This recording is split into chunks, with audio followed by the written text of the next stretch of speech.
And so it all comes down to this, an election like no other, an election so close, an election with candidates both making history in their own way. Harris, the first black woman to run, Trump, the first convicted felon. Which one will win the most powerful office in the land? It's tight, it is fraught, it's being called the most important election in the modern history of the United States. Quite simply, what happens in the next few hours will have huge implications for America and indeed the world.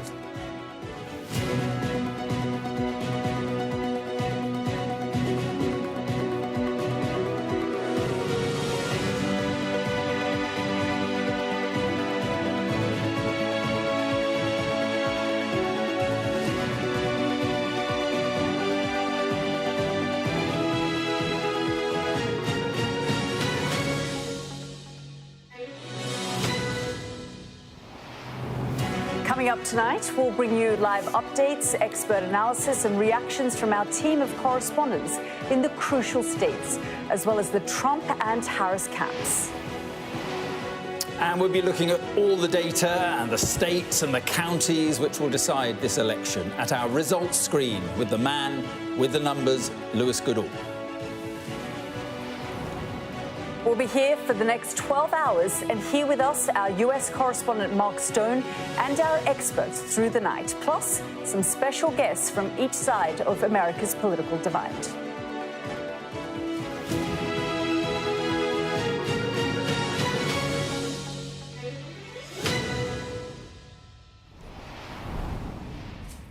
Good evening and welcome to Washington. This is America Votes, Election Night Live. Donald Trump and Kamala Harris are both vying for the keys to the White House.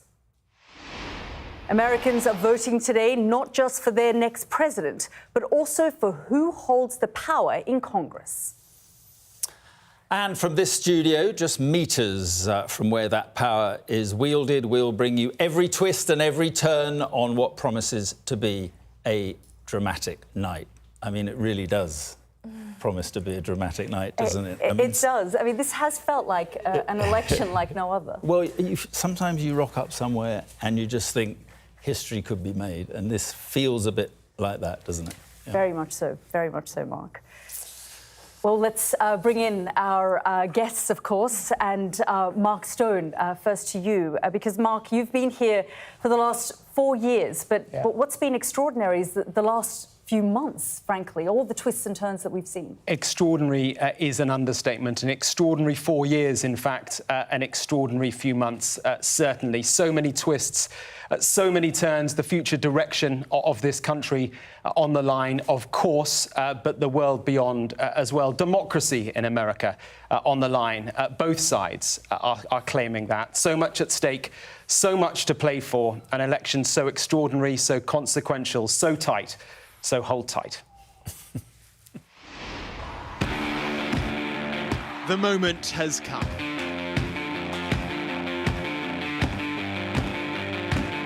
For 4 years, America has been barreling towards this. There have been moments you couldn't make up. Moments that were made up. In Springfield, they're eating the dogs, the people that came in, they're eating the cats. So where to start?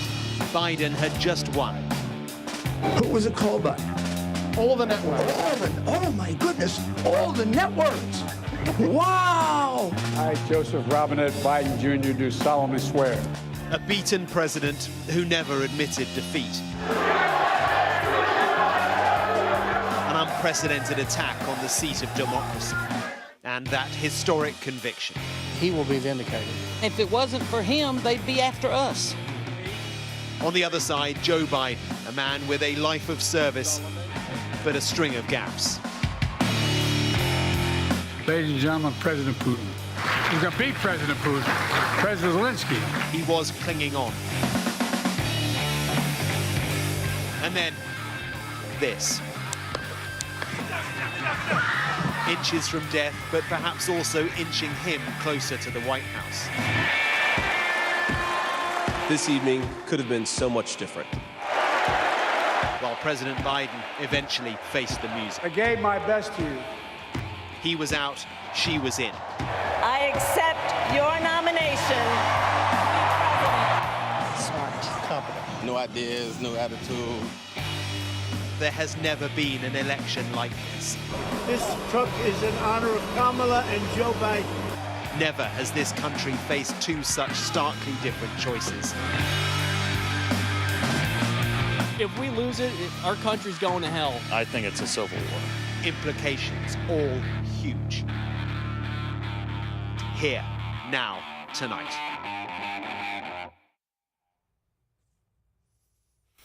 And we're joined by the former aide to Donald Trump, Omarosa Manigault-Newman, who's now a Kamala Harris supporter, and the Wall Street Journal's editor-at-large, Jared Baker. And welcome to you both. Thank you. First of all, I hope you're in for a long night. It's sure we are. It is going to be one. I mean, the closest of close races. And I guess anyone who says they know what's going to happen is either guessing or hoping or both. That's what makes this so exciting. No one has an idea.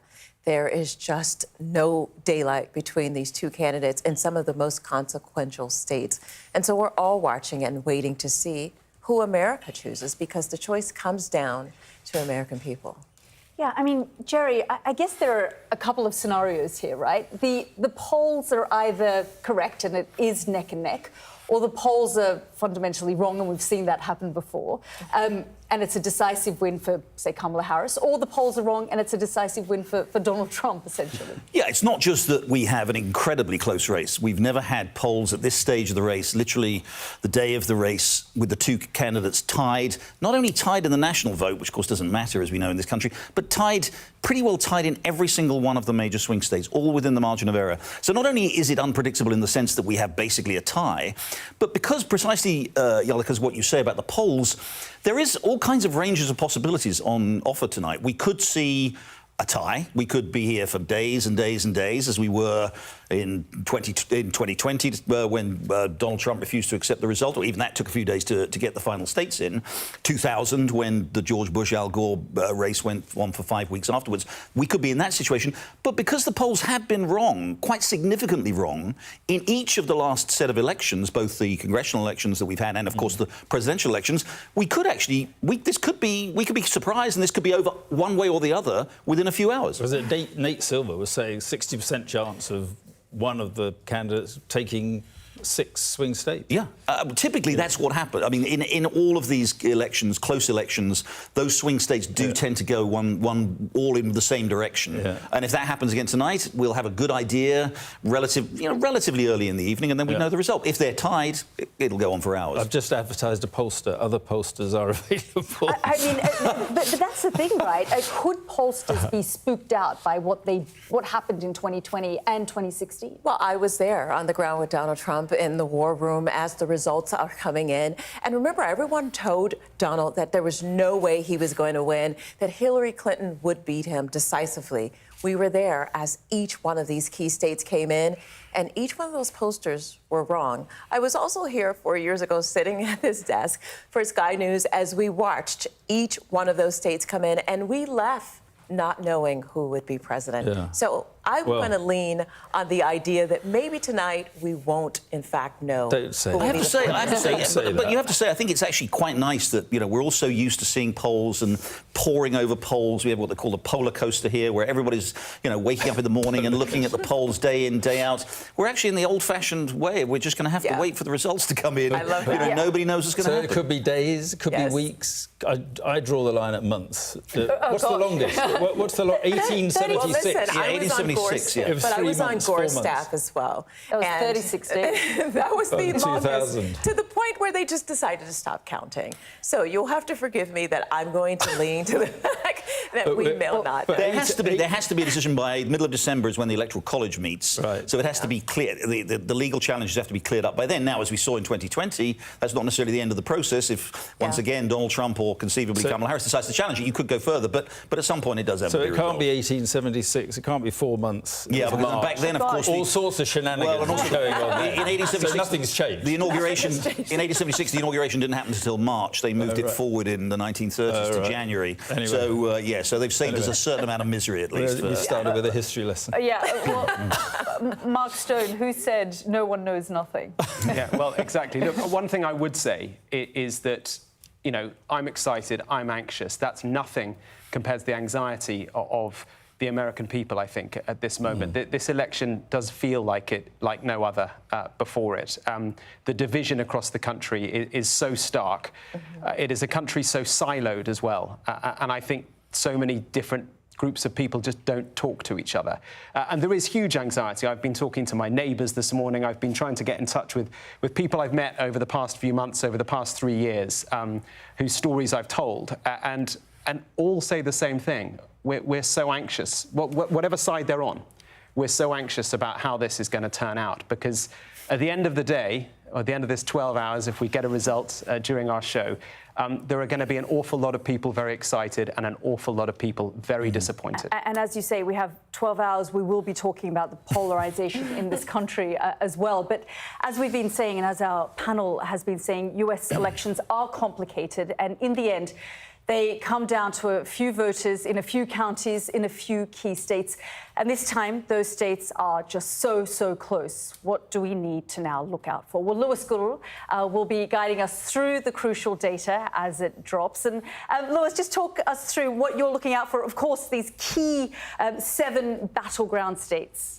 Yes, Yalda, it's very exciting, and we're going to need a little bit of help to tell this story, aren't we? And we're going to be doing it via this wonderful box of tricks that we've got in front of me now. Let's, you mentioned the 7 key states. Right now, obviously, none of the polls have closed, so this entire map, all 50 states of the Union, all in grey. But of course, as we know, we've heard so much about the key 7, because basically 43 of the states we probably know, unless it's going to be a blowout for one of the other candidates, we probably know how they're going to vote. So let's colour those in, which we've done, and that leaves us 7, doesn't it? It leaves us Georgia, North Carolina, Pennsylvania, Michigan, Wisconsin, Arizona and Nevada. You are going to be hearing a lot about those states throughout the course of the night. Let's give them their Electoral College votes so we can see exactly how much they're worth. We can see on the basis of the states that we've already given to either Kamala Harris or Donald Trump. Kamala Harris on 226. Donald Trump on 219. You need 270 Electoral College votes in order to win the presidency. Each of the different 50 states of the Union given a number of Electoral College votes based on its population, and that's how we've got 226 to 219. So what are the potential paths for both Donald Trump and Kamala Harris? Well, the early thing, Yalda, that I'm going to be looking out for most of all, and we're going to actually get this pretty quickly because they tend to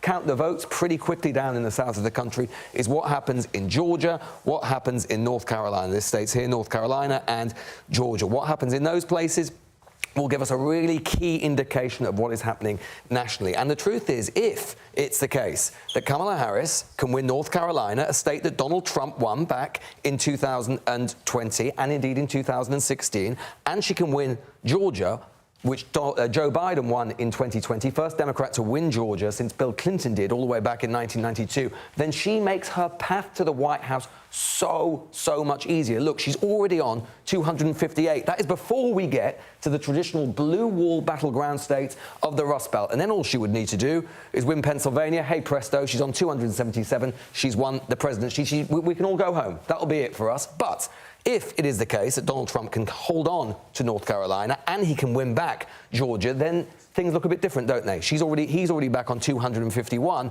And if he wins Pennsylvania, then that's game over as well, 270. If, however, it's some combination of all of those things, let's just say for the sake of argument that Kamala Harris wins Georgia, he keeps North Carolina, Kamala Harris wins Pennsylvania, then we're in for a longer night. And as you can see, on and on it goes. And theoretically, at least, you could get all the way out to Nevada and Arizona, and we could be here until tomorrow. And indeed, it is not just a case, of course, about the states themselves. You've already hinted at it there as well, Yalda. It's not just about the states, and that's the great thing we can do with this map. We can look into the states and the counties in and of themselves. So let's look at Pennsylvania. Absolutely nothing coloured in so far, but you can look at somewhere like Erie County. Let's go back to 2020, see what happened there. Erie County, absolutely classic bellwether. Think in UK terms, think of it a little bit like Swindon or somewhere like that. It's a sort of place where if Erie goes your way, chances are the whole country is going your way. You can see Joe Biden won it back in 2020 by a margin of 1,400, just over 1,400. We'll be looking at these specific counties in specific places, in specific states throughout the night to give us tantalising clues as to how the national battleground picture is shaping up. Right, Lewis, thanks very much indeed. Lewis, from what you're saying then, Pennsylvania absolutely key. It is, Mark. I think Pennsylvania, Keystone, Commonwealth of Pennsylvania, the Keystone State, if Kamala Harris can win that she's well on her way to the presidency, because there are 96 Electoral College votes altogether within the 7 swing states. Pennsylvania is the most valuable of them because it's worth 19. And it is hard to see, to be honest, for Kamala Harris or Donald Trump, a path to the presidency without it. It is arithmetically possible, but the other thing to bear in mind as well, and if we just go back to that map, let's go back to the Road to 270 map here. Let's fill it in again back to tonight, 2024. Pennsylvania, Michigan, Wisconsin. These are 3 states that have all voted together in tandem since 1992. They're quite similar states, sort of post-industrial states, more non-college educated white voters there. Chances are, if one of them goes one way, the others go that way as well, and in which case, you will get a victor. OK. Lewis, thanks very much indeed. And Lewis will be bringing us the most detailed results data all through the night. But just keep an eye on the bottom of your screen, because throughout the night we'll be bringing you everything you need to know, including counting down to the polls closing.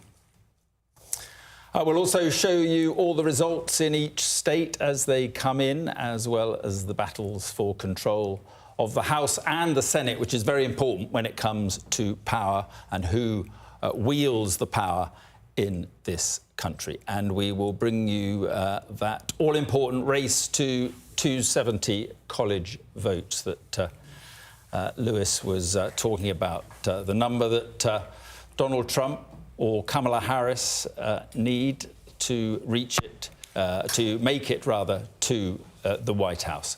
Plus, you can follow the results by scanning this QR code on your screen right now and by going to our special results page on our website and our app.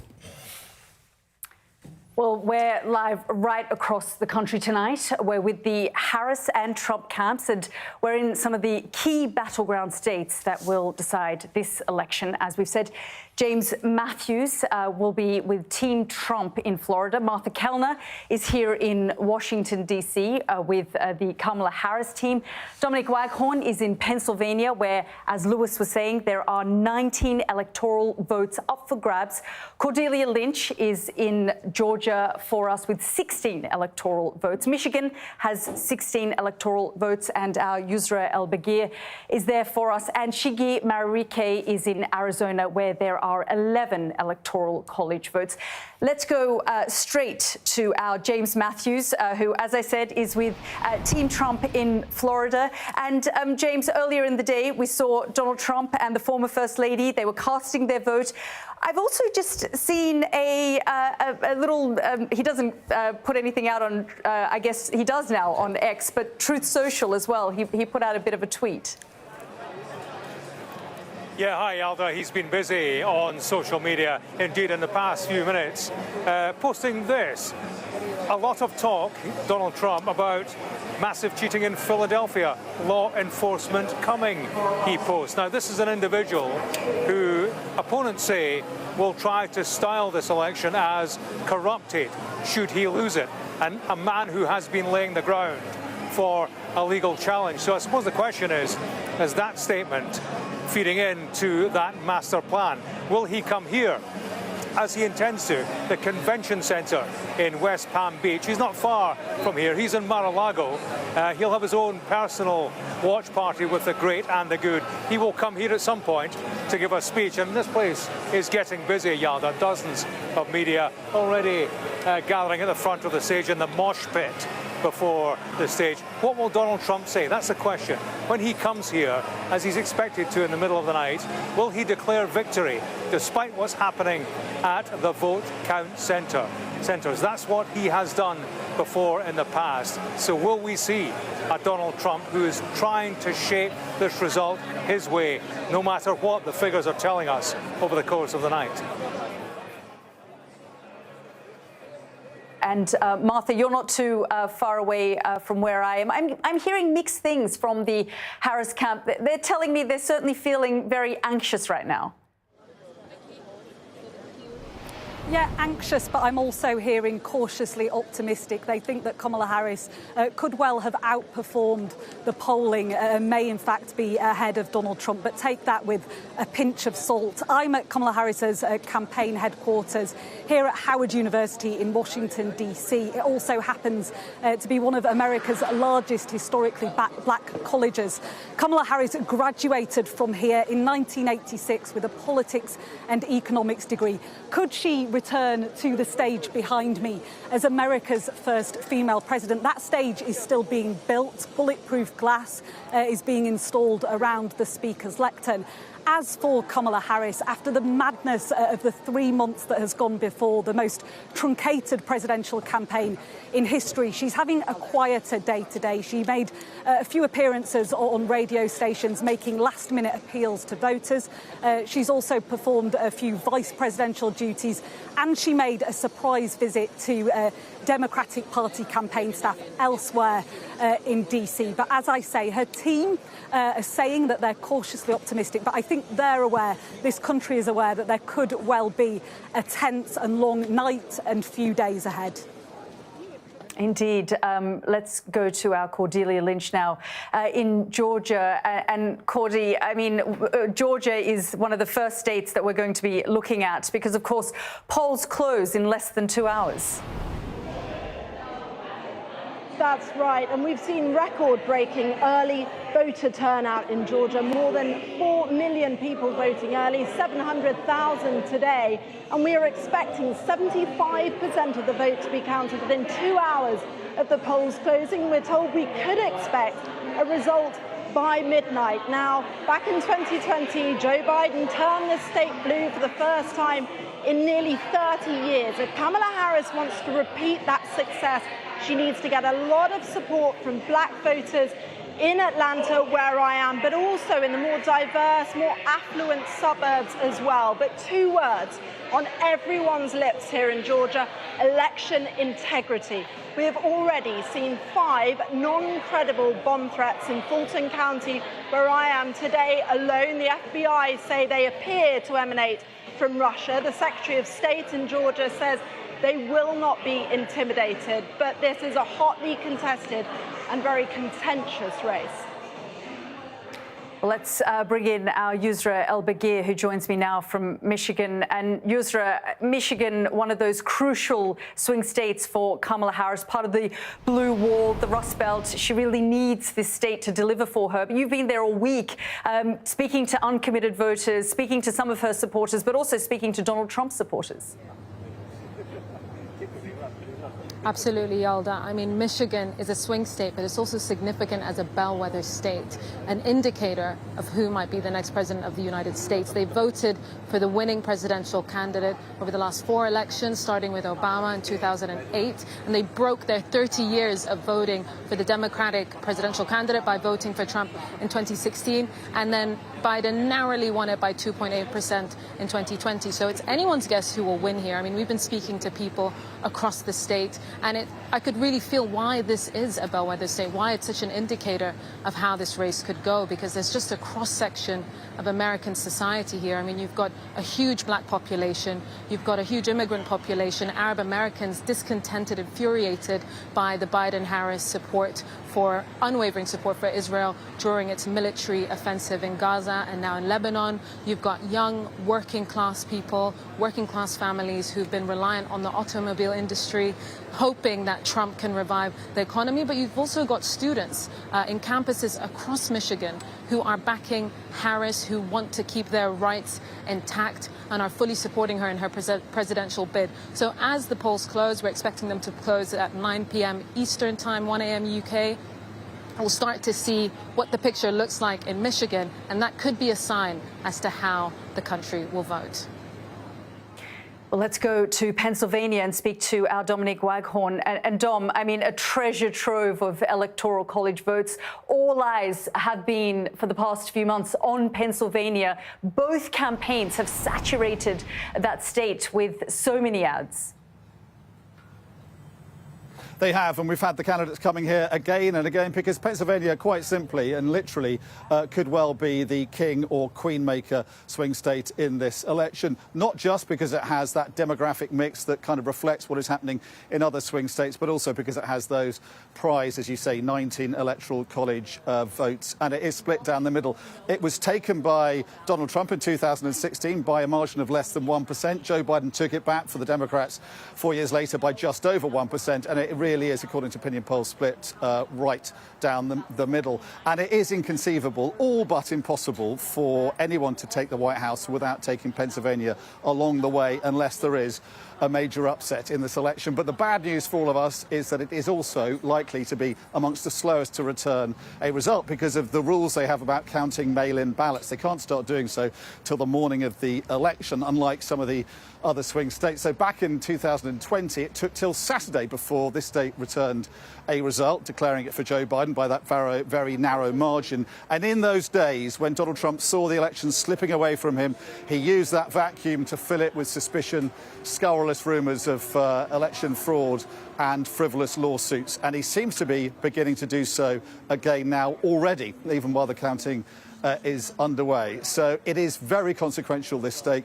A lot is at stake here. They say they've raised their game here. They've bought buildings like this, a former Bible factory, filling it with hundreds of vote counters. But will that be enough to a return result tonight? Probably not. Could be days before we hear how this very important swing state has voted.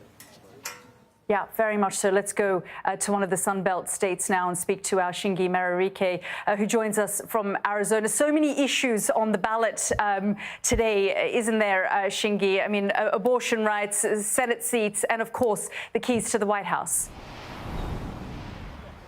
That's right, Yalda. And this is one of those reliably Republican states that Joe Biden was able to win last time, winning by just over 10,000 votes, a very narrow margin. And this is also a state with a diverse ethnic makeup, one that's becoming increasingly diverse, particularly when you look at Maricopa County, where we are, where Phoenix is. 1 in 4 voters are of Latin American origin. Whoever wins here will need to fold them into their coalition of voters in order to do that here. And I just want to talk a bit about where we are. So we're at a polling station here in Scottsdale, which is in Maricopa County, where 6 in 10 voters in Arizona are. And the queue here has been around 30 minutes long for much of the day. You can see people going in there. And as you mentioned, Yalda, the ballot is two-sided. It is 79 separate votes, including the presidential election, but also vital bellwether issues like abortion, like immigration, things that both candidates will want people to turn out and vote for them on. Kamala Harris scores well on abortion, where we know that Donald Trump scores well on immigration. But I also think, like Dominic Weigman was saying there, this is one of those ground zeros for election concerns, because last time a number of armed protesters turned out outside of the tabulation center after the vote. Arizona typically will return its vote between 10 and 13 days. That's when all the ballots will be counted. And a defining feature of this election is the fact that we have one candidate already calling the result into question before the votes are counted. This is one of those places where that could happen. All eyeballs will be on Arizona if this election is as close as we think it might be. Shingi, thank you so much. So you can see there our correspondents right across the country, and they will be bringing us up to date throughout the night. Yeah, and so what do we have for you over the next 12 hours? And, well, the first polls close at midnight UK time, 7 p.m. here on the East Coast of America. And just look at this. One of the first states to close, Georgia, is one of those battleground states that we've been talking about. Yeah, we can see people queuing up to vote, and we have been seeing that right across the country. We've also got Sean Spicer, who was famously Donald Trump's first White House press secretary. He'll be with us in the early hours as the results come in. And we'll be getting the reaction from the Harris and the Trump camps. Both campaign teams are gathering for what they call watch parties. Trump in Florida and Kamala Harris right here in Washington, D.C.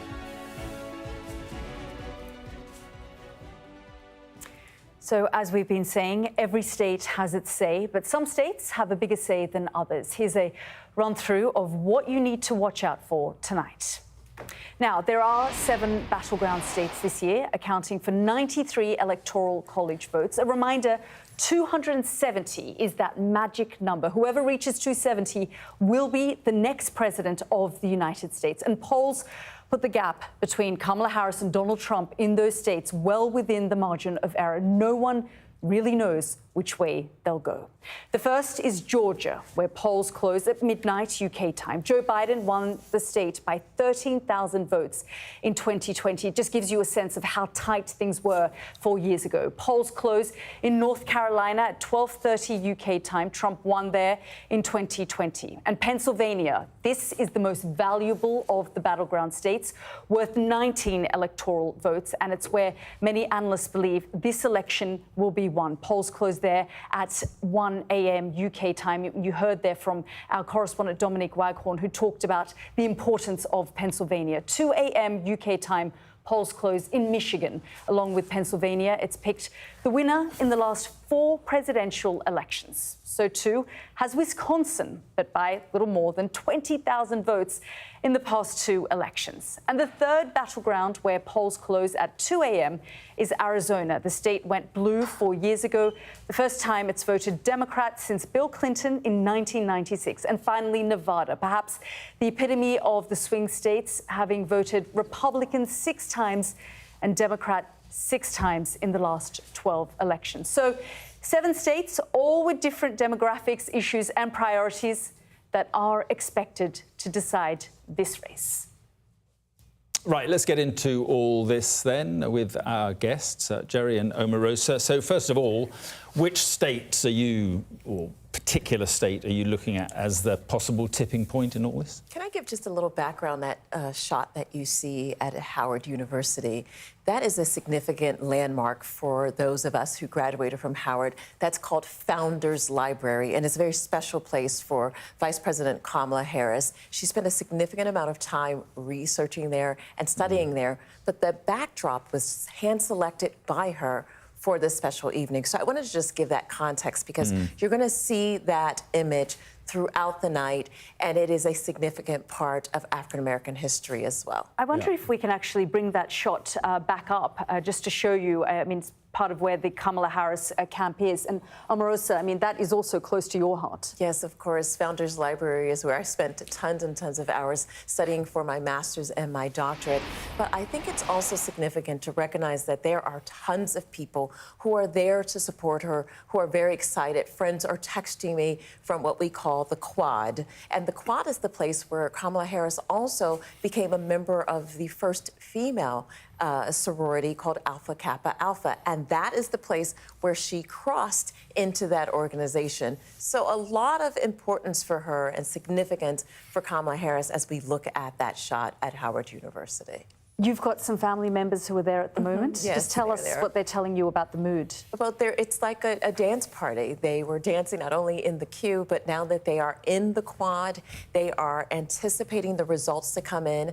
A lot of the feedback that I'm getting, people are very excited, but some of them are quite anxious, as you can imagine, because this moment is so significant to them.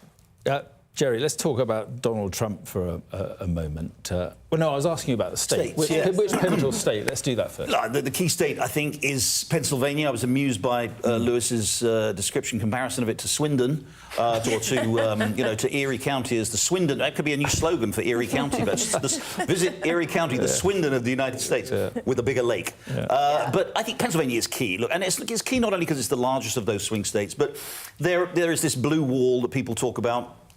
Not the blue wall that we had in the British election, of course, which crumbled pretty dramatically. The Democratic blue wall is really that old industrial North, those Great Lakes states of Pennsylvania, Michigan, Wisconsin. She could lose every other swing state, all those other 4 swing states, the so-called Sun Belt swing states. As long as she takes those 3 northern states, she would win. She'd win by the narrowest possible margin. That would be they tend to vote en bloc, They have voted en bloc together in every single election, I think, for at least the last 8 elections. But that is what... So, and Pennsylvania, we'll get a relatively early indication. The tricky thing with Pennsylvania, again, if it's close, they tend to count their votes more slowly. differently than, say, Georgia or North Carolina. Well, they don't start to count until the day of election. They don't count exactly the early votes and the mail-in ballots until the day of election, whereas Georgia will have those results very early. No, I think Pennsylvania will be key. And if Pennsylvania is trending towards Harris, then, you know, she can be pretty confident that she's going to win. If Trump wins Pennsylvania, then he's almost certainly got it, because he's going to pick up some of those states, assuming it's close. I mean, as we said earlier, if it's going one way or the other, one candidate could win all the lot. Yeah. Look, we've got an exit poll that is out. And now an exit poll in the UK is very different. An exit poll in the UK, they are basically asking who have you voted for, and they allows the broadcasters to predict a winner. Exit polls here are very different in that they ask about all sorts of issues which have informed your decision to vote. So let's have a look. NBC, who we are affiliated with, have come out with a national exit poll. Which of these matters? And just look at that on the right there. The state of democracy above the economy is the most important issue. 35% state of the democracy, 31% the economy. So the economy clearly very important.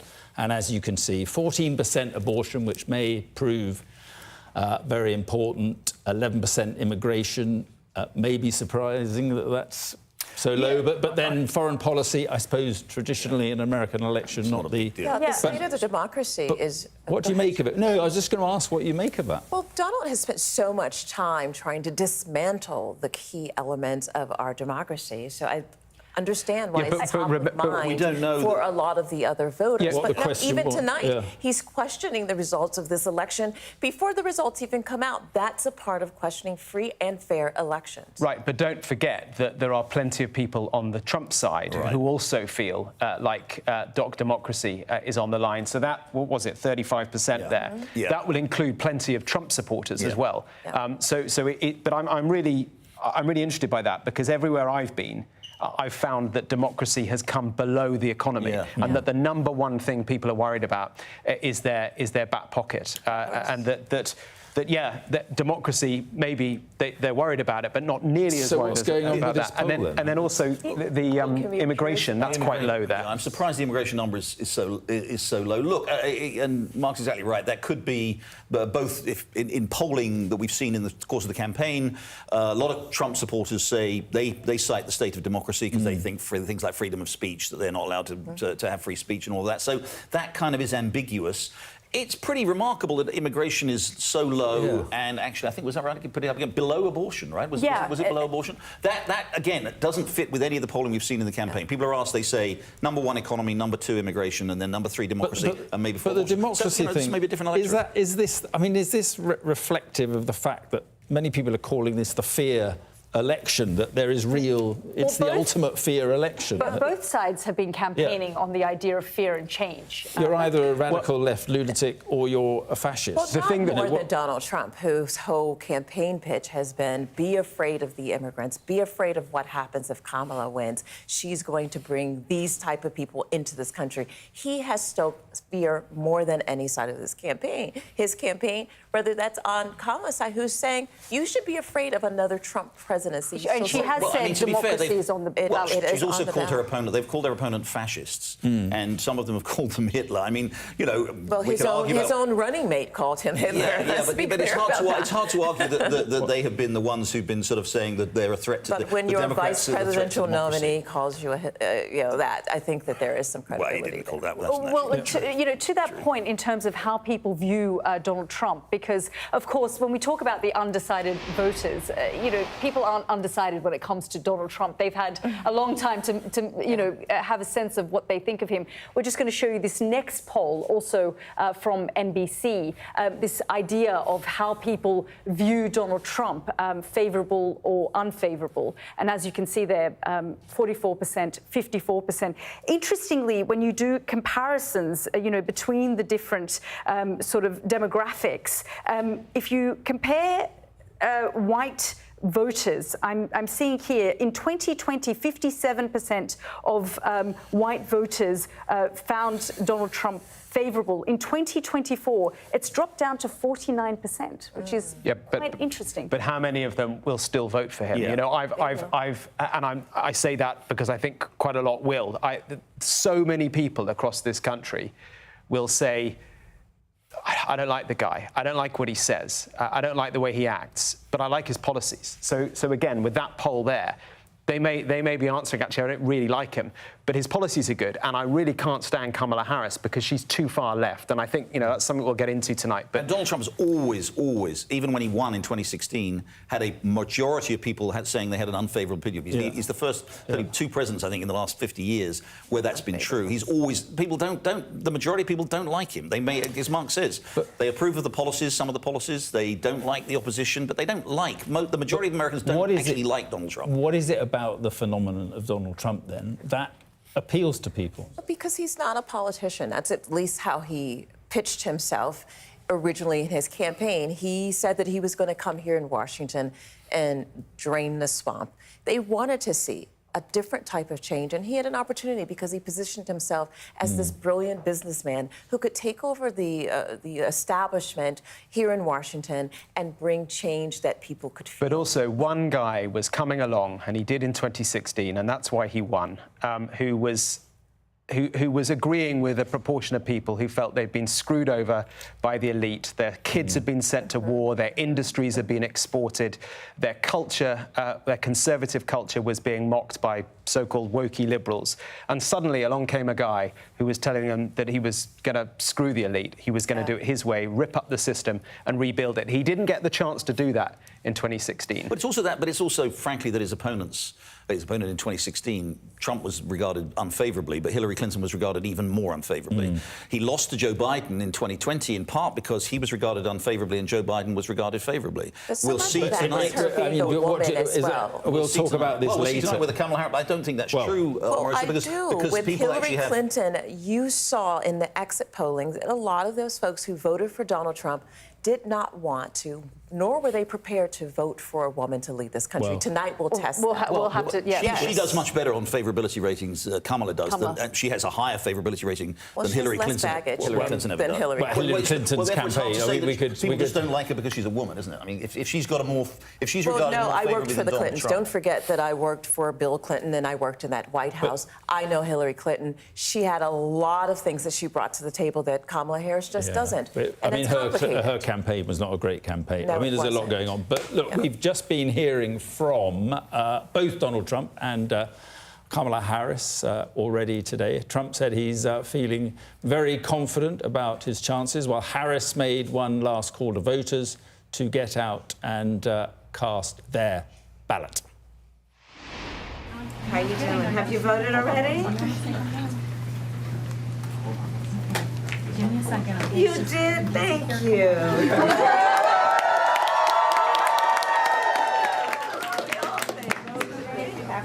Have you voted yet? Oh, thank you. Thank you so very much. And thank you for just being active and participating in this very, very important process. I'm looking at you and you're looking at me? Oh, because there's a live camera somewhere.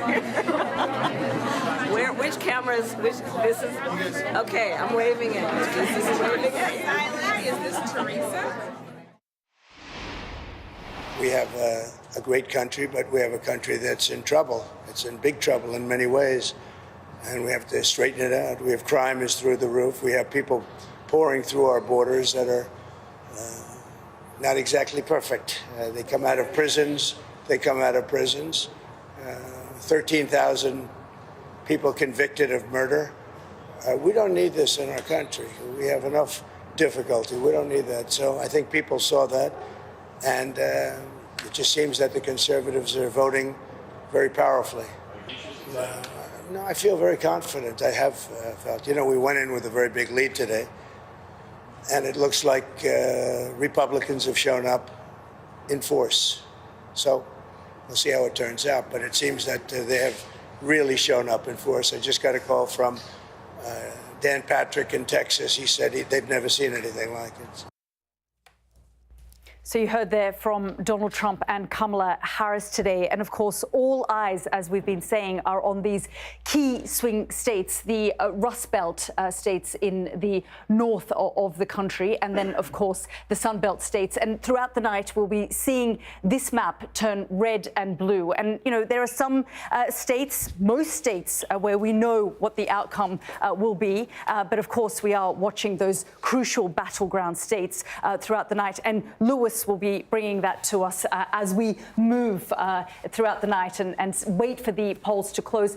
Lewis, you won't just be looking at the states, but you'll be looking at these key counties as well and what they're actually doing. I absolutely will, Yalda. But first, before that, I think we should dwell a little bit more on the exit poll you've just been talking about from our colleagues at NBC, because it really, really is interesting. I mean, look at that. I don't think if we'd been starting that even half an hour ago, we would have necessarily expected that state of democracy would be ranked at the top for so many voters, 35%, next to the economy at 31%. Donald Trump's whole campaign has supposed to have been about making sure that the economy, was absolutely front and centre, and immigration, which is only the top issue for 11%, was at the front and centre of the campaign. And yet, according to this exit poll, and it will be updated throughout the night at least, it hasn't been. Notable as well, abortion at 14%. And actually, if you dig into those figures as well, women are twice as likely as to rank abortion as the most important issue compared to men, 19% compared to 8%. So if it is the case that more women end up turning up to the polls, which there's been much speculation about, it could be good for Kamala Harris, but we'll keep an eye on that, obviously. But you're absolutely right. We're looking at the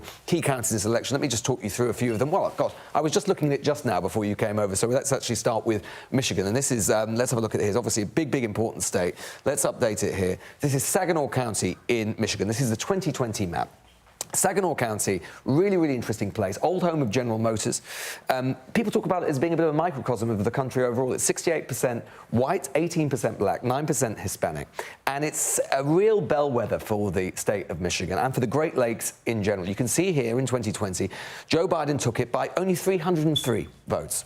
Rump was just behind. If you go back to 2016, you see it's the other way around. Donald Trump bested Hillary Clinton by about 1,073. Obviously, it doesn't matter very much in terms of the overall numbers of electors in the state. They're in the millions, let alone the entire country. But it's a really good bellwether. We'll be keeping an eye on that. Let's have a look at a few other states as well. Let's go down to Florida, actually. Not a state that we're looking at as being especially competitive overall. If Kamala Harris is having a great night, it might be. Let's go back to 2020. But there's still, I mean, people will remember, of course, this used to be the swingiest of swing states back in 2000, obviously, the hanging chads, Al Gore, George Bush and everything like that. But there are still counties that can give us glimpses of what is going on nationally. I'll be looking for Miami-Dade County. This is a county which has long been a Democratic stalwart in the state of Florida.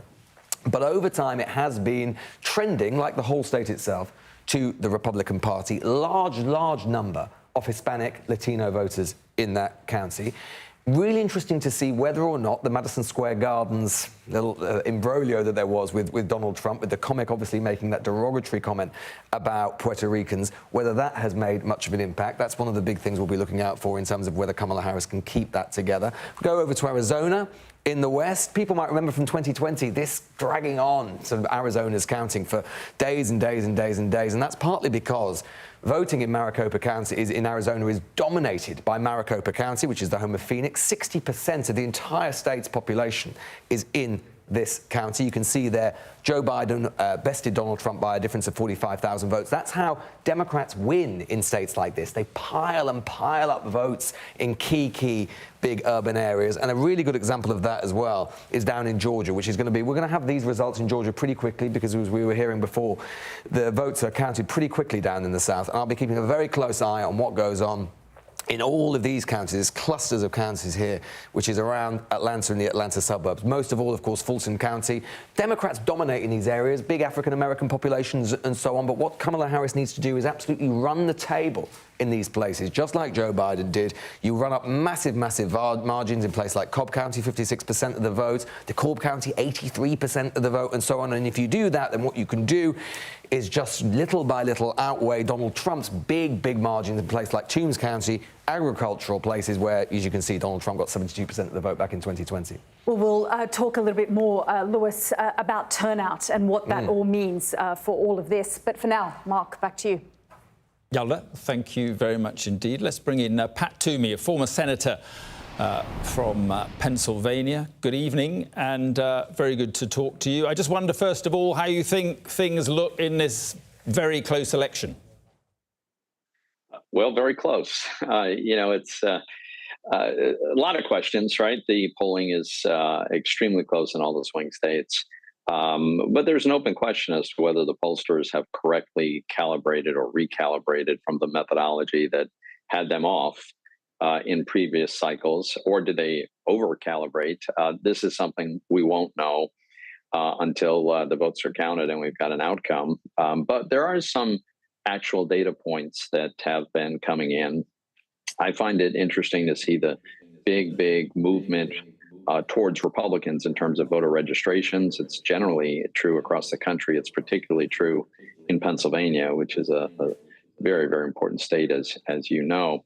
It's also the case that in early voting, Republicans were almost entirely absent 4 years ago, but Republicans have done a lot of early voting and mail voting in Pennsylvania, in particular, this election cycle. So neither of those facts are dispositive regarding the outcome, but they are interesting data points that in some ways might be more telling than the polls. Yeah, now I know Trump lost your support after January the 6th. Correct. Can you believe that he is so close to being elected again after what happened on January the 6th? At times I do scratch my head about that, but honestly, I think he has a very, very badly flawed opponent in a variety of ways. And so I understand why people will make the decision that maybe they like the policies that former President Trump, when he was president, pursued, and they're concerned about the very far left orientation of Kamala Harris. So, look, in my view, neither one of them is qualified. Donald Trump disqualified himself by virtue of his behavior after losing the 2020 election, and Kamala Harris has been on the fringe of the political spectrum on the far left.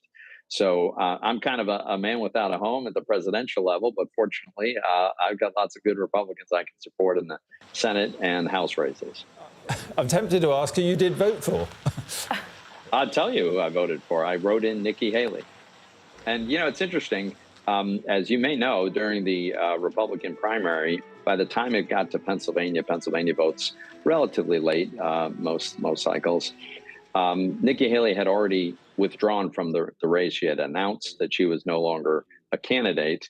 And yet 15% of Republican voters voted for her anyway on that primary. So it'll be interesting to see whether there are more split ticket voting happening or not, but that's yet to be seen. Senator, I just want to tell you about a post that Donald Trump put out on Truth Social in the last half an hour or so. He said that a lot of talk about massive cheating in Philadelphia. Do you think he's already starting to sow the seeds around this? I mean, he has been, frankly, for weeks. Yeah. No, there's no question in my mind, if Donald Trump loses the election, he will deny having lost the election, just as he did last time, just as he did when he lost the Iowa primary to Ted Cruz. He will say that it was stolen, it was rigged. That is who he is. That is what he does. So I'm not surprised that he's kind of laying the groundwork for that, just in case. That is consistent with his past behavior. OK, well, Senator, we'll have to leave it there. Thank you very much for joining us here on the programme. Did you say he... Thanks for having me. Did you say Nikki Haley? He wrote in Nikki Haley. He said he wrote in Nikki Haley. I mean, I guess, Mark, the big question is there are a lot of Nikki Haley Republicans, that's what we call them now, who are, being encouraged by the likes of Liz Cheney, Kamala Harris, the GOP to vote for Kamala Harris. And where will they go? What did they do today? What have they done if they voted early? These are the questions we will find out the answers to. Nikki Haley, moderate Republican. Right, exactly. And of course, there are, in Arizona, for example, there are the so-called McCain Republicans, old school Republicans who really don't feel they've got anything in common with Donald Trump, do not want to vote for him, never Trumpers. But can they really vote for Kamala Harris, who, let's remember, not all that long ago when she was on the Hill here behind us, she was voted the most left-wing, the most liberal of all senators judging by her voting record. So she's had a fascinating political journey where she's gone from being very left-wing. She's tacked much more to the centre. She's done a bit of running over the past few months to present herself as a more centrist candidate, to be able to try and bring in those people who might not be able to vote for Donald Trump but would have loved it if Nikki Haley had been the candidate. I'm really surprised that they did not utilize Nikki Haley, I'm speaking of the Trump campaign, a bit more, because she does have a big following. We saw that with the turnout for her, but they didn't in any way that was a incorporate. mistake? I believe it's a big mistake, because not only is he running against a strong woman, but he had this ability to utilize her as a surrogate, at least in some of these swing states, and he chose not to. Why do you think that would be? They couldn't agree between them. Trump didn't really want her. You know, he just did, the fact that she opposed him in the primary was not something he was likely to forgive. He didn't really want her on board. She also, to be honest with you, was playing a kind of a very careful game. She finally wrote in the Wall Street Journal, an op-ed in the Wall Street Journal just yesterday, saying, I don't like Donald Trump, I don't like his personality, I don't like his character, but he'd be a better president on the policies than Kamala Harris to vote for. That was a really intriguing thing of her to do, because what she did is, if she had not come out publicly, I mean, she previously endorsed him, but the fact that she hadn't campaigned with him, the fact that she hadn't been seen with him, if he had then lost, her chances of, or even if he'd won, her chances of being the candidate in 2028 would be dramatically diminished. So she was kind of like making a little concession, a little down payment to the Trump supporters, the vast majority of Republicans who are Trump supporters, to sort of indicate that I'm kind of still on your side, so, you can't really accuse me of having sabotage. All right, there we are. That's, that's the word. There it is. That's the White House. That's what it's all about. And that's what they're fighting over. We'll be back at the top of the hour.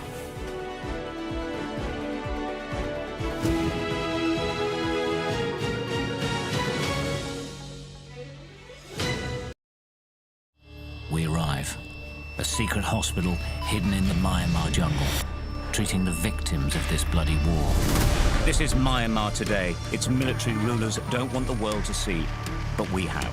I fight for my own future. I fight for my generation's future. This is an actual crime. They don't care for that. Myanmar army is only a couple of kilometers away. So this is a major humanitarian disaster.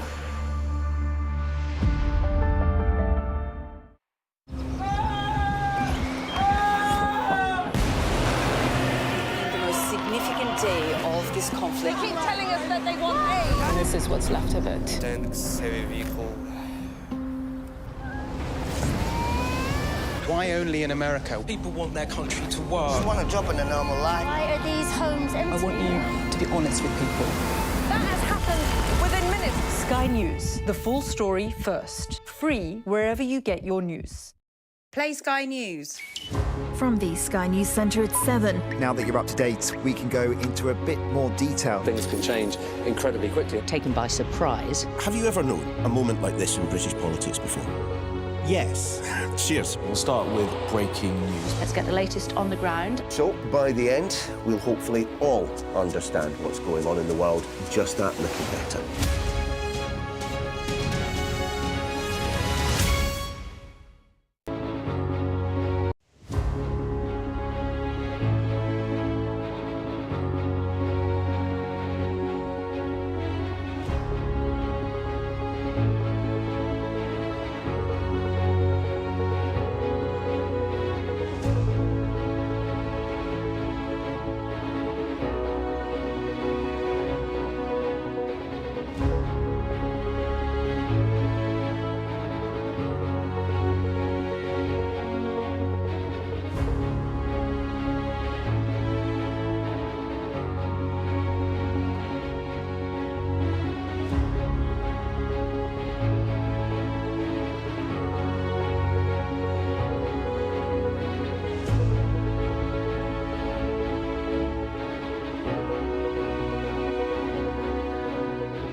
Good evening, it's 11 o'clock, 6 p.m. here in Washington, and we're now just an hour away from the first polls closing in what is an election like no other.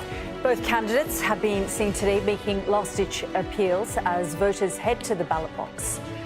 Casting his vote in Florida, Donald Trump was upbeat about his chances. I feel very confident. I have felt, we went in with a very big lead today, and it looks like Republicans have shown up in force. Have you voted already? You did, thank you.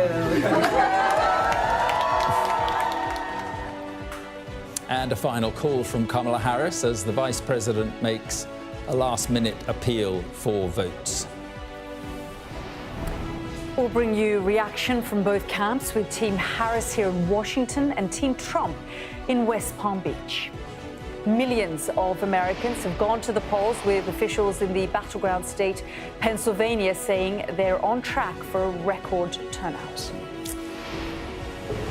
And we've been looking around today, and security is pretty tight here in Washington, with police arresting a man with a flare gun and a torch. We're now just an hour away from the first polls closing, including in the Battleground state, Georgia, worth 16 electoral votes.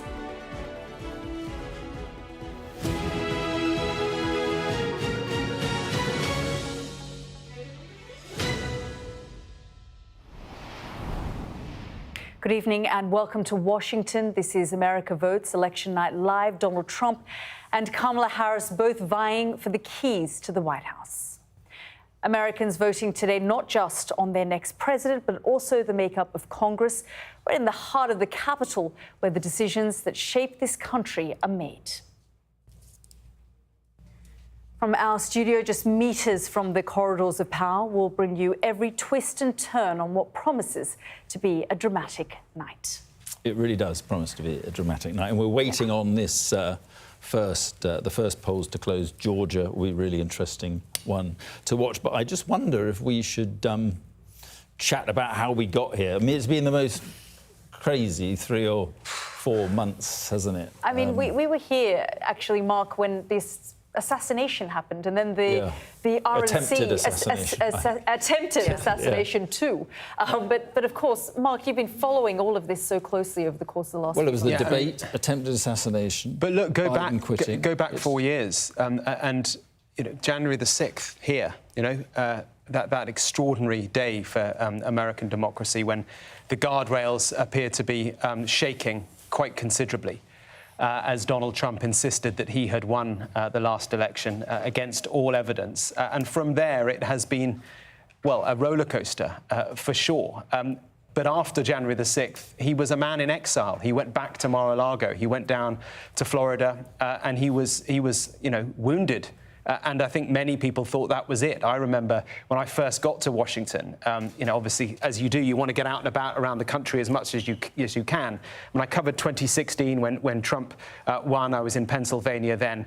But when I actually moved here, and I went out about, and I got a sense that the Trump factor was still a real thing.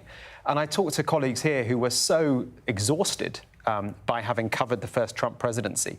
They didn't really necessarily believe that he was still a thing. And it was clear for a time that he wasn't. He was down in Mar-a-Lago. 31% approval rate. Approval rate. Licking his wounds. Yeah. But then he came back. He bounced back. It was Ron DeSantis. Remember him?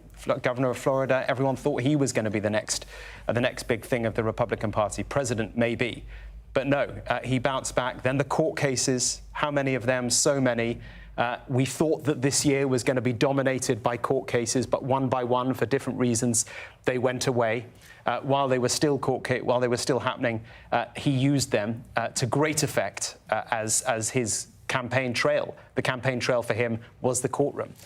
And then, on the other side, Biden was struggling an awful lot, and eventually he went. And in came Kamala Harris, and the whole race turned on its head. Election changed. We should just introduce our guests here for the night. The former aide to Donald Trump, Omarosa Manigano. Newman is here, now a Kamala Harris supporter. Also here, the Wall Street Journal's editor-at-large, Jerry Baker. And as you've just heard, US correspondent Mark Stone will also be with us for the night. And it is worth talking about these extraordinary few weeks, Jerry. I mean, can you believe, after what's happened, that, it's been a breathless few weeks, hasn't it? Yeah, I mean, if you go back to the end of May when Donald Trump was convicted in that New York courtroom on those 34 charges, you had that at the end of May. Then you had at the end of June the extraordinary debate when Joe Biden collapsed, more or less, in front of the American people. You then had the assassination attempt, the first assassination attempt. Then you had Joe Biden pulling out of the race. Then you had Kamala Harris, who'd never, ever won a primary vote, ever, becoming the presidential candidate just 3 months from the election, the first time that's ever happened. You had these extraordinary, unprecedented events in such a concentrated space of time. Yeah, the more incredible story is it doesn't seem to have made any difference. You go back and look at the polls a year ago, was neck and neck between Joe Biden and Donald Trump. You go back 6 months ago, it was neck and neck between Joe Biden and Donald Trump. Here we are today on Election Day, as far as we can tell, it's neck and neck once again. These extraordinary events, which in the past, any one of them would have been defining, but they don't seem to have made any difference. I know you weren't around, but is resident of 68. Yeah. Well, yes, although that did have an effect because it led to the election of Richard Nixon, you know, both the Vietnam War, obviously, the unrest that took place in the country. But a candidate and, pulled Nixon out. won, you know, he had George Wallace running in the South. That, to be honest, that completely reshaped American politics for a generation because it completely realigned American politics. So it really did have big implications. And we may still see tonight that these events that we've seen over the last few months have big implications. But so far, nothing moves. The country remains 50-50. Yeah, and I think what this election period has brought is surprise. Surprise with Joe Biden stepping away from his, candidacy. Surprise with J.D. Vance being chosen as Donald Trump's running mate. I mean, Donald Trump, at the RNC, it felt like he had it in the bag. And then when Kamala Harris came into this race 16 weeks ago, you know, one candidate has been in this race for 9 years and the other 16 weeks ago. It again brought an element of surprise. Donald Trump, it felt like he was lagging behind in the polls. Suddenly he's re-emerged and it's neck and neck on the night of the election. Often referred to Donald Trump as Teflon Don. And we're really testing that theory now because every single setback he seems to use to his advantage to come back. I remember talking with Donald once, and this was a little bit after the Access Hollywood tape, and he said, I'm not going to retreat, I'm going to reload.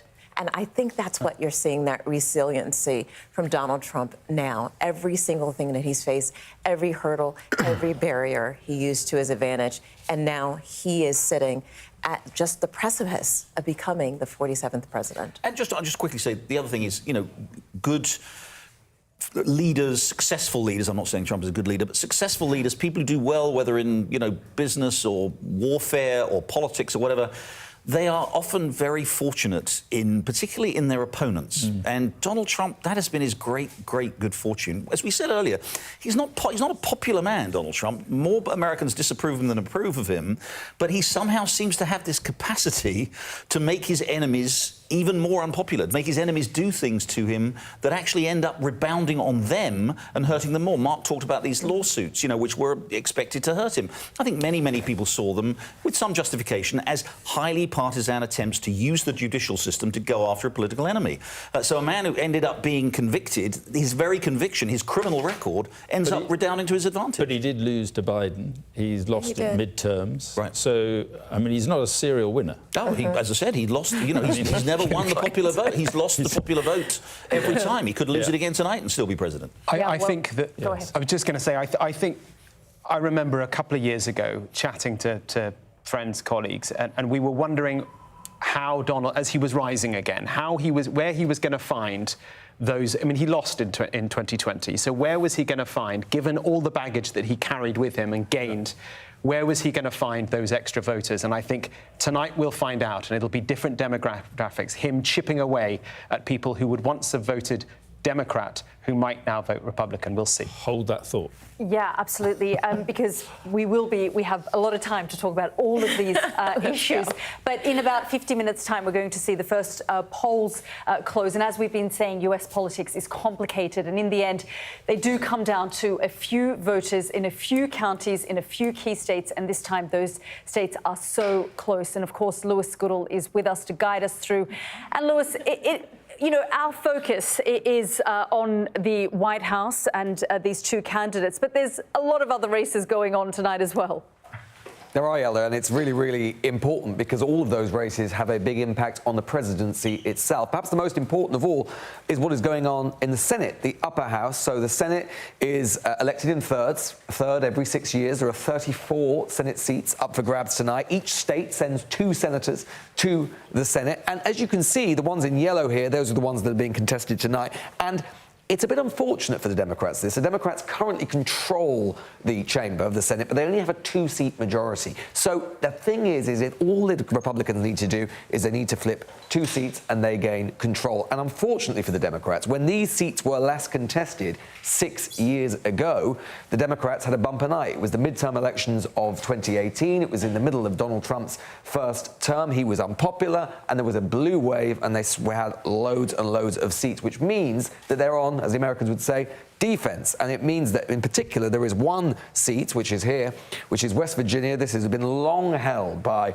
a man called Joe Manchin. He had held this seat for the Democrats in what had been a very long time, increasingly Republican state. The Republicans are almost certain to take this, which would mean the Senate would be 50-50 apiece. So they would only just need one pickup in order to take control of the Senate. Why does that matter? Well, of course, it matters. Let's imagine that Kamala Harris does become president. She needs to get all her cabinet appointees through. Those are approved by the Senate. And of course, if she wants to have any hope of having a domestic agenda, she needs to have legislation, pass it through the Senate as well. And there are other seats up for grabs as well tonight. Let's have a look at as well the House of Representatives. That's sort of the equivalent in a way of the House of Commons. There are 435 seats. Every single one is up for election every 2 years. Lucky voters in America get to vote for this every 2 years on a cycle. They will be starting to colour that map in tonight. And there's something else really interesting as well that will get less attention but is really, really important, which is this. There are ballot measures going on throughout the United States tonight. These are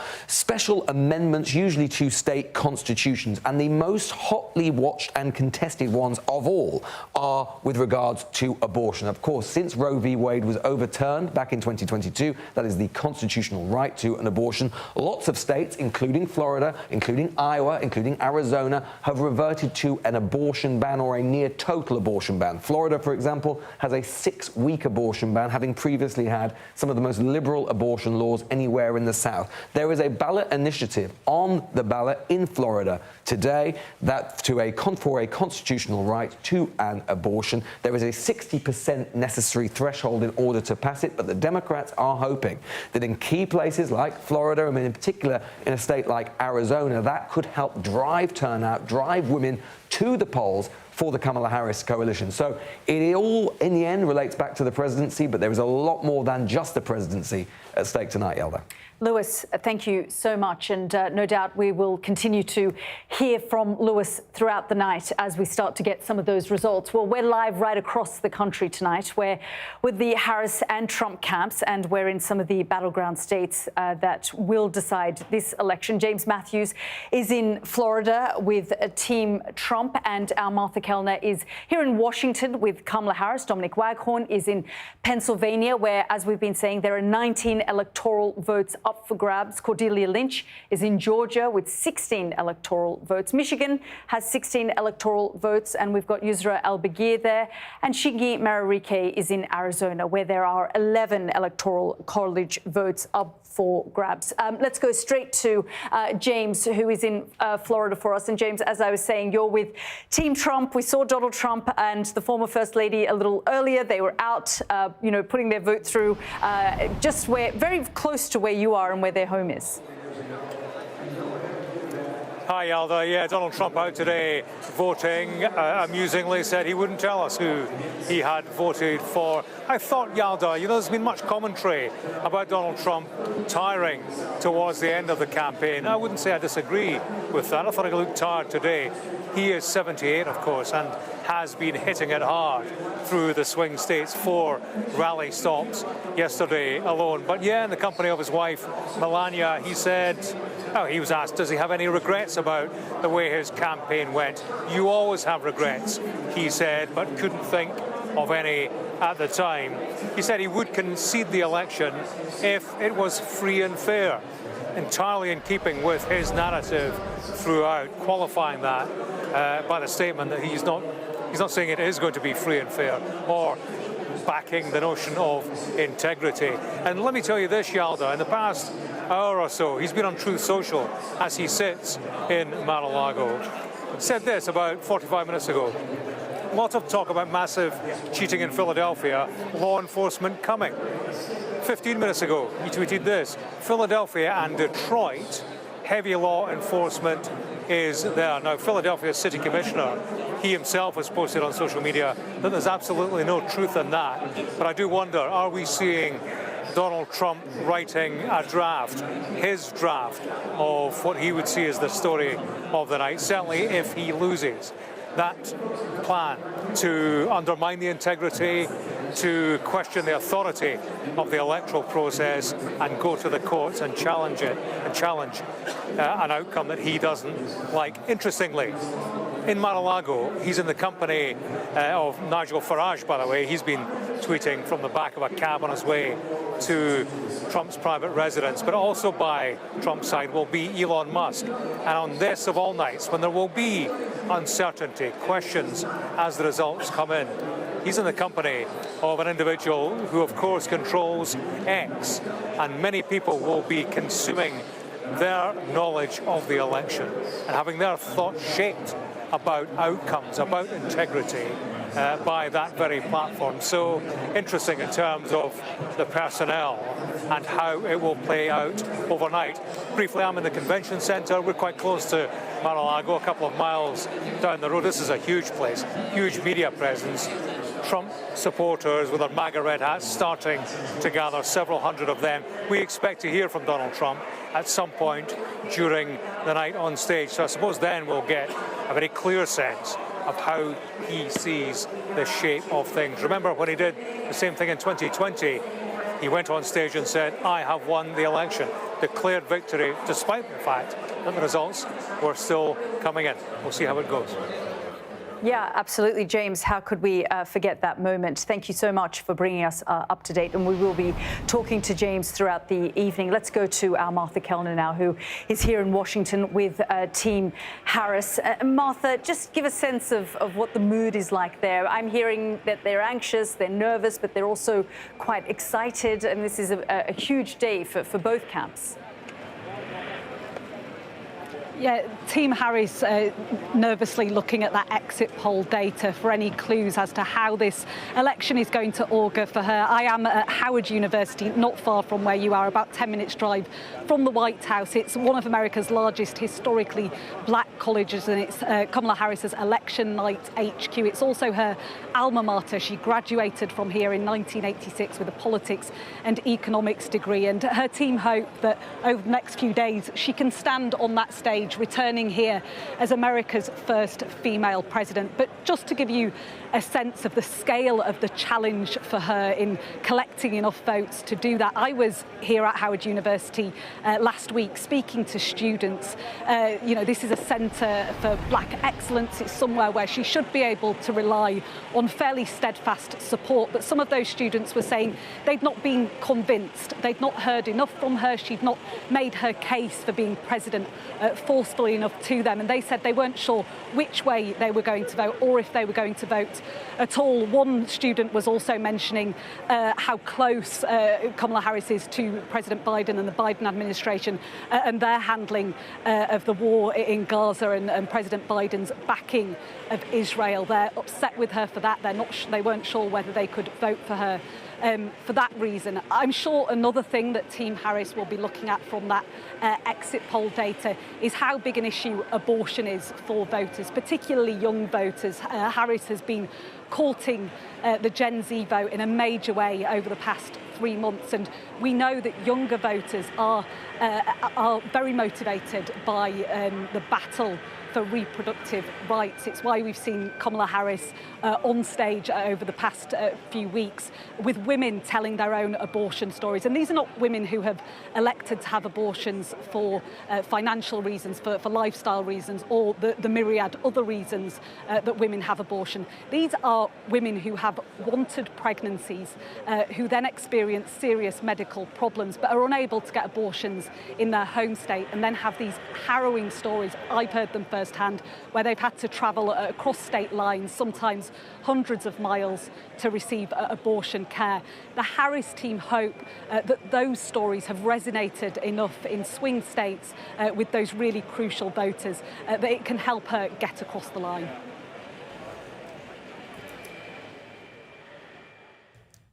Martha Kelner there. Well, we're joined now in the studio by Ambassador John Bolton, who was National Security Advisor in the Trump White House. We've got quite a gathering of former Trump employees, but good evening and thanks for being with us. I just wonder, first of all, did you ever think Trump would get this close to a second term?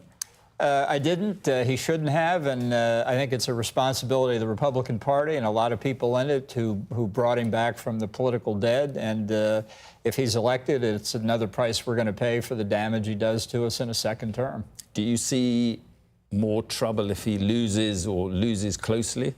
Look, I think his script is already written. I predict instead of waiting until 2 or 3 in the morning, he'll come on at 9 or 10 East Coast time tonight and say the election's being stolen from us, just to lay the groundwork. He made a mistake by waiting too long in 2020.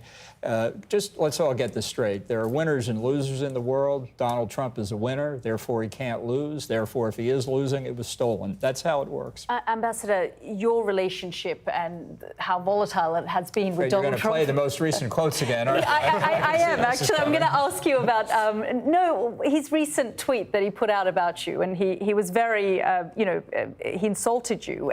But one of the things he said was that, whenever he took you into a room, it would frighten the likes of Vladimir Putin. It would frighten Kim Jong-un because they thought that you were, frankly, going to attack them. And it worked for him. But he did say some nasty things about you. He also said that, every time you'd see a $15 drone, you'd want to shoot it out of the sky and cause all sorts of wars.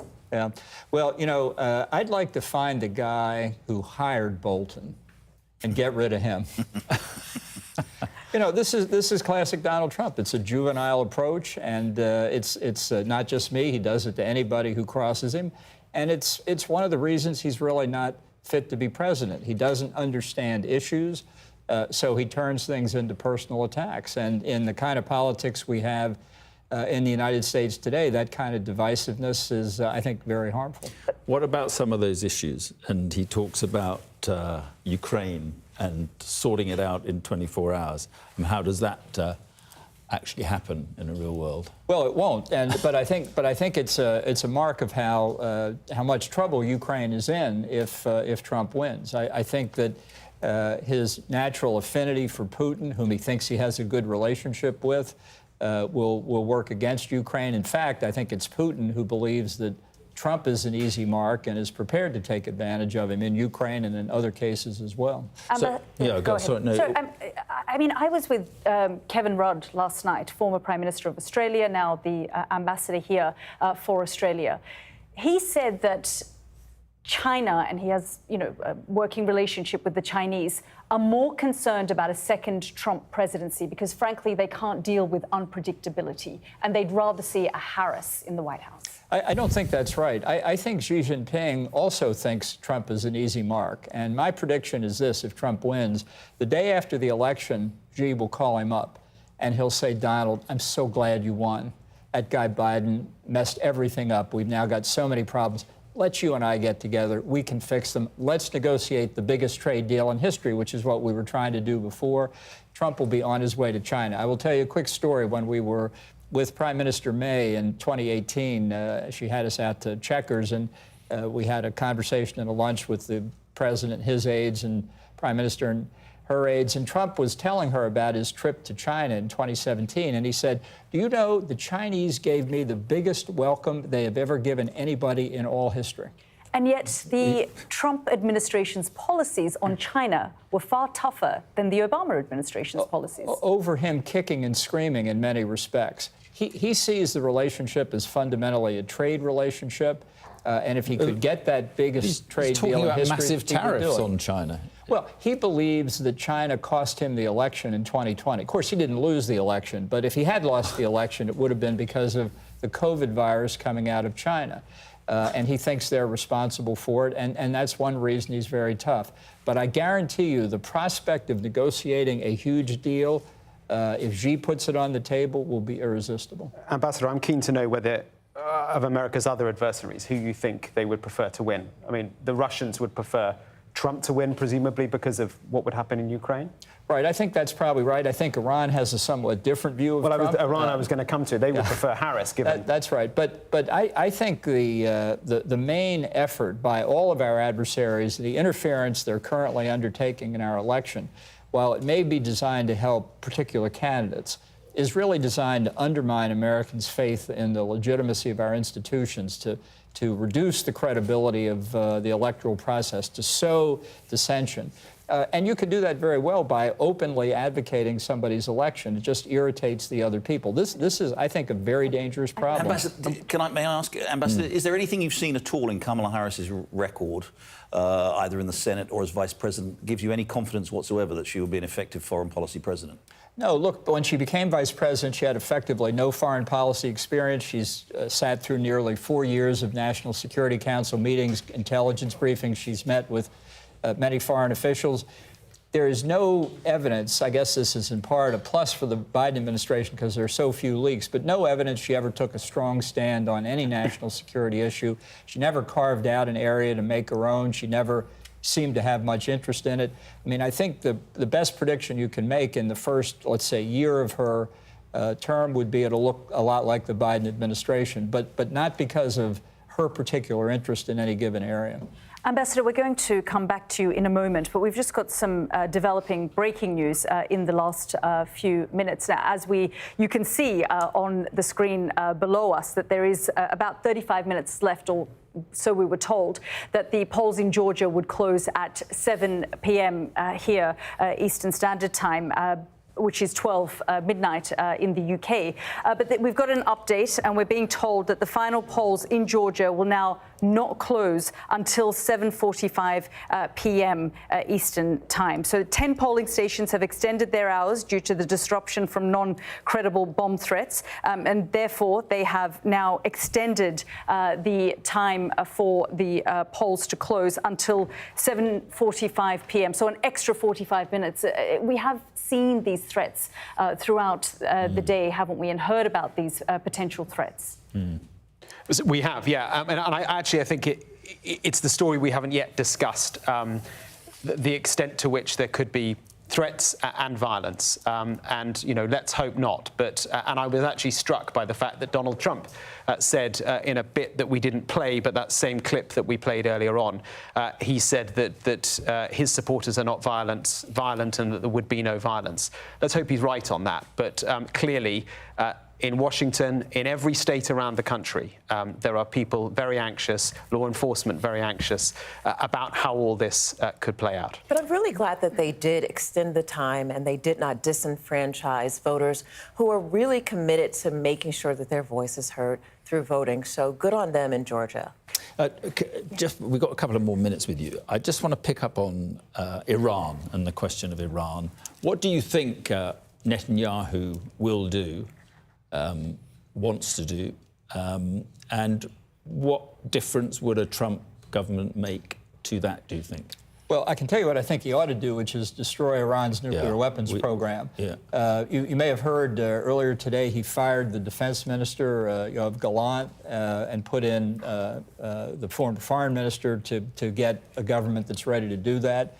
I think the period between the election and our inauguration on January the 20th, transition period now really will be particularly interesting. I think a lot of foreign Countries may try and test us during that period, but I think in the Middle East in particular, this may be an opportunity for Israel to take this action against Iran, which, by the way... An opportunity because Trump would turn a blind eye to it. Well, he's effectively said, I want this conflict over by January the 20th, which is he'd like to do that in Ukraine, too. Not because he knows how he wants to end them or what his objectives are. He just wants them off the table. It could be a much worse conflict by...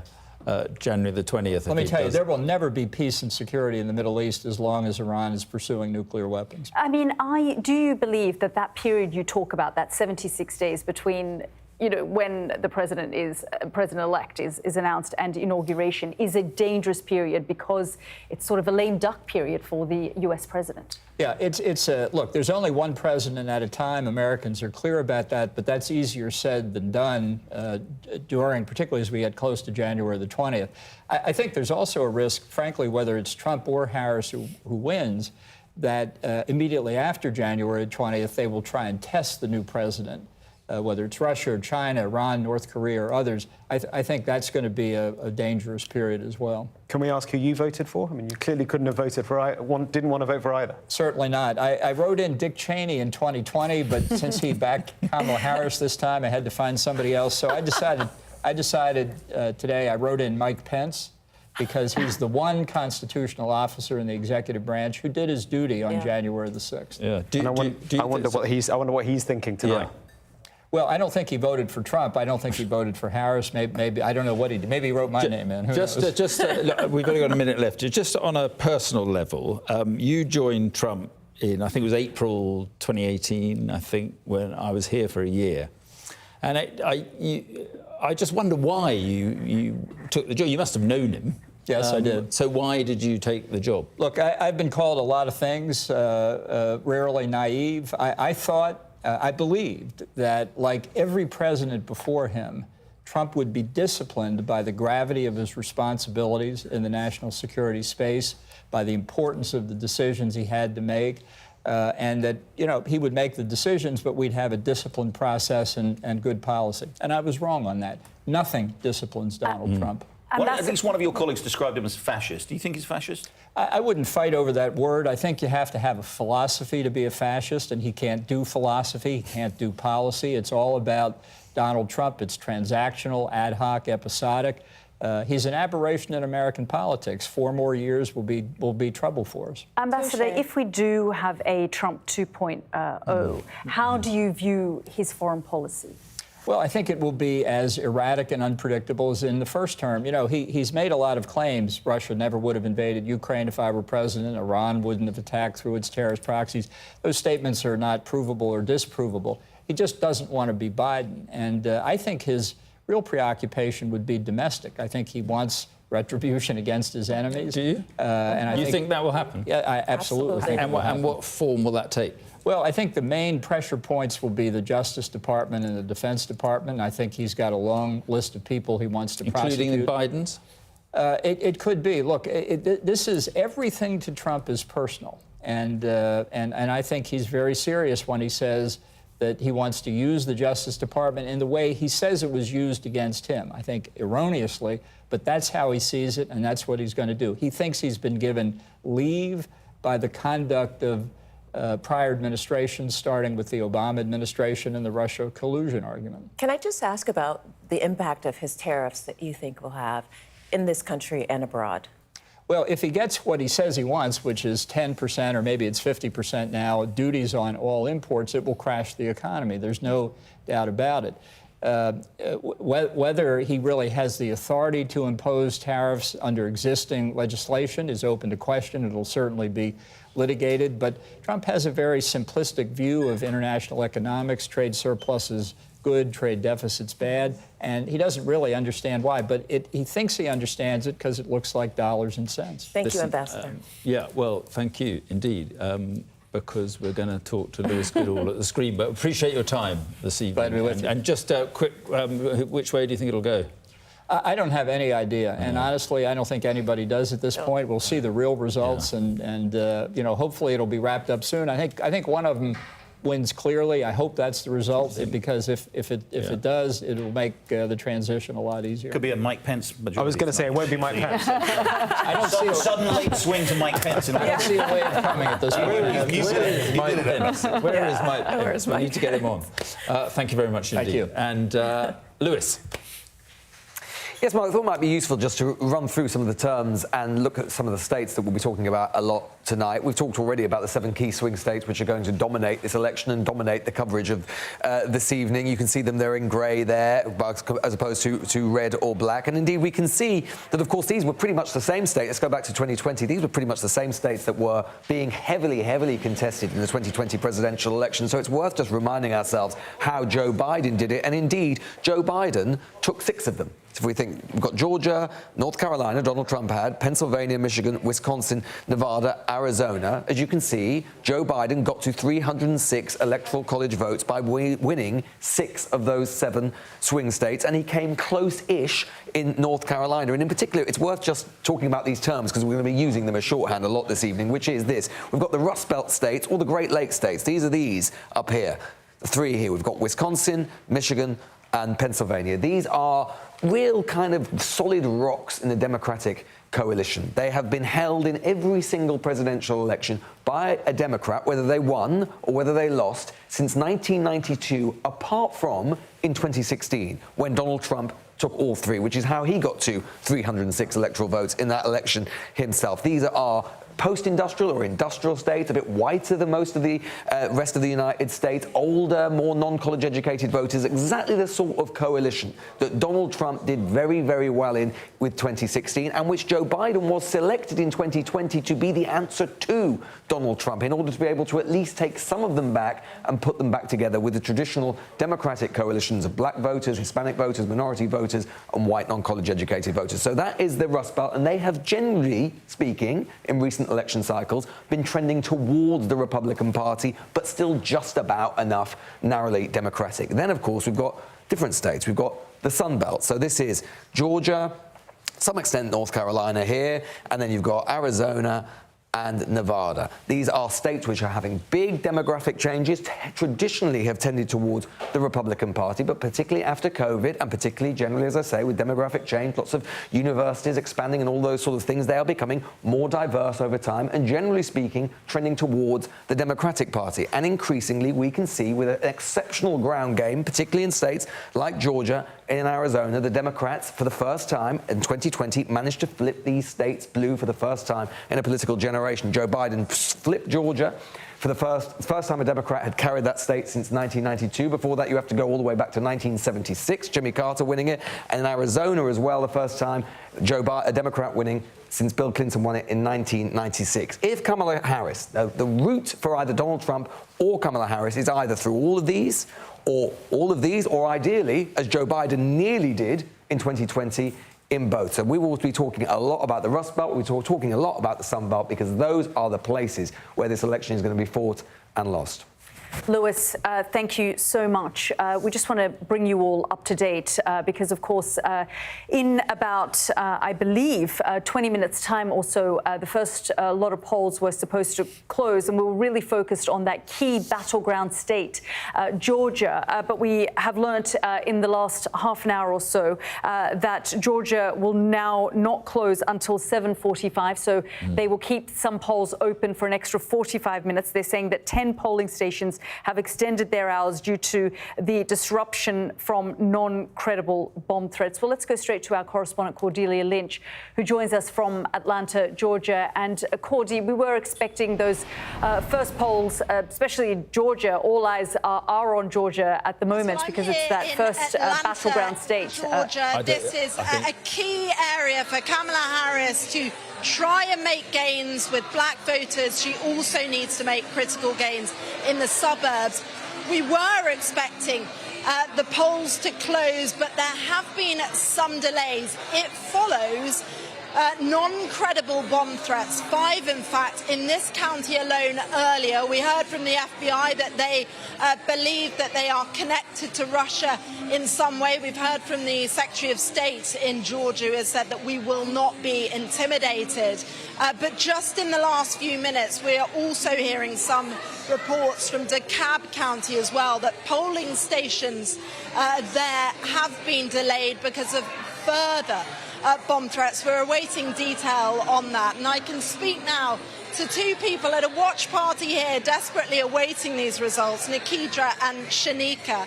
Nikidra, what do you make of these reports, of these non-credible, and we don't know about the latest, but bomb threats? How concerned are you by those? I think it's very concerning, and it's also sad, but I think the one thing that is, I think, going to pull this all together is the fact that we have somebody, Kamala Harris, who I actually voted for, someone who really cares about the people. And it's unfortunate that we're living in these times where they have to threaten our freedom. Like, the right to vote, it should never be threatened. And it's unfortunate, but I think that people are slowly but surely recognizing that this is a very important election, and to really vote your conscience and go with the person that you feel will lead and that you can tell your children about. And we already know who that is. This was a very contentious state back in 2020. You'll remember Donald Trump famously calling the Secretary of State to find 11,700 more votes that would have plugged the deficit, if you like. It was a state that Joe Biden turned blue after nearly 30 years of being Republican. Do you think there is a chance that any result might in fact just be undermined, not accepted? So based upon the history of Donald Trump, it wouldn't surprise me that he would try to contest the elections. But I think that people have wisened up, and they know that we're not going to fall for the banana in the tailpipe anymore. And just to, give your good riddance and, accept the election results. We're tired. We are tired of all the back and forth with him, his rhetoric. It's just too much. And so in the event that it doesn't go the way that he likes, go back to West Palm Beach or wherever his mansion is and just live there. Like, we are tired of it. So move on. It's time to move on and move forward, for that matter. Shanika, I'm interested what you think about the black male vote. A lot has been said this year about Donald Trump chipping away at Kamala Harris's appeal on that front, that some just don't feel the enthusiasm for her, that they believe that Donald Trump is more capable on the economy. Is that something that you're hearing from friends, families, others in the community?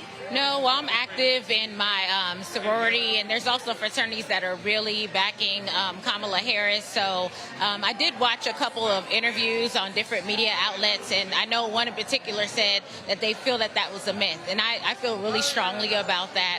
I really feel that there are a lot of African-American males, they can relate to Kamala Harris. I'm originally from the Bay Area, so I have a lot of similarities. We went to Howard University, the same organization. So I just really feel that there are a lot of African-American males that are supporting her. And even when Biden actually endorsed her, the African-American males, they got on for, their meeting and they raised money. So, I just really think that that's just, as he would say, fake news.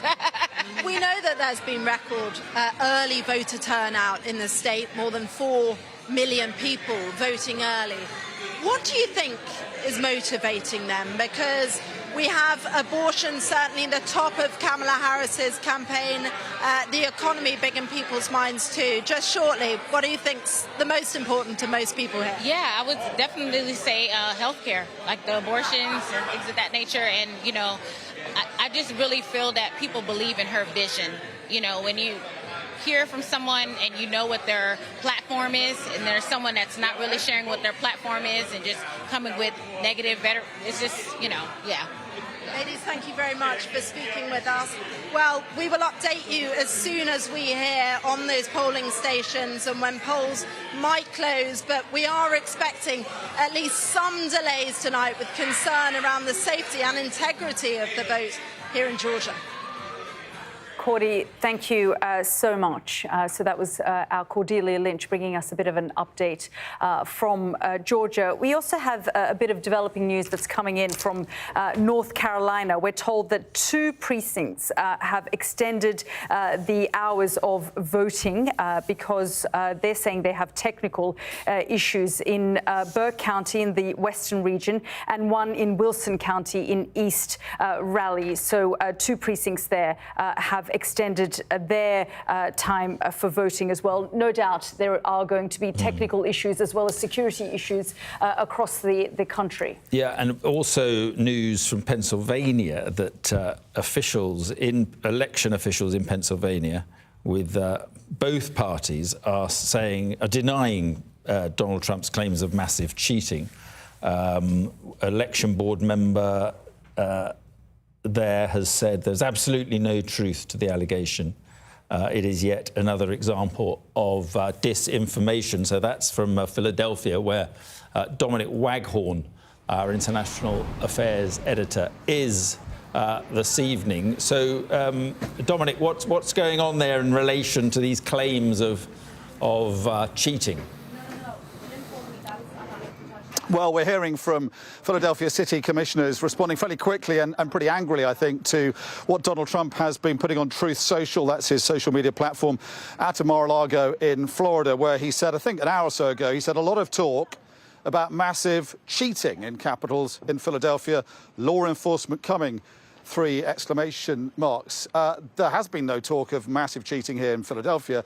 There may have been a certain amount of talk, scurrilous it seems, within the Trump camp, but there hasn't been any talk of it here, so it took people here by surprise, except for the fact that we've seen this in the past from Donald Trump. And of course, Pennsylvania was the site and the location and the focus of a lot of Donald Trump's claims, scurrilous and false, they turned out, none of them standing up in court, of fraud in the election then, because there was a gap between election night and Saturday when a result was finally released by Philadelphia and Pennsylvania state officials from the election saying that Joe Biden had won by a very narrow margin. And in that gap, he was able to cast a lot of doubt on the process that, as I say, was eventually proven wrong and unfounded in the courts. But it did a lot of damage to US democracy. So we have heard from a number of commissioners, 2 of them, a Republican and Democrat, came out of the building here behind me. Now, this is an enormous warehouse, a big vote counting station. It was a Bible printing factory, but because of the problems Pennsylvania has had in the past, it's buying up these big facilities, drafting in hundreds of vote counters, and they've been busy all day counting, particular the mail-in ballots, and now counting in in-person ballots. So from this building we heard, or 2 officials came out. Seth Bluestein was a Republican, and Omar Sabir was his Democrat counterpart. And this is what Omar Sabir had to say about what Donald Trump has been doing this evening. We had a beautiful day, beautiful election. We're seeing high turnout from reports that I have. It's a beautiful day. And to be clear, Philadelphia elections are safe, simple, and secure, and they have always been. There is no cheating. There's no smoke to it. People say things, but it doesn't necessarily mean that it's true. We've learned this in 2020. We have hard-working people trying to give the citizens of America the election that they deserve. Do you know any specifics of the allegation? Hold on 1 second. So as I said in my social media post, there is no truth to the allegation that there is massive cheating in Philadelphia.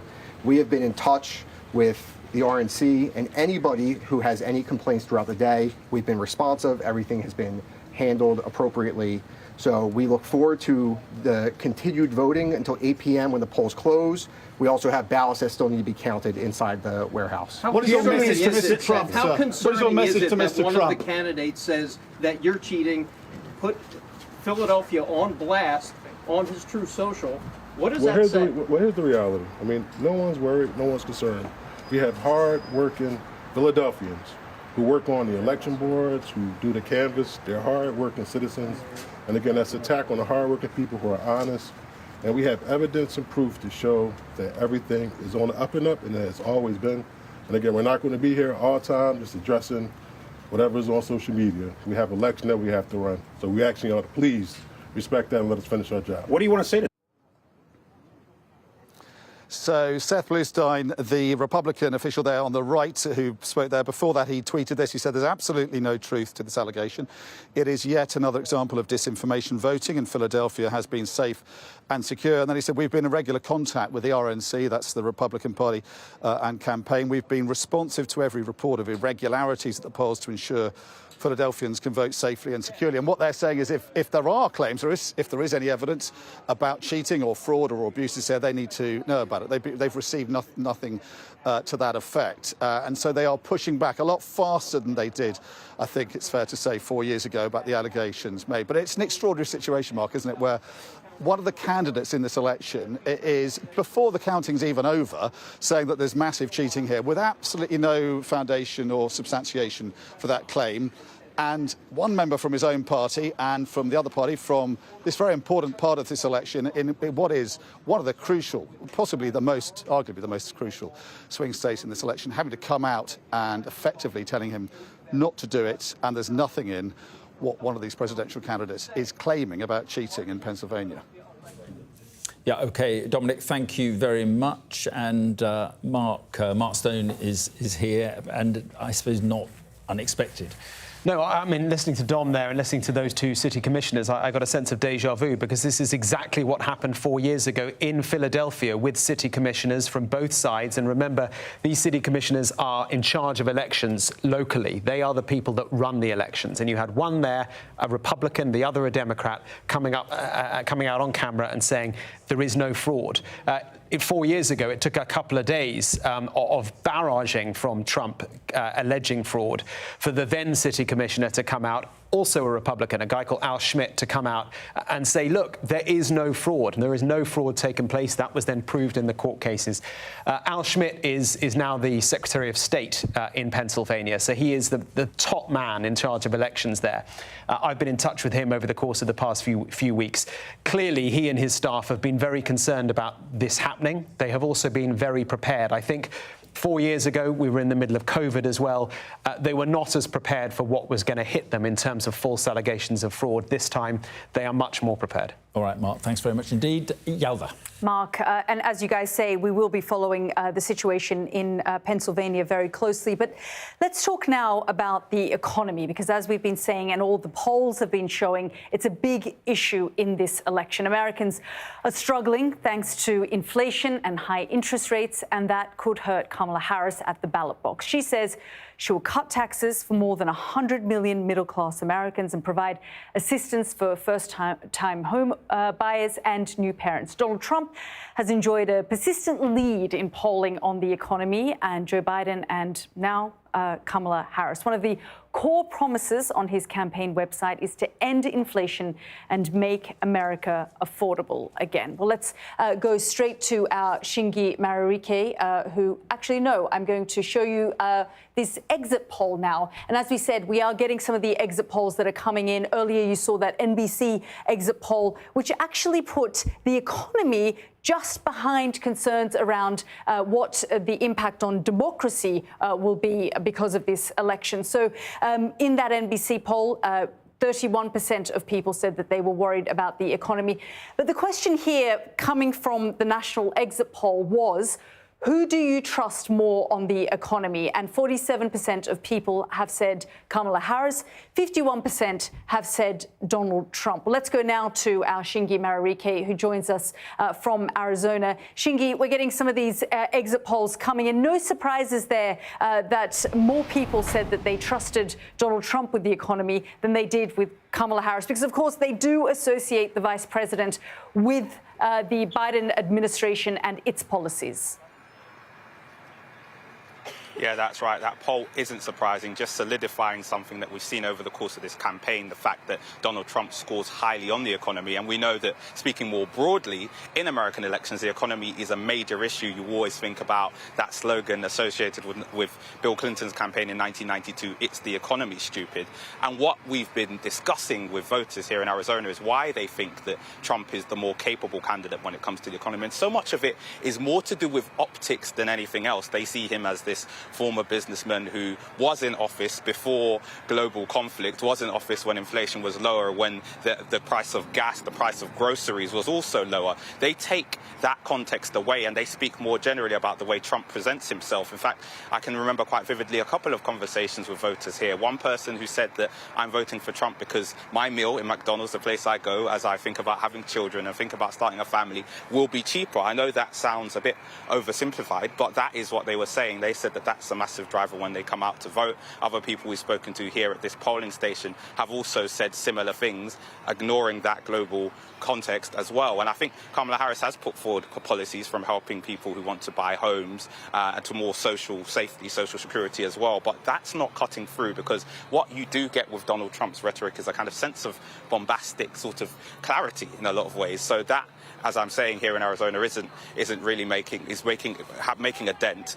Just speaking a little bit more about what we're seeing behind me as well, you can see that people are still queuing up at this polling station. The queues have been 30 minutes over the course of the day. It's extremely busy. We know that there are 78 different contests on the ballot as well. And one of the central issues they'll be thinking about as they vote is the economy. Chingy, thank you so much.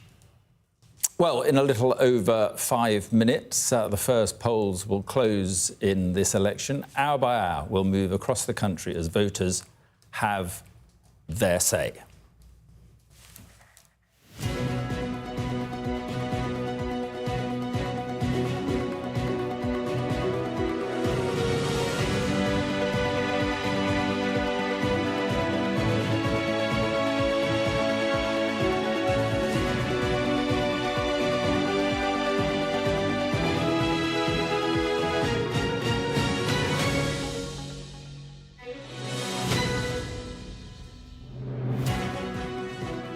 So here we go. This is what we have been waiting for. The countdown to polls closing, as you can see on your screen. Just Let's 10 get hours that to go, actually. of you and I up here with these guys. Georgia was due, as we said, to be the big prize. Polls now closing.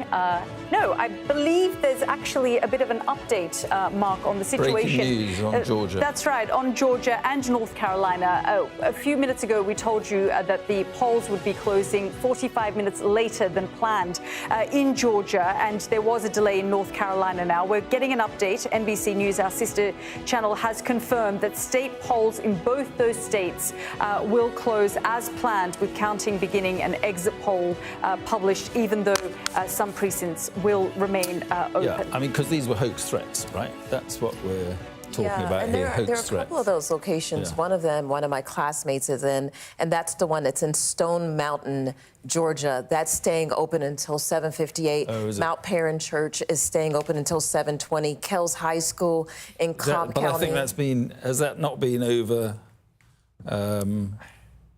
Where are we in this? Well, we'll find out. We'll find out from NBC, because and then we're told now it's back to normal. At 7:35, these are folks that are live. They're updating live from these polling places. They're still in the line. There are some that remain just those open. 4 locations, not statewide. The challenges for law enforcement, for the FBI, are huge on a night like tonight, because they're dealing with hoax bomb threats that could come from some kid ringing in and just trying to have mischief. Could come from Russia, as we've been hearing. As well, and Russia has an interest in creating chaos in this election, of course. So they're dealing with all that, but they're also dealing with extremist groups as well. There's been some reporting in the last few days about a lot of chatter on Telegram, a messaging site that lots of extremists use, and the FBI, whether it be here, down the road in Washington at their headquarters, or at field offices right across the country, they are working really hard at the moment to try and deal with all this. And of course, it's the same FBI that Donald Trump has discredited many times before. By the way, I should say, all this will be grist for legal challenges. If this is a really close election, and it's decided again by a few thousand votes in Georgia, North Carolina, or Pennsylvania, and Philadelphia, and polls were kept open in heavily Democratic areas, which these probably are, beyond the time that, you know, I can see, you know, election lawyers licking their lips in anticipation about challenging to disenfranchise the poor, those who are not able to go earlier, they're going after they get off of work.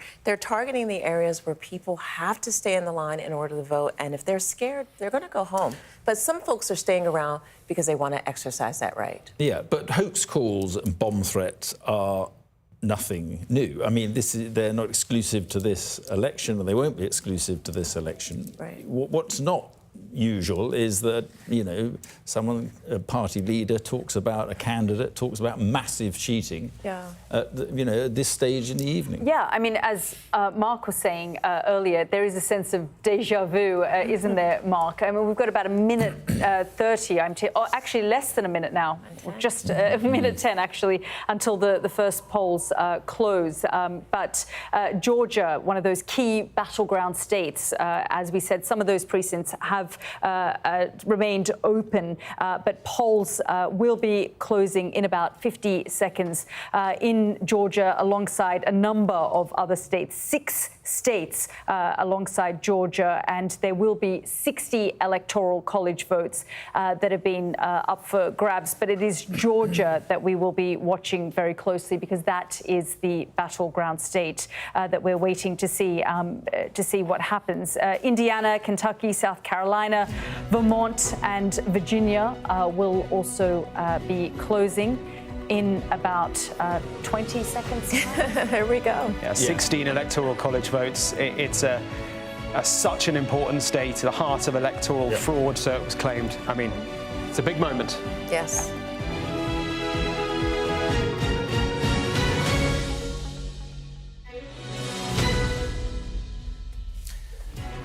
And there we are. The polls have closed in, well, we're finding out the latest about Georgia, but they've closed in Indiana, in Kentucky, in South Carolina, in some very different states up in the north, in, well, Virginia and Vermont. But Georgia is the interesting one. We will be fixing on 16 electoral college votes. Biden won it marginally. I think 11,000 votes in 2020. It was the closest vote in that election, and polling suggests it will be close again, Mark. It was there. It was where that famous phone call came from. The 2nd of January 2021. Trump called Brad Raffensperger, the Secretary of State in Georgia, the guy in charge of the election process there, and said, find me 11,780 votes. That, of course, the number he needed to win. And that then became the center of one of Donald Trump's court cases. So it's a key place. It's a place both sides want to win. Right. We have our first result. And there it is. No great surprise and a large margin of victory, but Donald Trump is projected winner of Kentucky. 8 electoral votes go to Donald Trump, very red as you can see. A Southern Democrat, Jimmy Carter, I think was successful in %76, Clinton maybe, I think I remember, but it is a Republican state, as you say, so no surprises there. Donald Trump won it by 62%. But I think we can also show you Vermont. Vermont has just 3 electoral college votes. And again, no surprises. The projected winner, Kamala Harris there. Joe Biden won it by 66%. Yeah, and they're predicting that without even, look, I don't think they've counted any votes yet. Well, they've yes, predicted it's 3 electoral votes. And that's because, you know, we know some things stay the same. It's they have the exit poll. They have the exit poll data. But there are some states in this country who haven't seen the candidates at all. They don't bother to even travel to these states because they know that they are not in it for one or other candidate. So there are large parts of this country which you know, may have missed that there's an election on. I doubt it, but the candidates wouldn't have been there. There are other states where they are all the time. Vermont, in, New England, not so much. Well, that was one of the mistakes that Hillary Clinton made during her race, not going to Michigan enough. ultimately losing Michigan. Not going to Wisconsin. And not going to Wisconsin But, at all. We can have a look at Georgia. There we are. And there is, as we've heard, some sort of problems, some sort of delay. But that is a very big state in terms of both electoral college votes, but also how tight it is. Usually a Republican state, but as I say, Biden won very closely. Yeah, I mean, Mark was saying there that, you know, Biden won this state by 11,780 votes, and that infamous phone call that Donald Trump made to the Secretary of State saying, find me 11,780 votes. Yeah, but that was what landed him in court partly as well. Jerry, I mean, how important... A court case which, of course, was eventually failed because the prosecutor was doing all kinds of things she shouldn't have been doing. And in the process trying to get herself elected, there's no doubt, as the governor of Georgia. So let's not completely, you know, go down this route of, oh, my God, Donald Trump is an absolute criminal. The call was evident that he was breaking election law. You cannot ask to find votes after the polls. But it doesn't look like that's going to go anywhere, does it, really? Yeah, it is dead. It is dead on arrival. We're just going to go through some of these other polls that have closed. You can see Virginia there, 13 electoral college votes there, and too early to call at this stage. We were laughing about this yesterday. Virginia is a state that Donald Trump reckoned he might be able to win, and you know, we were all discussing it with Lewis and saying little chance of that. I mean, Harris would be in trouble if she lost. But the key thing will be to see the margins there, because I mean, it was, I think, Biden won by what, 7 last time. It has, you know, it had been Republican in the past.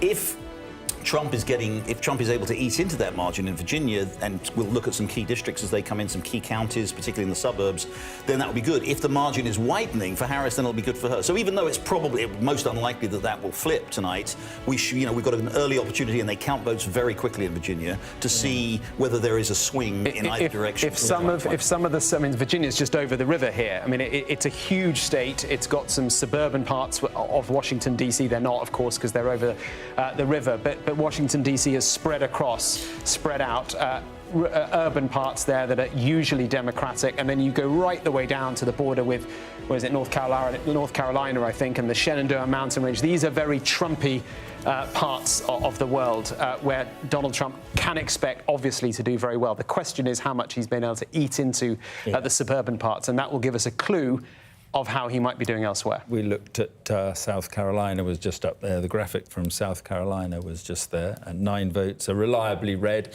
So let's have a look. Look, it's very early days, but this is the race to 270, which we can have a look at.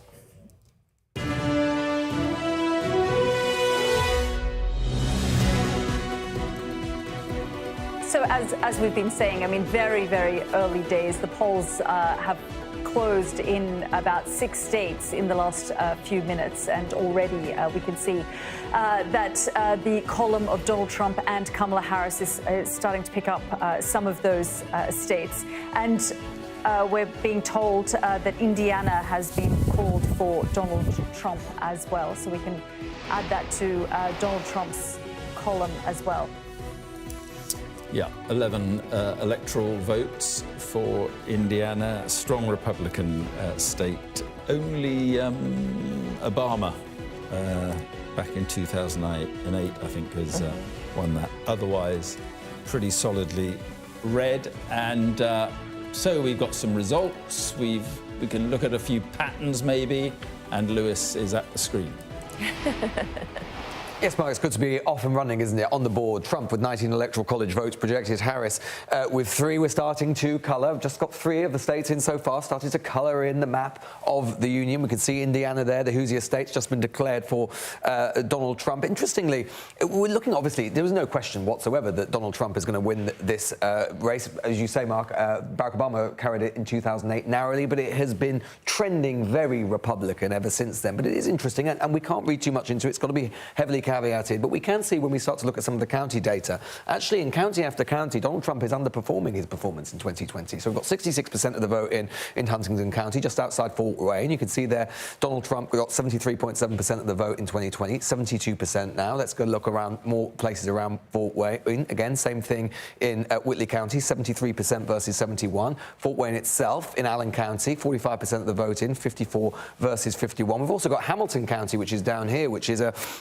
wealthy suburb, effectively, of Indianapolis, which is a very Democratic area. It's definitely trending Democratic, but we can see that Kamala Harris, this is a county that Donald Trump won back in 2020, 52 versus 45 with Biden. Harris is winning with nearly 50% of the vote versus 48.6 to Trump. Obviously, got to be caveated because there's still only 58% of the vote in, and Indiana is not going to be contested, it's already been called, but it could indicate that perhaps if Donald Trump is underperforming with some of his more traditional voters, white voters, more rural voters and so on, that could bode well for the vice president. But of course, it's very, very early days indeed. We've also had Kentucky called as well. There's no question again in the bluegrass state of any Democrat winning this. Bill Clinton was the last one to do so in 1996, but we can see there so far 9% of the vote in. Donald Trump way, way ahead. It does occasionally elect Democrats to statewide office. Kentucky, there's a rather conservative Democrat governor there at the moment, but generally speaking, it is very conservative. So we know in Vermont as well. I mean, literally barely any votes on the board, I think, at all in Vermont, but we already know that it's definitely going to vote for Kamala Harris, the home of Bernie Sanders, of course, has one of the Senate seats there. But of course, we're all really, really waiting for what's going to happen in Georgia. This is the absolutely glittering prize that awaits either Kamala Harris or Donald Trump. And we have been saying, haven't we? We have been saying all throughout exactly what Kamala Harris needs to do, which is try and replicate what Joe Biden did back in 2020, which is try her best to run up massive margins all around Atlanta, all around Savannah, the big urban centres. Donald Trump, meanwhile, of course, has to try and start to do better. And this will be a really tantalising glimpse when we start to get those results in from Atlanta. A big narrative of this campaign has been, can Kamala Harris actually command the same level of African-American black voter support that Joe Biden was able to do and that Barack Obama was able to do, and potentially even expand upon it as well? Lots of conversation and lots of talk about her being somewhat more frail, somewhat weaker with black men in particular. When we start to get the sort of results in from places like Fulton County there, with the home of Atlanta itself, places like Cobb County and so on, we will start to be able to piece together and answer that question. That is basically the answer to the question overall, Mark, which has been, can Kamala Harris in this election not only maintain the Joe Biden coalition from 2020, but actually potentially also enhance and create and augment a coalition of her own as well? We've talked so much, haven't we, in the past about whether Donald Trump's coalition has been underestimated in the polls. Most of the pollsters have corrected for that. The big question for me in this election is, have the pollsters underestimated Kamala Harris's particular appeal? We'll start to find out when we start colouring in this map. I just want to pick up on what you're saying there, Lewis, because we are getting some NBC News exit polls from Georgia, and what they're finding there is that they're saying that there is no sign of a major shift among black voters to Donald Trump in Georgia there. So that is preliminary exit poll data that's coming in, but they are finding that there are no signs of a major shift among black voters for Donald Trump. Which is great news for the vice president, Yalda, because if she can remember, I mean, the Democrats we would be talking, if Kamala Harris was underperforming, we would be talking about her dropping from African-American black voter support higher than 80% to something like 75%, which would still be dominating among black voters. But of course, even a few percentage points drifting, bleeding, hemorrhaging to the Donald Trump column would be really significant in places, as we were just talking about, in Atlanta and Georgia and so on. So if there is no sign in those exit polling that is happening, if she has kept that Joe Biden, the glue of that coalition together from Joe Biden in 2020, and potentially augmented it, particularly with younger voters, and doing better than Joe Biden did with women voters, then we could, at the end of the night, be talking not just about a Kamala Harris victory, but a Kamala Harris blowout. Well, let's get a reaction to that from our Mark Stone. Mark, Donald Trump really was trying to bleed into that, especially African-American men. We heard from Barack Obama coming out and almost scolding African-American men and saying, you know, is it because she's a woman? Is this why you're not vote for her? That went down really, really badly. I spoke to quite a few African-American men and women, actually in Georgia, but also in the Rust Belt states as well, who were offended by that. Just because she is black, why does that mean we should be voting for her, seemed to be the sentiment. But I remember in Georgia, in the southwest of Georgia, Columbus, a Democratic town, we went there a few weeks ago, and went to a basketball court full of young black guys. And I was struck, perhaps because I'd made assumptions I shouldn't be making, that they would not be wanting to vote for Donald Trump. All of them. I'm with the Trump man, I'm with Trump, I'm with Trump.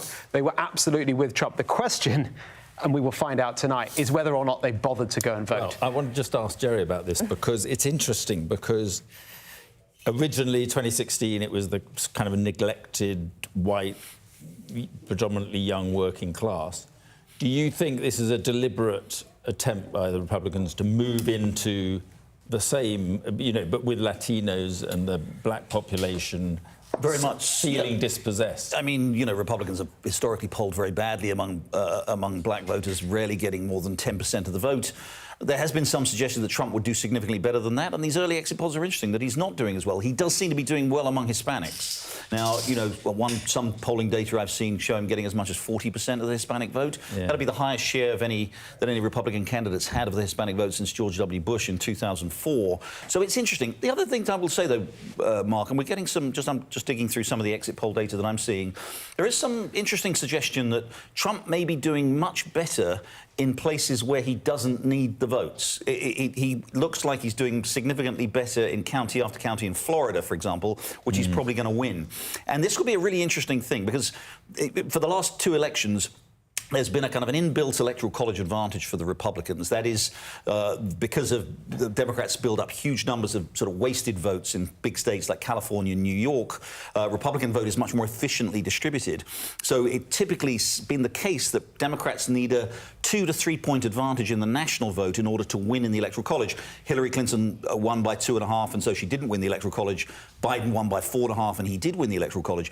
There's really some interesting data here, and some people have suggested this may be true, and I'm seeing more of it now, that advantage, that Republican advantage may be narrowing, and it actually may be that if Harris may only need a half-point lead or a 1-point lead in the national vote actually to win the Electoral College. So that's partly because Trump is doing well, particularly among Hispanics in places like Florida. He'll probably do well in Texas, where he'll build up significant numbers of votes. Partly because of immigration? Yeah, very much so. But it is that's going to be a really key thing to watch. That the Electoral College could be much more favourable for the Democrats than it's been in previous elections. We're going to go to Georgia in a second and speak to our Cordelia Lynch. But I just want to bring you in, Omarosa, because of course, we talk about the African American community, but no community is monolithic. I mean, it's sort of bleeding into both sides. I mean, historically, they have voted for the Democrats, but there have been African Americans who voted for the Republicans as well. Back in 2016, I actually had the effort for African American outreach for the Trump campaign, and we crafted what we called was the New Deal for Black America. As you may know, of the 10 items that Donald Trump promised for Black America, he only delivered on 3 of them. And so a lot of the voters just kind of turned away from him. But they have made a concerted effort in the last cycle to reach out specifically, as you mentioned, to African-American men.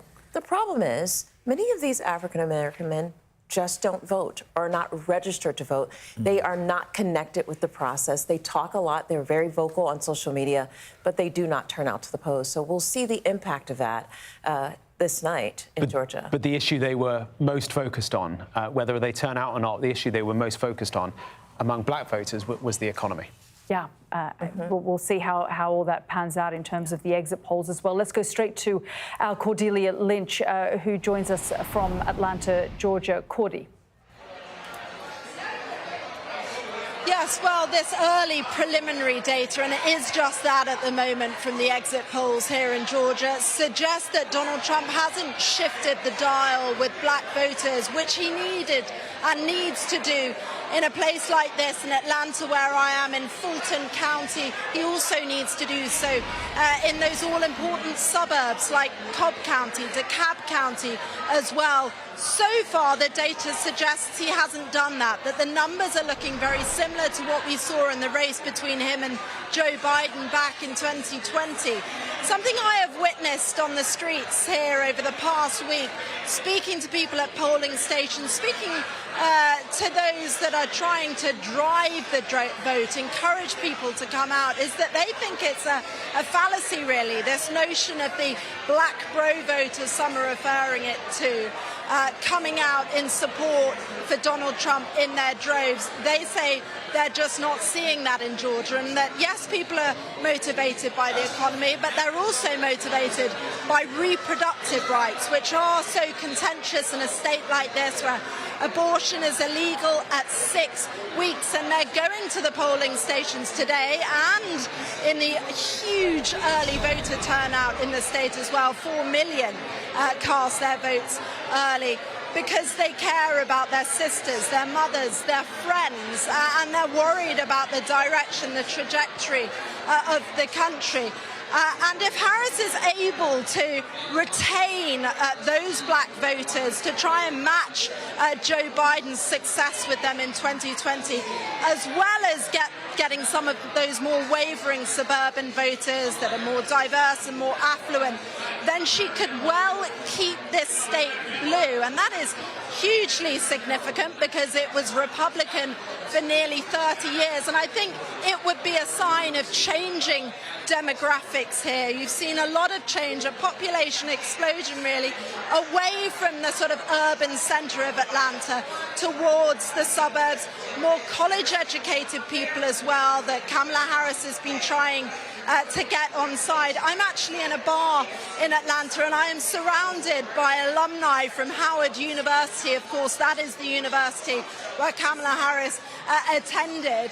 And they say that there's kind of huge enthusiasm, that this feels like a vital moment that they have seen between men and women, this kind of desire to really come to the wicket for her, that this is the moment not only for a female president, but for a female president of colour too. And they are very hopeful tonight that they just might be able to keep Georgia in that blue lane, and if they are able to do that in conjunction with a swing state like North Carolina in the South, well, of course, her path to the White House would be made a lot easier, but no guarantees of that yet. The polls have closed here. They're starting to look at the early votes to count those. But I should say one other kind of elephant in the room, if you like, around the vote in Georgia is concerns about security threats. Now, in the past hour, I've spoken to DeKalb County. 7 polling stations have faced bomb threats there tonight. There are bomb sweeps taking place as I speak. There were 5 in Fulton County, where I am now, earlier today. We heard from the FBI saying they believe they are connected to Russian domains. And we've heard from the Secretary of State as well, saying that he's insistent that they won't be intimidated by this. But it does mean that there are delays at some polling stations, and I think it just raises the spectre.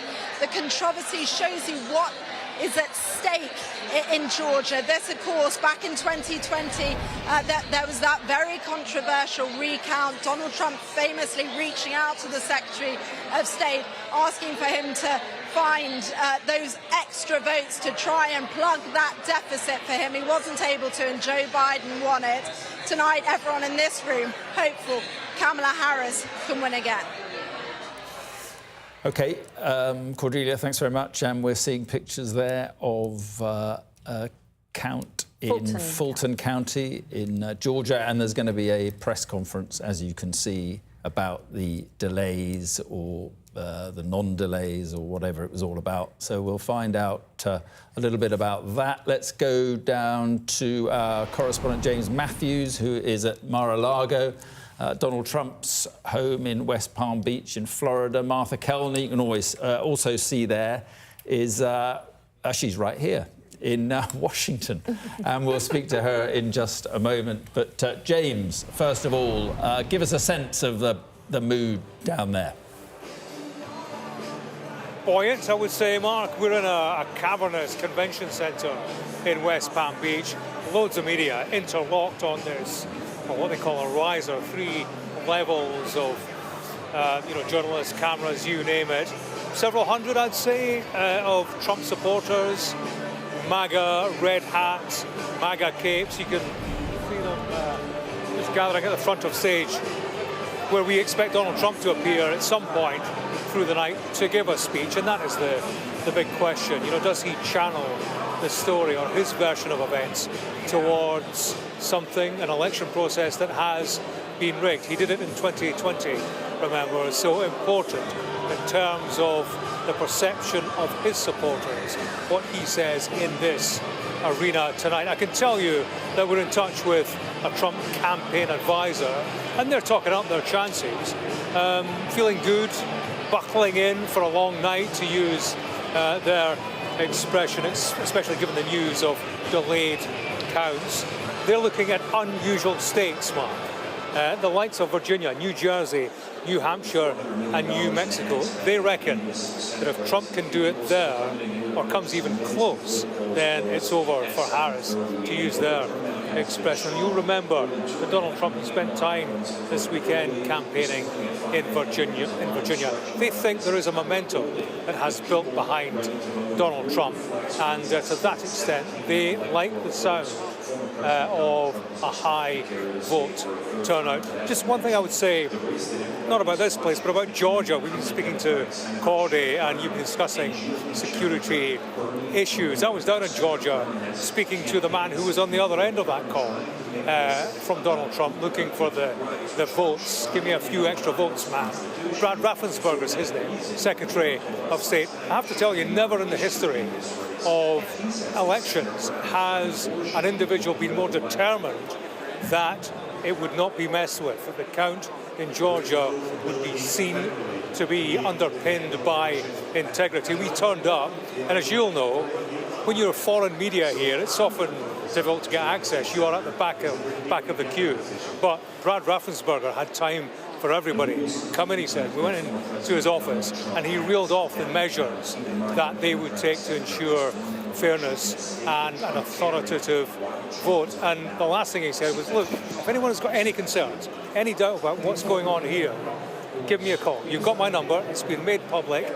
Call. If there's any suggestion of fraud, call Brad, he said. So there you go. That's the kind of mood in Georgia, with a view to what was almost a prediction of troubles on the night. We'll see how these pan out in due course, but certainly in terms of the prep down in that state, then that was underpinned pretty tightly. OK, James, thank you very much. And as you can see, 4.5 minutes until the polls close in North Carolina, Ohio and West Virginia. Yeah, and as we've been saying, North Carolina, another crucial battleground state. But let's go back to Lewis, who has some updates for us from Florida. Now, polls have closed in some parts of Florida, Lewis, not statewide, but you've got some results that have been made available. Yes, Yalda, they count their votes very quickly down in Florida. We can see there 59% of the vote already in. Donald Trump on 53.3%. We were saying before, weren't we, this is a state that used to be extremely swingy, extremely purple. Barack Obama won it twice, of course. George W. Bush famously won it by an absolute hair's breadth in 2000, went all the way to the Supreme Court. But it has been trending Republican, really, in the era of Trump. It is, of course, the home of Donald Trump now. And you can see with 59% of the vote in, just changing even there, the former president going up by 0.1%, 53.4% versus 45.7%, which is overperformance on his what he got in 2020. And indeed, really, really interesting. I said before, didn't I, that I'd be keeping a very close eye on what is going on in Miami-Dade, right in the southern tip of Florida, which has been a Democratic stalwart county ever since 1988. The last Republican to carry this county was George H.W. Bush in the landslide year of 1988. Well, look at this, 70% of the vote in, big Latino Hispanic community in Miami-Dade. Donald Trump is currently leading in this state by this county, I should say, by a margin of 92,500. Joe Biden won the state by 10 points or so, 8 points or so, back in 2020. Yes, it has been long-time trending Republican. You can see as recently as 2016, Hillary Clinton got 63.7% of the vote here, but it looks like Donald Trump is on course potentially to probably win Miami-Dade, and if not, at least run it extremely close indeed. And I think generally you can see in more Latino, Hispanic parts of the state, Donald Trump is doing pretty well. If you compare to more traditional elements of his coalition, this is Sumter County here. This is the oldest county, the biggest population of over 65s of any county in the United States. You can see here we've got 95% of the vote in here, so virtually all of the votes still are in now. And you can see Donald Trump is on 68.4% versus 67.9% last time, so he's doing a bit better with this much whiter, older county, but not vastly better as he's doing in places with more Hispanics. And we can see that mirrors exactly in the adjoining areas as well. Citrus County there, of course, 70.1%, exactly what he got before in 2020. We look at Pasco County again, doing 0.5% better. These are all along big retirement villages, massive retirement communities along the west coast of Florida. So I think we won't probably be long, I suspect, before we see Florida called with its 30 electoral votes. Remember, it's the third biggest prize on the board this evening. Absolutely key building block for Donald Trump. It's not a surprise, but he's doing pretty well in his adopted home state of Florida.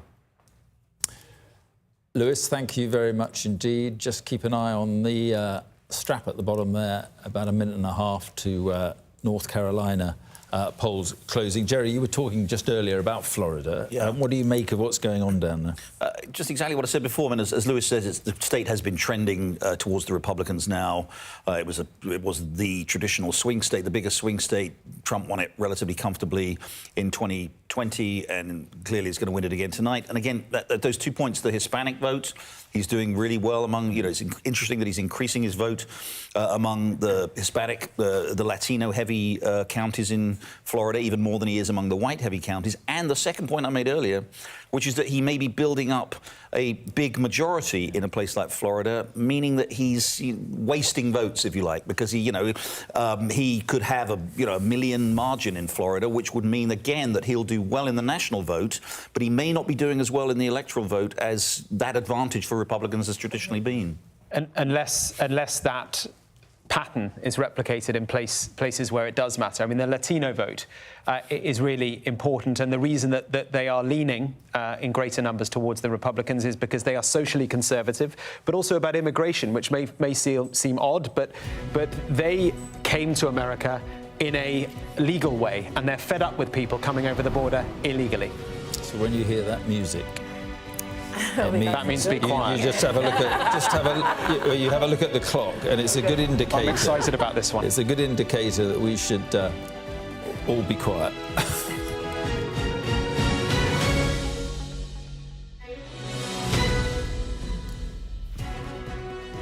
Well, it's 12:30 in the UK and 7:30 in the evening here, and polls are about to close in North Carolina, another of the battleground states tonight. And as we've been reporting, 16 electoral college votes in North Carolina. There are 37 electoral college votes up for grabs here, Ohio and West Virginia as well. But Mark Stone, North Carolina, another one of these crucial swing states that Donald Trump, it was the only one in 2020 that Donald Trump actually won of the battleground states. Yeah, I mean, this is a really important one. It is a state that when Biden was the candidate, the Democrats had written off. They did not think that they stood a chance there. But you remember we were talking earlier about how when Biden stepped down, Harris took over, the race was overturned. Suddenly it became neck and neck very quickly, and North Carolina for the Democrats came into play. I spoke to some Harris campaign officials who were drafted in, old hands from previous campaigns, drafted into North Carolina and other states to see what they could do. Less than a week ago, they were very optimistic about how things were going there. Maybe they would say that anyway, but you know, they seem pretty optimistic that she has a chance in North Carolina. If she wins that, this is a don't go to bed moment. If she wins, if she wins North Carolina, then this gets very, very interesting for the Democrats. It's too early to call at the moment, Yeah. but we can call, or West Virginia, I think, is no great surprise there. increasingly solid Republican state. There's Trump a Senate, won by 42 race here as well. Is there? In West Virginia. But Trump won by 42 points over Hillary Clinton in 2016, 39 points over Biden, so it's about as red. Yeah, as North Carolina will be another state where there, as it again, gets. could be legal issues because, of course, Western North Carolina was devastated by Hurricane Helene less than 2 months ago.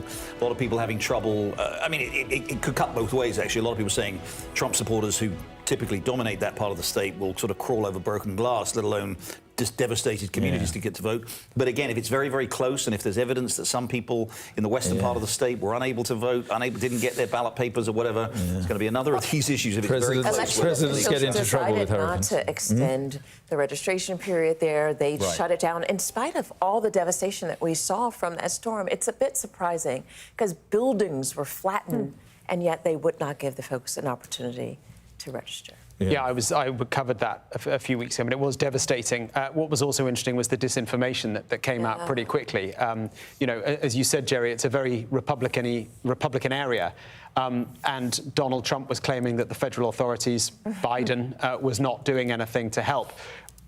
What was interesting to me going there was that the Republican voting public there were like, actually, the federal authorities are helping quite a lot. Right. So that kind of undermined his argument. But he was there. He was there very quickly, campaigning there within the aftermath of the storm. So it's interesting going through these. How many Obama actually carried in 2008. Well, North Carolina was the one. I think the one state that flipped. I think he won it in 2008 and lost it in 2012. I mean, North Carolina is interesting because there are a lot of rural counties, but there are also these urban areas that the Democrats have really built a base, and they're focused on the suburbs, which are purple, but it's the urban areas that are blue. Yeah, it's the same story in many of these states, that these suburban counties that could be tacking to the right, that's certainly what the Trump campaign will hope.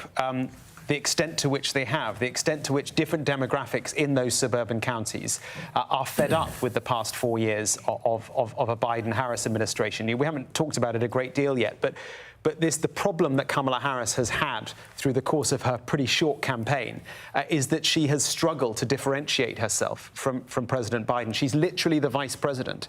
So to present herself as a change candidate has been really very hard. Do you think she was too nice? Too nice. I mean, she could have been fairly... She could have thrown him under the bus a while ago. But I'm sorry to jump in here, but part of the deal for her inheriting his apparatus, I'm talking about Biden's complete organization, a bit of his funding and his donors, was that she wouldn't bash him, that she wouldn't trash his legacy. So she has to walk a really delicate tightrope. Was that a mistake? Because even when she was blatantly asked what you would do differently from Joe Biden, she said nothing. Yeah, but she had to be very, very careful because the Dems are united behind this ticket.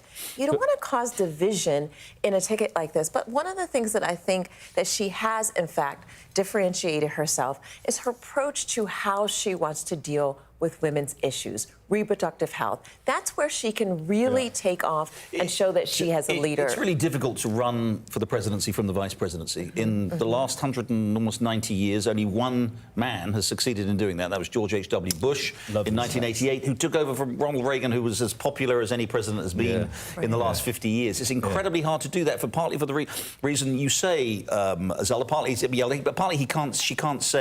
she can't really distance herself from the president, because that would be incredibly divisive in the party, and you can guarantee that somebody in the White House would push back. At the same time, you know, she can't sort of claim to be something, you know, she can't be running on the president's record because he's very unpopular. It will be, if she wins tonight, it will be a remarkable feat for all kinds of reasons, but for that reason as well, and it will probably also say a lot about how unpopular. Gore did get close. Marissa, hold your thought, because we're going to lose Martha Kelner. I think Martha Kelner wants to get to the bar or something. I don't know.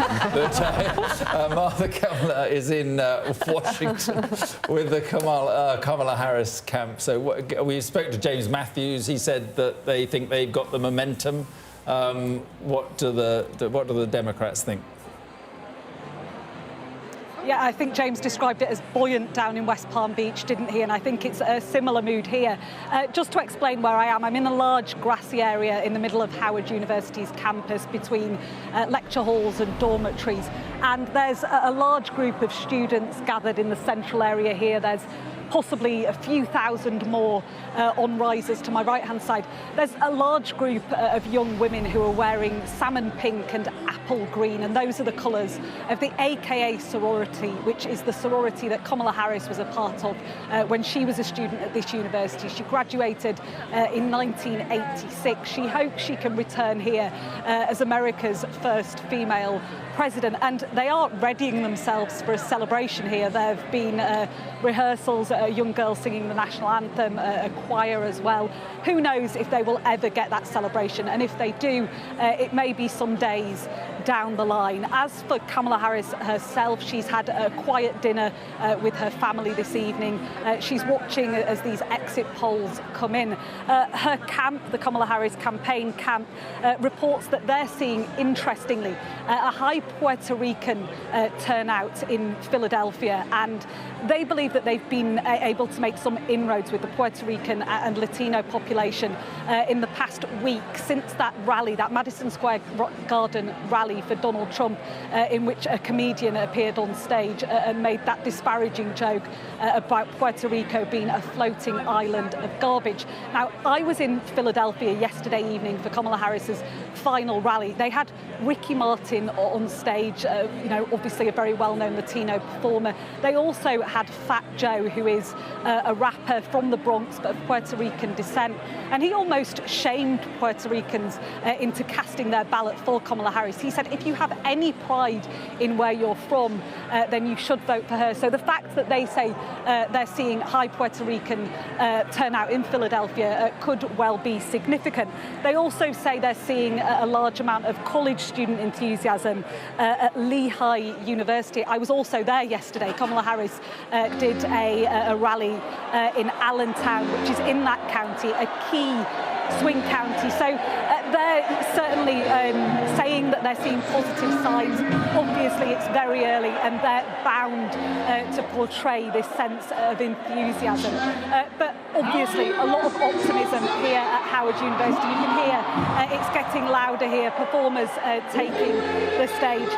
They hope that they'll be anointing one of their former students as the first female president of the United States. Martha, thank you very much, and Omarosa actually knows the band, I think. So I want to go join him. Is it? Well, let's bring in Sydney Kamala-Gadov, Democratic Congresswoman from California. Thank you very much, Congresswoman, for joining us here on the programme. A big night for both camps. Just tell us, have you managed to speak to the Vice President at all, and just give us a sense of the mood of the party? Well, I certainly have not had a chance to talk to her tonight, but I hope to congratulate her before the night's end. Folks are optimistic, cautiously optimistic, but we believe we have run, through the tape. There have been a record number of volunteers. There have been a record number of door knockings. There have been a record number of phone calls being made to voters. We are seeing a lot of activity across all of the battleground states. And so we are optimistic that we will be successful in both the congressional race and also the race for the presidency. Yeah, Omarosa, I think, wants to say, she's on set with us. Hey, Sydney, it's Omarosa. Hi.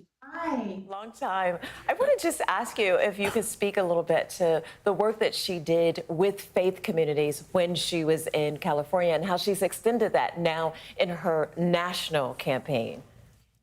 Yeah, great question.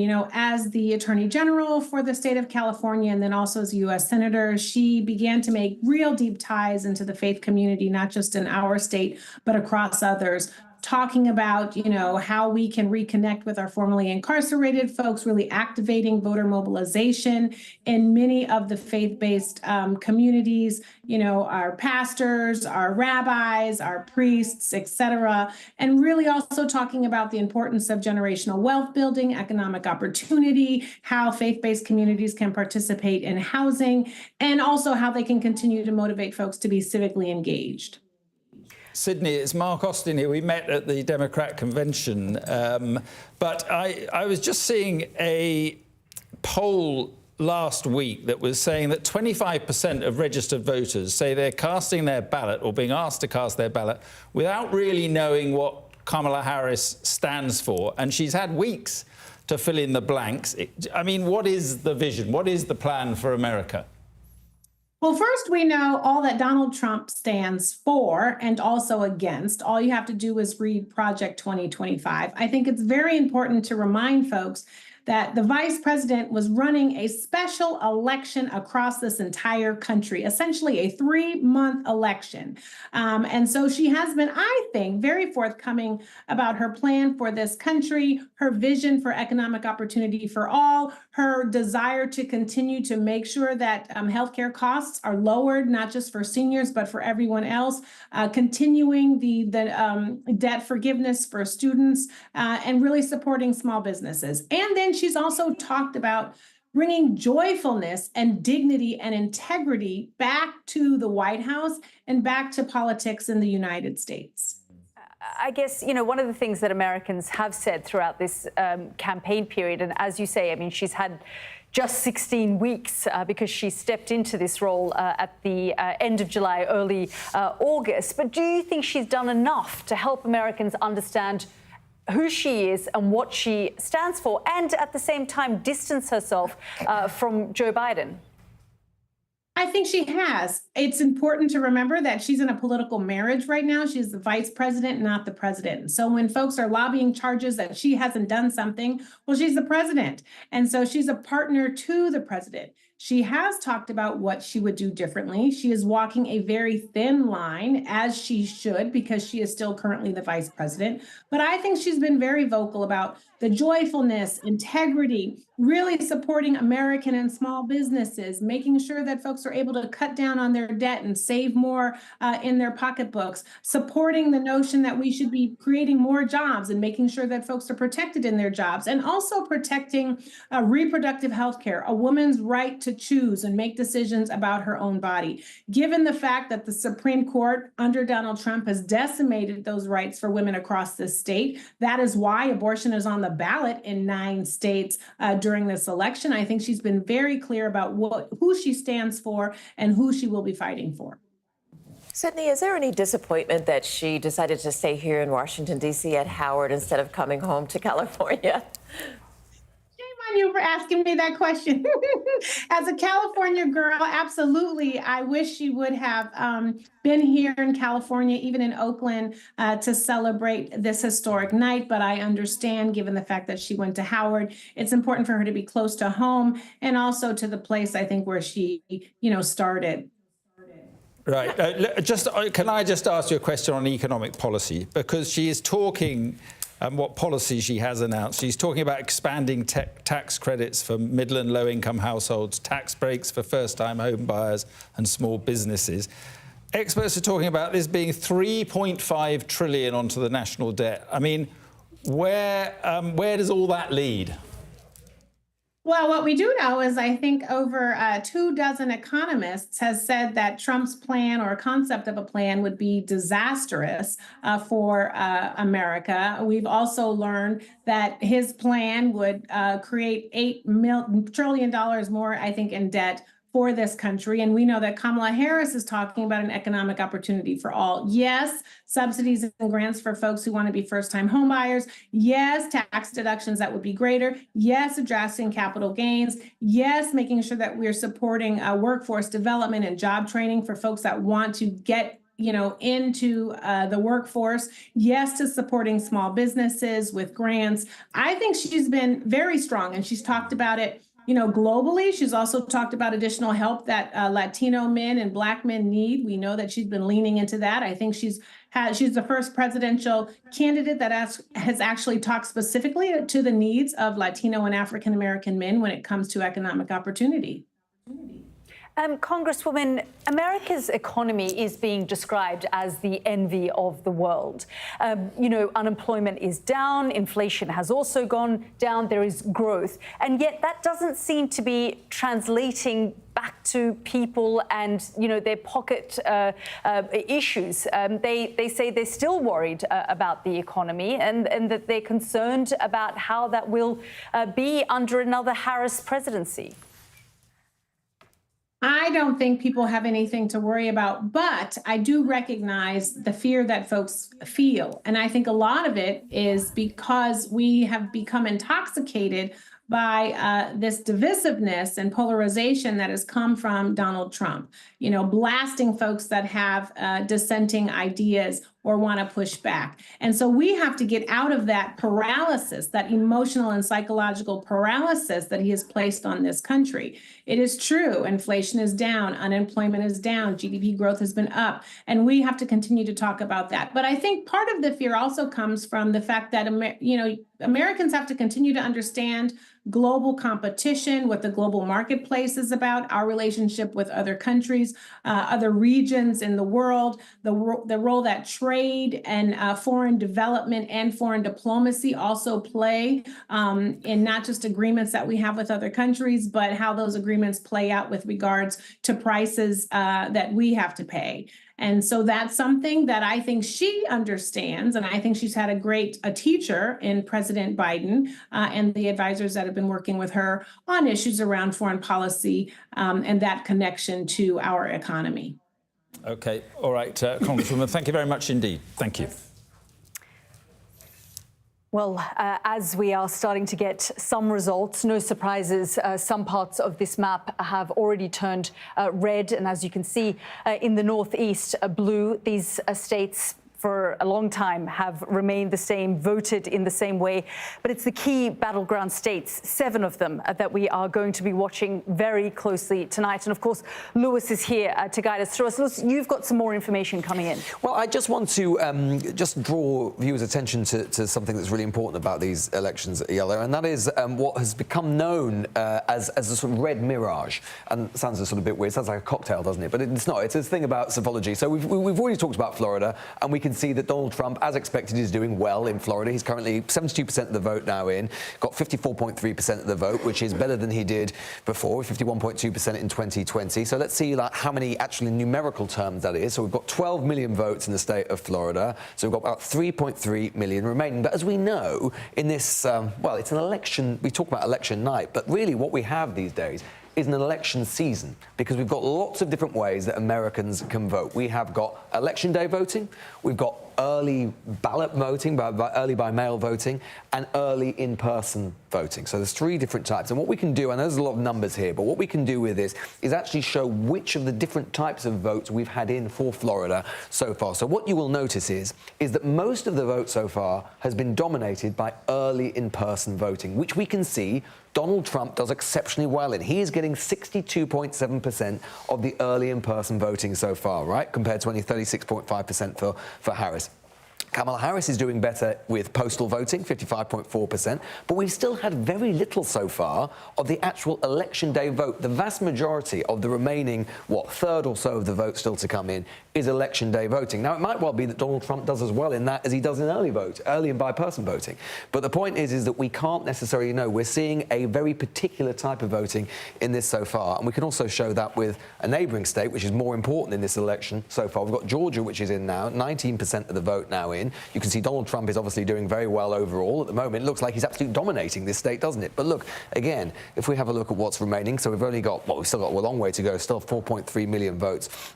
But you can see so far, we've had, of the million votes that we've had in, early in-person voting dominates 86%, 6% by mail, which we know Kamala Harris does well in, and only 1% on election day itself. And so, therefore, this is what we talk about the red mirage. So it might look early. This is what happened in 2020. Donald Trump looks like he's way ahead, and then he says, stop the vote. Stop right there. Well, no, because one vote is a vote, is a vote, is a vote. Doesn't matter whether it's been done by in-person, doesn't matter if it's done by mail, doesn't matter if it's done on election day. Eventually, they all work their way, they are tabulated, and they are counted. And that is why, if it's a state, it's close, we could be here for some time. Yeah, I mean, Lewis, in 2020, as you say, because of COVID, 110 million Americans voted early or by mail. And then we saw Donald Trump come out and say, stop the count. And so we have had, although there have been a high number of people who have voted earlier or by mail this time around about 78 million. Yeah. It isn't obviously as high as last time. No, 78 million is by mail or by early in-person voting. So, yeah, so we've had way more early in-person voting, not as many by mail this time. But what tends to happen is, and we're seeing this happening in Georgia right now,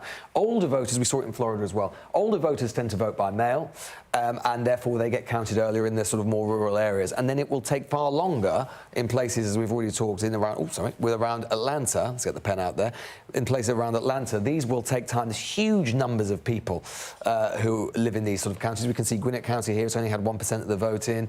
Cobb County, only a few hundred votes coming in. But we're talking about millions of people. Atlanta is an absolute metropolis, a huge, huge American city. And it takes time. Most of those voters there will vote either early in person or in person on the day, and it will take time to count them. Yeah, absolutely. Well, we'll be watching very closely. For now, Mark, over to you. Yep, thank you very much indeed. 8 minutes, really, I guess, to the next closure of polls, which will include Pennsylvania. I just want to pick up, we're just getting an exit poll from North Carolina. Jerry, you were talking about this a bit earlier, and it does look as if Donald Trump is doing significantly better than 4 years ago with African-American voters and particularly Latino voters. Yeah, that's one of the big trends that's been happening, and it's one of the things we're looking for. We're looking for tonight. Yeah. And I think in particular what we were seeing in the early voting, and this was certainly true in North Carolina. I heard this from Democrats. They were very concerned about the early voting in North Carolina, and in Pennsylvania, and in Michigan. But in North Carolina, there was concern because the voting in heavily black counties, in cities like Charlotte, Wilmington, Raleigh-Durham, they were not voting in anything, in early voting, in anything like the numbers that they did in 2020. They came out in huge numbers in 2020. Now, it was COVID, and there were even longer early voting times than there are this time around. So there was concern about that. So, that even if Trump is not doing significantly better among black voters, he may be doing a little bit better. If they're not enthusiastic about Kamala Harris, and we talked about this a bit earlier with Obama coming out and accusing them of being essentially misogynist, if they're not coming out in support of Kamala Harris, if they just don't turn out for her, that's going to be a problem. Yeah. Sorry, I mean, we've talked about a lot throughout this campaign that the gender gaps, Kamala Harris really trying to target women and use the abortion issue to try and draw out the female vote. And we do know that actually women overwhelmingly do go out and vote and engage, whereas Donald Trump's strategy to go out after those Joe Rogan listeners, for example, may not pay off. No, and you can see also that there is a big push to go after older women, which was a bit surprising because it's a demographic that is often not focused on, but they are actually leaning towards Kamala Harris. And if that's the case and that trend continues across some of these very key battleground states, she may fare better than a lot of people anticipated. But it's interesting because even as the polls were showing that he was losing, the women's vote was going out, to Kamala Harris, he doubled down on this whole macho thing, this machismo thing, this kind of hyper masculine the way that the message that he was delivering. I just wonder, do you think that is sensible?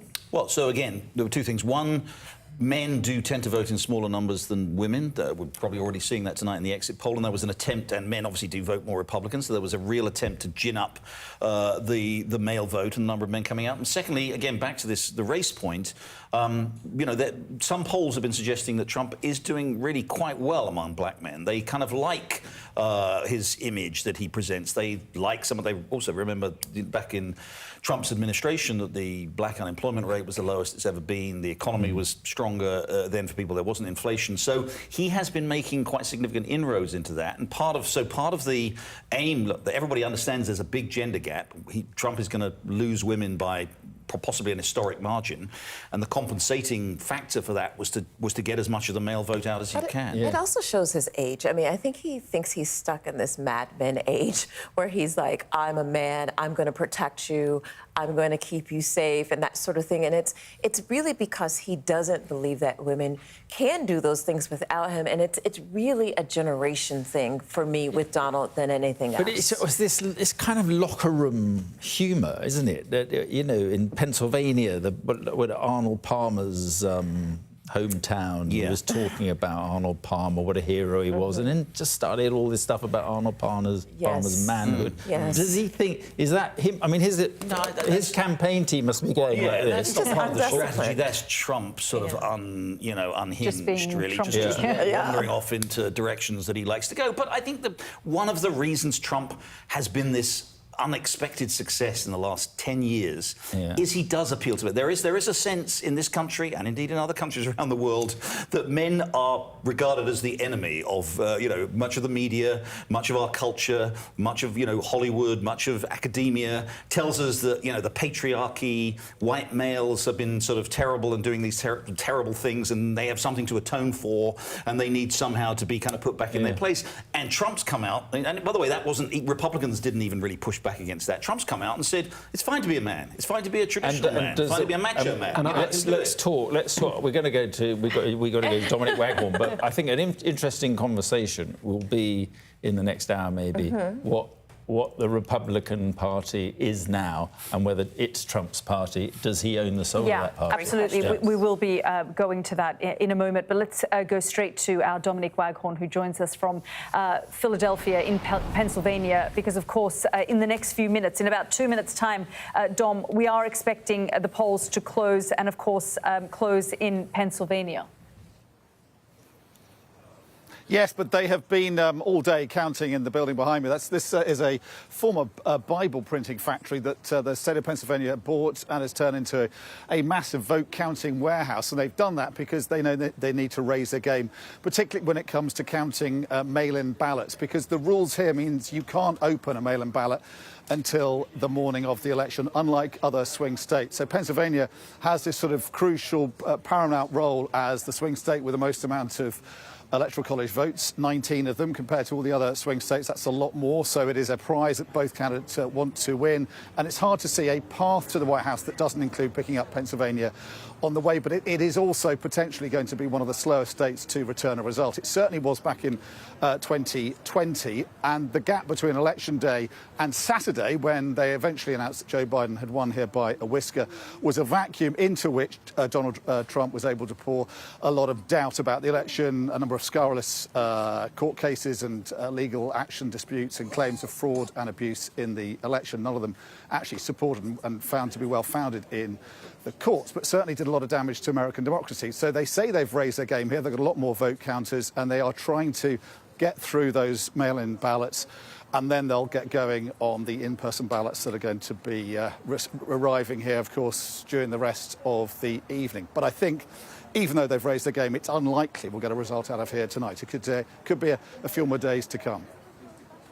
All right, Dominic, thank you very much indeed. And, well, it's a big moment for the state where you are, because in about 30 seconds' time, we will be, they'll be closing. The polls will be closing in a number of states, and they're all worth about 171 Electoral College votes. So it is a big moment. And as you can see, I mean, there'll be Florida is also, the polls will close there.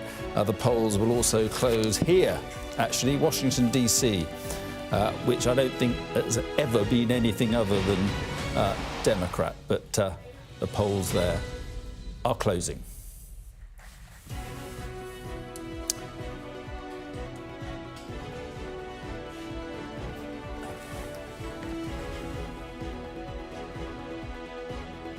And you could see them flashing there. So they are the states that are closing. But we can, in fact, have a major projection. It's 1 a.m. in the UK, 8 p.m. here in Washington. And we are ready to make a major state projection.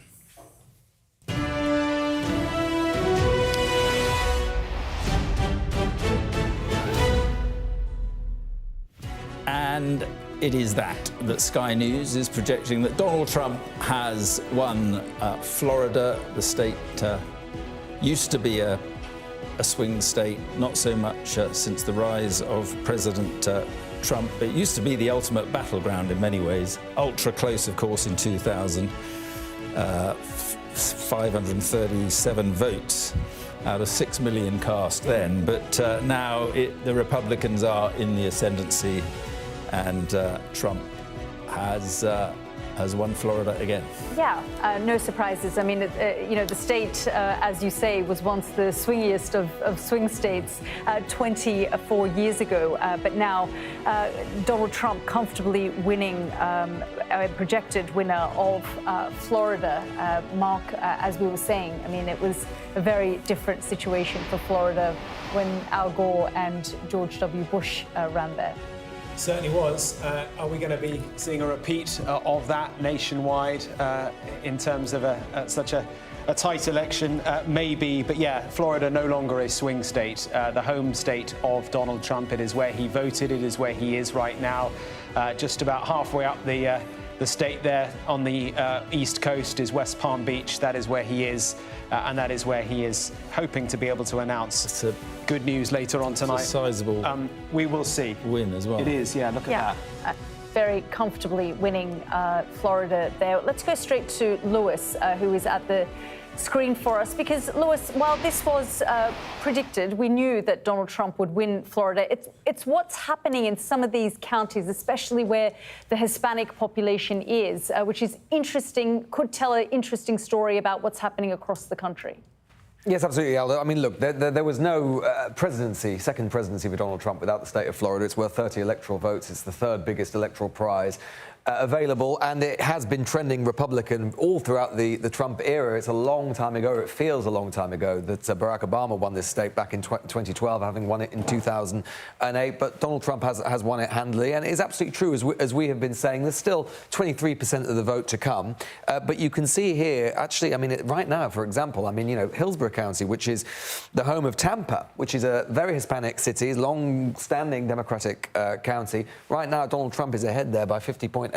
You can see it's marginal back in 2020, but still, Joe Biden won it by 52.9%, and Clinton won it again in 2016. 90% of the votes to come. It could flip again, back again, but it is absolutely true to say that Donald Trump is clearly doing well, as he is, according to the exit polls in other places, with Hispanic voters, with African-American voters.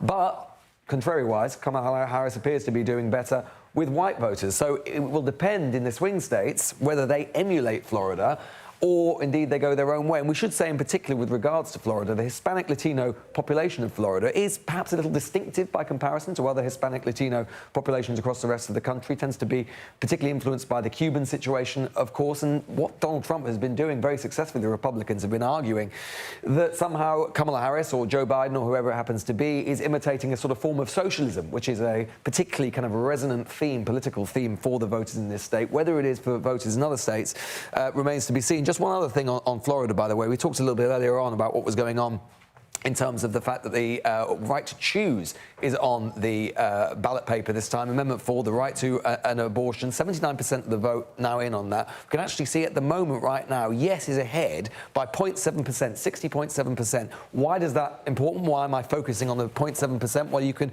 see, I think, here as well, 79% of the vote in. There is a threshold on this ballot that requires a 60% threshold for it to pass. So it is possible, if these numbers actually are maintained, that the Democrats, they have a poor night in Florida overall, no doubt, but they will be pleased that they have enshrined, if these numbers hold, the women's right to choose on an abortion in the state of Florida. Lewis, thank you so much. And Mark, as Lewis was saying there, I mean, abortion obviously on the ballot in Florida as well. Yes, remember, it is the Roe versus Wade decision, the removal of that, that removed the constitutional right nationwide for access to abortion. And as Donald Trump likes to say, he threw it back to the states. And so what we are seeing now is individual states, as part of this general election, some states have got the abortion question on the ballot, and Florida is one of those. And voters in the state are being asked to say yes or no to what's known as Amendment 4, which could eliminate Florida's current 6 week abortion ban, which is, Yalda, one of the strictest abortion laws in the country. So underneath the race that we're all focused on, there are so many other such vital races taking place in different states across the land. You know, Mark, interestingly, in places like Florida and Arizona, as you say, abortion on the ballot. One of the questions that have been asked in some of the polls is, your views on abortion and to sort of have these amendments.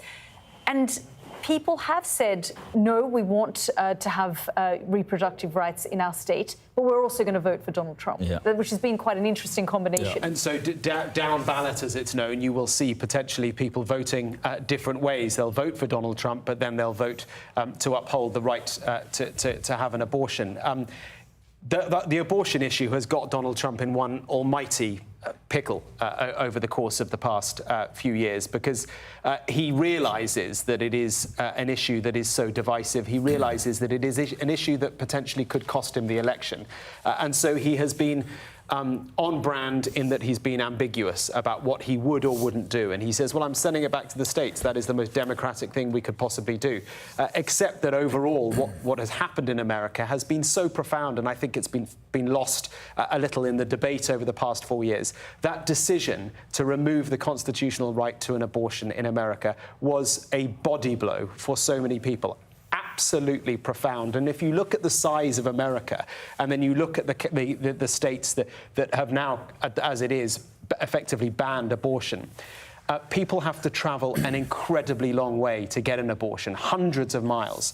Abortions often are something that poorer communities might have to deal with more, and yet they are then forced to travel extremely long distances to a state and potentially break the law in doing so. Indeed. To a state where they can get one. And it's not just the travel. We've been hearing horrific stories of women losing their lives, procedures that could have been very simple, but practitioners finding themselves in a very difficult position and not actually, performing what prosecution. they absolutely. Yeah, because they could end up being prosecuted, and so they're not able to carry out the life-saving treatment that they need to. It's a huge issue. Yeah. Well, let's go now to our correspondent James Matthews, who is, of course, as we've said, in Mar-a-Lago with Team Donald Trump, and they're obviously not surprised by this result, but I'm sure very pleased by what they're seeing. Hi, Yalda. Yeah, maybe the least surprising result of the night.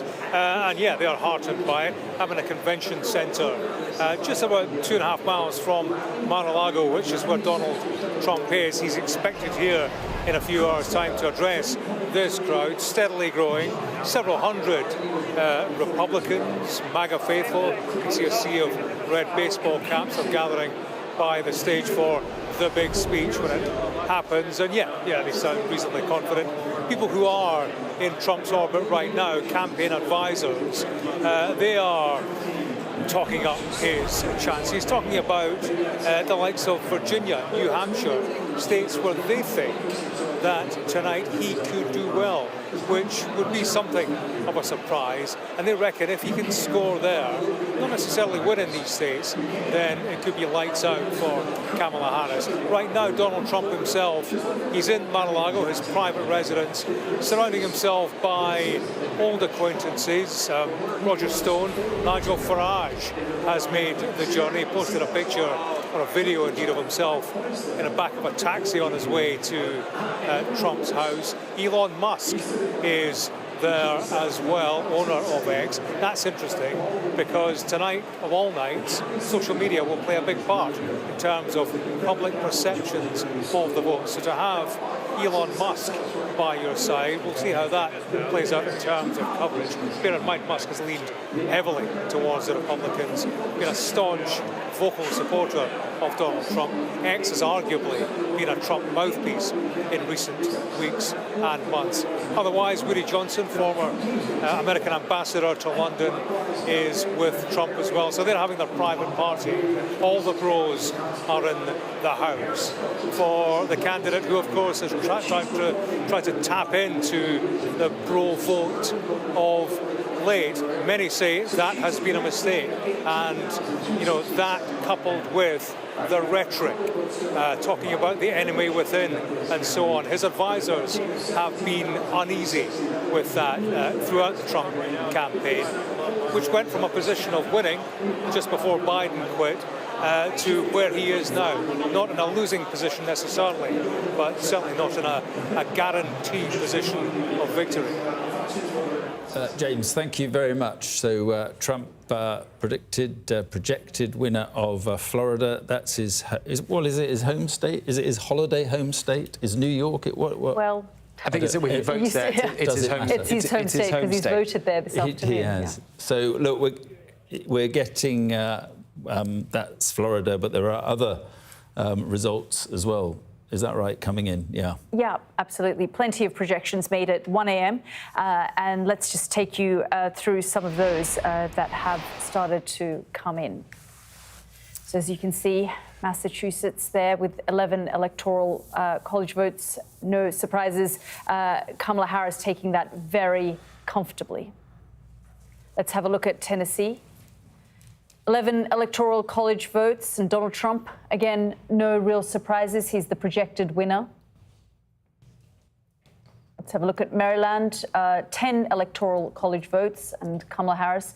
Again, I mean, you know, we're so certain of some of these states and which way they'll go because not much changes. People vote in the same sort of way. So Kamala Harris, the projected winner there. Yeah, I mean, as you say, it's not an error in the sense that it says 0% on the left-hand side there. That is simply because the clever people behind the scenes at NBC and over there, I can see Lewis, they are all making the projection that she will win Maryland, despite the fact that very few votes have yet been counted. Missouri, you can see there as well. So that is going to happen over the course of the night. You were talking about Mar-a-Lago. Do you want a fun fact about Mar-a-Lago? Yeah, we'll just give you Alabama, which is also, as you say,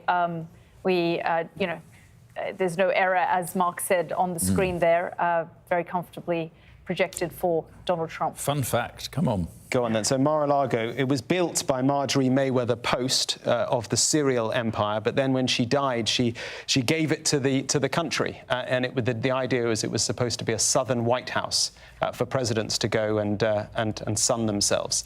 But it turned out it was too expensive to run, and so it was handed back to the Post Foundation until someone called Donald Trump decided to buy it. There you go. Right. For a knockdown price, apparently. No, right. and so his ambitions are there to have his own White House in Florida. We have a projection for South Carolina now. We'll get that back up on our screen.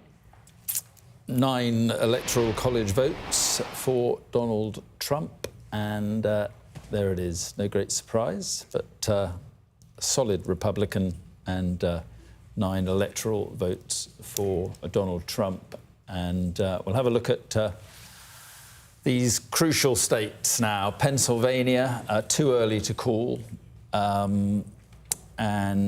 but don't be confused about what you're seeing there. This is where things can get right. This is exactly what happened 4 years ago. It's exactly what Lewis was talking about an hour or so ago. Yeah. You could look at that and think, well, that's that done deal, but absolutely not, because of the way they count the votes. Yeah. So you get what looks like a blue wave, or whatever it might be, and actually then over the course of days, I'm afraid, in Pennsylvania, it will take time and it will even out, undoubtedly, because it is such a tight state. But 6% of the votes, the tiny.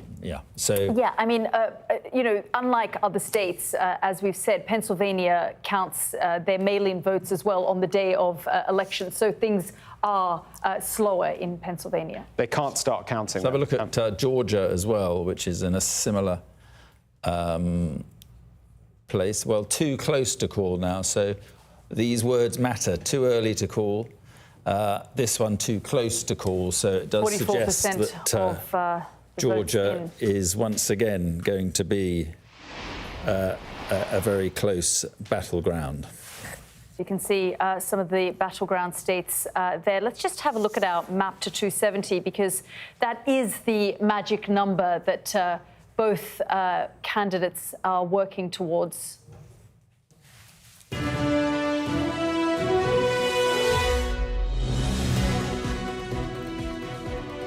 Well, as you can see there, both sides building up in their columns. Donald Trump there with 99 electoral college votes. Kamala Harris, 27. I mean, it's still very early in the night, so this doesn't actually mean anything at this stage. We're seeing states that are predicted to go towards... I think the director just likes flying down the raceway there. And so he wants us to bring this in. Yeah, gets it. Yeah, that's it. Yeah. Look, I think the most interesting thing is which demographic is going to be is there going to be one demographic which has won the night for one side or the other? Is it the chipping away of the black vote who would, the Democrats have taken them for granted for so long, wrongly perhaps, and the black bro vote, as it's known. I mean, it certainly looks as though in North Carolina, Trump will be buoyed by the numbers we're seeing there. The NBC exit poll suggesting that 12% of black voters have gone for Donald Trump. 2024, 12%. We'll compare that with 2020, 7%.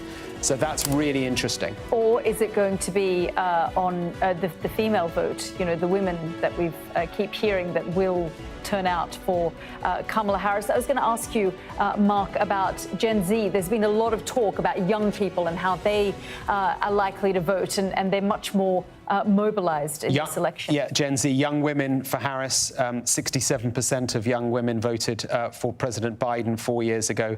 How much more growth can she get on what is a very high number already for Biden, 67%. The young male vote, Gen Z men.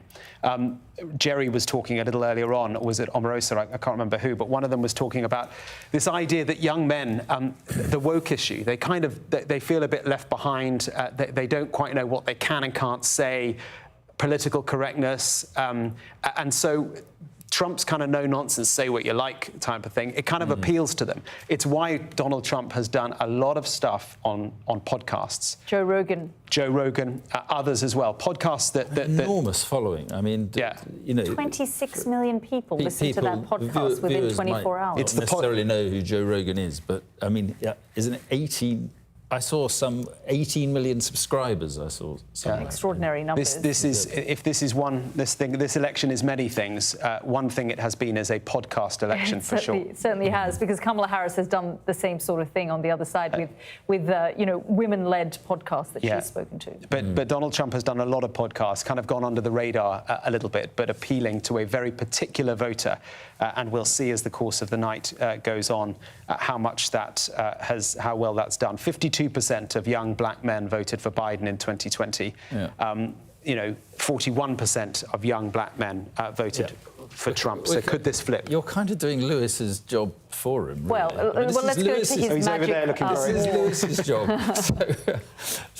Podcast election, Mark. I like the sound of that. Anyway, I can't think why. Anyway, I just wanted to draw your attention to actually a state we haven't talked about very much, which is a state which we're very close to right now, and indeed a county we're very close to right now, which is Virginia. It's been a solidly Democratic state since 2008. George W. Bush was the last Republican to win this state. And I wanted to draw your attention, though, in particular to Loudoun County, which is really not very far from where we are at the moment at all in Washington, D.C. It's basically a sort of wealthy suburb, or sort of what part of the sort of urban sprawl away from Washington. It's a state that has historically been Republican, but has been trending hard Democrat in recent elections. You can see that 95% of the vote is now in. It's one of the few counties we've got most of the votes in for. Kamala Harris is ahead. There's a difference between her and Trump of about 35,500, 56.7% of the vote. But I have to say, Team Trump will be pretty pleased with this, which is there's been a clear swing in a county like this, which should be swinging towards the Democrats to Trump. You can see Biden had 61.5% of the vote there in 2020. Now, Kamala Harris is getting 56.7%. There's only about 2,500 votes remaining in this county to be voted. So she's definitely going to win this county, no doubt about it. But it's entirely, you can see that the margin's gone right down. And if we look at the margin overall, we've got 32% of the vote in. Harris is ahead by 51.4% to 46.7%. We've still got quite a lot of rural counties to come. And we can see here, and it's just ticked up again, or rather the margin between Harris and Trump has narrowed again. And you can see here, Biden won this state by 10 points back in 2020. So we've got to keep a close eye on that, because if Harris is in trouble in Virginia, then she's going to be in trouble elsewhere. And it's going to be a big problem for her. Let's have a look what's going on in North Carolina. You can see far less of the vote in, 9%. Harris is currently ahead by 21,000 votes, but it's only 9% of the vote, so a long way to go there. Georgia, we can see we've got nearly half of the vote now in Georgia. There's a 10-point split between Trump and Harris, a difference of about 274,000 votes. Let's see what that means in numerical terms. So we've had 2.6 million in. We've got 2.8 million to come. Let's have a look in terms of what we've had so far. 81% has been early in person. We know that Donald Trump dominates on that. Early by mail is 5%, 2% election day. So what the Harris campaign will be hoping is that given she dominates among early by mail, given that she does a bit better in election day, that she will be able to close that gap. Where will she be trying to do that? We've already talked about it loads tonight. What is going on all around Atlanta? Fulton County in Atlanta, 72% of the vote now in. How is she doing by comparison to Joe Biden? She's doing nearly as well as Joe Biden did, but about a percentage point down by comparison to then. Cobb County, how's she doing? She's doing, again, a little bit better in that case. DeKalb County, she's doing well. There's only 0% ins there so far. Gwinnett County, only 1% in. So Democrats will be looking at what's going on in Atlanta with some optimism, perhaps, as she seems to be doing OK by comparison to how Joe Biden did, but being a little bit worried about what's happening in Virginia, Mark. Lewis, thank you very much indeed. Let's go straight to our international affairs editor, Dominic Waghorn, who is in Philadelphia, in Pennsylvania, for us tonight. And I gather, Dominic, there's about to be some sort of news conference? Yeah, a couple of things happening here, Mark. One is that the in-person voting is now over, ended about 20 minutes ago. So the memory sticks from the voting machines in the various polling stations around Philadelphia and across Pennsylvania will be coming to places like this, vote counting stations under police escort. Those are sticks that have collected the information from those voting machines. Obviously, the paper ballots will obviously make their way here as well, but it will give them early indications as to where the vote has gone. That adds to the burden of those hundreds of vote counters who are in this huge building behind me, one of the many vote counting warehouses dotted across Pennsylvania. They've been counting the mail-in ballots all day. But we are also expecting a press conference from Larry Krasner, the Philadelphia District Attorney, who last night issued a pretty stark warning, not mincing his words, saying to anybody who plans to interfere with the elections in the City of Love, Philadelphia, he said, bring it on, F around and find out what we've got planned for you, saying that they'll spend the night or several nights in a jail cell. You can have fun in your jail cell, is what he warned anybody who wants to mess around with the election process here. So we're going to hear from him, we expect, in the next 5 minutes or so. And I guess about an hour ago, we also heard from a couple of other election officials, one Republican and one Democrat. They're always bipartisan on these election commissions. And they issued a warning to Donald Trump without really naming him, but saying that all he has been saying tonight in a couple of Truth Social messages, saying that there was a lot of talk about massive cheating in Philadelphia, also Michigan, in Detroit, they say is totally unfounded. And if anybody's got any problems, they are to come to them with them. But there's no evidence of cheating. They have no idea where this idea has come from that seems to be in Donald Trump's head and no one else's. And we've heard from officials in Detroit saying the same kind of thing. So pushing back pretty firmly, the Philadelphia officials, against this talk of fraud and abuse, which is exactly what we heard from Donald Trump 4 years ago, a bit later, I think, in the process. And the problem for officials across Pennsylvania is this is one of the swing states. It's hugely important. It has 19 electoral college votes, but it's also likely to be one of the slowest states to declare results because the rules here mean that you can't count mail-in ballots, you can't do anything with them until the morning of election day. You can look at the envelope and you can send them back if there's a problem with the envelope, but you can't open those mail-in ballots. You can only do that on election day. And so they've begun that at 7 this morning, I think, getting them out of the envelopes, flattening them. But there are tens of thousands of mail-in ballots. There was a long wait before we got a result 4 years ago. They're hoping to improve on that, and that's why they bought facilities like this. It was, as I say, a Bible printing factory. It's now a huge warehouse processing all those votes. But I don't think they're going to be entirely confident of getting a result tonight. It could be some days to come. And I think their concern is that obviously gives room for people like Donald Trump to play mischief in the meantime. Yeah, absolutely. Dominic, thank you very much indeed. And it does look as if there will be some sort of delay in Pennsylvania. No, surprise, surprise. Yeah. I think that was to be expected. A few updates that we've got here, which I think are are interesting, certainly.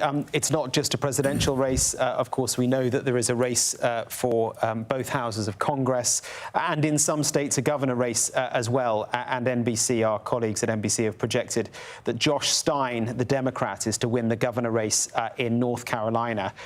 Why am I telling you that? Well, that is interesting. It's not unexpected. It's interesting, though, because there was one massive controversy over the governor race there, because the Republican candidate for governor in North Carolina was Mark Robinson. A guy called Mark Robinson, the lieutenant governor currently. He was embroiled in a massive scandal. Up to no good. Up to no good. He made remarks Allegedly. Allegedly, yes, fair point. Remarks on an online pornographic site where he self-identified as a perv, called himself a black Nazi. I mean, it was a disaster for Trump because Trump had endorsed him so, so forcefully. So I think he's lost. I mean, that is a projection. He is not going to be the governor of that state. So that's interesting.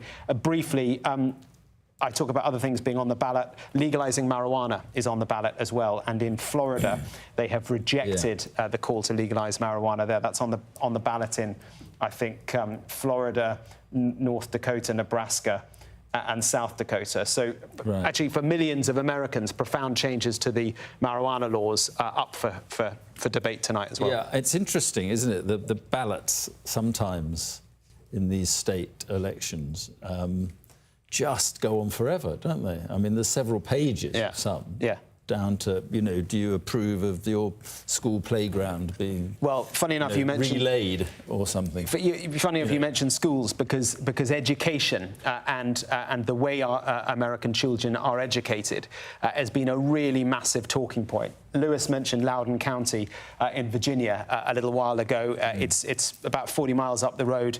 I've been there many times, and the school boards in schools across Loudoun County have been on fire over the course of the past few years over the issue of wokeness in schools and how children are taught there. And I think it is really interesting that, as Lewis said, Harris appears to be doing worse than Biden in Loudoun County. That will be good news for Trump. Yeah, I was going to. We'd try in a second and talk to Lewis about this gender gap, but because it's interesting, because NBC News exit poll, our affiliate's exit poll, is talking about this. The gender gap holding pretty steady, according to the poll. Currently, women are breaking for Harris by a 12-point margin. 55 to 43. Meanwhile, men are breaking for Trump by a 9-point margin, 53 to 44. And that 21-point gender gap, pretty similar to what was seen in 2020 and 2016. About a week ago, I was talking to Democratic Party officials in Pennsylvania who were very excited by the fact that a lot of new female Democratic voters, young women who were registered as Democrats, had started to vote early, which was good news for them in Pennsylvania. But conversely, in Arizona, a lot of new first-time voters who were young men, Republican registered, were voting. So you could see how, once upon a time, you could clearly see within a state how it was going to go. Now it's sort of like different counties are profoundly different within each state. Yeah. Jerry, I mean, do you think this gender gap, I mean, it's obviously a real thing, and we were just interrupted our conversation. I mean, do you think it bothers Trump, or do you think the women thing, because he hasn't made much attempt to win the women's vote, has he? Or what did he say? He said, I'd protect them whether they like it or not. I don't honestly think it can. Look, I think Trump. I don't think anything really concerns Trump. I don't think he really regards things as a political problem. I think he's very absorbed with himself. He thinks about himself as a kind of world historic figure, and if he wins an election, he wins an election. And he would say, look, I'm making incredible inroads among Hispanics, which he clearly is. If those exit poll numbers are right, he's getting over 20% maybe of black, 25% of black men, which would be an extraordinary number if that's true. Again, very big if, but if it's true. And he'll just say, look, I've got this enormous... And by the way, white women are voting for him. It's close, but they're sort of by a narrow margin they're voting for him, I think he would say, look, I'm building this big coalition and, you know, people love me. You go. Sorry, go ahead. We are going to bring in some latest news that's come in that we can project results for Arkansas. And again, as we were saying, it's not an error when you see that 0%. There are people working behind the scenes, you know, giving us a sense of who is going to win, and no surprises there. Donald Trump, projected winner of Arkansas. Republican in 10 of 13 recent elections, and only 3 times went blue. 2 of those would be with Bill Clinton. Bill Clinton, of course, favoured son. Forget that now the governor is Sarah Huckabee Sanders, who used to be the press secretary. Yeah. So she also led a big effort to make sure that he, not only that he won, but that he won by a large margin this time. Yeah, well, we're going to have another Donald Trump former press secretary on the programme a little later in Sean Spicer. Look forward to that. The former First Lady, though, didn't do so well in Arkansas, Hillary Clinton. Trump, I see here, got almost double her vote in 2016, so she didn't do so well. She had long left Arkansas behind by then, and she couldn't make up her mind then whether she was from Illinois or New York, if you remember that. I thought you were going to say she had long left Bill Clinton behind. That's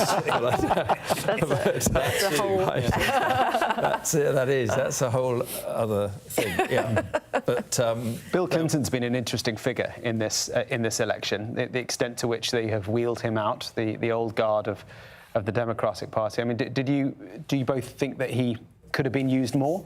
No, I don't. I mean, Bill Clinton, I don't think he's been very effective at all, actually. I think he's quite old now, and he is quite frail, actually. It's quite striking when I know people very close to him who've been concerned about him, you know, being out there for long hours. He does have...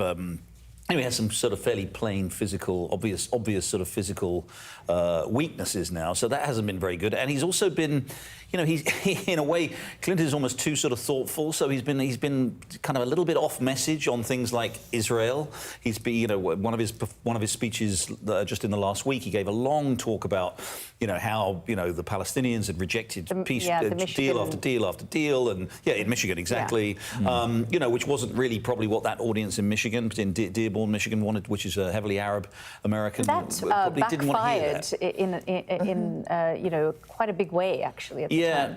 I mean, I don't think Clinton's been. I don't think Clinton's But it been is helpful. important that at least the Democrats can pull from their former presidents and their former vice presidents to come out and be surrogates. Well, like I can't say that. I can't say helpful. at all that Donald Trump can. In fact, his own vice president has rejected his candidacy and spoken out against him. So I think, although Bill Clinton is not the most effective surrogate, he is at least a surrogate who's willing to speak and say positive things about the candidate. Well, of the other former presidents, we know that Jimmy Carter, who is still alive and is down in Plains, Georgia, he voted an early vote. He did. From hospice, he did. Yeah, remarkable. But interestingly, George W. Bush, he has not been vocal at all. There was a weird rumour, and I have no idea to what extent it was ever possible, but there were suggestions he'd turn up at the Democratic National Convention. He didn't, but he's been quiet. Yeah, I mean, you know, again, I'm sorry to butt in there, but I mean, one of the more remarkable things is that Joe Biden has been, you know, he is still the incumbent Democratic president, and he has been mostly invisible for the reason that whenever he pops up, it's a disaster, and it's pretty striking. But that's why he's not the nominee. We know that he has these little flubs that he does. Speaking of Joe Biden, let's bring in a result from Delaware. Yeah, no great surprise either, because it's another one of these. Up the northeastern sort of state, which it was Democratic, and as the result shows there, 3 electoral college votes for Kamala Harris. Yeah, and this is a state where Joe Biden was first elected to the Senate in 1973. He was a young senator, 30 years old, and I don't know if he's in Delaware now, watching the night unfold, or he's in the White House. I wonder how he's feeling tonight. I'd be curious to know there that was as well. some statements that came out to say... already, so it's 8:30. I mean, it's... Listen, there were some statements saying that he was going to quietly watch the results this evening. Yeah. On Sky News, maybe. Maybe. Yes. Yeah. So let's catch up. Let's catch up with what we know results-wise, and have a look at the big one we know so far. Florida, 30 Electoral College votes, and that goes to Donald Trump with actually quite a surprisingly large majority. Trump won 2016 by 1% percentage point, 2020 by about 3 percentage points. I mean, that's... Well, but there was no money really spent in Florida, let's be real. They didn't put a lot of effort in trying to flip Florida. So, I mean, out of fairness, there was no money spent, there are no major ads, and there's no ground game there. Okay, so this is not surprising. Florida's just trending red. I mean, you know, Ron DeSantis won re-election 2 years ago with 60% of the Senate vote. Trump's going to be approaching that because we've got, I'm guessing, still a lot of the outstanding vote is probably from the Panhandle in the Northwest, which is pretty heavily Republican. So he could end up with a 14, 15-point lead in Florida. By the way, an interesting example of how the polls got that wrong. They had, you know, the good polling in Florida. It's a big state, supposedly good polling. I think the average had Trump up maybe 6 or 7 points. He could end up winning it by 15. Yeah, I mean, you know, fascinating, as you say, because it's not that we were surprised by the result of Florida, but what some of the trends were that gave you an idea of what may be happening in other parts of the country. Lewis was talking to us about that a little earlier. We will go to him in a moment.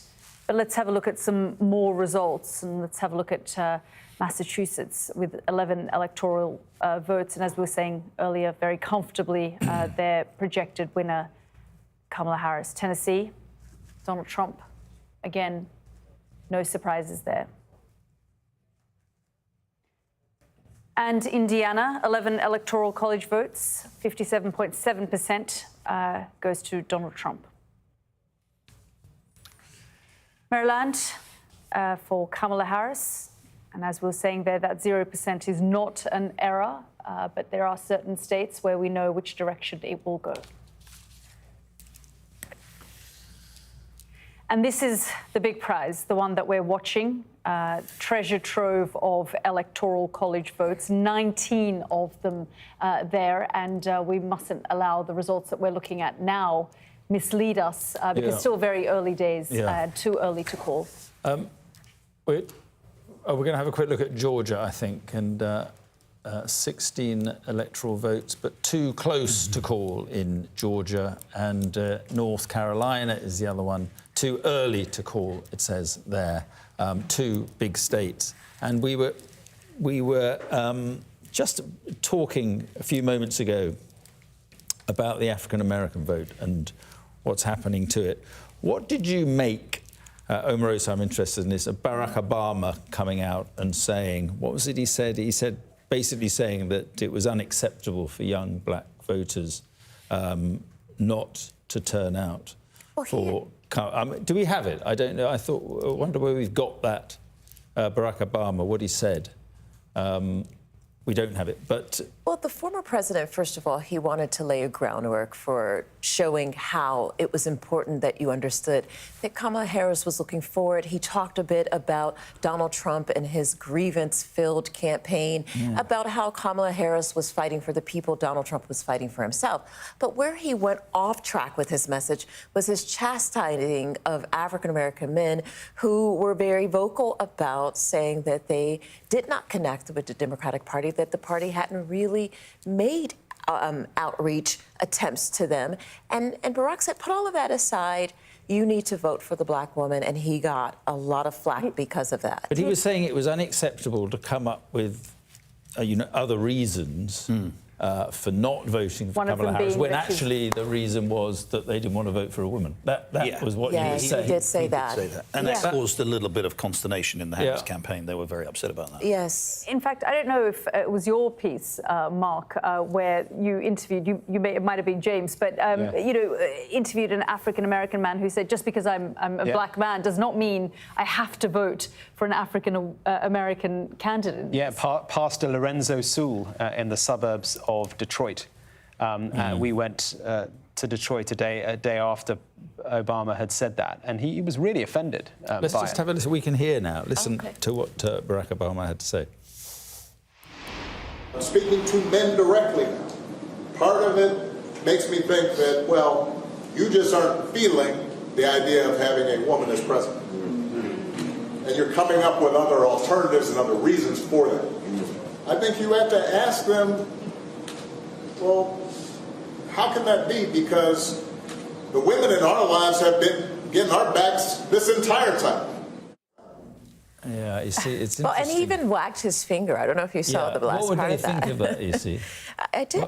I thought that it wasn't just the message, but it was the delivery. It was very patronizing. It was disconnection from what they're actually saying. And what I think African American men are saying is, see us, understand us, and don't just come around and appeal to us every 4 years. It sort of reminds me of, that Hillary Clinton moment where there was all these statements, there's a special place in hell for women who don't vote for Hillary Clinton. Yes. It sort of almost draws parallels to that moment where I remember that young African-American man in your piece who said, I don't have to vote for her. I have other things that I think about and care about, and I'll vote based on that. And he's from the suburb of Detroit, a Democrat-run city for 60 years or so, a city that is actually, in its downtown area, has been massively gentrified.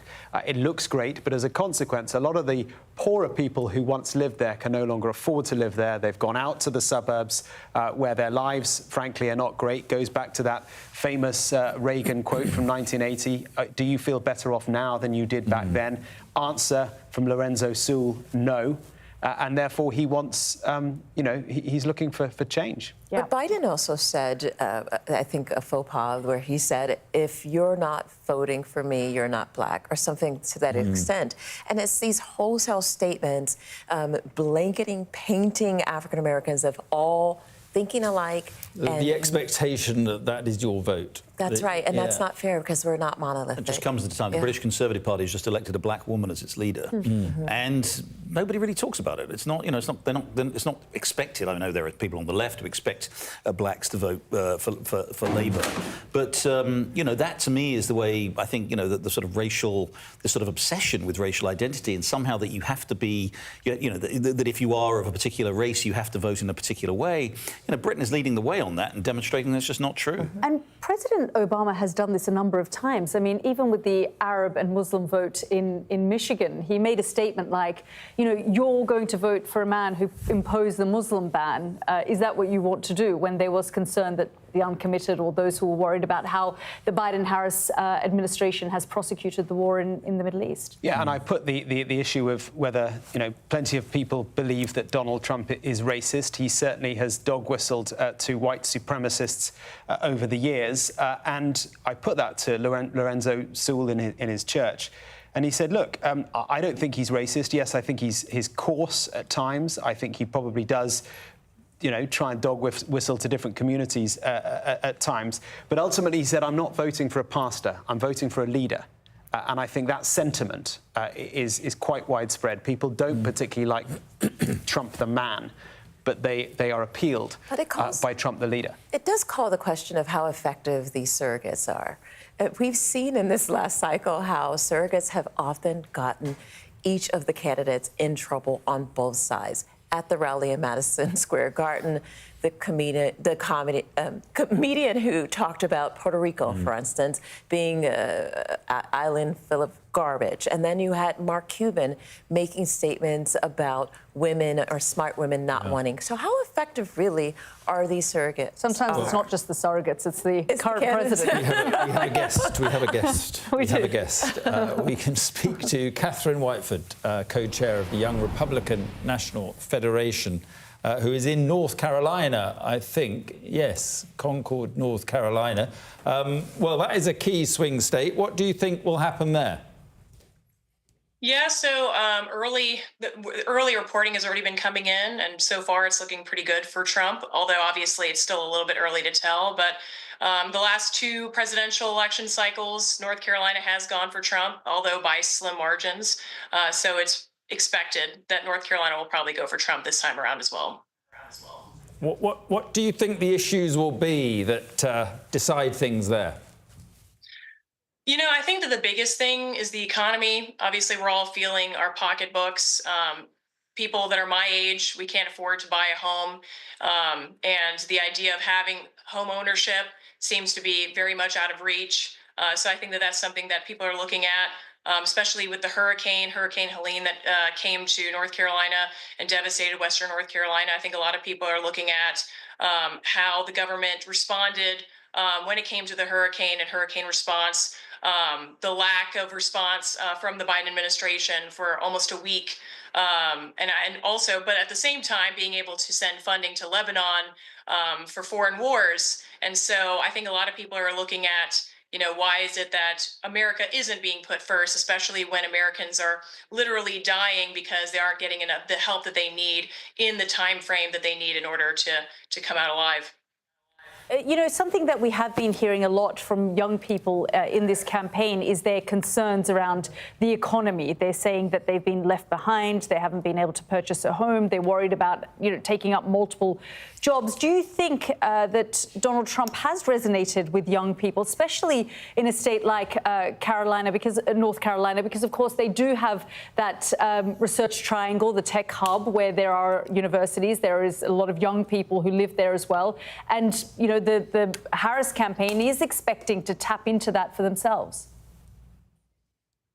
I think that there's obviously going to be some of the young voters that are going to be going towards Kamala Harris. But I think that it speaks a lot, and I think that it resonated with me and a lot of my fellow young Republicans, probably also independents as well. I do have independent friends that have said that they weren't initially supporting Trump, but the pick of J.D. Vance was something that helped to sway them in Trump's direction, especially after they actually watched the vice presidential debate and actually got to hear from him himself versus what the media was saying as him being weird or whatever they wanted to say about him. I think that we saw quite the contrary when it came to his actual performance on the debate stage. But also, Senator J.D. Vance is a young Republican member from Ohio. And I think that speaks a lot to what Trump is trying to do as far as what the legacy of the Republican Party and what his vision is after him, because obviously 4 years from now, it's not going to be President Trump that's going to be on the ballot. And so somebody that is young and actually putting somebody that is young as somebody that is his running mate, I think speaks a lot more than just paying lip service to the young Americans as far as what you want to do and how you care about them versus actually putting somebody as his running mate who is a young Republican to be able to advocate for what we're all feeling. I just wonder, as a young woman, what about abortion and women's freedoms? Can you support a man who rejoices at Roe v. Wade being overturned?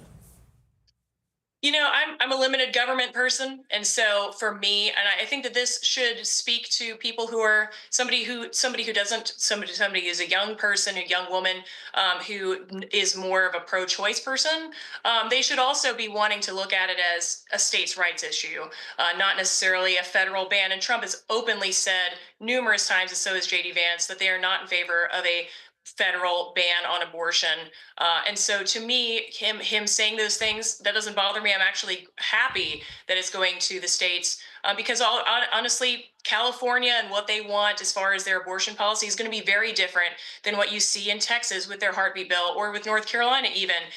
And so I think that it actually allows for women to have their voice heard in a more direct way when it comes to actually voting in people in your state legislature who can actually pass bills on abortion, whether that be more restrictive or whether that be less restrictive. And you can choose who those people are that advocate for you directly versus having somebody at the top level making that decision for everybody. And I think it's very short-sighted, I think, for the pro-choice people that are our age, that are young women that are looking at this issue as their issue as to why they're not supporting Trump. It's very short-sighted because if you have somebody down the line who actually is, because again, Trump is not saying that he's going to be passing a federal ban, but hypothetically, let's say that for the sake of argument, that a Republican, conservative, pro-life president would want to do that down the line.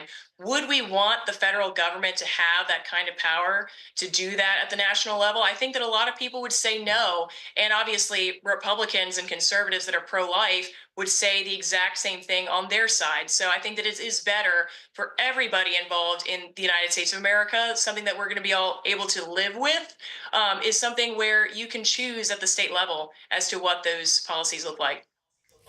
Catherine, thank you very much for joining us here on the programme. Thank you.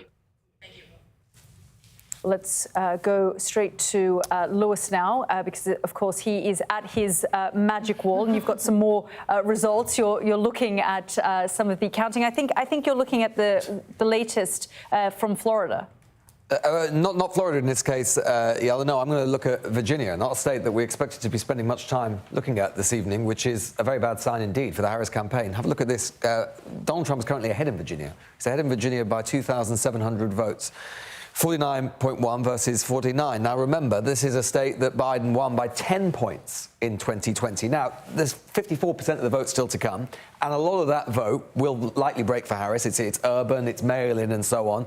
But even with the counties still in, Trump shouldn't be doing that well. There is no path, really, to a presidential victory for Kamala Harris without Virginia's 13 electoral votes. It just shouldn't be on the board. To be fair, Donald Trump has said throughout the campaign that he thought he could win Virginia or be competitive in Virginia. He'd campaigned in the last few days there to the mocking of several people, to be honest, including myself. But here we are. He is being reasonably competitive in that state. But as I say, I think that will, in the end, go to Kamala Harris, but it is not a great sign that for her, particularly in those wealthier counties. Actually, let's just have another look at that just to remind you. It's all about Loudoun County here. This is a wealthy suburb of Washington, effectively, in the northeast of the state. Again, it is a county that Biden won absolutely handily, crushingly in 2020. Again, Kamala Harris is going to win that state, but she's a good 6 or 7 points down on where Biden was in 2020, and nearly all of the vote is in there. Let's have a look around. Let's have just a gander around the rest of the map, see where we are. North Carolina, 26% of the vote are now in, 53 to 45. It's too really early to talk about anything there definitively. In Georgia, we've now got 64% of the vote in. Donald Trump is up 52 to Kamala Harris's 47. Again, there's still quite a lot of vote outstanding, and a lot of vote outstanding in particular in these suburbs around Atlanta. We've still got quite a lot to come in from DeKalb. We've still got quite a lot to come in Fulton, 72%. Again, Kamala Harris is doing just about as well, more or less, as Biden did, maybe a little bit worse, doing better in Cobb and so on. And if we could just have a look at, let's have a look here now as well, at what's going on in Texas. Not a state that is going to be competitive. Donald Trump is going to win Texas, but again, it will give us some idea about what's going on in terms of the Hispanic vote and so on. We can see 57% of the vote in, 52.9 to 52. We can see Kamala Harris, again, doing about a percentage point worse than Joe Biden did in 2020. So she's holding her own, but is generally down in most places. We can certainly say that. I think what we can say from these results, Mark, Yalda, is that at the very start of the night, we were talking about the possibility, could there be a Kamala Harris blowout, particularly in the Sun Belt and so on. I think that is looking unlikely. I think more and more, as we're seeing from this results, that Kamala Harris is going to be dependent, if she's going to pull off a win, on what is going on in the Rust Belt, those traditional Democratic blue wall states. Let's have a look at what's going on in Pennsylvania. We've got 13% of the vote in there so far. I mean, it's not enough to really say anything either way. Just to kind of give a slightly more sort of global picture, though, let's have a look. So many of the counties we can see, there's still a third of the vote to go, half of the vote to go, whatever it happens to be. There are about 200 or so, just over 200 counties where we've got over 90% of the vote in. So we can do a pretty accurate like-for-like comparison with 2020 to 2024 and look at the swing. And look at this, you have to say, of the 220 or so counties where we have over 90% of the vote, Trump is up in 203 of them. So compared to Kamala Harris being up in 15 of them. So one way or the other, again, it doesn't say anything definitive. There are hundreds, thousands of counties still to come in throughout the United States. And it could be that most of these will be more rural, sparsely populated counties. So they will trend towards Trump. But it is clear that the former president, I should say, is holding his own. Lewis, thank you so much. I just want to pick up on what Lewis was saying there, actually, about Virginia, because, Mark, we were joking just yesterday that, you know, it's not so much about the states that'll go quickly. That doesn't really say much. It's where states that should comfortably go to one candidate or the other, we start to see things like what we're seeing now in Virginia. And as Lewis said, I mean, there's still 50% of the votes to be counted. But the fact that it still looks quite neck and neck. Yeah, is there a pattern emerging? Answer potentially yes. I think, you know, half an hour, three-quarters of an hour ago, I think the Democrats would have been really hoping that what we're seeing play out in Florida, where Donald Trump is doing better than perhaps it had been expected. I mean, he was going to win it, of course. Was that localized, or is that something more widespread? It's looking as though it's more widespread. In simple terms, Kamala Harris needed to do better than Joe Biden was doing 4 years ago in these states, because she needed to make up the numbers, and it looks like she's not. Yeah, well, that's, something that we're going to be watching quite carefully, because it's those sorts of trends. I mean, again, it's still early in the night, still a lot of speculation. We saw Georgia there and North Carolina, still too early to call at this stage. But it's fascinating what we're seeing developing. I think what Lewis said is exactly right, which is that hope that the Democrats had that she might be able to pick off, say, in North Carolina, maybe Georgia. We'll see. We've got the West and the Sunbelt states in the West to go still, Nevada and Arizona. We'll see about that. But the hope that she might be able to pick off one of those, so making her dependency on the northern blue wall less.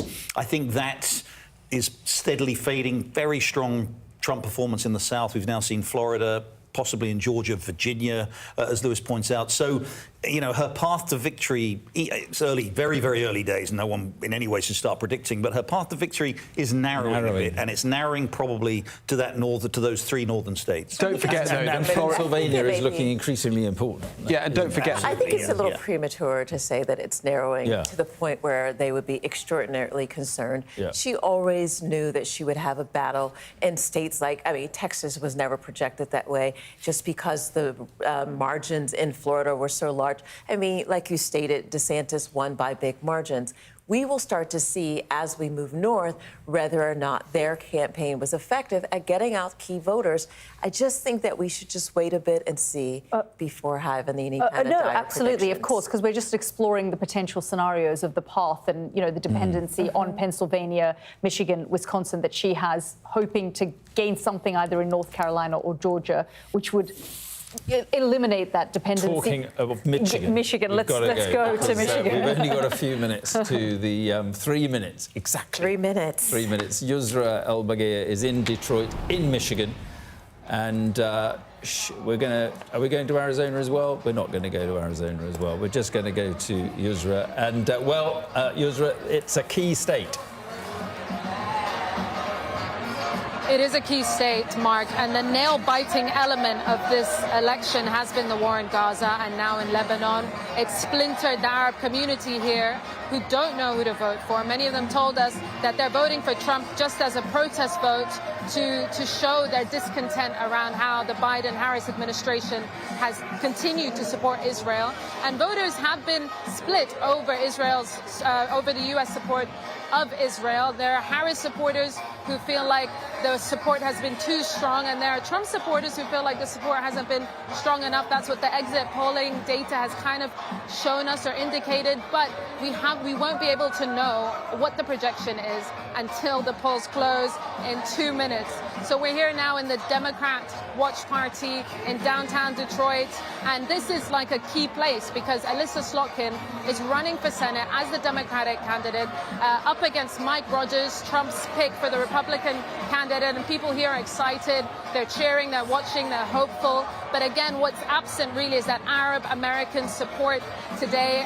Wayne County, where we are in Detroit, is the largest population of Arab Americans in the United States. And again, many of them are abstaining, voting for Jill Stein as a third-party candidate, or voting for Trump just out of sheer desperation as to what the path can be forward. They said they've lived through 4 years of Biden and Harris, and their only option, they feel, is to see what Trump might do in the next 4 years, though it might sound odd to some people who know how kind of close and cozy Trump and Netanyahu are. But it goes to show just how critical Michigan is. There's not only a large number of Arab American voters, there's obviously a huge black population here, and the people we've spoken to from the black community are so elated and so hopeful by the prospect that the first female president of the United States could be a black woman, and that is what we've seen here.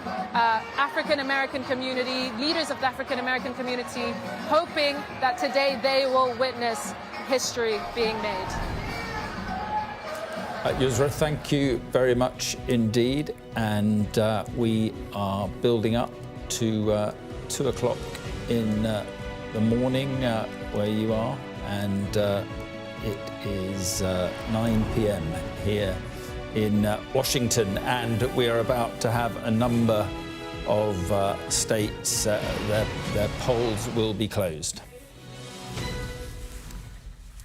Well, as we were saying, and as we were hearing there from Yusra, one of those key swing states, Michigan, with 15 electoral college votes up for grabs. In total, at this time, with all of these polls closing, 163 electoral college votes are up for grabs, and that includes Arizona with 11, Wisconsin 10, Michigan 15, and a handful of other states that you can see there on your screen, including Texas. And as we were just saying there, Texas has been projected with its 40 electoral college votes to Donald Trump. Yeah, and North Dakota. Trump is projected to be the winner of North Dakota, and where North Dakota goes, South Dakota goes normally. And Don't say that to South Dakota. Well, no. Trump projected to be the winner of South Dakota. Michigan is next, and now, well, ignore the. Yeah, let's catch up a bit, because Trump is projected the winner of Wyoming, not Michigan. But Michigan, too early to call, clearly. As we've just been hearing, that is going to be close.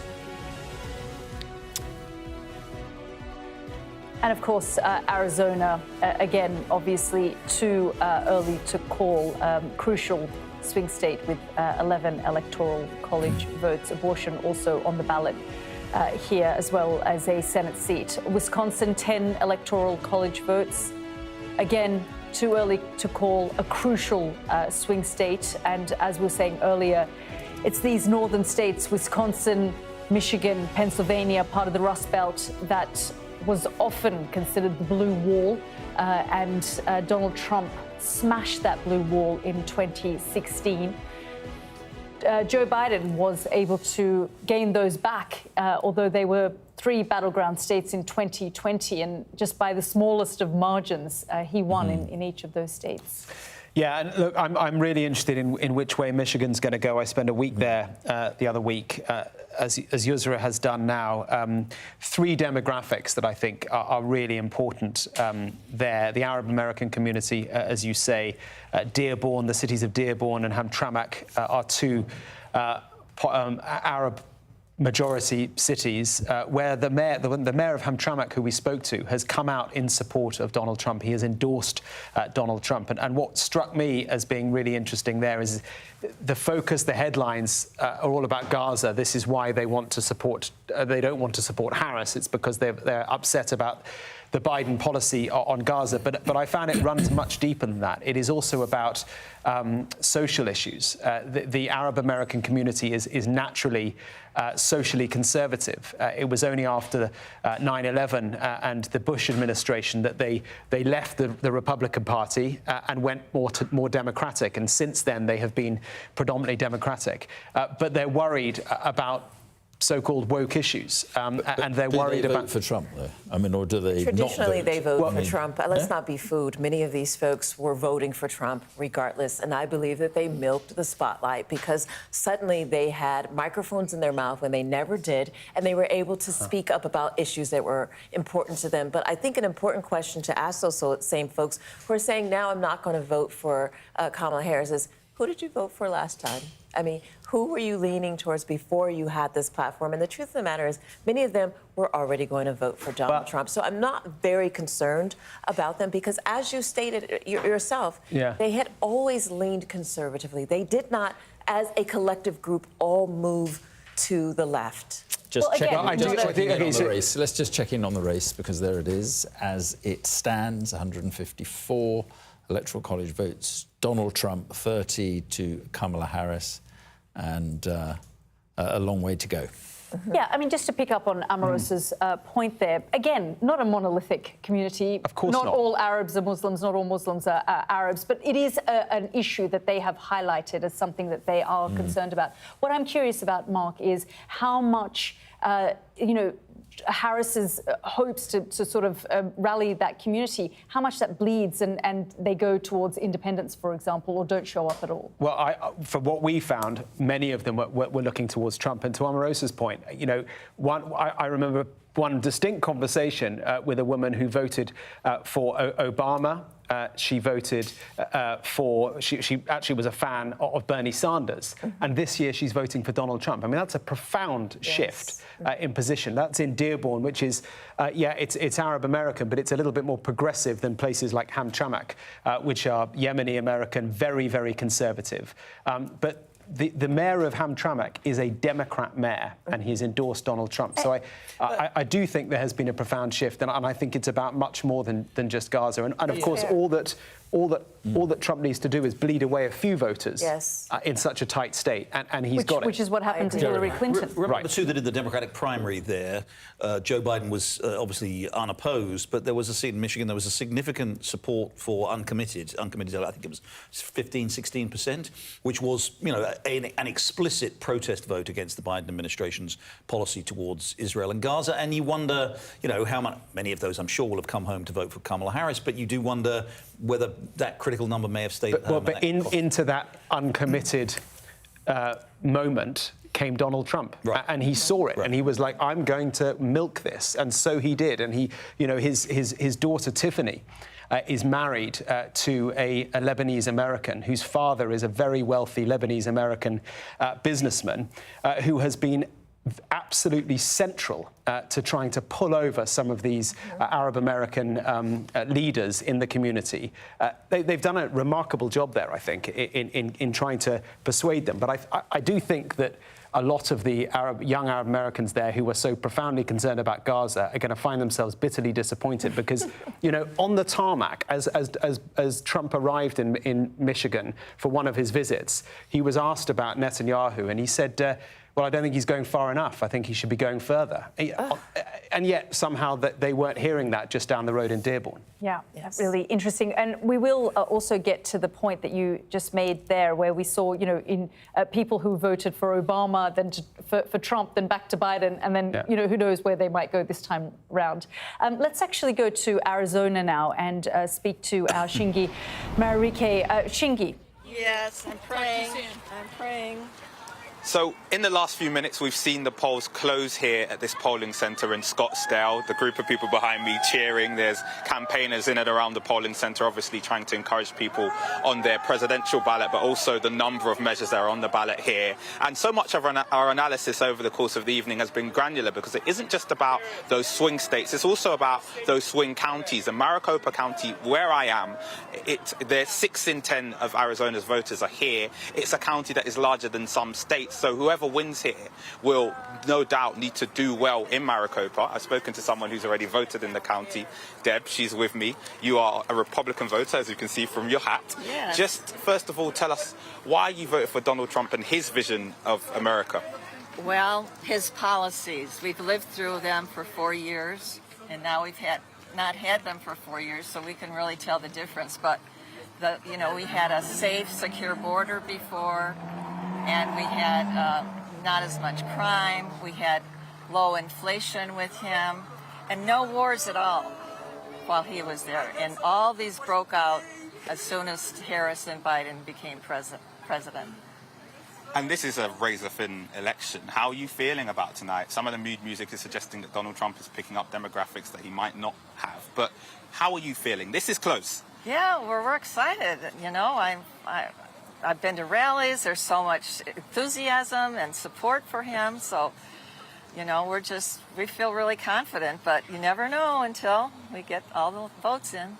Why do you think the support for Donald Trump has endured? He's been on presidential ballots for 9 years now, 2 elections, and oftentimes we talk about his rhetoric, we talk about falsehoods associated with him as well, but he's still here and he's still got a great chance of winning this election. Why? Well, because he does what he says he's going to do, and we saw that the 4 years that he was here. He's not a politician. He's a businessman. He's smart. He knows what he's doing. And so we really want him back in power. And we know that we'll have peace and we'll have a secure border, we'll have a good economy, all those things. It's really hard right now to go to the grocery store. The inflation's 20% higher when he was in office. You know, you go buy some eggs, anything is like almost double. Gas is a lot more, everything is a lot more. How much of that can you attribute to Donald Trump versus wars in Ukraine, wars in the Middle East? There are other factors involved too, right? It's mainly his policies. It's the oil.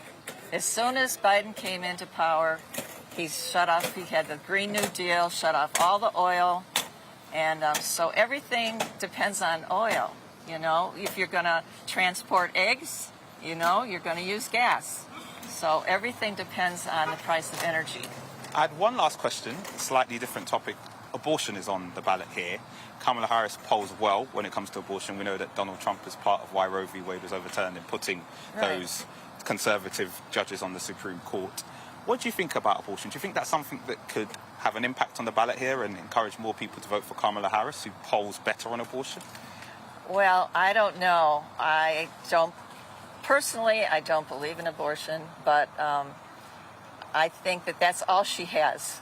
That's the only thing she has. There will be voters who do believe in abortion. Lots of them we've spoken to across the country who are obviously concerned about the limitation on their reproductive rights. They may have health issues. What about the rights of the baby? The baby has rights too. They have two DNAs. They're two people. But should that be in the hands of the states, or should that be something that's a federal right? Right now, they're lying on TV. They're saying that there's an abortion ban. Here, there is not an abortion ban. It's 15 weeks right here. And so, you know, I think that's plenty. After that, a baby is viable. You know, you don't want to kill a baby. Deb, I'm going to come back to talking to our team, but thank you very much for that. And that, I think, gives you a sense as to where we are with the debates that are on the ballot, the debates that are part of the heart of this campaign. They're talking about abortion, talking about the fact that Kamala Harris scores better on, and the fact that some people here are unashamedly pro-life in a post-Roe v. Wade era. That matters. And I also just think it's worth talking a bit about the actual now, the waiting for the count now that the polls are closed. So we'll get at 8 o'clock a sense as to the direction of travel, because some of the early ballots that have been cast here, more than 1 million have been cast here, will begin to be counted. But the thing about Arizona is it takes 10 to 13 days for all of those ballots to be counted. And we are in an election which may throw up unprecedented questions about the result, because you have one candidate who's already questioning it. If we are waiting for a result, there will be plenty of eyeballs on Arizona because it takes longer to declare here.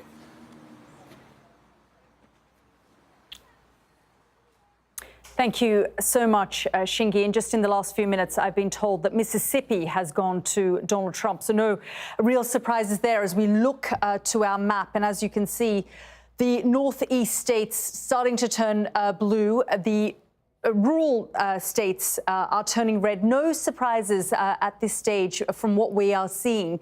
Very clearly, things that have stayed the same over the course of the last few elections, that hasn't changed. But you're looking at places like Georgia, for example, and North Carolina, as well as Arizona. We're just hearing there from Shingi in the last few minutes, and Nevada, the Sun Belt states. Georgia, as you can see, is a different shade of grey here. It's I'm not sure if I'm being told if it's too close to call now at this stage. Some of the other states too early to call, but Georgia too close to call. So we'll have to wait and see how that develops. And then, of course, Pennsylvania, Michigan, Wisconsin, we're keeping a very close eye on those states there, the Rust Belt, because as we've been saying, it's those states that Kamala Harris is hoping to secure that will make her path to the White House much easier.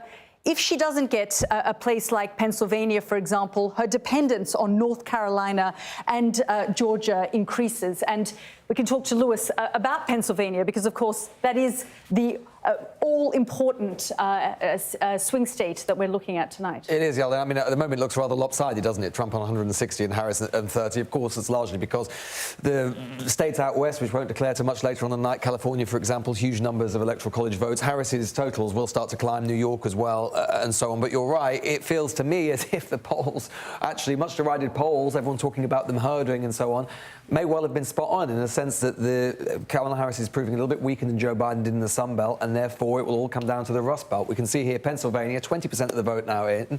Kamala Harris is way ahead at the moment, but that is partly because you can see there she's way ahead and she's doing well in traditional places that she needs to do well, like Lackawanna County, which is the home of Scranton, Joe Biden's hometown, of course. You can see she's ahead there by 55 to 44. Erie County as well, but only 1% of the vote in. But of course, part of the reason for that, let's just come out of this here for a second, part of the reason for that is, if we just look at this, you can see here we've got 1.4 million of the votes in, but none of the votes so far in are in-person voting. So 22% of the vote are in from Election Day. But if we zoom out a little bit here, we can see that there are none at all in early in-person voting. And we know from the rest of the map that Donald Trump is doing very well with early in-person voters. So when they start to come in, because again, all of the states count differently. In Pennsylvania's case, they don't count any of the early in-person voting like they do in Georgia and Florida. That's why they're much slower. And therefore, when these start to come in, this map or this margin is going to start to look a lot narrower. Just looking out on some of what else is going on as well. We've been talking a lot about Virginia, where Donald Trump remains ahead slightly unexpectedly. There's lots of outstanding Democratic votes in Virginia, so I'm reasonably confident that Kamala Harris will take that state. In North Carolina, 43% of the vote in. Donald Trump is ahead. Again, there will be lots of Democratic votes out there, but it's not looking brilliant for the vice president. And Georgia, with 70% of the vote in, 53 versus 46.5. I mean, this isn't so dissimilar to what we saw in 2020, in the sense that there are still lots of Democratic areas that Kamala Harris can mine for votes. There's still 22% of the vote to come in Fulton County, which is Atlanta.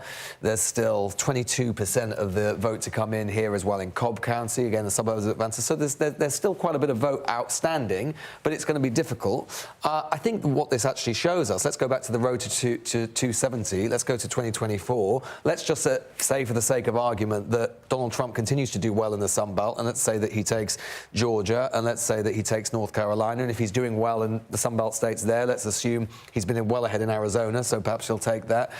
Then you can see he would be very, very close. He would be on 262 Electoral College vote, and therefore we get back to the old game that we've been talking about throughout, which is Kamala Harris's road to victory, only road to victory in that circumstance, would come here in Pennsylvania, in Michigan, and in Wisconsin. There she would have the narrowest of narrow Electoral College victory. She'd be at 270 on the nose. It's not to say that she's done in the Sun Belt by any stretch of the imagination, because we've still got lots of votes to come.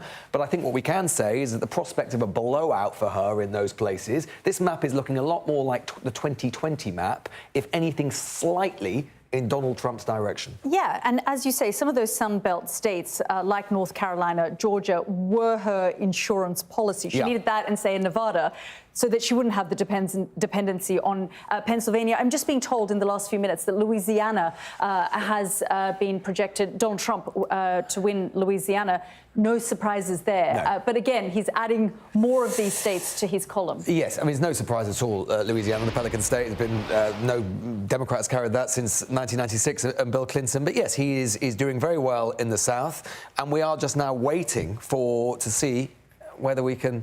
So it's still at 70% there. We're basically waiting to fill in the remainder of this map. I've got a feeling, Yalda, that we're in for a bit of a long night, because I think that if the polls roughly are correct, which I think they have been, I think we could be waiting on Pennsylvania, for example, for some time, and this could well draw in to the coming days. Yeah, and I think what's interesting here is, this attempt that we have been seeing in all of these states, the focus on the urban areas, but as well as the suburbs surrounding these bigger urban areas. Yes, of course. I mean, this is always... American presidential elections are very often dominated by what is happening in the suburbs, and that is, to go back to Virginia for a moment, I think that is something that one of the reasons why they'll be so worried, we've talked about it quite a lot, but one of the reasons that the Democrats will be worried about what's happened in Loudoun County is that this is an absolutely classic, prosperous, wealthy kind of suburb, and it has been trending Democratic in recent years, and yet, as we've been saying throughout, it's actually been going backwards in terms of the Democrats. So, yeah, there will be some concern. As I say, I think Virginia will end up in the Kamala Harris column, but I don't think we're going to be in for the sort of night that some of the Democrats, in their more sort of fevered imagination running up to it the last few days, Kamala Harris feeling very, very positive, Donald Trump on some of his slightly more eccentric tangents, let's put it that way, over the last couple of days, doesn't seem to have made much of an effect on this race. This race is, as we thought it was going to be, extremely tight. OK, well, of course, we will continue to talk to you, Lewis, but I understand we are going straight to a press conference in Georgia to get a bit of an update on the situation there in that battleground state. No, I'm being told we're going to Chester County in Pennsylvania for a press conference. Let's have a listen in. Preparation that they had, and we're incredibly proud of our election team, our emergency services team, and all the law enforcement in Chester County that did a great job keeping us all safe today. With that, I'm going to turn it over to my colleague, Commissioner Marian Moskowitz. Thank you, everybody. My name is Marian Moskowitz, Marian Moskowitz. I am Vice Chair of the Board of Commissioners. And I just want to talk a little bit about this coordination because it involved not only our district attorney's office, our sheriff's office with our dogs, our amazing dogs, the FBI, our Department of Emergency Services. Everybody has been prepared in the event something happens, and everybody did what they were supposed to do. We are very grateful. We are now back in the building. We did not lose much time, and mail-in ballots are being counted. There's really no delay because that's in a different building. So we are set up to start collecting the vote tallies at the GSC, and everything is running smoothly. Thank you. Commissioner Rowe? Good evening. I'm Chester County Commissioner Eric Rowe, E-R-I-C-R-O-E. The Chester County Government Services Center was home to 2 polling precincts here in Chester County, West Goshen South 2 and West Goshen South 4. Those voters who were not able to vote at the Government Services Center are being diverted to 2 neighboring polling precincts. One is the Seventh-day Adventist Church on South High Street in West Goshen Township, also known as West Goshen South 1. The other is Glen Acres Elementary School, also known as West Goshen South 3. Those voters who had not been able to vote yet will still be able to vote until 10 o'clock p.m. Chester County Common Pleas Judge Nicole Forzato signed an order extending voting at those 2 polling precincts until 10 o'clock p.m. Not only were those 2 polling precincts located at the GSC, but the Chester County 911 Center was also at the GSC, and it seamlessly transferred to an alternative location. I think this incident showcased that we were prepared, that we had an incident command center ready for any situation, including this one. And I'm pleased to say that we should not be terribly delayed in getting our results from most Chester County polling locations, apart from these 2 locations that were disrupted. Thank you. Questions? Sheriff, I don't know if you can answer this question about how many people were in the GSC at the time and how long they were evacuated and then allowed back in the building. I can't give you a specific number. I know voter services was in the building. Our EOC was assigned there, as well as members of the Department of Emergency Services. I would say by the time we arrived, the Sheriff's Department arrived, the building had been evacuated at that point, which was probably within 10 minutes of receiving that call. And then when were they allowed back inside? After about an hour and a half after the sweep was done on the building, as well as the parking lot area, they were allowed back in the building. It was rendered safe. Question. Yes. Is the FBI still involved in the investigation? Yes. The District Attorney's Office. Yeah, well, that is a press conference in Chester County, Pennsylvania, and it is all about basically reassurance that those who were not allowed to vote are being diverted, or didn't get to vote, not able to vote, I should say, being diverted to other precincts to vote. And what they're clearly wanting to do is, Jerry, what you were talking about earlier, is not allow a kind of information vacuum to exist into which disinformation Well, pause. and I think also to prepare themselves for the near inevitability, I think, of lawsuits. Again, if the race is close and it comes down to a few thousand votes and it turns out some voters will claim they were unable to vote because of this or whatever, so they're doing their best here to sort of try and say, no, we've done everything we can to make sure people can vote. This will all be, used in evidence should there be cases down the road. I mean, earlier on in the evening, sort of, a couple of hours before even the polls had closed, Donald Trump put out on Truth Social,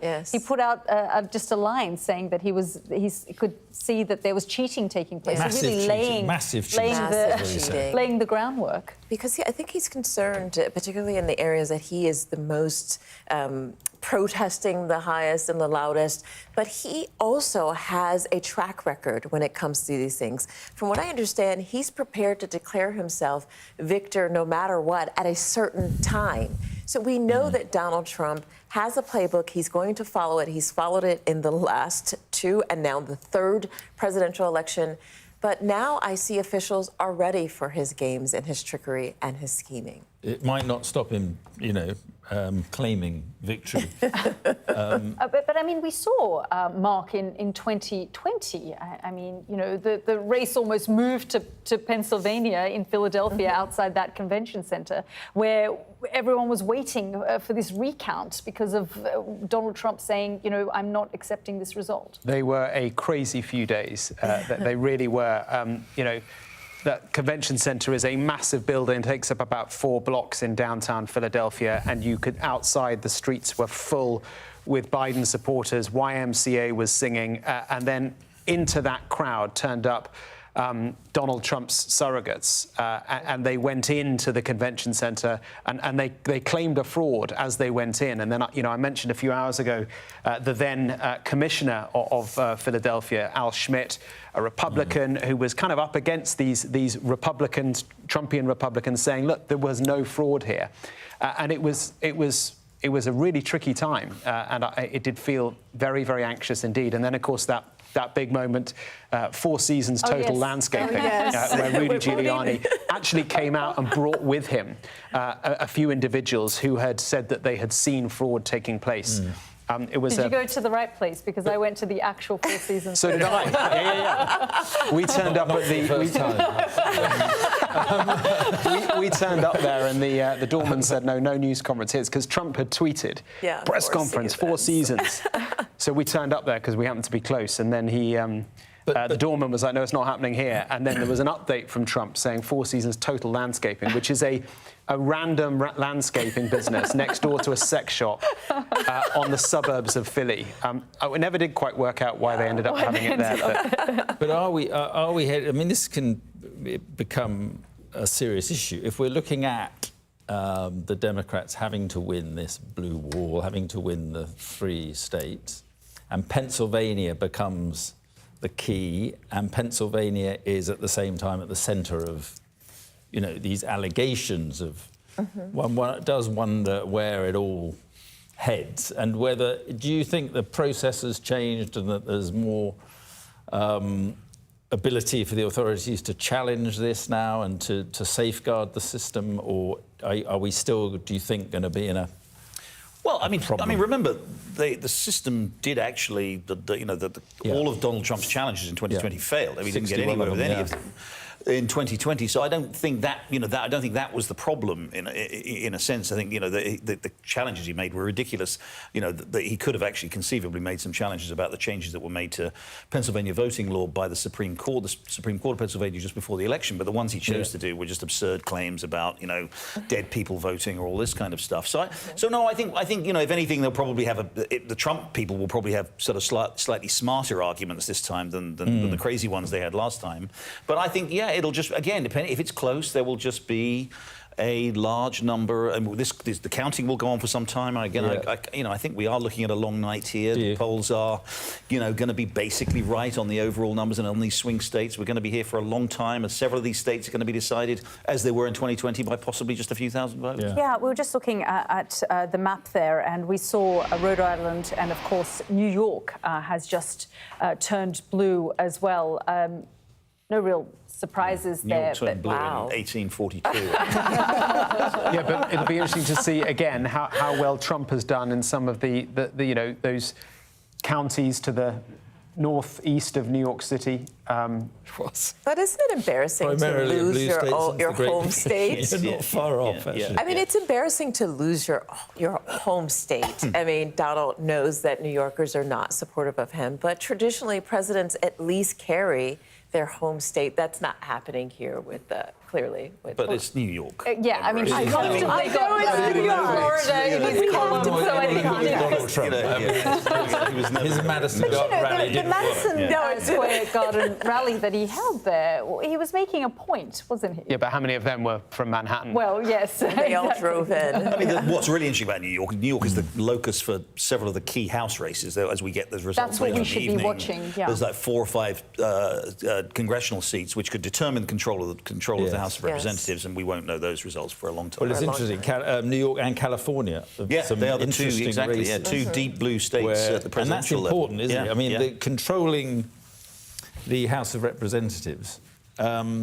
You give us a sense of what that means in effect. Well, it will mean that if you get control of the House and the Senate, you obviously have complete control. The system, people know this, I'm sure, but it's not a parliamentary system, obviously, in this country where a government derives its majority derives its power from its majority in Parliament. You have a separate election for the President, for the executive, and separate elections for the Congress. So it's hard to get, if you don't have a majority in at least one and both houses, preferably of Congress, it's hard to get your agenda through. So it will be important for whoever wins the presidency also to see. I think the general expectation, the Senate is almost certainly going to go Republican tonight. That's, there's a slim chance that maybe Democrats could hold on, but it's almost certain to go Republican. The House, which is currently a very, very thin Republican majority, I think the expectation is it will probably go whichever way the presidency goes, because they will tend to bring those votes along, especially in places like New York and California. So, yeah, that will mean if Harris were to win the presidency, she would at least have control of the House of Representatives, which means she'd be able to get some of her legislative program through. And then there are other scenarios like a triple flip. For Trump, Trump could. It's more likely that Trump would have control of both houses of Congress. Triple flip. Yes, a triple flip. The House, the Senate, and the White House. We can talk about that in a moment. I'm being told to go to James Matthews. 2:30 in the morning. Who's at Mar-a-Lago for us, and of course our Martha Kelner, who joins us. She's here in Washington, and she's with the Harris camp. But let's go straight to James first, who joins us from Mar-a-Lago. And James, just give us a sense of the mood there right now. Good. The mood's good, Yalda, I might say. There's something like, several thousand now supporters inside. I would say certainly a couple hundred media, huge attention on this place because it's hugely significant. We will hear from Donald Trump on the stage at some point during the night, and of course that will give us a sense of how he sees this election, how he sees the results that are coming in, and whether he sees a value in declaring victory the way he did in the middle of the night in 2020. And who knows where that takes us. Clearly it will shape the perception of the MAGA base, no doubt, and will undermine, certainly amongst them, the extent to which this election, whatever the result, is viewed as an election of integrity and how proper it is deemed ultimately. It will also be a test, I suppose, of Donald Trump himself. Donald Trump, how he has individually shaped his campaign, eschewed the advice of his highly paid, seasoned and experienced advisors, and been vintage Donald Trump, I suppose, with the rhetoric, that kind of violence-adjacent rhetoric, pointing the finger at opponents. The Madison Square Garden event, which was laced with racism, misogyny, misogyny and all the rest of it. That Donald Trump, that man who knows his own mind and executes his own judgment. I've seen that close up in the old days in Scotland when he was buying golf courses. And I remember it actually got to the stage where you couldn't get rid of Donald Trump. He'd get press releases regularly. He was trying to buy this course, trying to be on the media. We had arranged an interview, I remember. He turned up surrounded by the highly paid, seasoned advisors. He'd arranged an interview with us, walked in the room, and of course we were sat down ready for the interview. He looks at us, points, and says, do we like them? Do we want to do an interview with them? And I'm thinking, well, hang on a minute, we've been dealing with your advisors, the people who tell you how to operate, and yet here you are making your own decision late in the day. That's Donald Trump. That's the way that Donald Trump operates. It's the way he has operated this campaign. The value of it, we'll see soon enough. James, thank you very much indeed. Straight to Martha Kelner here in Washington, who is at the Kamala Harris watch party, I guess you'd call it. What's the mood there, then? I think there's people are not panicking at the moment. Certainly, there's a sense of optimism. They're showing a feed of one of the American networks on TV at the moment, and every minute that the results go up and it looks like it's going in Harris's direction, there's a huge cheer from her supporters here. There's around 10,000 people in this grassy area in the middle of Howard University. It's an area sandwiched between lecture halls and dormitories, and there's a number of women in the crowd here wearing salmon pink and apple green, which are the colours of the Alpha Kappa Alpha sorority, which is the sorority that Kamala Harris was a part of when she was here, when she was a student a few years before 1986, which is when she graduated. I'm just hearing from a number of Kamala Harris aides who say that they've been looking at internal data and exit polls, and on the basis of those, they're confident and optimistic about her winning the presidency still. One aide saying, I feel good, the exits look good, particularly in North Carolina, where they say they're hitting marks that they were hoping to do so. This is not the only watch party that's taking place in Washington, D.C. There's also a separate, smaller watch party at the Conrad Hotel, not Market Hotel, in the centre of town, where a number of big-ticket Democratic Party donors, as well as friends of Kamala Harris, are gathered. But at some point this evening, we expect her to appear on the stage behind me. People here hoping that she may well be returning to this university as America's first female president, but it feels like, given how close this race is right now, that could be a long way down the line. OK, Martha, thank you very much indeed. So we are waiting to hear really from North Carolina. That will be key, obviously, and Georgia as well. And we wait too on Pennsylvania. That may be some time. You want to say something? I was just going to say that the Reuters news agency is reporting now that Donald Trump has won North Carolina. I should stress that we're not yet confirming that at Sky or with our partners at NBC. But different news organisations have different methods and have different ways of being comfortable in saying something. But it's certainly interesting that Reuters has come to the conclusion that they believe Donald Trump has won there. And coming off the back of what Martha just said, that the Democrats were quietly confident that they were hitting the right marks in North Carolina, well, it doesn't look that is necessarily the case. It was always going to be very close. Remember, North Carolina was a state that when Joe Biden was the candidate, the Democrats had written it off. But as we have been discussing, the race was flipped when Kamala Harris took over. Suddenly it became a very competitive state. If we were in a position tonight to be talking about Kamala Harris having won North Carolina, then that would open up many more paths for her to get to that magic number that you can see at the bottom left of the screen there, 270. If she loses North Carolina, it just makes the paths that much more difficult. Sorry, I was going to say, I'm interested that Reuters have gone early with that call. One of the sort of sub-themes of the night, actually, which I know is very much on the minds of network executives particularly, is this business of calling states and calling them at a particular time, because it matters so much here. It's, you know, again, viewers in Britain won't, you know, necessarily understand the system here. You don't have a returning officer who stands up and declares the results in a particular district or whatever. These results come in, and there is no official body in any state until the votes have all been tabulated that says, here's the result, until the actual final result is known. So what happens is, as this goes on through the night, networks say, yes, well, Trump's going to win Florida, or, you know, Trump's going to win North Carolina or whatever.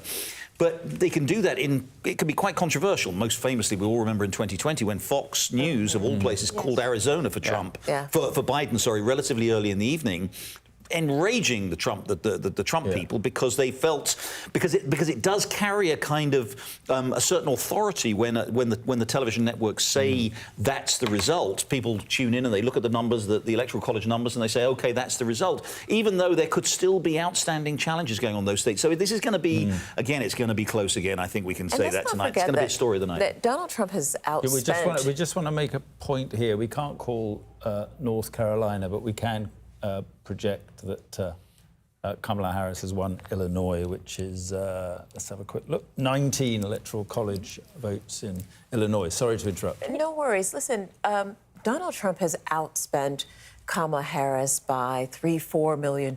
He invested more capital in terms of people. He wanted to make sure his ad buys were there.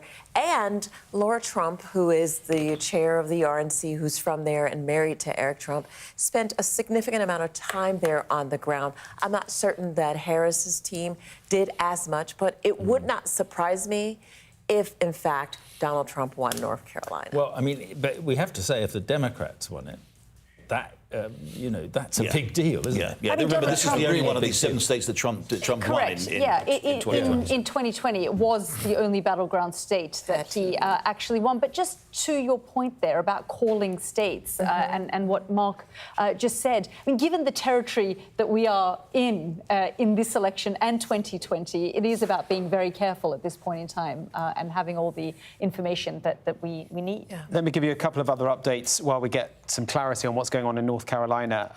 Abortion clearly on the ballot in some states, and we now know that in Florida, a ballot measure that would have enshrined abortion rights into the Florida Constitution has failed.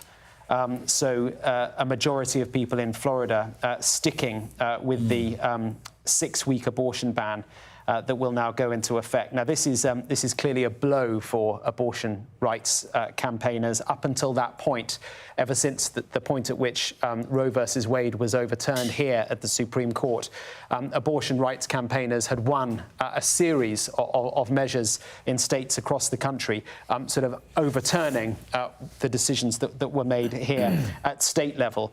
But that is not the case now in Florida. Conversely, in New York, the opposite has happened, and they have voted in New York to allow abortion. I'll get more detail on that in a moment, but to allow abortion there, or to continue to allow it, I should say. So I think it's a constitution. I think I'm a New York resident and voter. I think it's to actually enshrine it in the Constitution. I think it's a right. Okay. So, New York has very, very liberal abortion laws as it is. Yeah, I was thinking as I was saying it. I was thinking, it says so it's actually enshrining it. Right. The amendment to New York's Constitution is what it is. Yeah. Got it. But the Florida thing is clearly a blow to pro-abortion campaigners. Yeah, very much so. And we were just talking there about New York. Let's go to Lewis, because he has some updates on the situation in New York. As we said, we called it for Kamala Harris, but there are interesting House races that we're looking at here as well, aren't we? Yeah, none of those have come in yet. We'll be waiting for some time for those. But we can see, I mean, look, New York is a solidly Democratic state, has been since the 1980s and even largely before then as well. 42% of the vote now. now in. Kamala Harris ahead by 64.5%. How does that compare to 2020? Well, actually, it's quite a bit up so far on Joe Biden's total in 2020. But as we get more results in from upstate New York, we'll see Donald Trump make up some of that margin. But it doesn't really matter. Obviously, it would be very wounding for Donald Trump. We know that he would love dearly to be able to win his home state, but it's not going to happen. I just thought I'll show you a few other things that are quite interesting as well. Ohio, not a state that we talk about very much anymore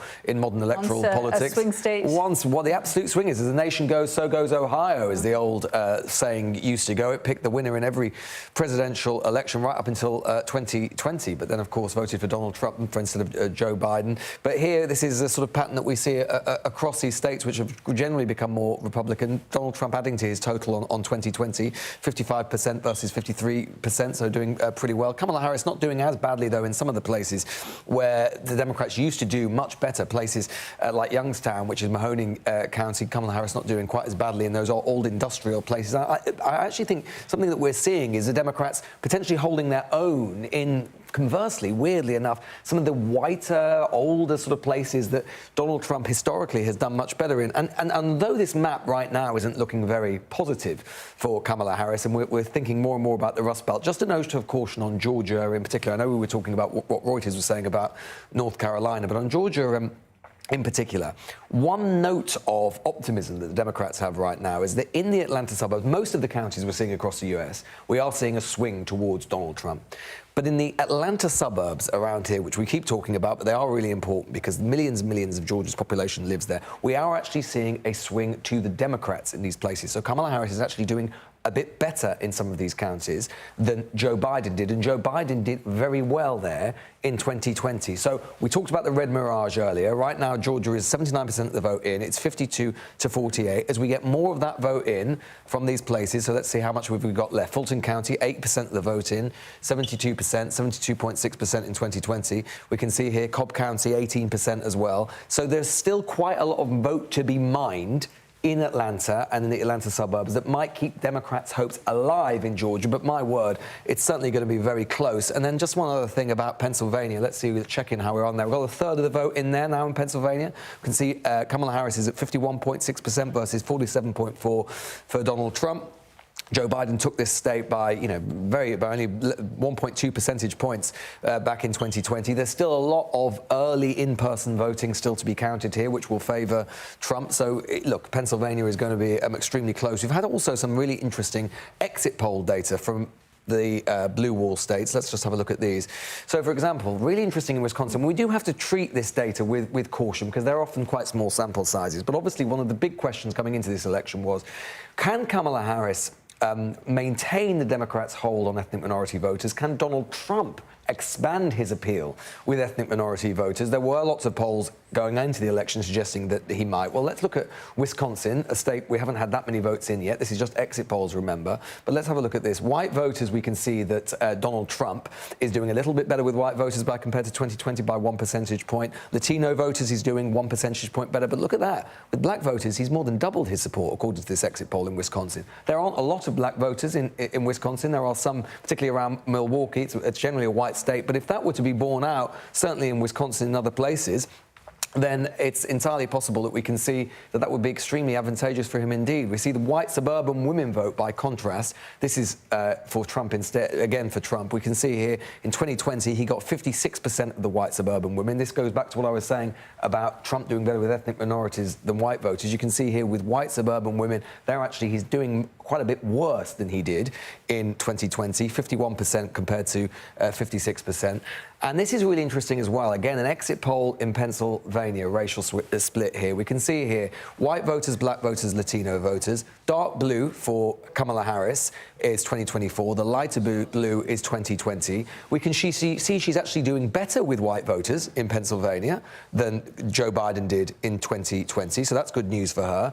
We can see that with black voters, she's doing a little bit worse, but not much. There's not much in it, unlike what we saw in Wisconsin. But look at the Latino vote there. 69% we saw the Democrats take the Pennsylvania Latino vote in 2020. In 2024, Kamala Harris is getting 57%, according to this exit poll. There was a lot of speculation about whether the Puerto Rico comment at Madison Square Garden, big Puerto Rican presence in Pennsylvania, big Puerto Rican population. If this exit poll is right, that doesn't seem to have damaged him whatsoever, certainly with the wider Latino vote in that state. And if that is true, and again, it has to be treated with a lot of caution, given how narrow Pennsylvania was in 2020, as I said, decided by 1.2 percentage points, that will be very, very worrying for the Vice President. Well, it does appear that things are quite narrow, Lewis. I'm just going to give us a bit of an update and get that up on our screen. Let's first of all look at Wisconsin, because I'm just being told that it is too close to call. So as those votes come in, Wisconsin is now too close to call. Let's show you to Pennsylvania now, where, again, I'm being told too close to call. That big prize, Pennsylvania, as well as Wisconsin, those Rust Belt states that Kamala Harris desperately needs, which will help her path to the White House. Pennsylvania, Michigan, Wisconsin, part of that once so-called blue wall, Lewis. We're now being told both Wisconsin and Pennsylvania too close to call. Mark. Yes, well, it's very interesting, isn't it? Let's just repeat where we are. And polls have closed in Pennsylvania, Georgia, Michigan, Arizona, Wisconsin and North Carolina, 6 of the 7 closely fought battlegrounds that are expected to decide this presidential election. The results there, as we've just heard, too close to call or either too early to call. Voting goes on in the 7th, Nevada, which we haven't really talked about very much. But all eyes at the moment, to be honest, are on North Carolina. And that is, well, that'll be crucial for Donald Trump, won't it? Yeah, such a tight race there, won by Trump 4 years ago by 1.3%. You need to go back to 2008 when Obama won it for the Democrats, then by about 14,000 votes. Before then, North Carolina had been Republican right the way back to the 1980s. I think, you know, it's so interesting to see how Donald Trump is doing with Latinos, with black voters as well. The exit poll that Lewis was talking about, put another way, I think is pretty stark. The exit poll suggests that 4 in 10 Latinos in Pennsylvania supported Trump this time. And that's up from 3 in 10 in 2020. So he is making gains. So going back to that point I made quite a few hours ago now, where would Trump... We know that Trump had quite a low ceiling. He had a high base, a low ceiling. The base of his support is solid, but the ceiling was quite low. Where was he going to make those gains to be able to punch through that ceiling, punch into Democrat areas? And it appears that among Latino votes, he is certainly doing that. Why is that? Well, immigration is a big issue for them. Many Latinos who are second-generation Americans came here legally. They did things by the book, and they are fed up, and I've heard it so many times across America, they are fed up with what they see as illegals, to borrow one of Donald Trump's phrases, doing it, cutting the system effectively and coming in here illegally. They did it properly. They want the border secure again. So, and of course, as we know, immigration is an issue that Donald Trump has been campaigning on so much. Build the wall. He didn't build it all in his last presidency. He says he will this time. Right, and you are looking at the state of play, and there it is, 191 Electoral College votes for Donald Trump, 81 for Kamala Harris, but none of the swing states has yet produced or result. So we'll keep an eye on that. Let's go to one of those swing states. Let's go to Georgia, Atlanta in Georgia, and Cordelia Lynch. Cordelia. Hi there, Mark. Well, lots of anticipation here in Atlanta, Georgia. Still too close to call. We've seen some interesting early numbers that suggest a big swing towards Donald Trump amongst independent voters.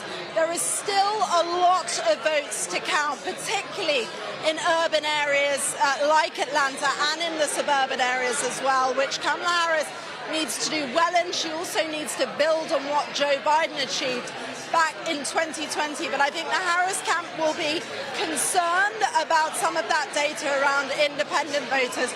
We've also seen, haven't we, an emerging narrative tonight around black male voters swinging to Donald Trump in some of the key battleground states. Well, I'm joined now by Lisa and Mark. Mark, what do you make of this? In certain battleground states, black men going towards Donald Trump. Why do you think that is? Well, some of them are young men looking for money and the stimulus package that they got. But that was nothing. He didn't even. It wasn't even his doing. It was the past administration. It was the Congress that did it. So, I don't know. Ignorance. There's still a lot to count here, particularly in Atlanta. We know historically this leans Democrat, but the state of Georgia was for nearly 30 years Republican before Joe Biden. Do you think that Kamala Harris is going to be able to build on what he achieved tonight? Yes, absolutely. What makes you so convinced? Well, Stacey Abrams has recruited a lot of people. She has registered a lot of voters around here. And we have a lot of black women that are on her side. And Lisa, we've seen a number of bomb hoaxes at various polling stations in Democratic-leaning areas. How concerned are you about that? I'm not concerned at all. I think it's just a scare tactic. It's just what they do. It's what they do. There's no credible source that says there's actually a bomb there. There's been nothing. There's been 11 thus far. There's nothing there. It's a scare tactic. That's all it is. What do you make in these rural areas where we are hearing independent voters, which Joe Biden did pretty well with back in 2020? They seem to have deserted Kamala Harris from some of the data we're looking at. What do you think is behind it? I think that's to be expected. Those are that's where Trump voters are. They're in the rural counties. I was just in Jasper. I went to a Halloween scare farm. That's where they are. They vote for Trump there. That's to be expected. That's not unusual. I'm not surprised by any of that. Do you think the economy is going to eclipse issues of abortion, for instance? Do you think that the economy is going to be the defining issue of the election in Georgia this time? I think it'll be both, that and abortion. I think that that's pivotal right now, right here, right now. Women should always have the right to their own bodies, period. That's just the long and the short of it. So, yes, I think that is very primary right now. Absolutely. We are surrounded currently by alumni. Here with alumni for Howard University. The economy has always been better in a Democratic administration. Tell me, with so many of the alumni of the university Kamala Harris attended, there's been a lot of discussion now from the days of Hillary Clinton. Is America ready for a female president? And now with Kamala Harris, is it ready for a woman of color? Do you think America is going to vote for that? I really don't think that it's about if we're ready. I think it's just about that it's about to happen. You're convinced she can still win tonight? It's going to happen. Was the UK ready for Margaret Thatcher? Was Israel ready for whoever she was? What's at stake here for you if Kamala Harris is not elected? Oh, I think I would like to leave the country if she doesn't win.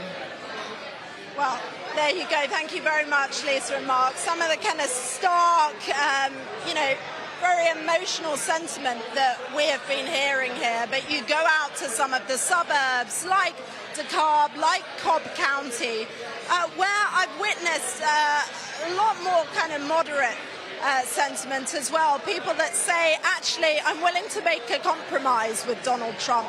No, I don't want him to be my children's Sunday school teacher. No, I don't like some of the things he says, but I still believe that he can manage the economy better than Kamala Harris. I think I've definitely witnessed in the state of Georgia this idea that even if Democrats have got the median average income of a household up, if unemployment's down, people aren't necessarily feeling it. And that is the challenge that Kamala Harris faces in this state. Is she able to overcome that at this stage? It's just too close to call. All right, Cordelia, thank you very much indeed. Well, we've got just under 2 minutes until our next lot of polls close. I'm being told Montana, Nevada, which is, of course, one of our crucial swing states, the smallest of the swing states with 6 electoral college votes, as well as Utah. And, Mark, Montana isn't a swing state, but, of course, there is a crucial Senate race taking place there. Yeah, John Tester is the incumbent Democrat senator, and he is fighting Tim Sheehy, the Republican. Sheehy's a former Navy SEAL, and Tester is a popular politician. He's a Democrat, Republican state, but he's popular. So let's see which way that race goes. And of course, as we've been saying, we're focusing predominantly on the presidential race, but the makeup of the building that's just a few yards behind us there is all important, and it could really impact, if Kamala Harris was to win the presidency, but both houses of Congress were to become Republican, well, then she would have a very, very difficult 4 years to be able to implement anything. On the flip side, if both houses were to go Republican, Trump wins the presidency, it's a free run for him. And if Montana is called, and it could be called quite soon because Sheehy, polls had him about 5 to 7 points up. Could be called quite quickly. Tim Scott has already held on in Florida. That's the Republican. Republicans have already taken West Virginia. It looks like some networks are already calling Texas for Ted Cruz. So that could give Republicans control of the Senate within the next hour or two. That's important, as you say. And 15 seconds until those polls that Yalda was just talking about close.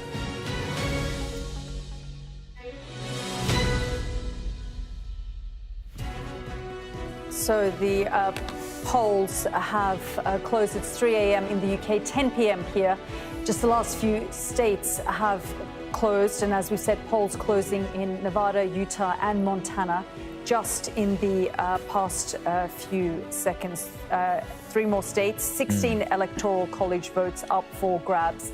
And Nevada is the one that we're focused on. It's one of our swing states. And haven't really talked much about Nevada, have we? It is too early to call at this stage. I mean, it's one of the fastest growing states in the nation, but it also has very high unemployment, and people have talked about the economy being top of the agenda for them as well. It's got 30% Hispanic population, and that will be crucial to see how that's trending and whether it's trending towards Donald Trump. Well, it's interesting. The Latino vote there is quite interesting, isn't it? There's a big hospitality industry, and Trump was working very hard on that Latino vote, as Jerry was talking about earlier. We can see there Montana, with 4 electoral college votes, goes to projected winner is Donald Trump. And same for Utah, projected winner Donald Trump. But we are waiting for that crucial swing state of Nevada. And when we talk about the path to the White House, certainly for Kamala Harris, if she doesn't get Pennsylvania, the Rust Belt states that she needs, Pennsylvania, Michigan, and Georgia, she will need, won't she, either a North Carolina or a Georgia, as well as Nevada. Yes, that's right. Yeah, exactly. She needs 2 of those additional states because Pennsylvania is so important. 19 electoral votes. No other swing state has that many votes, and only 2 combined could make up for it. So, yeah, I mean, as we said earlier, the window is narrowing. It's not by any means closed. As Mark said earlier, it does look like North Carolina is probably going to be called at some point, has been called already by some news organizations for Trump. That would knock North Carolina off her board. Georgia still seems pretty close. So she still has a chance there, and we'll wait and see what happens in Nevada and Arizona, obviously. But yeah, I think her cleanest path to victory was always winning the 3 northern states, because that would just give her a bare majority. And I think it's still that remains the case. Well, just in the last few minutes, we were told that Wisconsin and Pennsylvania, too close to call at this stage. Yeah. We were just talking about the Senate race, and I think we can see a little bit about what's going on. But what are your thoughts on that? I mean, there are the key races, Montana, Ohio, in Nevada, actually. Yeah. There's a reasonably close one. Pennsylvania. Yeah. What are your thoughts about that? I mean, it looks almost certain that the Republicans will take control of the Senate. The question is, how big will the majority be? And that's important because, so it looks like, they've already won West Virginia. So remember that currently the Democrats have a 51-49 majority. Yeah. So Republicans have gained one seat, so that's now 50-50. If they win Montana, which looks extremely likely, they'll have a 51-49 margin. Then the other ones that are outstanding, Pennsylvania, Ohio, Nevada, Wisconsin, Michigan to 5 there. The polls weren't looking good for the Republicans in any of those states, to be honest. So if it's 51-49, which is increasingly what it looks like it might be, that's a majority. It gives them control of the upper chamber, but it's not a really solid working majority because there will be at least 2 or 3 Republicans who will be inclined to be independent, won't go along with everything that Donald Trump wants. May not even, one of the things the Senate does, of course, is confirms things like Supreme Court nominees. It confirms cabinet appointments. And you really want to have a majority there of a couple, 2 or 3, because there are a couple of sort of pretty moderate, kind of ornery Republican senators who aren't necessarily going to go along, I guess, say, with what Trump wants. So it actually, although they'll get a majority in the Senate, almost certainly, it may not be the kind of control of the Senate that would guarantee, pushing through the Trump agenda if he wins. Let me just give you an update that I've had from a source close to Donald Trump within the Trump campaign. It appears that they are happy with the data that they are seeing from across the country so far. Cautiously optimistic is a phrase that was used. Let's see if that cautious optimism turns to genuine optimism over the course of the next few hours. But the data points coming back suggest to the Trump campaign that they're having a good night. Interesting. Let's go to West Palm Beach now in Florida and speak with Angie Wong, Republican District Committee woman in Miami. Thank you very much, Angie, for joining us here on the program. Just tell us how you think this night is evolving. We've just heard our correspondent Mark Stone say that within the Donald Trump camp, they are cautiously optimistic by the data that they are seeing.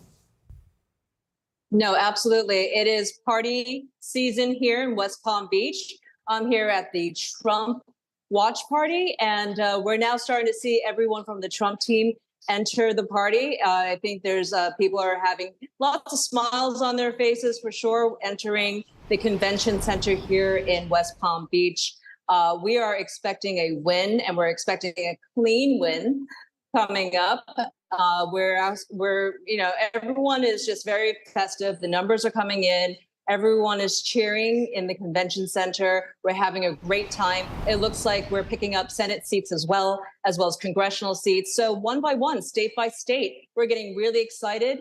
We're expecting Donald Trump to come speak later, maybe around midnight after he wins. And so, everyone's talking trifecta here in West Palm Beach. We're expecting the White House, the Senate, and Congress. So it's going to be a big night, and certainly red wave, county by county. My county in Miami County just flipped red for the first time in 30 years. So it went from blue to red in this election. So you're saying, are you, that Donald Trump will be claiming victory in 2 hours' time? Well, it looks that way. It looks like people are very, very excited. If the numbers are all in, and of course, everyone's looking at Georgia, everyone's looking at Pennsylvania and Nevada. Those are going to be the ones that bring him over the top. Yeah, but I mean, if the Democrats win Pennsylvania and Wisconsin and Michigan, then that's not going to go the way that you're saying. I know it's very, very close, but we're very, very optimistic. Again, I think there's been a lot of good campaigning that happened this round. We saw President Trump just yesterday take 4 rallies. I think that's going to bump him up by the 2 or 3 digits that he needs in order to get him over the state, especially in Pennsylvania. There's a lot of honking around me, a lot of cheering. I think another state might have just been called. So I think, things are looking very, very positive here.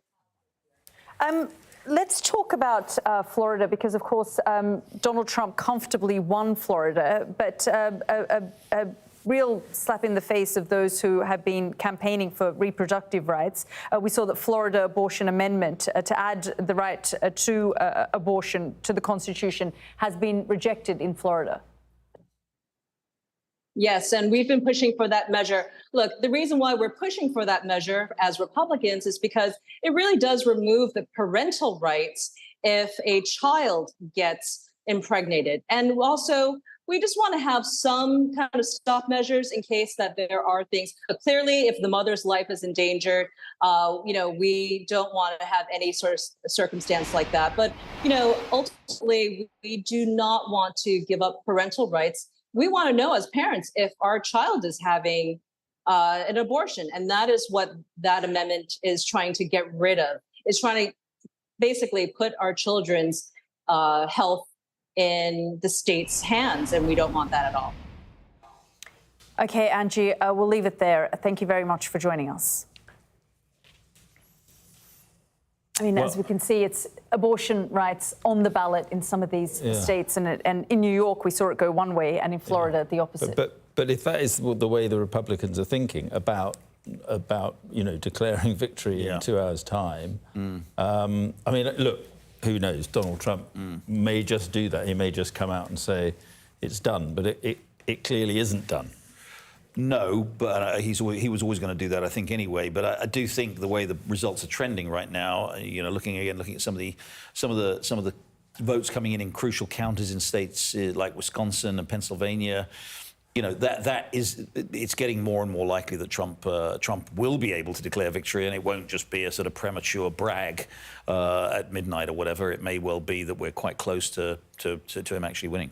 What, because you think he will win one or either of Wisconsin or Michigan? Yeah, I mean, the numbers, we're not there yet, not even there, and the numbers could turn around. But it goes back to, Mark, what we talked right at the start, the Republicans were very optimistic when they saw the early vote numbers that were coming in for them.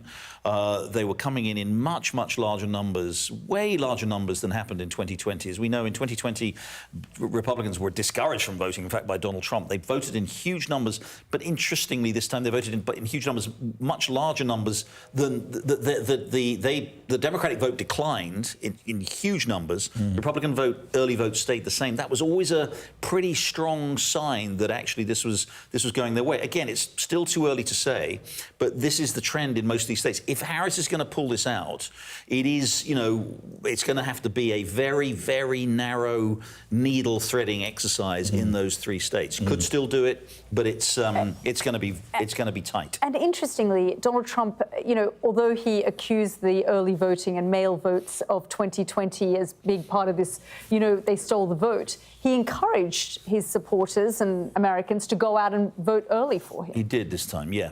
No, exactly. And that's happened in great numbers. And again, we're seeing some of these numbers, we've talked a little bit about this before, doing well among ethnic minorities. He's doing, he's getting up to maybe 40% of the Hispanic vote. Some polls have got him up over 20% of the black male vote. He's won some historically black counties, black-dominated counties in North Carolina. One of the remarkable things here, whether he wins or loses, and by the way, he's also going to do pretty well in the popular vote here tonight. Amazing thing, he may end up. He got 46% of the vote in 2016. 47% of the vote in 2020, and he could end up with more of the vote. So despite everything that's happened and all of the controversies and all of the understandable doubts that people have about Donald Trump, he's potentially his vote share is getting larger and larger each time. Even if he doesn't win, he could end up with a bigger share of the popular vote than he's ever had before, with a much broader coalition, certainly in terms of ethnic demography, many more blacks, many more Hispanics, many more Asian Americans, probably a lot more Jewish voters he's going to get. It's a very, again, win or lose, it's a very different Republican Party, a very different coalition that's voting for the Republican Party. Yeah, I'm just hearing in my ear that Ted Cruz has won his race in Texas, and he was under a bit of pressure, to be fair, from the Democrat Colin Allred. But Cruz is, He's a survivor. He's been under pressure before. He was under pressure from before, hasn't he? O'Rourke. Yeah, every time. 2018. Yeah. But every time he But pulls it out. he seems to... I mean, can we listen to what he's saying? If he's... God be the glory.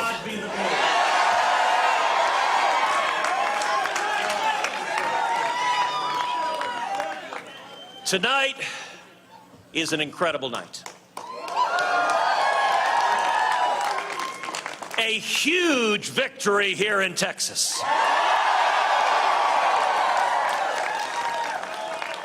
Right now, we're up by 8 points at over 600,000 votes.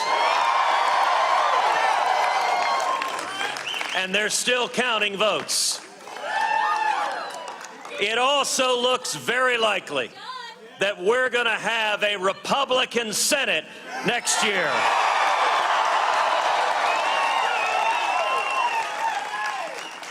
And I believe, and I hope and pray, that Donald Trump will be reelected as President of the United States.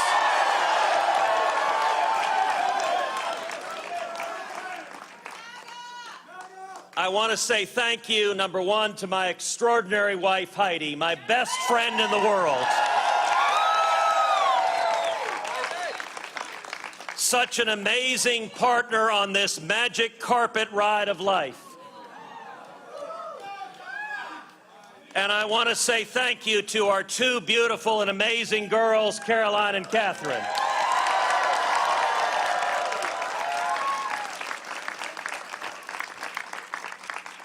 You know, politics at times exacts a price on the family.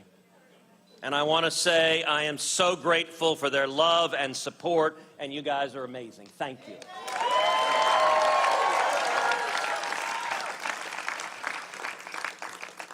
I also want to give a special shout out to Alexis Nungary.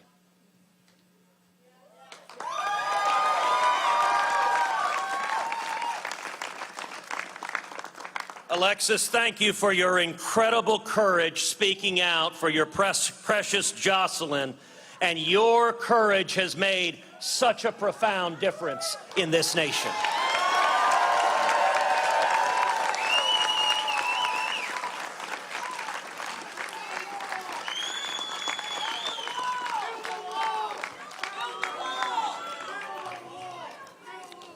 We're going to. I also want to thank all the Democrats across Texas who crossed over and supported my campaign.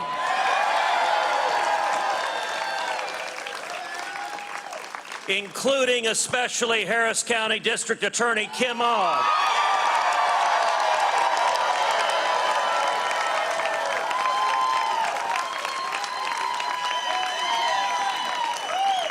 Who has stood strong for prosecuting violent criminals.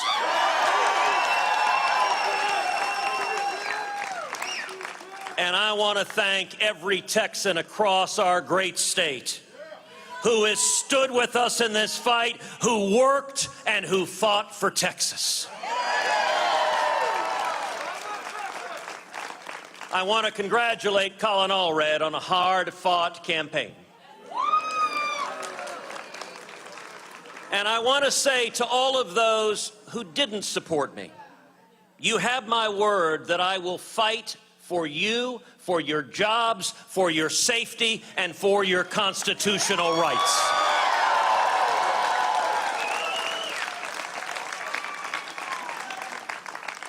But tonight, the people of Texas have spoken. And their message rings clear as a bell across our great state. Texas will remain Texas.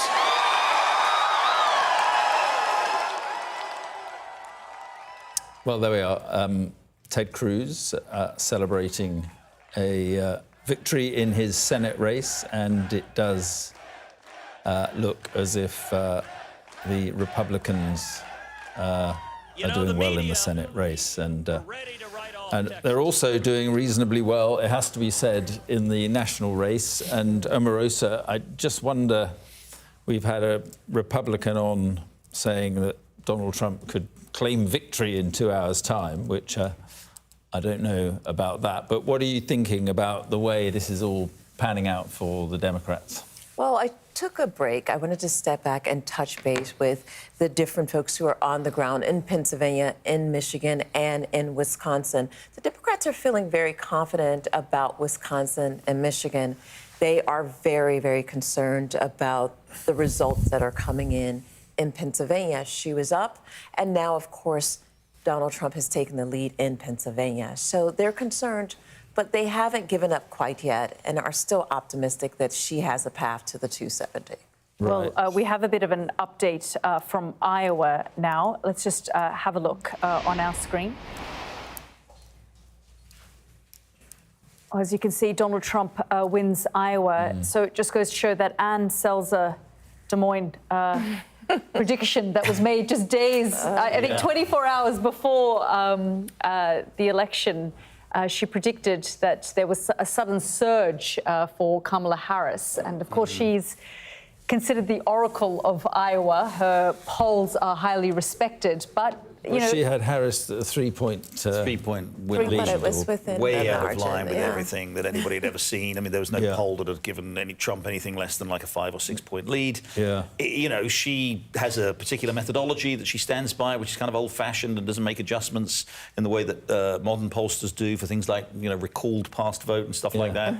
And look, she's obviously been a terrific pollster. She's got things right generally, but this every pollster is one poll away from reputational damage, and obviously in her case, that's what happens. It would have been a big shocking upset, huge, if Trump had not won Iowa. But it's quite the margin, given the.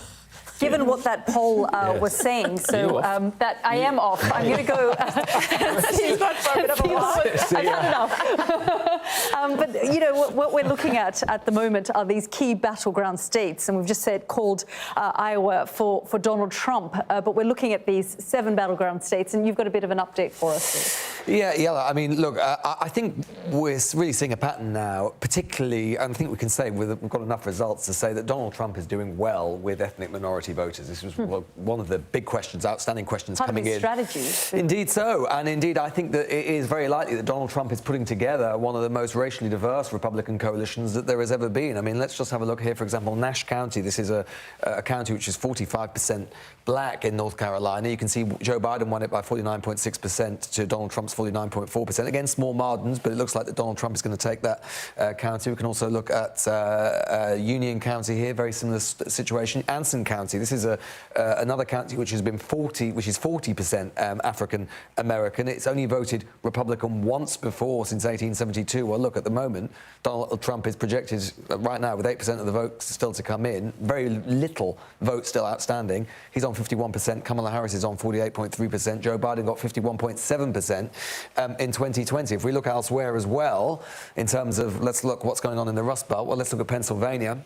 At the moment, Donald Trump is leading Kamala Harris in Pennsylvania with 52% of the vote in. Donald Trump is at 50.6%. Kamala Harris is at 48.5%. Let's have a look as well at what's going on in Wisconsin. We can see here again, statewide, Kamala Harris is in front, but with only a difference of 2,219, with lots of Republican areas still to come in. And then let's look at Illinois, which is a state which is always going to go Democratic. It's dominated by Chicago, of course.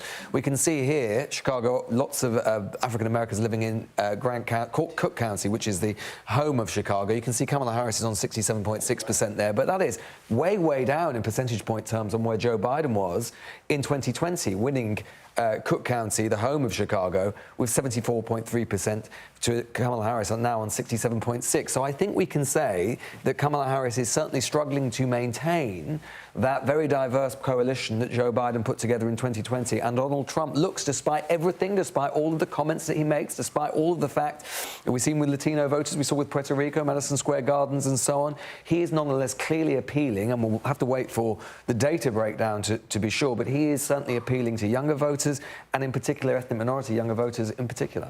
Yeah, I mean, you know, we have been talking about her path to the White House and looking at states like Michigan, Wisconsin, Pennsylvania, and now, you know, from what we can see, Pennsylvania and Wisconsin too close to call. Lewis, why don't you take me to Wisconsin and we can have a look at some of those suburbs, you know, the wow counties, for example.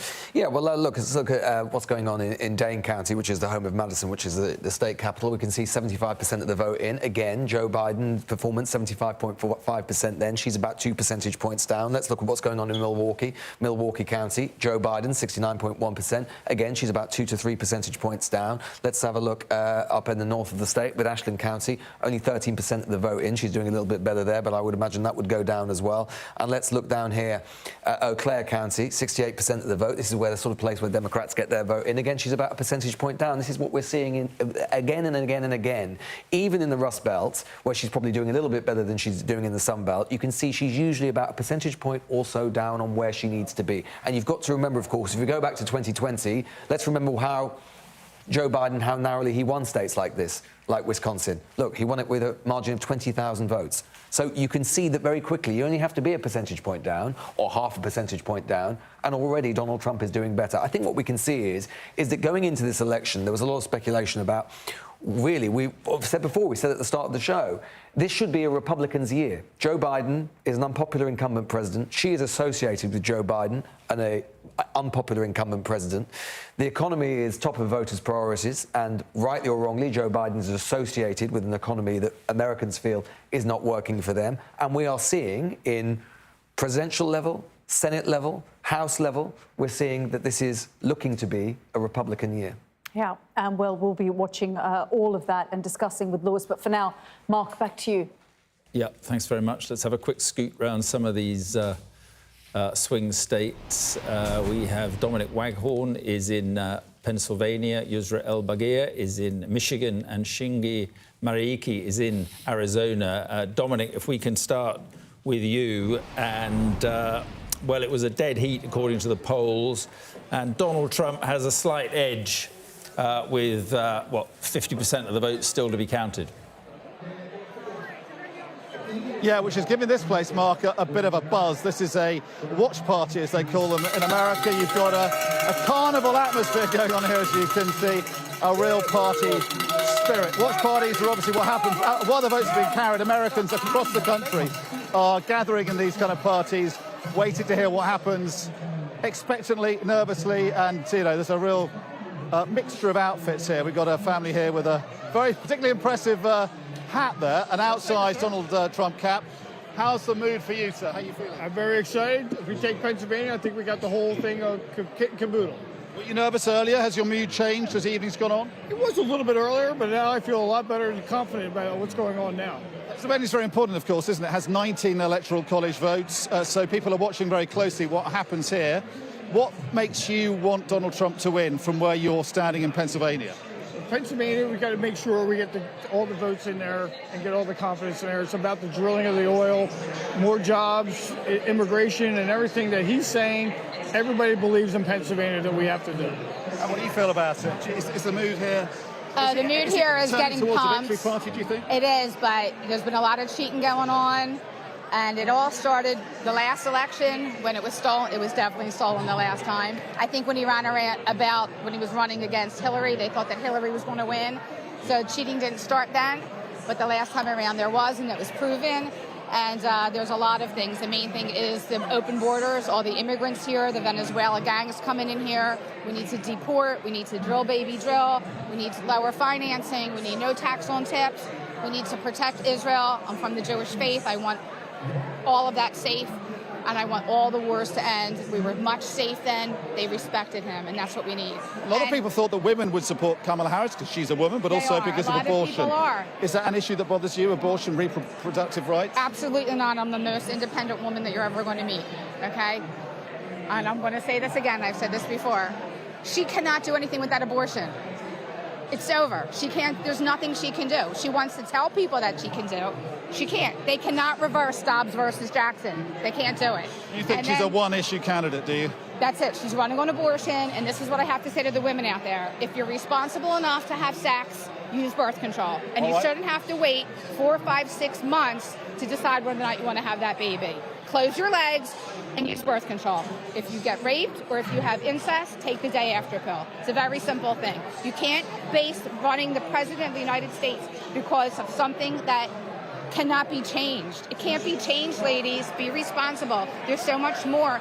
How about all the rapes and killings that are being done by the thousands of immigrants that have been coming in here? He's trying to Another big issue, immigration. We'll have to leave it there, but thank you so much for your time, and we like your hat again, sir. So, yeah, so we've got food being served over here, and on the screens, as you'd imagine, Fox News, what else could they be watching? And every time a result goes towards Donald Trump, there's a massive cheer. People are getting up and dancing, and Pennsylvania is on that screen a lot because it is getting closer and closer according to the results as they come in. As you say, only half of the votes counted here, and it could be days, Mark, before all the votes are counted.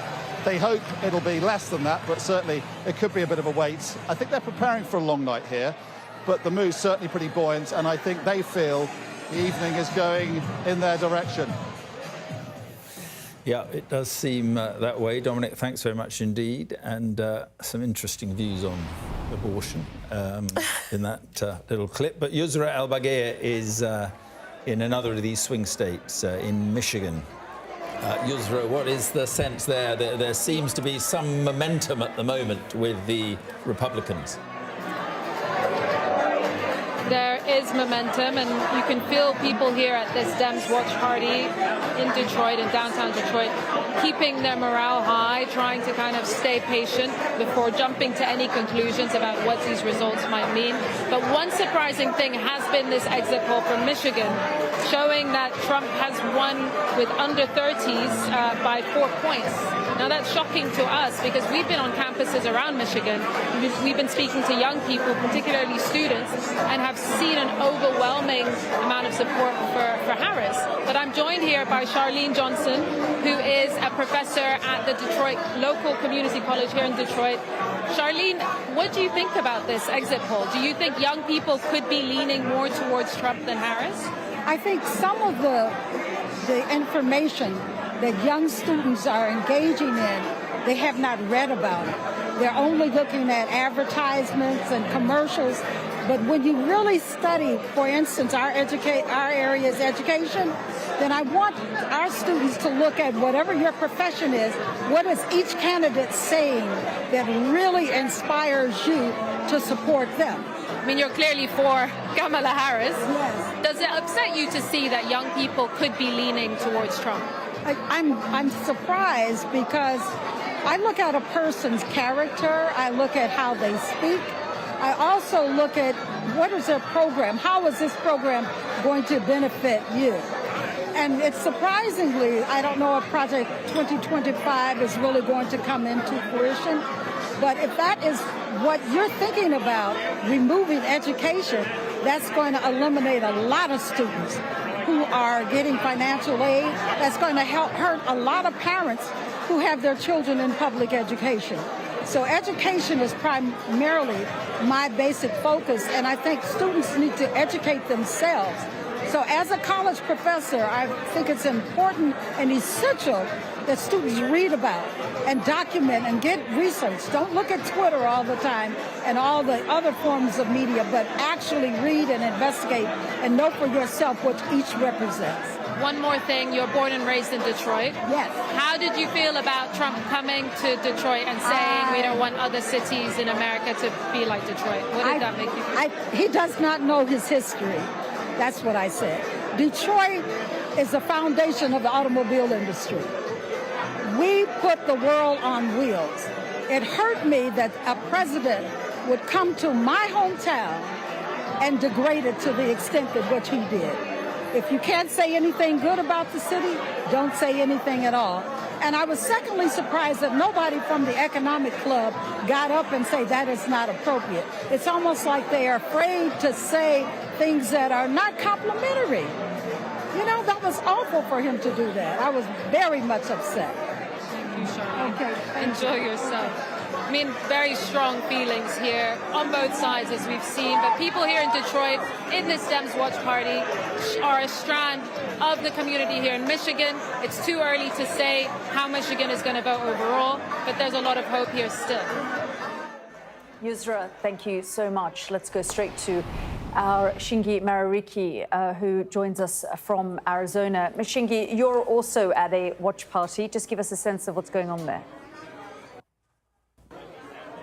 We're outside a bar where there's a Republican watch party going on, and we've had just a cheer within the last minute or so as people continue to celebrate the early red wave. And I want to stress it is early, but the early signs are ones that are being welcomed here. And we've got two Republican voters who I can talk to, two nearly lifelong friends, Samantha and Ingrid. How are you feeling about the early results coming in and the early polling? I'm feeling fantastic because I'm from Pennsylvania. So me being down here for work and knowing that my key swing state is doing very well at this point and that he's getting, you know, the majority of the electoral votes, I have chills right now. You have chills right now. Absolutely. How about you, Ingrid? I'm feeling fantastic. I think it looks like we're going to have a Trump win tonight. And I prayed about this for the past year. And it looks like it's going to happen for us. Well, so hopefully. But it's looking good right now. And I'm thinking about 4 years ago, you were in a similar position on the night, and then obviously results are counted and states come back. So are you not, you know, maybe more cautiously optimistic? Because there is still a long way to go. There is still a long way to go. There are still ballots that do need to be counted, but I do have a very optimistic outlook on this Trump win this year. And talk to me, Ingrid, you're voting in Arizona. How do you feel about the Arizona race and the issues that have been raised in that race? Why do you, as an Arizonan, or someone living in Arizona right now, want to vote for Donald Trump? I think a lot of it is we're a border state, and we have a completely open border right now. And they're bringing in drugs, they're bringing in crime, you know, and it's bad. It's bad for Arizona. It's making our costs go up. We're having to pay more for hospitals, pay more for schools, and, you know, people that came here legally, they feel upset about it too because they came in the right way, you know. And I, for example, cannot move to London and just live there because I want to live there. I would have to go through the process to get there. So I think everybody should have to do that as well. So. What do you think about the way Donald Trump sometimes talks about immigration? We had the Ohio eating cats and dogs, and I know that the policy itself is quite hardline, bringing in a National Guard and whatnot. How do you guys feel about the rhetoric? So as far as the Ohio thing went, they did have a lady on video that was eating pets. It was proven. Yeah. I can't say that all of them were doing it, but as Ingrid said, you know, we want them to come in legally. We have no problem if they come in legally. Just come here legally. Do it the right way. Do the process. It's that simple. It's a law. You know, we follow the law. We follow the rules of our country, you know, and that's what, you know, we ask everybody to do. So, you know. Lastly, the sense I get, having spoken to people on both sides, is that positions are really firmly entrenched. If Donald Trump wins, your preferred candidate, can America heal? Can America start to repair those divisions? Do you truly believe you can? Yes, I truly believe that we can. You know, we have Democrats that are now supporting the Republicans. Robert Kennedy, he came over. He's supporting the Republicans. You know, Tulsi Gabbard, she came over. She's supporting the Republicans. Elon Musk. Mm-hmm. He's supporting the Republicans. So to have major Democrats like that, especially Robert Kennedy, who his family has never been on the Republican side, ever, has now come over to the Republican side to support Trump. That speaks volumes. Absolutely, I agree, 100%. So. Well, thank you very much for that. So there you get the sense of the confidence that is filling some Republican supporters. Here in Arizona, it will take a while for the votes to come back. They have already counted around 1 million early ballots, but they have also changed some of the rules around the ballot counting, particularly mail-in ballots. So it may take a while, but the sense here is that Donald Trump may carry this state, and if he does, it will be vital on the road to victory.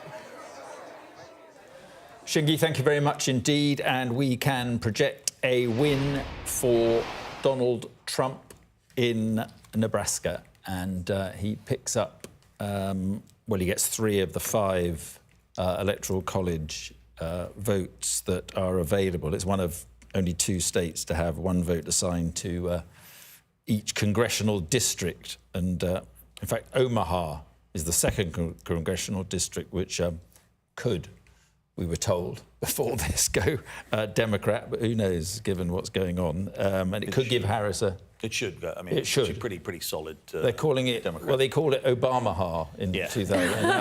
Now they're calling it Kamala-ha. Kamala-ha, the blue dot. District 1 and District 2 are still being counted, but there are 5 electoral college votes. But unlike most of the United States, where it's a winner-takes-all situation, so if a candidate wins the state, they bag all the electoral college votes for that state. That's not the case in Maine, up on the northeast coast, and it's not the case in Nebraska. And so if it comes down to a very tight race, then if Harris was to win Nebraska 2, then she would get 1 electoral college vote for that, which would mean that she'd get it. Well, let's have a look at that road to 270. As we've been saying, that's the magic number, 270. We haven't actually called any of the battleground states as yet, but already you can see Donald Trump at 210 in his column and Kamala Harris 91. So that race for 270 continues, although none of the battleground states have been called as yet. Although, Mark, in the last hour or so, you were reporting what Reuters was saying. However, we are being very cautious at this stage because this is quite critical when you start to call these states one way or the other. Yeah, Reuters have been reporting over the past hour or so that they are calling North Carolina for Donald Trump. We're not yet doing that ourselves, nor our colleagues at NBC. But obviously, North Carolina, a state that when Biden was the candidate against Trump, they'd written it off, the Democrats had. It became very much more in play, but it's not looking particularly good. I was speaking to some Democrats close to that, at the heart of the Harris campaign, deployed to North Carolina on the ground game, knocking on doors.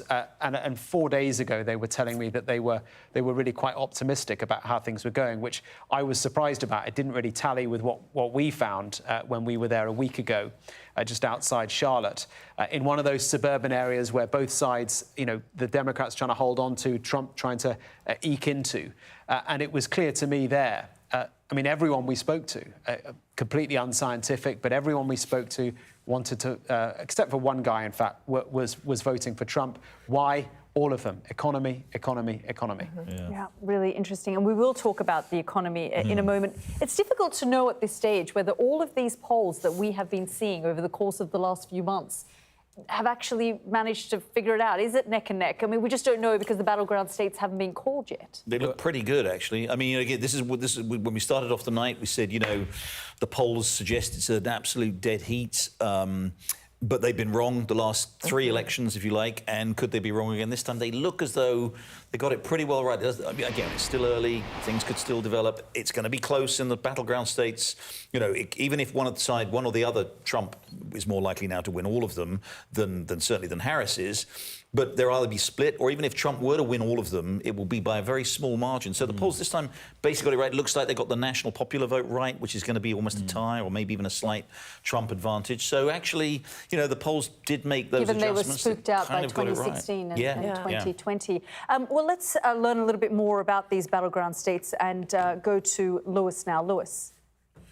Yes, Yalda, it's pretty cold comfort, I would say, for the Democrats right now, looking across all of the battleground states. Let's look at Pennsylvania, which is, of course, the jewel. 60% of the vote now in. Donald Trump ahead by 50.8%. And you can see how he's doing it. He's running up the table again in rural areas. But you can also see, let's look at somewhere like Philadelphia County. So many rallies. Kamala Harris finished her campaign there. So many rallies held in Philadelphia over the last few weeks for the Democrats and elsewhere.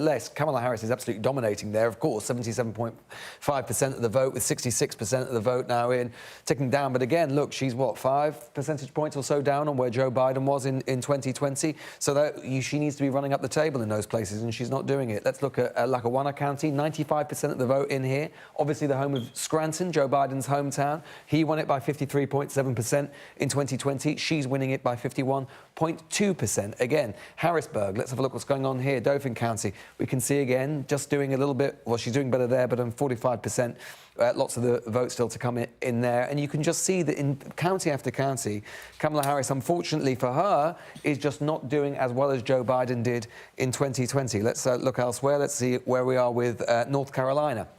North Carolina, 84% of the vote now in North Carolina. Trump is ahead and maintaining that lead. In Georgia, we can see now we've got 86% of the vote now in Georgia, and Trump is enjoying a margin of 153,000 votes. Kamala Harris has got to try and find 154,000 votes of the remaining 14%. So there's only 766,000 votes remaining, and she has to therefore be winning a considerable margin of those votes each and every time. And unfortunately for her, we've been talking about the Atlanta suburbs all night, but we are getting more and more of this vote now in. Yes, there's 15% of the vote in DeKalb County still to come, but in Fulton County, we've got 15%. And if we just look at in terms of what that means in terms of numbers, it's only 88,000. And even with those sorts of margins that she's getting, it's going to be hard for her, I would say, numerically in Georgia, to be able to overcome the 150,000 difference that Donald Trump is currently enjoying. And even in states that we haven't paid much attention to, we're talking about Virginia earlier on in the evening. Harris has regained a lead there. She's got 54,000 margin, but not doing as well as Joe Biden did in 2020. Even in somewhere like New Hampshire, which I'm sure Kamala Harris is going to win, but she's got 52% of the vote. And again, she's just doing a little bit worse than Joe Biden did in 2020. You can just see it everywhere. There is just a Democratic underperformance in all of the key battleground states. So although, we're not willing or able to project anything at the moment, you have to say that if you were Donald Trump, you would be feeling pretty comfortable and pretty happy right now. And in fact, on the basis of the figures that we've got, it's entirely possible that he has at least as good a win as he had in 2016, and maybe in the popular vote, he might even win it, something he has never achieved and, as we know, would sorely like to. Right, and Lewis, are we looking at one of the very few elections where this blue wall does not vote as a bloc? What was the last time? I think 88 or, with Dukakis or something. That's right. So they've done it in every election since 1992. So it would have to be all the way back in 1988. Yes, it is possible because we're seeing some of them a little bit closer than others. But I think what you can certainly say on the basis of these results, partly so far at least, is that if Donald Trump maintains the lead that he's enjoying in the states that we've talked about, it is going to be off the back of a slightly different and indeed somewhat quite drastically different coalition than he enjoyed in 2016. In 2016, the narrative, of course, was all about the left-behind white voters in places like Youngstown, Ohio, and all those sorts of places that everybody started to talk about. If he wins this time, it is partly at least going to be because he has expanded his appeal to ethnic minority voters and younger voters that the Democratic Party had assumed would always be in their column. And I think that if this is going to be maintained, in many ways, that will be a far more crushing blow for the Democrats than even that first victory back in 2016. But still predominantly men? Yeah, I think the gender split is going to be there, but I think the story of the night could well be that Kamala Harris was not able to maintain or grow sufficient margins with women, and particularly with across the board, to compensate for the differences that she had with men, yeah. Yeah, it's really interesting. Lewis, thank you very much indeed. Well, let's go to our correspondent, Martha Kelner, who has been with the Kamala Harris camp in Washington. Martha, just give us a sense of the mood there now. Yeah, Yalda, the mood has definitely dampened in the past hour or so. The music's still playing, but there's around 10,000 people here.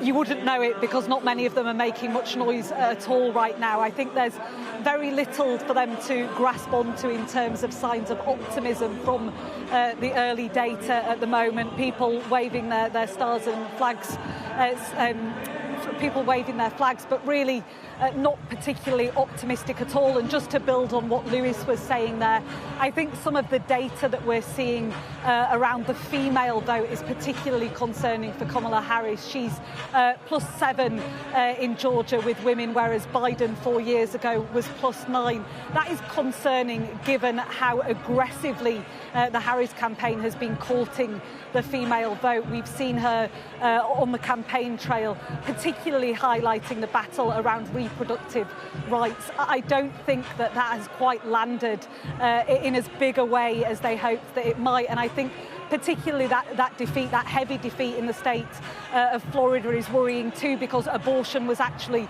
a ballot measure in Florida. It was rejected. And so I think abortion may not have been as big a vote winner as they hoped. The mood here certainly reflecting what we're seeing in that early data. There's just a large cheer. People are watching as the results come in from Delaware. No surprises there that it's going blue. But when the results from Iowa were read out, there was a big sigh here, because I think earlier in the week there'd been that poll from the Des Moines Register in Iowa which suggested that Kamala Harris might have the edge on Donald Trump. It was a surprise poll. It suggested she was doing particularly well among older and independent women. So when the result came up here that Donald Trump had won Iowa, there was a big sigh, and certainly a lot of disappointed faces here at the moment. Martha, thank you very much indeed. And, well, this is the way it looks at the moment. Yeah, you can see some of those states, a lot of those states red now, and those northeast states are blue. We haven't quite gotten to the West Coast yet, but I'm being told that we're going to a press conference now in Georgia. I would like to thank the people of Georgia. Thank you, Georgia. Thank you to all the Georgians who did their duty to vote in the safest, most secure election in our nation's history. Millions of voters showed up to vote, and you voted in record numbers. And thank you to the thousands of poll workers you delivered. And you are the real national heroes. Just like in 2020 and 2022, Georgia had a successful election because you work every day to protect every legal vote. Today, I am grateful to the voters of Georgia. I work every day to protect you, the voter, and that is what I've done. I have put you first. That is why I have led the effort to ensure only American citizens vote in our elections, and why I fought for election security to add photo ID for all forms of voting. I ran on that, and I delivered. I've also led the effort to clean and create the cleanest voter rolls in the entire country by joining a multi-state partnership to ensure voters only vote once. And to those who try to interfere in our elections today, I have a message for you. You messed with the wrong Georgian. Your attempt to sow discord and strife didn't work. We'll meet you and beat you next time as well. Counties around Georgia received 60 bomb threats, and yet we still had record turnout. That is because I have led the creation of strong partnerships with law enforcement from the national level down to the local level. I stand here today ready to defend every legal vote, regardless of the results, just as I did in 2020, 2022, and now. And that is real integrity. Thank you. I think you probably are following where we are right now, and where we see the numbers, 4.7 of the total votes have already come in. That achievement of being done by 10:30 at night is a first in our history out of the 5.2 million. Also, if you look at who's leading the race right now, Donald J. Trump has an insurmountable lead with the number of votes outstanding. But at the end of the day, if you look at what we did and accomplished in Georgia, I want you to think and ask yourself, what other state in America actually had today an average 3-minute wait time that got as low as 1 minute for many periods of the day? What other state in the country had a 49-second check-in time so that you had end up with less than a 5-minute wait time during the whole process, and you're voting in and out the door in 10 minutes, things like that? I can't think of another one. I know of no other one, and neither do you. We've worked hard to build a team. We built hard to provide the voters the very best voting experience. And then tonight, counties were required by state law to get all the results up for all that early voting that we had, the 4 million ballots. And that was the absentee and the early voting in person. And in spite of the bomb threats that Fulton County had, they still got theirs posted by 8 p.m. So many other counties hit that mark too. And so right now, we're at 4.8 million out of the 5.2. I think that's pretty darn amazing. That goes to the strength of our department that we have here, also to the counties, the hard work that they've done, and the poll workers. So I'm grateful for every one of them working so hard to bring the voters the very best voting experience in the United States of America. So I'm quite willing to take any questions you might have, but it looks like it's going to... Right, well, that is the Georgia's Secretary of State, most famous for not delivering 11,000 votes to Donald Trump in 20. Well, he's delivered them, but 4 years later. But Donald Trump's not going to need to make that call necessarily this time. But what he has delivered is what he called the most secure election in the nation's history in Georgia. So there will be some relief over that. Quite interested to talk about what is behind this performance by Trump in terms of what Lewis was saying, the demographics and who's voting for him. Look, I think that one of the larger stories here, and it's a story which is familiar in other countries too, including Britain, which is that the left who dominate so many of these institutions have sort of steadily turned off regular, what we might call working class, Americans call them middle class voters. These come with their elite interests, with their concerns about, gender and, race and identity, what we might call kind of woke, radical, progressive ideas. They don't seem to care about regular people. And we've seen. And so what you have in this country, you've had for the last 4 years, you've had very high inflation. And the overall economy has performed quite well, but people have seen their wages decline. And you've got an administration, a Democratic administration, a Democratic Party that obsesses about, the rights of transgender people, or, America's great sin of its past and what it needs to do. They have, throughout these institutions, and including in the Democratic Party itself, they have basically become a party of an elite that is increasingly detached. So what you're seeing is white working class voters who used to vote Democrat, now voting overwhelmingly Republican. And that's now spreading into ethnic minority working class voters who also feel alienated and rejected by these elites. So Hispanics are voting, Hispanic working class and middle class voters are voting Republican in greater numbers. Blacks are doing so too. It's a real fundamental political realignment we're seeing. And do you think the Democrats have played into Trump's hand on this? 100%. Mark, look, Donald Trump was down and out on the 20th of January 2021. Yeah. He had an approval rating of 31% when he left office, which is the lowest approval rating any president's had, even lower than Jimmy Carter. He was finished. He was disgraced after what happened on January the 6th, quite rightly, in my view, should have been impeached and convicted and removed and barred from office, but he wasn't.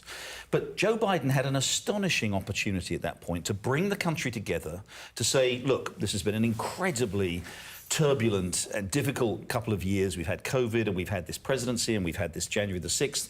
I won a majority, but it wasn't a big majority. Biden did not win a landslide. He had a one-seat majority, he had a 50-50 Senate with Kamala Harris with the casting vote. He had a less than 10-seat majority in the House.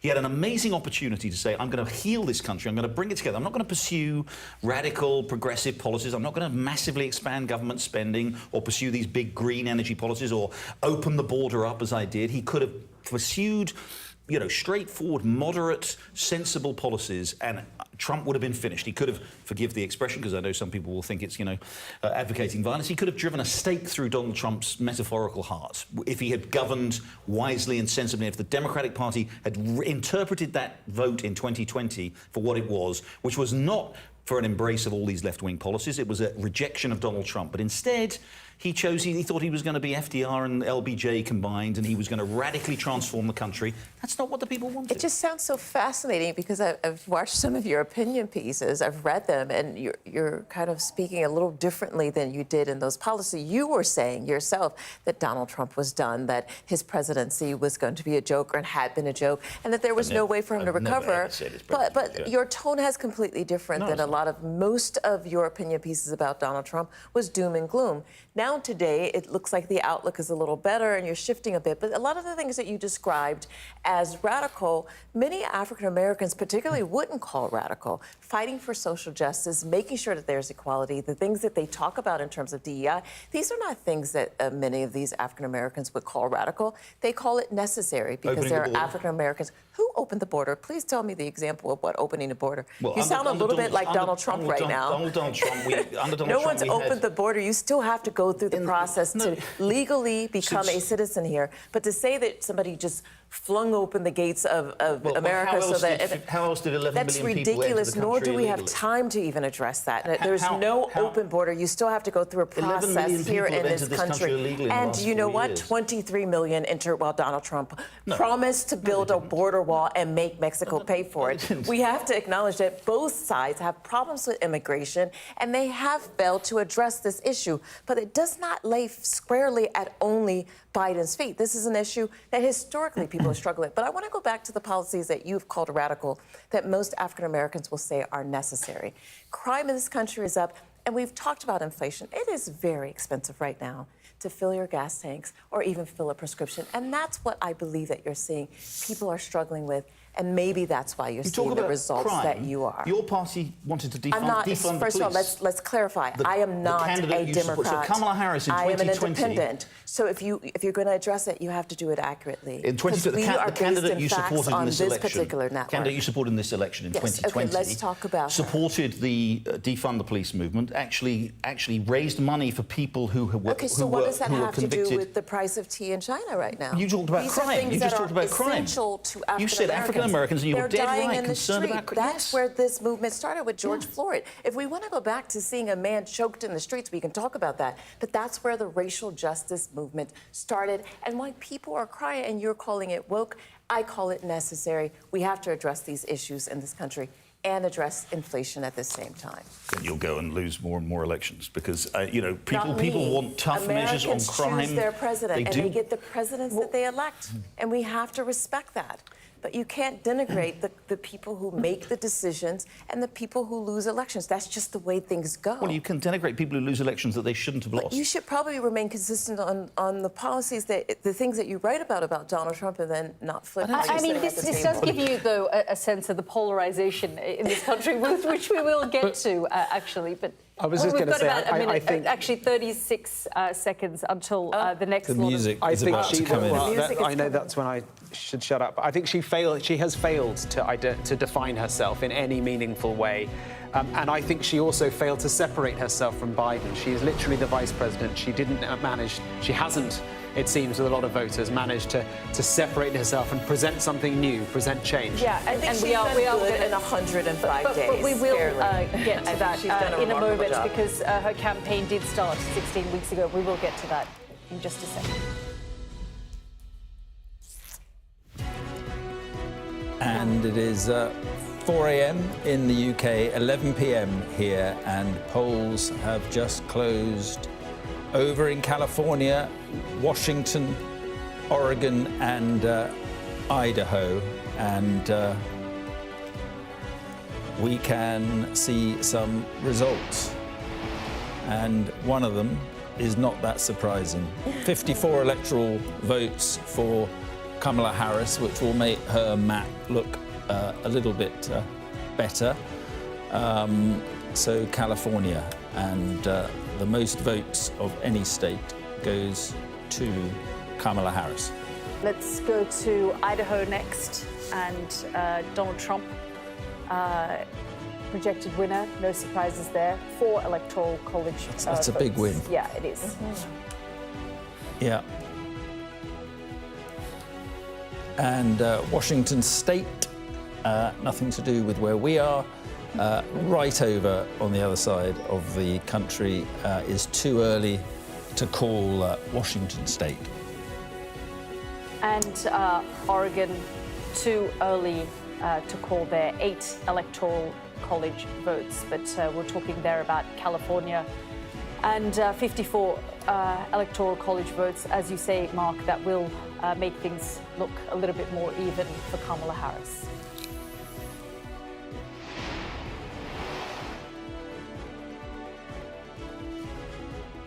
Yeah. And so there we are, things closing a bit, but largely due to California, those 54 votes in California, but 214 electoral college votes for Donald Trump, 145 for Kamala Harris. And let's go to Lewis. Well, shall we have a look at exactly where we are with the Battleground states, shall we? We said at the very beginning, didn't we, that we had 7 Battleground states, 7 swing states, and indeed, we can see they're all still grey, which means on paper we haven't got very far, have we? But we've got actually a lot further, and let's have a look at some of them. Let's go from west to east, shall we, for a little bit of difference. Nevada, there are still no votes counted there, so we can't look there. Arizona, one of the only real bright spots, really, for the Democrats at the moment. You can see it's actually pretty close. It's literally 2,500 votes in it at the moment, with lots of votes still to come in from Maricopa County, which is the home of the state capital, Phoenix. Massive, sprawling urban mass. 60% of the voters of the entire state of Arizona live in this county. Lots of votes still to come in there. Democrats could be a little bit more bullish about their chances there, but it is, of course, only 11 electoral college votes. It's by nowhere close to be the one of the main glittering prizes tonight. So let's go east a little bit, shall we? And let's go to Wisconsin. Well, what do we find? This is going to be a rather familiar and indeed rather bleak picture at this hour for the Democrats, because we will find that Donald Trump is indeed ahead in the state of Wisconsin by, what, 30,000 on the nose? That's nice, isn't it? 30,000 votes ahead, Donald Trump at the moment. And he's doing that by just eating in to Democratic margins that they had at the last election. So let's have a look, for example, at Dane County, one of the most populous counties in the entire state, home of the state capital, Madison, in the south of Wisconsin. Well, what can we see here? 91% of the vote in.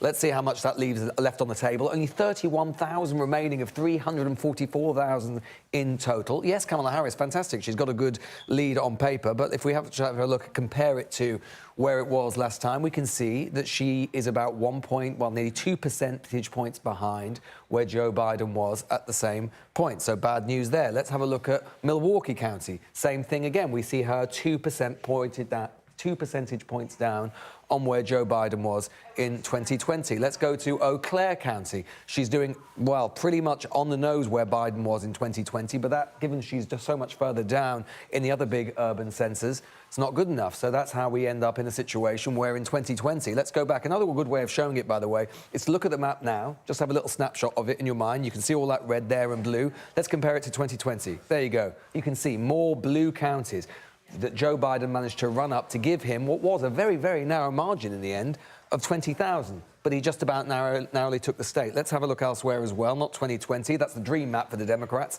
Doesn't look like that tonight. Michigan, a little bit better for Kamala Harris in Michigan. She's ahead by 68,000, but there will be more Republican votes to come in this state. 70% of the votes still to come in the Great Lakes state. Let's look at the Commonwealth of Pennsylvania. We can see here 71% of the vote in now. Donald Trump is ahead by 152,000 votes. Again, let's have a look around the map. We can see in Erie County. Erie County, an absolutely classic bellwether county, usually goes the way that the nation goes overall. She's actually doing quite well in Erie County, but I suspect that's because we need a lot more Republican votes still to come there. In Philadelphia County, you can see 78% of the vote in.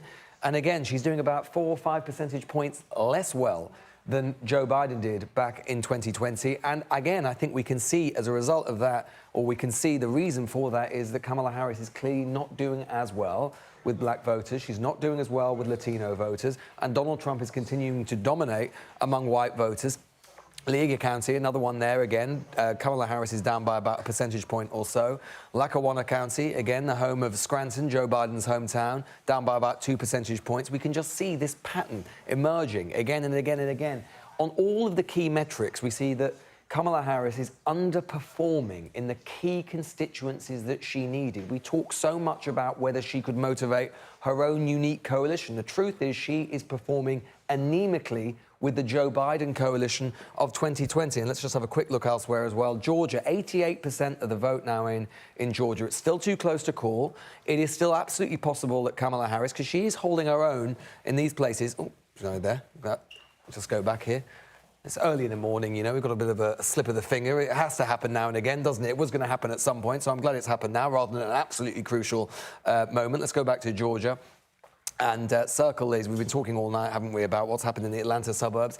We are still waiting for the remaining vote to come in these places, but you can see she is running out of vote fast in Georgia. She is running out of vote fast, and she needs it. She needs it because she needs to make the 153,000 deficit up, and we can see 9% of the vote still remaining in Cobb County, 10% of the vote remaining in Fulton County, 11% in DeKalb County.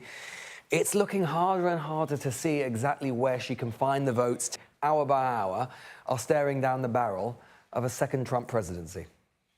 Lewis, thank you so much for bringing us up to date there. Well, let's go straight to Martha Kelner, who joins us. She's in Washington, but with the Kamala Harris camp. And Martha, you have a bit of an update.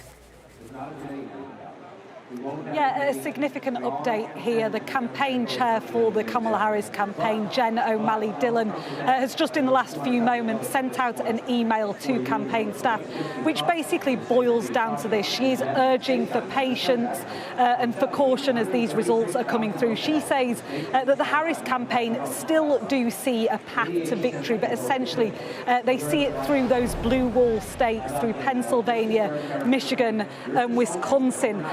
Just to give you an idea of what this email says, she says, we've been saying for weeks that this race might not be called tonight. Those of you who were around in 2020 know this well. It takes time for all the votes to be counted, and all the votes will be counted. That's how our system works. She says, we've known all along that our clearest path to 270 electoral votes lies through the blue wall states. And she says they still feel good about getting there. They still see a path to victory through those 3 blue wall states. She also signed off that email to staff saying, we're built for this. Let's see the night out and we'll be back tomorrow. So the Harris campaign saying they don't expect a conclusive result this evening, and that they're still cautiously optimistic about a victory through those blue wall states. Right, Martha, thank you very much indeed. Well, it's interesting, isn't it, that the Democrats still seeing that path to victory, so still clinging to that blue wall. I mean, I guess you have to, don't you? At this point, I mean, none of the battleground states have been called, so you're not going to put out a statement and say we're deeply worried. My girlfriend sent me a picture. It looks like the states with crayons and said, I have a projection. And it's just crayons all over the place. But the reality is that there is still no clarity in the key states that will decide.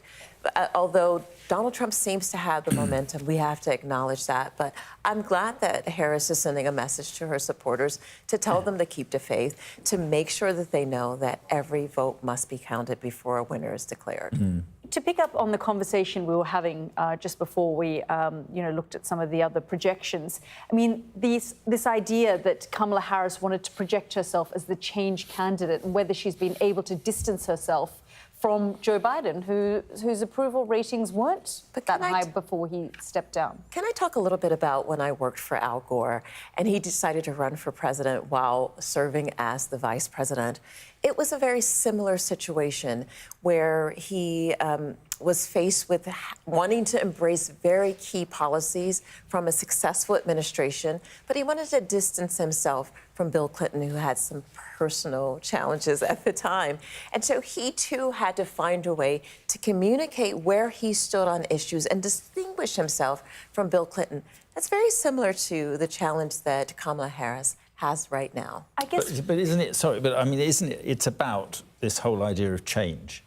And very difficult to be a change candidate when you've been inextricably linked to... I haven't heard them explicitly say change. Well, she's talking about looking towards the future. I haven't heard her... But isn't it... Barack Obama really used come change. Down? Turning the page. Right, that's been her turning phrase. the page. Yeah, not change. Yes. But doesn't it really come down? I mean, but there is a broad. I mean, it's been a very tough year to be an incumbent, right? This is the year of elections around the world. We've talked a lot about that. In country after country, incumbent governments have been turfed out. In the UK, obviously, the Conservatives were turfed out. There was huge votes against. They managed to hold on to their majority, or bare majority. But in India, across Europe, you've seen governments turfed out. In German states. You saw those extraordinary European parliamentary elections this year, where the governing parties suffered really significant setbacks. In South Africa, the African National Congress, pretty well across the board. This has been a combination of higher prices, kind of global turmoil that we're seeing. I absolutely don't dispute that has all contributed to it. And to be an incumbent in those circumstances, as Kamala Harris inevitably is, has been a challenge. But if you can say to an incumbent, are you better off than you were 4 years ago?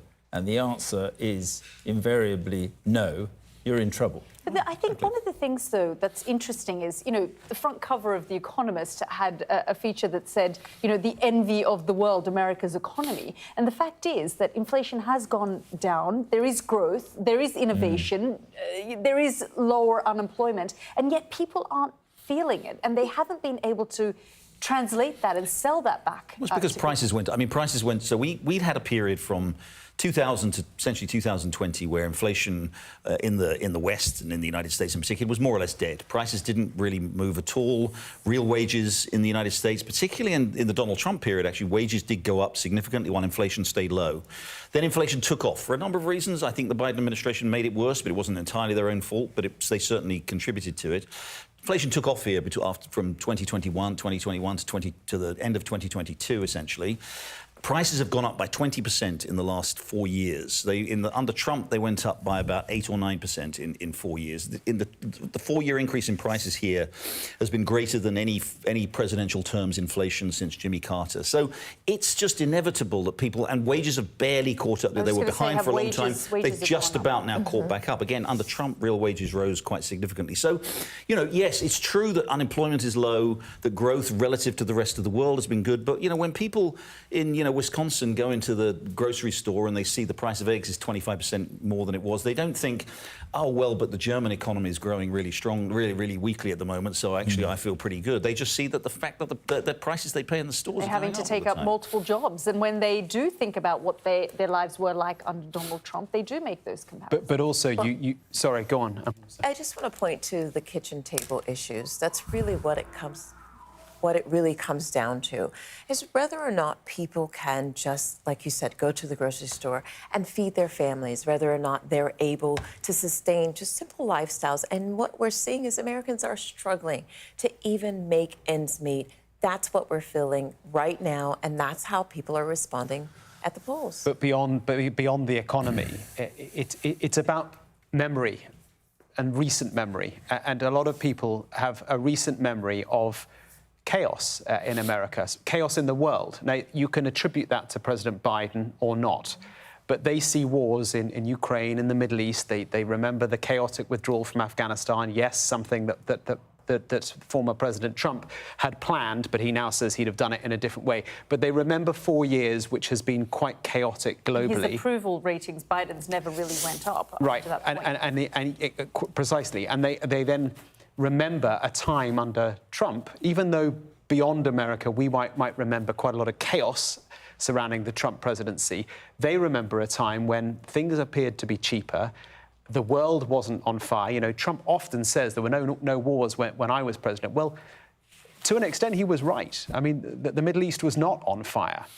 Ukraine had not been invaded by Russia. Now, you can't prove something that you can't prove that if Trump had been in the White House for the last 4 years, whether Putin would have wandered into Ukraine or not. Who knows? But Trump is able to use that to his advantage, and it appears that that's what he's doing. Yeah. Or done, I should say. Well, let's go to our correspondent, James Matthews, who, as we've been saying, is in Mar-a-Lago, Donald Trump's home in West Palm Beach, Florida. And, James, we were just speaking to Martha, and she said that, there is some concern in the Harris camp, although they have put out a statement saying they're cautiously optimistic. Just give us a sense of how people are talking and feeling where you are.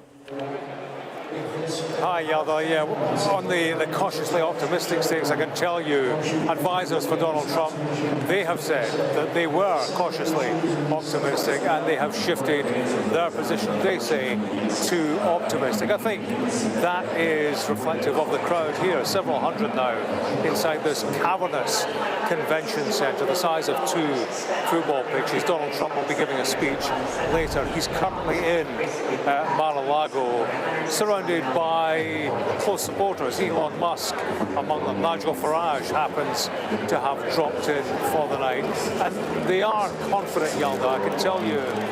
Certainly in here, there are big TV screens with rolling coverage. Every now and again, results are thrown up and you hear the cheer. They're looking at Virginia. You're looking at the lead currently in Georgia and North Carolina, and to them, it's starting to smell like success. They said beforehand that they would win the night, and they are starting to sense that. I think at one point, the rolling coverage stopped and they threw on YMCA. It almost reflected the growing confidence at this moment in this room. I can tell you that the Speaker of the House of Representatives, the Republican Mike Johnson, he's on his way to Mar-a-Lago tonight. Something I think which perhaps is one man, it's one flight, it's one trip to Mar-a-Lago, but it does rather tend to elevate that air of confidence beyond the height. The Speaker going to speak to Donald Trump about the future. Would he have done that had there not been some kind of internal messaging that this was going to be their night? Let's listen, though, to some of the crowd here about their thoughts of where we are right now. So far, so good. Yeah, we're very pleased on how things are moving along. Everybody in 2020 took this for just, it's granted, it's in the bag. It was not in the bag. And people realized, so they paid for that mistake for 4 years. So people are waking up, middle class America is like, hey, look, we screwed up.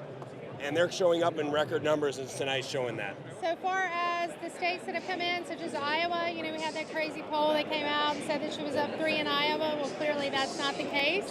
So hopefully that's where we're headed for the rest of the night. We'll just see more of these silent Trump voters coming out and bringing us to the finish line. Surprised it's as close as it is in some of the states, but I think Trump will pull it out. Now, Donald Trump is just up the road, about a couple of miles away, where he's having his own private watch party. We are led to believe by his advisors he's speaking about when he comes here to deliver a speech, and we're told that if the results continue on their current trajectory, that could be sooner rather than later. Talk of before midnight, perhaps. That would strike me as quite soon. I mean, that's 45 minutes away here. But something else his advisors are saying is that they would like to see North Carolina and Georgia called soon. They think they are both states looking good for them. They're also talking about Pennsylvania, saying that if the numbers continue the way they are in that state, then they reckon that for Donald Trump that would be a good way to close the night, as they put it. James, thank you so much. Well, we've been looking at our map here, turning red and blue, and no real surprises at this stage. Many of these states we knew would go this way. You can see in the Northeast, it's turned blue, as well as the West Coast, California, they're turned blue. Obviously, again, no surprises. And then, of course, the rural states have turned red. But it's the key battleground states that we are looking at the moment. Pennsylvania, Michigan, Wisconsin there in the north, the Rust Belt.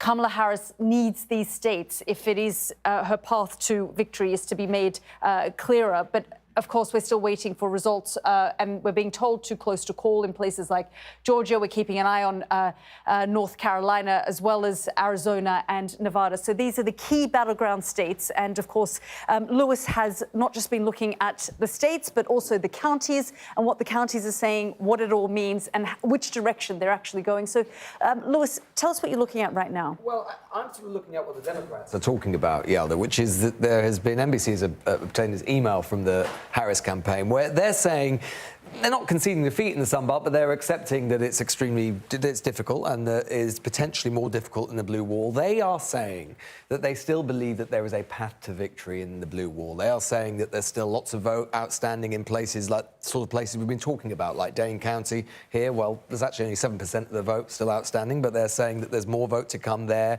still more vote to come in Milwaukee. They're saying they're feeling optimistic about what is going on in Michigan. They're saying that, for example, we're still not going to get a lot of the vote out of Detroit Detroit and Wayne County for some time, and they are right about that. There's still 85% of the vote still to come there. There is still quite a bit of outstanding vote to come in Michigan. So, yeah, I can see that there is a path for them in Michigan. Pennsylvania, they're saying that they're optimistic about what they're seeing about what's happening in Philadelphia. I'm a little bit uncertain about that myself because, as I was saying before, we can see here she's performing a little bit worse, quite a bit worse than she did in Philadelphia County than Joe Biden did in 2020. But they're saying that they're still optimistic about the rest of the state. And you can see that path, and it is possible, but it isn't looking brilliant. Well, as regards for Georgia, 90% of the vote now in there. We've been saying that there is a difference of 131,000 votes. Local Republicans on the ground saying that they don't think that there is a real way numerically for Kamala Harris to actually make that up at this point. And I think it is difficult. What Kamala Harris and the Democrats will say is that at this very same stage in 2020, Joe Biden was actually was further behind than Kamala Harris is right now. So they're saying that it's still possible that when we get the remaining votes out of places like DeKalb County and places like Fulton County, that they might be able to make up the deficit or at least substantially reduce it. But when we look at what that means in terms of the actual path to the presidency itself, well, let's imagine for the sake of argument that we see that Georgia does go Republican. And let's say, for the sake of argument, that North Carolina goes Republican. We can see that that's 246. So he is getting already then, if at some point these are declared in the next few hours, tantalizingly close. And we can see that it becomes even more important again for her to take those blue wall states, because that's what she will need. Let's assume she does take Virginia, although it is closer than many people had predicted. Let's put this on 2024 so we can see. Let's colour that in there. Republican red, and let's say, yes, that's going to go to the Democrats, Virginia.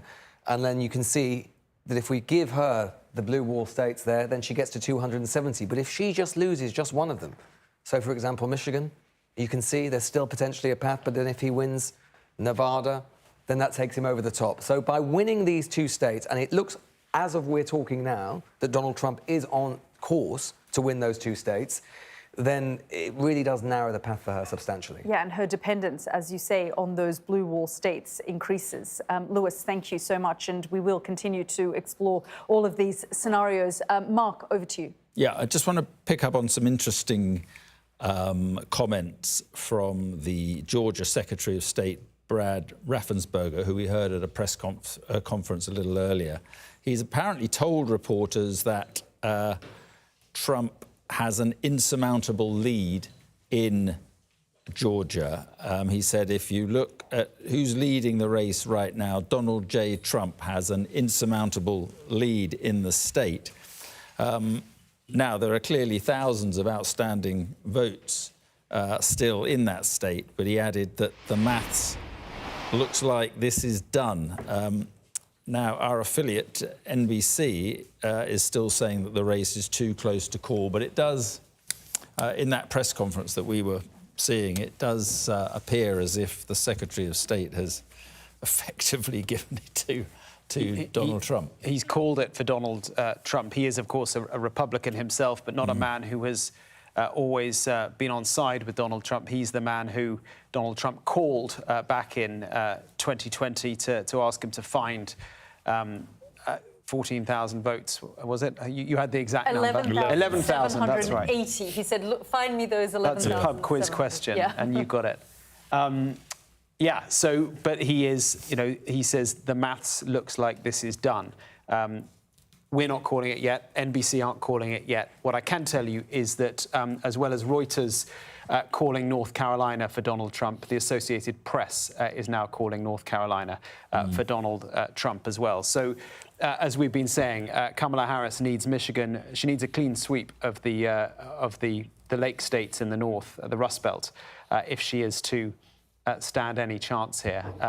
I've just been texting Trump insiders in the last 10 minutes, trying to get them to update on their optimistic line. Nothing at the moment, but we'll keep trying. Yeah, I mean, these Sunbelt states were crucial for her. We're hearing about Georgia now, and we haven't called it yet, but she needs either Georgia, North Carolina, so that her dependence on Pennsylvania can sort of come down a little bit. But if you listen to what the Harris team was saying in their statement earlier, I mean, they're effectively conceding the Sun Belt. The wording of the lead, the person leading the campaign for Kamala Harris, her language does not look positive at all, and their focus is now going to be all on the 3 Rust Belt states. Pennsylvania, of course, absolutely key, and could take a few days. There's some good news for Kamala Harris. She is projected to win Washington State, and those are the numbers. Washington State comes with 12 electoral votes, and also we are being told we can project Connecticut for Kamala Harris. So numbers ticking up for her, even if the sort of momentum is the other way. Just one other possibility. It probably won't happen, but again, if he is performing as well as he seems to be in some of these states, it's conceivable that some of the states that weren't on the Battleground map could come into play. Minnesota, the polling was quite close there. New Hampshire, Lewis has already pointed out, Virginia's tight. She's probably going to win Virginia, but it could be quite close. So, again, it probably won't. It'll probably just be these 7 states still, but it is starting to look as though some of those other states might even, if not absolutely, he could win them. They're kind of within reach. Yeah, well, it's interesting because Virginia was in that batch of states where the polls closed at the beginning of the evening. Virginia should be in her column by now. Which seems a long time ago. New Hampshire too. New Hampshire too. I don't think New Hampshire's been called. No. No, not as yet. Just an update on Pennsylvania. 68% counted so far, and Kamala Harris is down on Biden in 2020. Biden won 81.4% of the vote in Philly. Philadelphia. Harris is currently at 77%. So it's this important comparison that needs to be done between where President Biden was at this time 4 years ago and where Kamala Harris is now. She needed to be at least equal to where he was. What's really interesting, if I may say, about that is that yes, I was looking at the numbers too. In Philadelphia County, which is obviously where Philadelphia is, and in Allegheny County, which is where Pittsburgh is in the west of Pennsylvania. These are both the 2 most urban counties in Pennsylvania. Significant numbers of minorities, particularly blacks. Those are the 2 counties, the bigger counties that I've seen in Pennsylvania, where her vote is down. Her proportion of the vote is down the most. She's holding up in many of the suburban places where there are a lot of women voters, sort of what we used to call the soccer mums, but the sort of suburban mums now who get concerned about many of the issues around Trump. They see her vote seems to be holding up there, but very interestingly, and it's another indication of this demographic shift, that in those heavily black counties like Philadelphia, again, she's winning them overwhelmingly, but the Democratic share is receding, and the Republican and Trump is gaining more of those black votes in those heavily urban districts than he did in 2020. They're bleeding into them. We've got a guest. Go on then. Yeah, so we can speak to Billy Boozer, who is the former Chief Product Officer at Truth Social. That's the platform set up by Donald Trump after he was kicked off Twitter. He's now back on X. Donald Trump. I don't know about Billy. But thanks for having me today. Good evening. Yeah, nice to talk to you. Things are looking pretty good for Donald Trump at the moment. Yeah, I think everything that we're seeing is really positive. I mean, I think we all want to remain cautiously optimistic. 2020 was a shock to the system for all conservatives, and I think what we're seeing today is a response to that. I think we're seeing a response to bringing back constitutional values into the American cultural spectrum, and I'm just really thankful that there's an opportunity now to bring back strong leadership in our country. Do you recognize the result of 2020? Yeah, I mean, I think that 2020 was pretty nuanced in what happened there. I think that we saw, a pushback against what our institutions look like. And I think it wasn't strictly about our elections, but it was also about the battle for what we perceive as core values in our country, the First Amendment and the Second Amendment.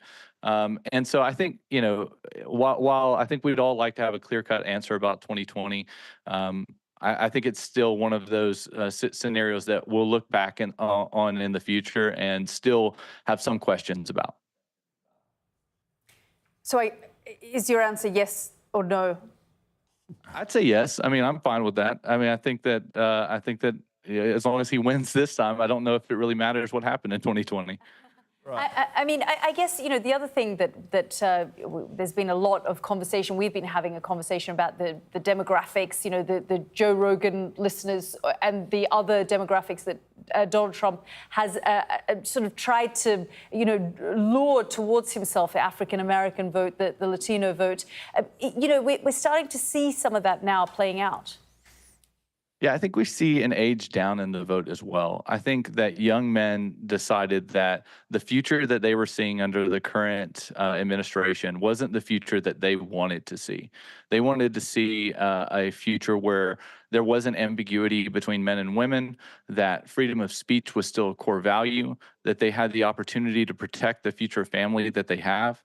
And so I think what you're going to see is a pretty big rebuke of the wokeism that existed in this administration, and a pendulum swing back to core American values.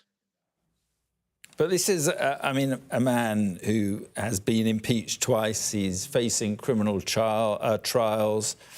As we've just been discussing, he has refused to accept the result of the last election. Isn't it extraordinary that he's on the verge, potentially, of winning this one? I mean, I think what's extraordinary about this is that what you're seeing is the American people recognizing that the core institutions that we have voted in and we have supported throughout history have changed. And we've seen lawfare happen in our political system that seems to be disproportionate on one side. And in that way, I think that what we're seeing right now in this election is a pushback against these core institutions that seem to have been pretty much rife with corruption. And I'm really excited to see what happens with Elon, him getting into politics and getting involved. He's one of the most prolific figures in our whole world right now. He understands how to land rockets by catching them in midair. And I think that those kind of things are the types of people that we want involved in our institutions moving forward, because those people will drive innovation and drive progress within our economy. Do you think he'll give Elon Musk a job? Yeah, I mean, I think the Department of Government Efficiency, DOGE. I think it's an interesting idea. I think he's already shown that he can take an organization and whittle it down to its component parts that make it more efficient. And in those ways, I think that there's an opportunity to do the same thing with our government. Like, I think conservatives really would love to see our government shrink a bit. I don't think we should be so heavily dependent within our GDP on what government spending is like. I'd love to see our economic growth be centralized around the private industry in our country. And I think Elon and people like that have put a spotlight on what American dynamism looks like in the future. And I think it paints a picture of progress and a picture of a future that a lot of us would love to buy into. Can I ask about Robert Kennedy and Donald Trump saying that he was going to put him over maybe HHS, over Health and Human Services? Can you speak a little bit to that and his positions on vaccines and that sort of thing? Well, I think, again, this is another one of those things that was a symptom of what we saw within the COVID era, which was a lot of information that came out that over time bared truth. Basically, that we saw that things that were being said were disinformation in the past are now bearing out to being true in the future. And so what we'd like to see is actual transparency within our government. And I think that's what is actually endearing about Donald Trump. He has authenticity in the way he speaks to people. Him and RFK Jr. both seem to speak at the level of every American and want to be involved with them. J.D. Vance does the exact same thing. Are you concerned that RFK wants to remove fluoride from public water systems? I mean, don't you have some concerns about these extreme positions? Well, I think that our government is an amazing structure where there are checks and balances. And so while he may propose these ideas, and I think that that's the most important part, is that we communicate about these ideas, we socialize these ideas, we test these ideas with the scientific process. But I think no matter what, if we can't have these conversations about what is good and what is bad and what is healthy and what is unhealthy for our country, then I think that we're moving towards a very dark future. And I think what this election is showing right now is that we're moving towards a brighter future where ideas are tested in sunlight as opposed to tested in dark rooms where people dictate what the future looks like for Americans. Right, Billy, we're going to have to leave it there. Thank you very much indeed. And we leave it there because Sky News is ready to make a major state projection.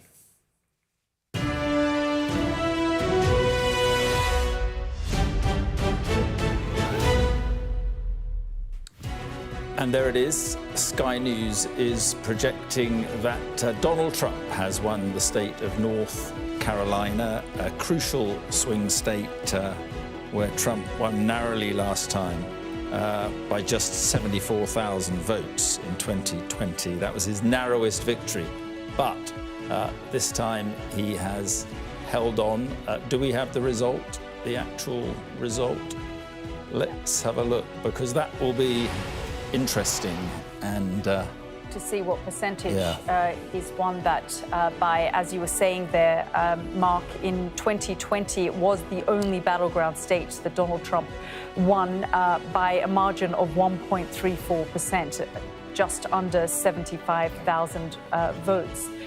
So we will get a better calculation, but we can see that margin is much wider this time in North Carolina. I mean, it would have been a pretty dramatic win for the Democrats, I think we have to say, but he'll be very happy. It was, they thought they had a chance. There were some polls in the last couple of weeks that showed them possibly just taking it. There was that, there was the issue with that Republican gubernatorial candidate who said those terrible things that could have possibly helped them. There was some question mark about whether the western part of the state, which was devastated by the hurricane, would turn out. So it was not one of the easier ones for them to win, but it was within the range.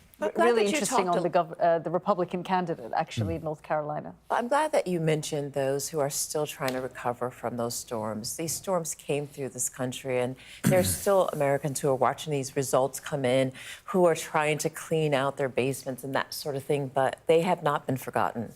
Well, let's go straight to Lewis now, and he's going to break down some of those results for us.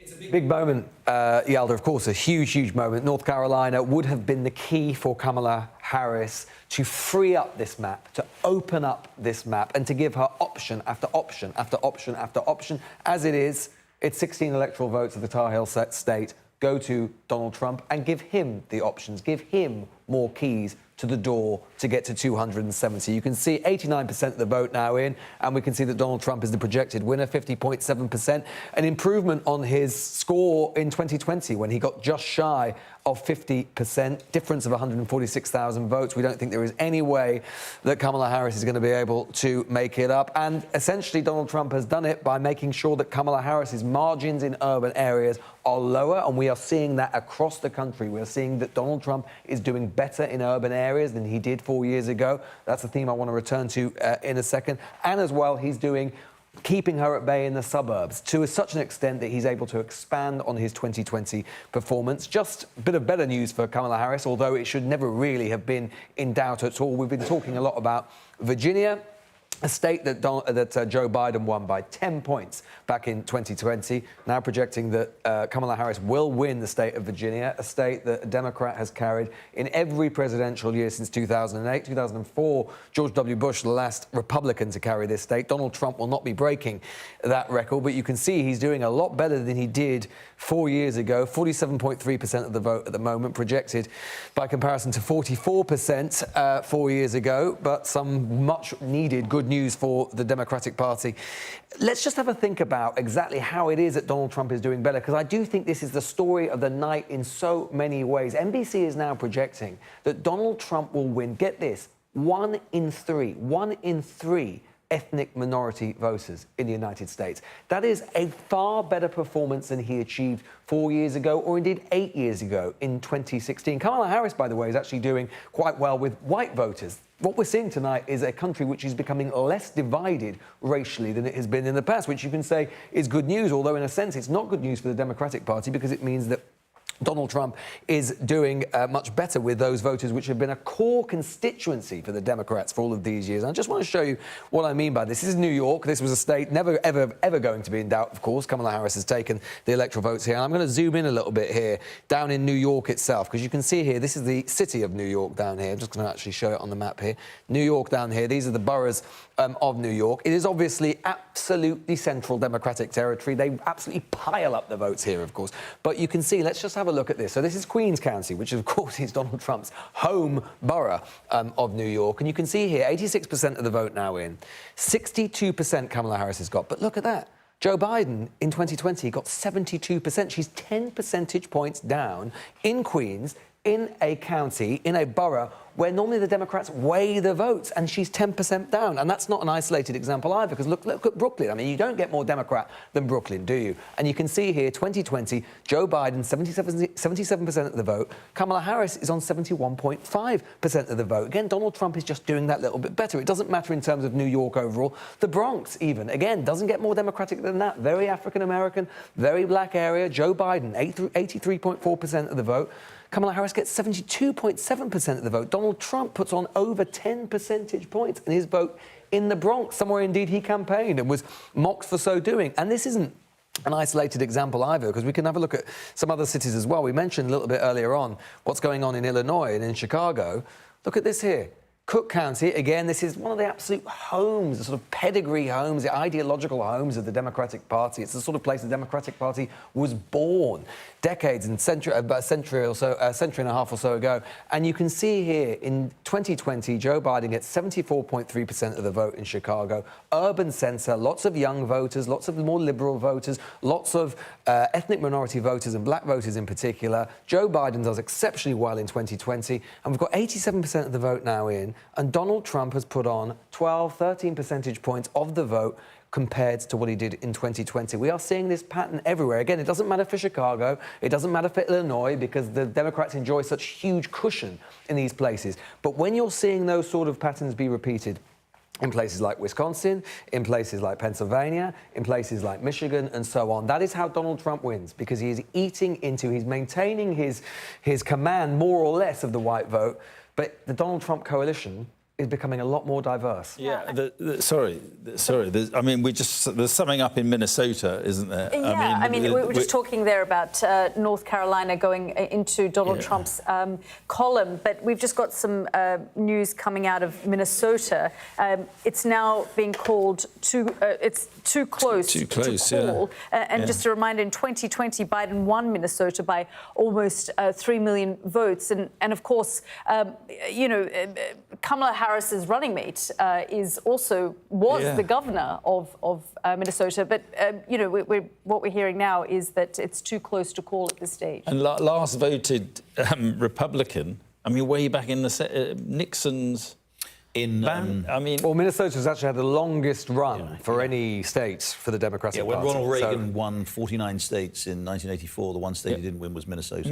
That was Walter Mondale's home state. So what do you read into that? Lewis? Well, I mean, actually, Minnesota was a state back in 2016. I can even actually show you, actually. Let's go back to 2016 and Hillary Clinton. And actually, he only narrowly missed out on Minnesota in 2016 because, again, it's not so dissimilar from the other Rust Belt states. It's not really a Rust Belt state as such. It's much more agricultural. But the Democratic Party has long had a stranglehold over this state in all sorts of ways. And as I say, you know, he nearly got there in 2016, but it would be extremely surprising. I don't think on the basis of these figures that I think the Democrats will still have it. But the fact that, again, it's even in contention, we were talking about New Hampshire, we would have expected that to have been called by now. Donald Trump is putting together, we talked about his 2016 coalition, he's adding to it. I mean, we talked a lot, we talked about the pollsters, and I'm surprised because we thought that going into this election, the pollsters would have corrected for the underperformance that they always seem to have with Donald Trump. There have been 2 electoral cycles now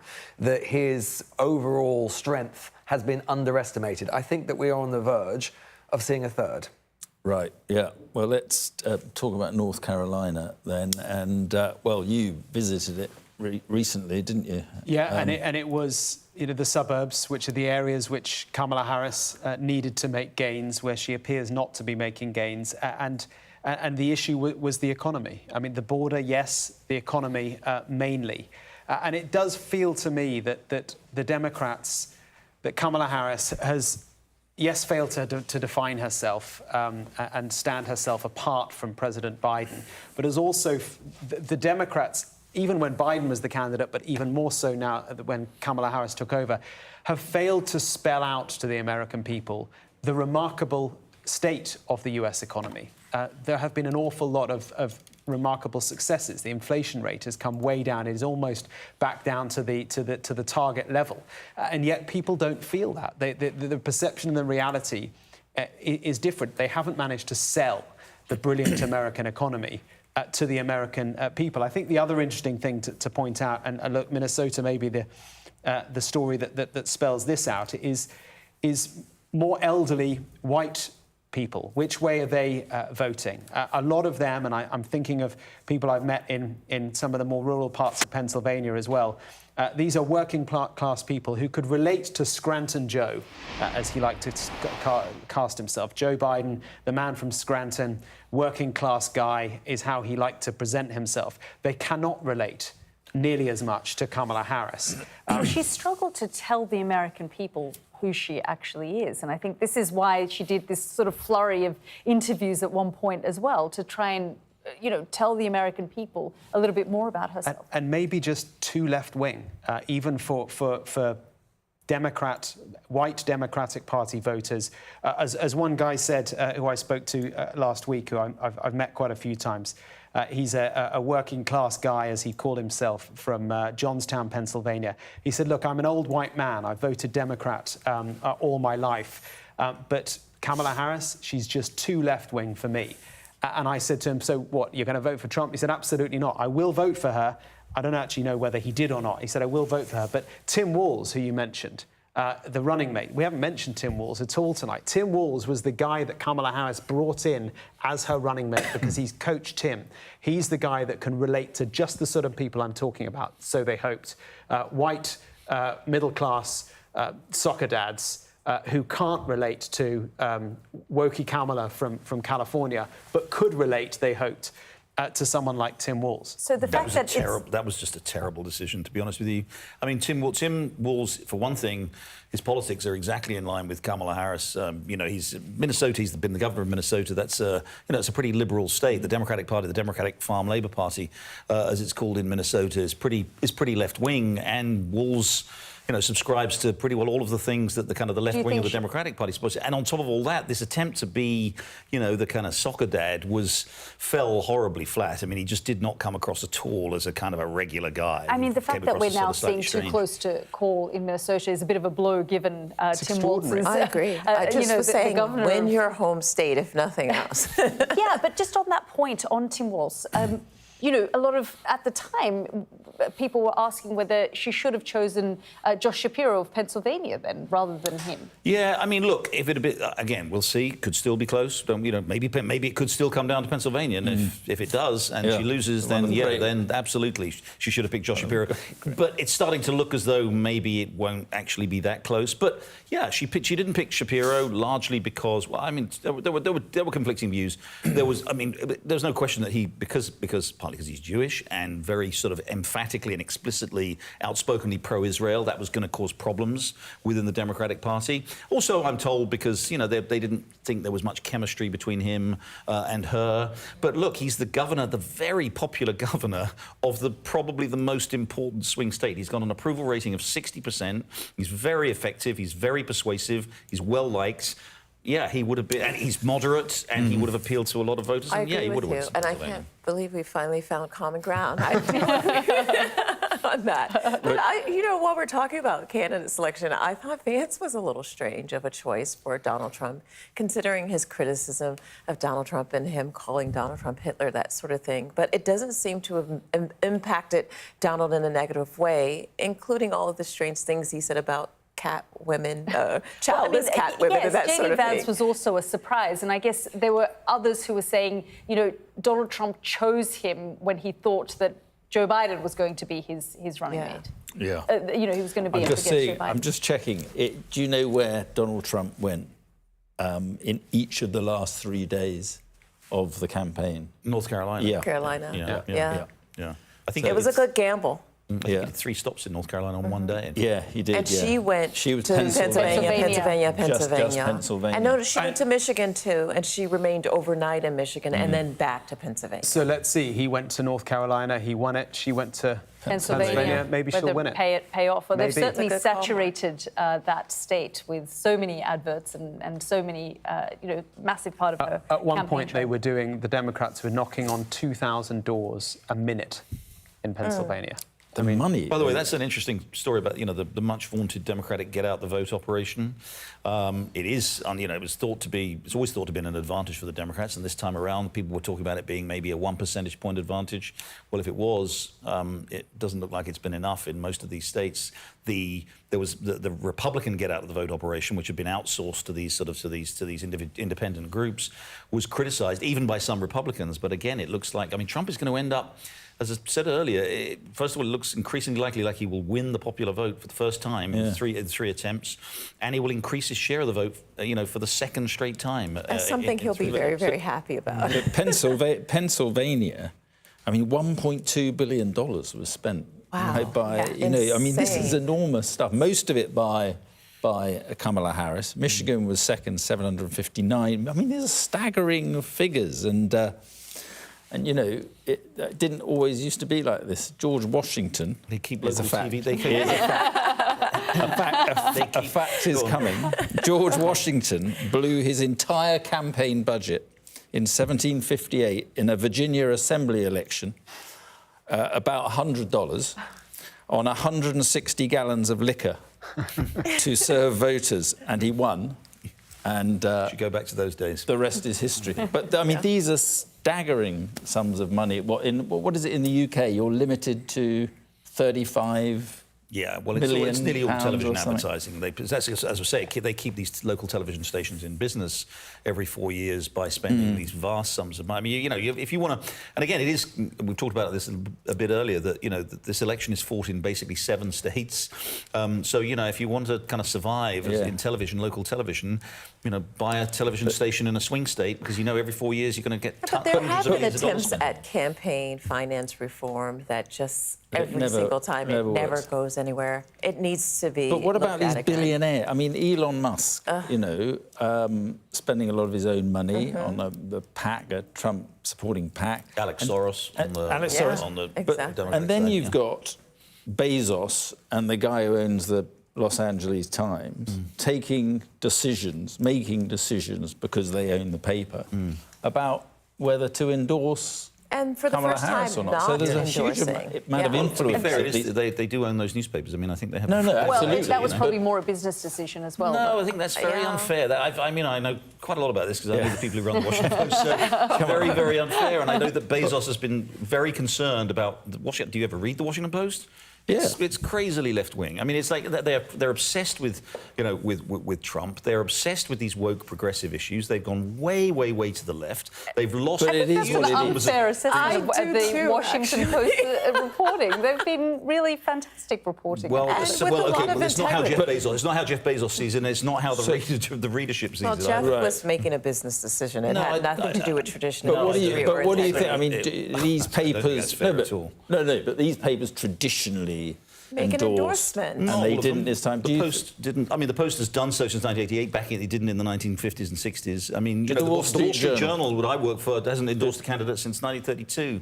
Right. So it's not by any means kind of set in stone that they endorse. And in fact, I think there's a very strong argument for saying you shouldn't, because I think it compromises your independence. Yeah. So I think it's perfectly reasonable. Let's go to some of these battleground states. Let's go straight to our Dominic Waghorn, who is, of course, in Pennsylvania. We've also got our Yusra El-Bagir with us from Michigan. But let's go first to Dom, because, Dom, you're at a watch party.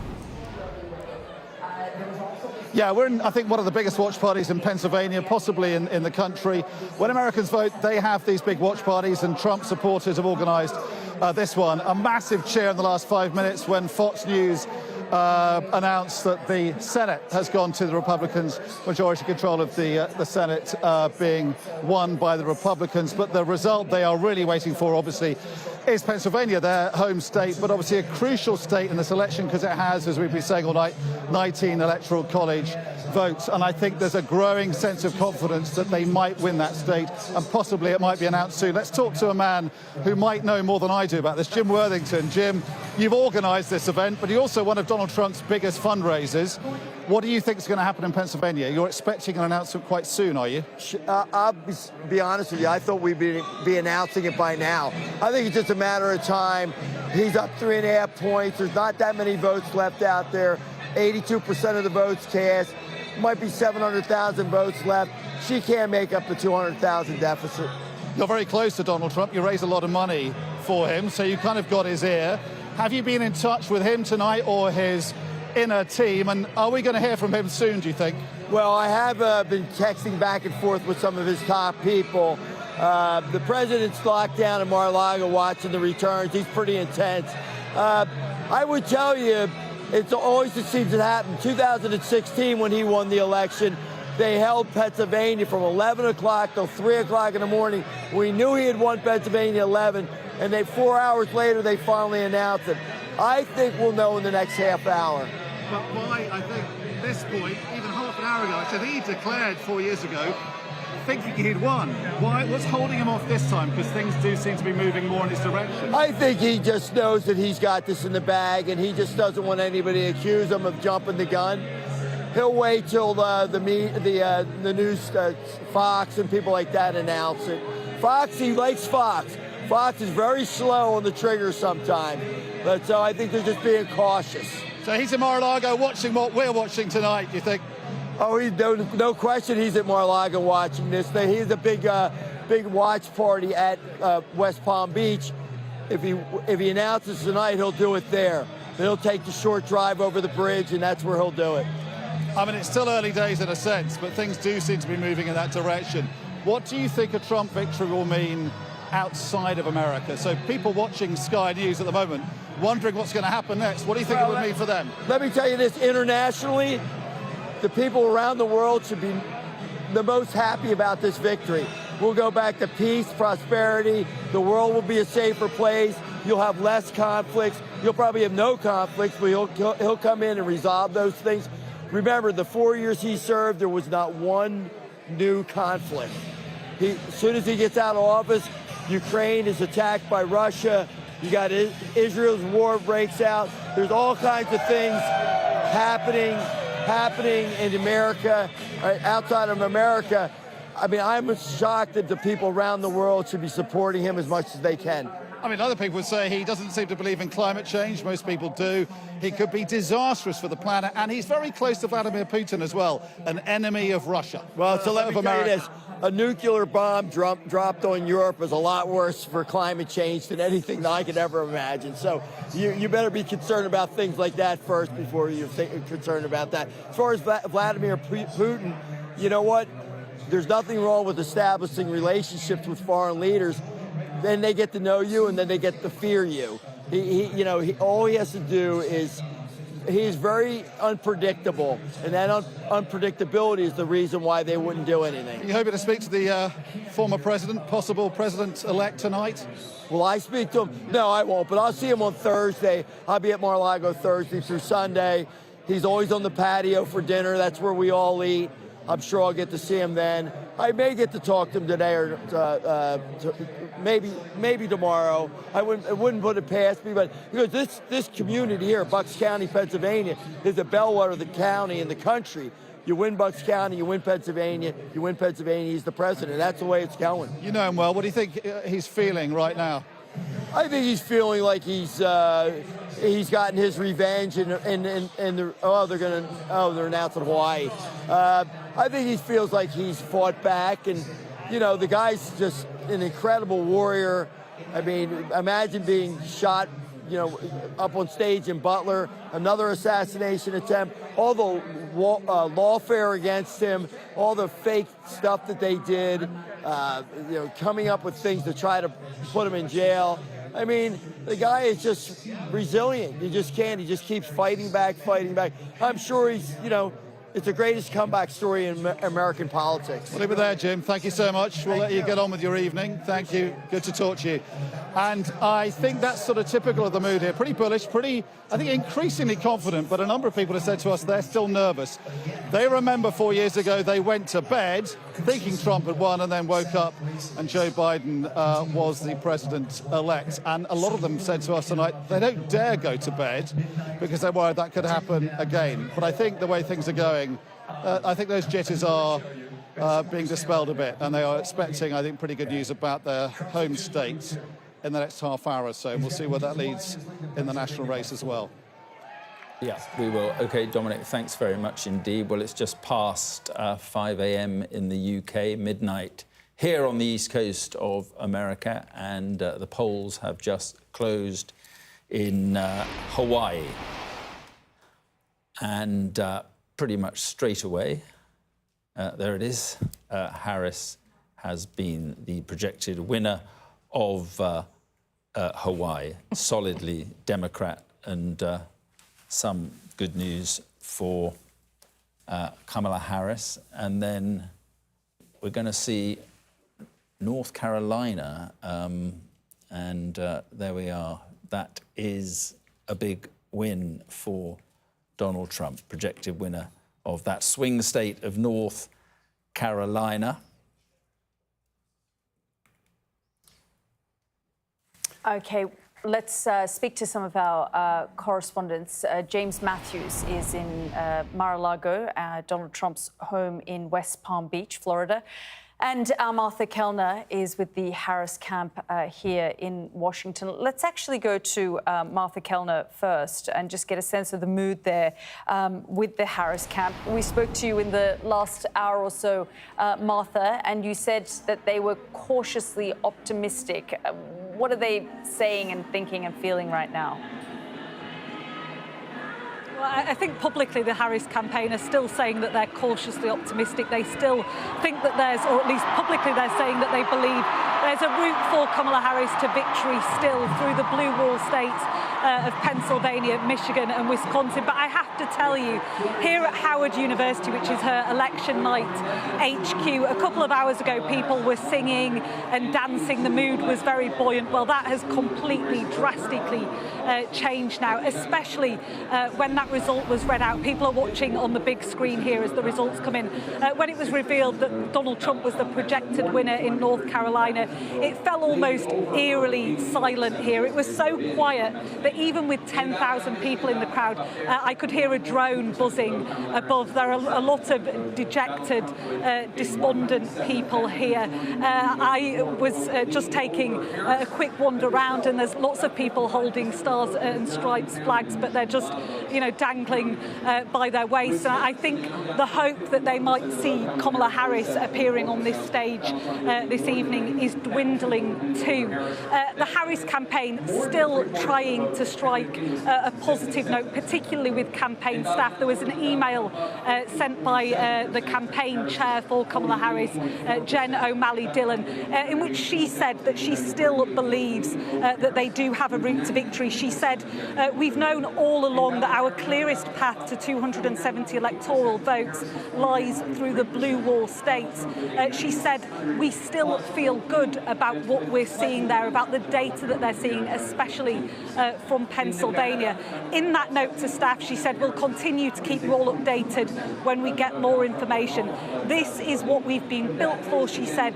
So let's finish up what we have in front of us tonight, get some sleep, and get ready to close out strong tomorrow. So she's clearly trying to keep spirits high, clearly trying to keep their staff buoyant. But I think there's certainly a recognition here at Howard University that it's an uphill climb for Kamala Harris now. That path to victory is certainly narrowing. Martha, thank you so much. Let's go straight to James now. And James, interesting listening there to Martha.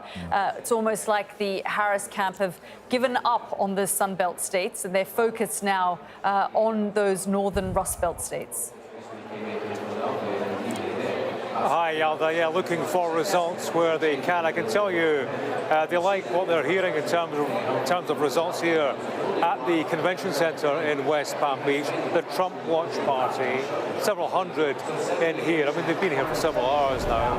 Free food, free alcohol. So there is a party atmosphere of sorts. I'd say relatively subdued. I mean, Dom was making the point that they've been here before. They've been confident on the night of polling before and woken up only to have their hopes crash. So I see a bit of both. Certainly they're sounding optimistic, they're talking the talk, but I look around and I see not grim faces, but studied faces, watching the rolling news coverage very closely. At one stage, the news stopped and they threw on YMCA, Trump's big celebratory tune, probably just giving it a rollout, a practice, a sound check before he turns up, because he is due to be here at some point. In fact, about half an hour ago, they were talking, his advisors, about, you know, the fine detail of that and whether or not the results were on a trajectory such that he might come here sooner than expected. They were talking about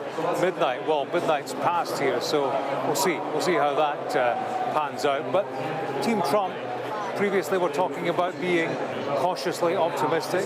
They have since said that their stance is now shifting to optimistic. Mike Johnson, the Speaker of the House of Representatives, is taking a flight down to Mar-a-Lago, presumably to talk business. That's a sign that they think they are in business. There has been a social media picture posted in the last hour of Donald Trump sitting at a table in Mar-a-Lago in deep conversation with Elon Musk, who's there, and also Dana White. He's the CEO of UFC, an old-time buddy of his and big campaigner on his behalf, as is Elon Musk. It has the look of, I don't know, a kitchen cabinet. Maybe that's one of the questions going forward, without getting ahead of ourselves. You know, these people who have campaigned hard for him and thrown money at his campaign, what do they get now? What's the kickback should he get the position that he is starting to believe he will? And certainly there's a growing belief, a growing sense of weary confidence, I would say here, that things are looking up. They came here saying that they would win. They are getting a sense that their belief was justified, I think. James, thank you so much for that update there. Well, let's welcome our latest guest here on the panel, Democratic strategist Hillary Rosen. But before we get to you, Hillary, we've got a bit of an update, Mark, from New Jersey. Some really interesting preliminary results coming in from New Jersey, which fit a pattern. 85% of the vote counted. And Kamala Harris has a 4.5% point lead, I should say. But Biden won the state in 2020 by 16 points. So the swing to Donald Trump in New Jersey at the moment is about 6 points, which is the largest of any state so far. So this is, as I say, it fits a pattern, and it's pretty remarkable for Donald Trump. Biden won the state by 16 points in 2020. And Harris is expected to win by less than 7 points. So I think she will win New Jersey. That if she didn't, that would be an extraordinary result. But it's as we've been talking about through the course of the night. It's the swing. It's Donald Trump eating into what Harris and the Democrats had assumed were safe margins. It's appearing not to be the case at all. Yeah, and that was really very much part of their strategy. Where they could, they would try and bleed into her votes. And it seems to have worked. New Jersey has been solidly Democrat since 1992. It's got both its senators are Democratic, the governor is Democratic, and yet among the population there, a significant proportion have chosen Donald Trump. Let's bring in Hillary Rosen. Hillary, throughout the night, we've been speaking to our Martha Kelner, who is with Camp Harris, and they started off quite optimistic, then cautiously optimistic. They're now talking about, telling people, look, just rest. We'll see how we go in the morning. What sort of messaging are you hearing from? I was over at Howard University earlier, and the optimism earlier in the day was significant. Look, after 2020 election, the Republicans spent a lot of energy in Pennsylvania. And I don't know if this has been discussed much. It's been little reported that the Republicans went into this new cycle with a net gain of about 425,000 new registered Republican voters in Pennsylvania. Now we see the margin right now at about 180,000 difference. That's why. It's because they registered that many more Republicans in this last cycle. And, we've been saying all day this is going to come down to Pennsylvania, and it will. The Harris camp tells me they still feel like between the mail ballots and outlier counties that they think they can make up this margin. Hopefully, in my view, they will. But if they don't, that's going to be a big reason. I think it's just one other point, based on what Mark just said. Every time we compare Trump's numbers this year to the Trump-Biden numbers in 2020, it's really important that people know that Joe Biden would not have done better than Kamala Harris is doing this year. The Joe Biden of 2020 is not the Joe Biden that would have been running in 2024. And so I think that there will be this tendency to sort of pick on, oh, well, maybe he shouldn't have dropped out, and maybe he should have, stayed the Democratic nominee, et cetera. There's just no way. He would be doing much worse, in my view, but why than is Kamala Donald Trump Harris doing is so doing. well, do you think? Well, Trump is doing well, as I said, in Pennsylvania because they actually had a kind of sotto voce ground game for the last couple of years. Broadly, and I think broadly, he's not winning states people are really surprised at. And I think, sometimes our friends in the UK and in the rest of Europe underestimate that people actually like Donald Trump. His voters like him. They kind of trust him. It's not that they don't see the crazy that people have been running against for all this time, but they trust him because he runs as an outsider. In 2020, he was running as an insider. He was the incumbent president. He couldn't attack the system because he was the system. He started attacking the system again. We're back to loving him. Democrats underestimate what the impact that abortion would have on this race? It's a great question. I think it's not so much that abortion isn't having an impact. It's that I think this is, again, Trump's evil genius, that he really successfully muddied the waters on the abortion issue over these last few months by saying, you know, first he was for a national ban on abortion, and then he swore that he was against a national ban on abortion. First, he took all the credit for the Supreme Court decision, and then he was saying that he's going to be the great protector of women and he cares more about women than anybody. So I think, actually, that has been successful. I mean, sorry, go ahead. I was just going to say, you were talking a moment ago about how Biden wouldn't have done any better. I guess this soul-searching for the Democratic Party is not, should we have kept Biden, but did we choose the wrong candidate in Harris? Did they mess up? Did they mess up the process of switching from one to the other? Well, frankly, Joe Biden messed up the process. If he had dropped out earlier, we might have had a primary and we might have had a different candidate. Yeah. But we also would have had potentially more time to differentiate the key economic messages that are really what is driving so much of the Trump support. And I think that's been a failing. But on the other hand, he beat Donald Trump by, what was it, 7 million votes, was it? Well, that's what he constantly said, is I'm the only person who beat Donald Trump. And that was his line. And so you're not going to, are you going to, you know, get rid of a guy who's beaten Donald Trump by 7 million votes? I think it's important to remember that Biden said he wasn't going to run again, that he was this transition candidate. Do you believe that to be true, and was it a mistake for him to even attempt going for a second term? Oh, I was quite public last year that Biden should have stepped down earlier, that he should have announced he wasn't going to run. Do you think it was already obvious, the signs of deterioration? Sure. And it wasn't just that the signs of deterioration were obvious. Yeah. It was that he was uniquely unpopular. I mean, and I've known Joe Biden for 30 years. I mean, so, it's not like this is personal in that way. It's personal the other way. There has never been a president or a party that has gotten reelected with the low approval numbers of Joe Biden has. He has the lowest approval numbers of any sitting president in modern poll taking.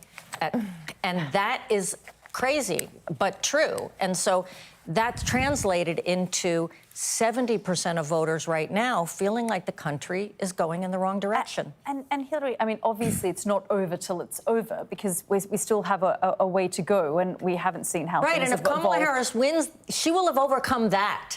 That will be the amazing thing. Do you think she could have taken a different strategy? Because the criticism of her was that Americans didn't quite know who she was, what her policies were.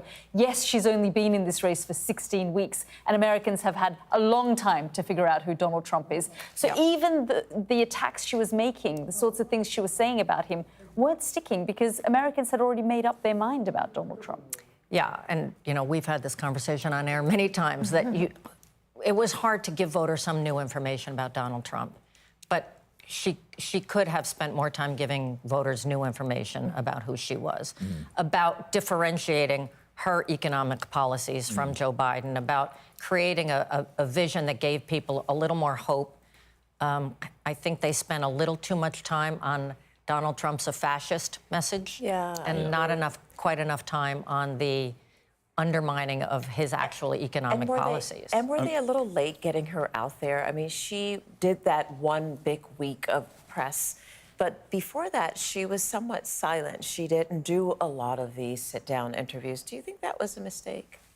Well, I think it was, they were getting organized. She'd come off of a good convention. They'd had a good bump, but I think that they sat on a lead for a few weeks too long. And I think that was a mistake. And I think in retrospect, when they look back on this, that will be one of the reasons. But I can't say that I didn't always think it was going to be extremely close. So even when she had a little bit of a lead, it was still extremely close. I mean, you're speaking as if it's done and dusted. Yeah, that's what I'm saying. And Pennsylvania's yet to come back. Pennsylvania's everything. Michigan's yet to come back. Wisconsin's yet to come back. I feel that is your route to victory. I think people are confident about Michigan and pretty confident about Wisconsin, from what I gather from the teams. I think Pennsylvania's everything.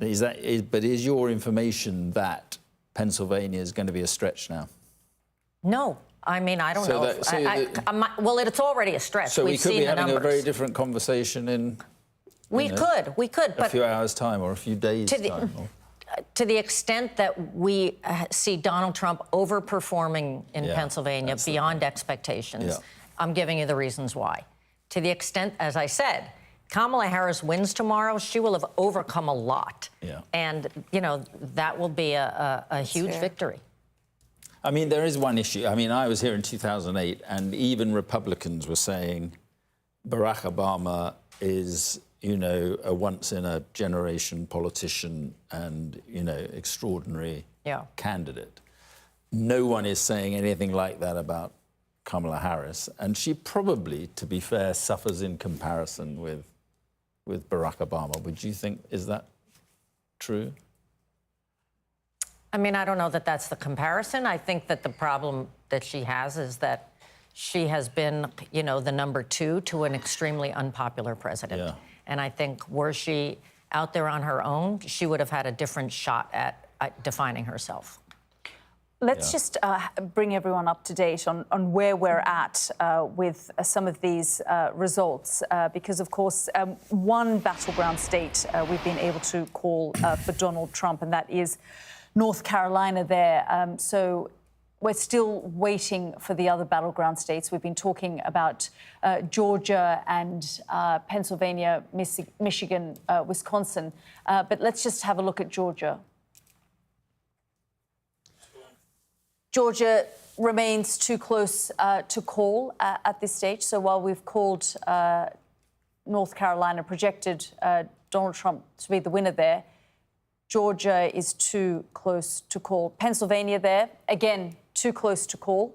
And as Hillary was saying there, a treasure trove of Electoral College votes, 19 of those, and all eyes on Pennsylvania. Michigan, again, another key battleground state that Kamala Harris is desperate to have in her column, too close to call.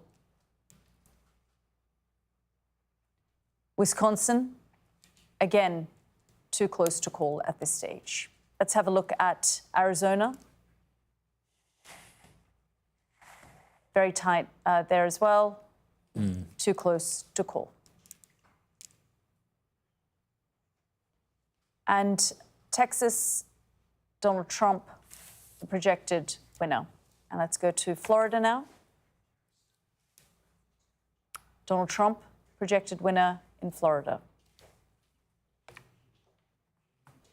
California, with its 54 Electoral College votes, no surprises. Projected winner, Kamala Harris. Just on California, there is some good news for the Democrats. Nancy Pelosi has won re-election to the U.S. House in the 11th Congressional District in California. She's back. She's back. Just by the by, but there we are. I mean, some of the results coming in. North Carolina, the only battleground state that we've been able to call at this stage. Let's just have a look at that race to 270.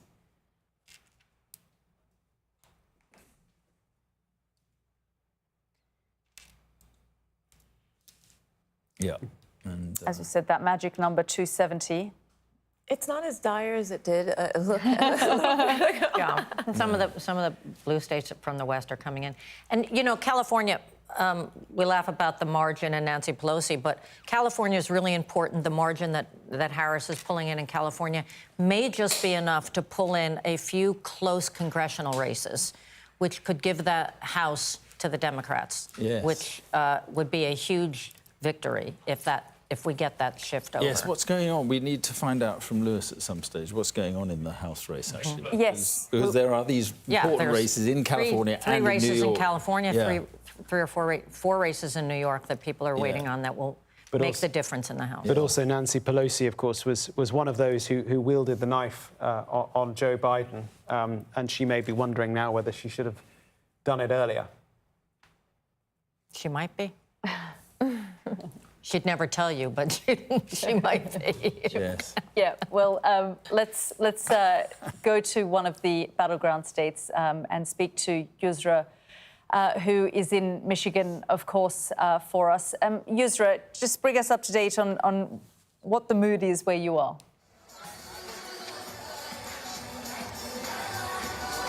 The mood has definitely changed here. I mean, I've just seen an older black couple leave the watch party looking very, very upset. it's very sullen. I mean, we did speak to people downstairs on the main floor of the party, and the sense was, we feel anxious, we feel nervous, it's not looking good. But they're still hoping that with Michigan being too close to call right now, that they can at least get a win on the state level, on the local level, on the county level here in Detroit. But again, they can see that Trump is climbing. They can see that all the work that they've done hasn't paid off. And one thing that people kept telling me is that even with the rhetoric, even with the attacks on communities, on ethnic minorities, on the Latino community, on the black community, I mean, Trump came here in Detroit and said that, you know, if Kamala wins, cities across America will be like Detroit. And even with that brazenness, there's been black men who've shown that they're willing to vote for him. There's been Latino men and women who are willing to vote for him. So I think they're all a bit stunned. Even though he was president for 4 years, there's still a sense of shock as to how he managed to do it again. And I think there's a lot to look back on this and learn when it's over. But for now, it's just upset. People are just very, very upset. Yusra, thank you very much for bringing us up to date. So, Hillary, we're getting a sense there from Michigan. I mean, these are all states that Joe Biden, albeit narrowly, but he did win, Michigan, Wisconsin, Pennsylvania in 2020. Yes, and Trump won them in 2016. I think, Michigan is interesting. Trump was successful in pulling some of the Arab votes away from Harris, which is ironic considering Trump is the most pro-Israel, pro-Netanyahu, I should say, not pro-Israel, pro-Netanyahu candidate of all, and certainly not somebody who's going to have any empathy with the citizens of Gaza. But he, again, a successful double talker in that regard.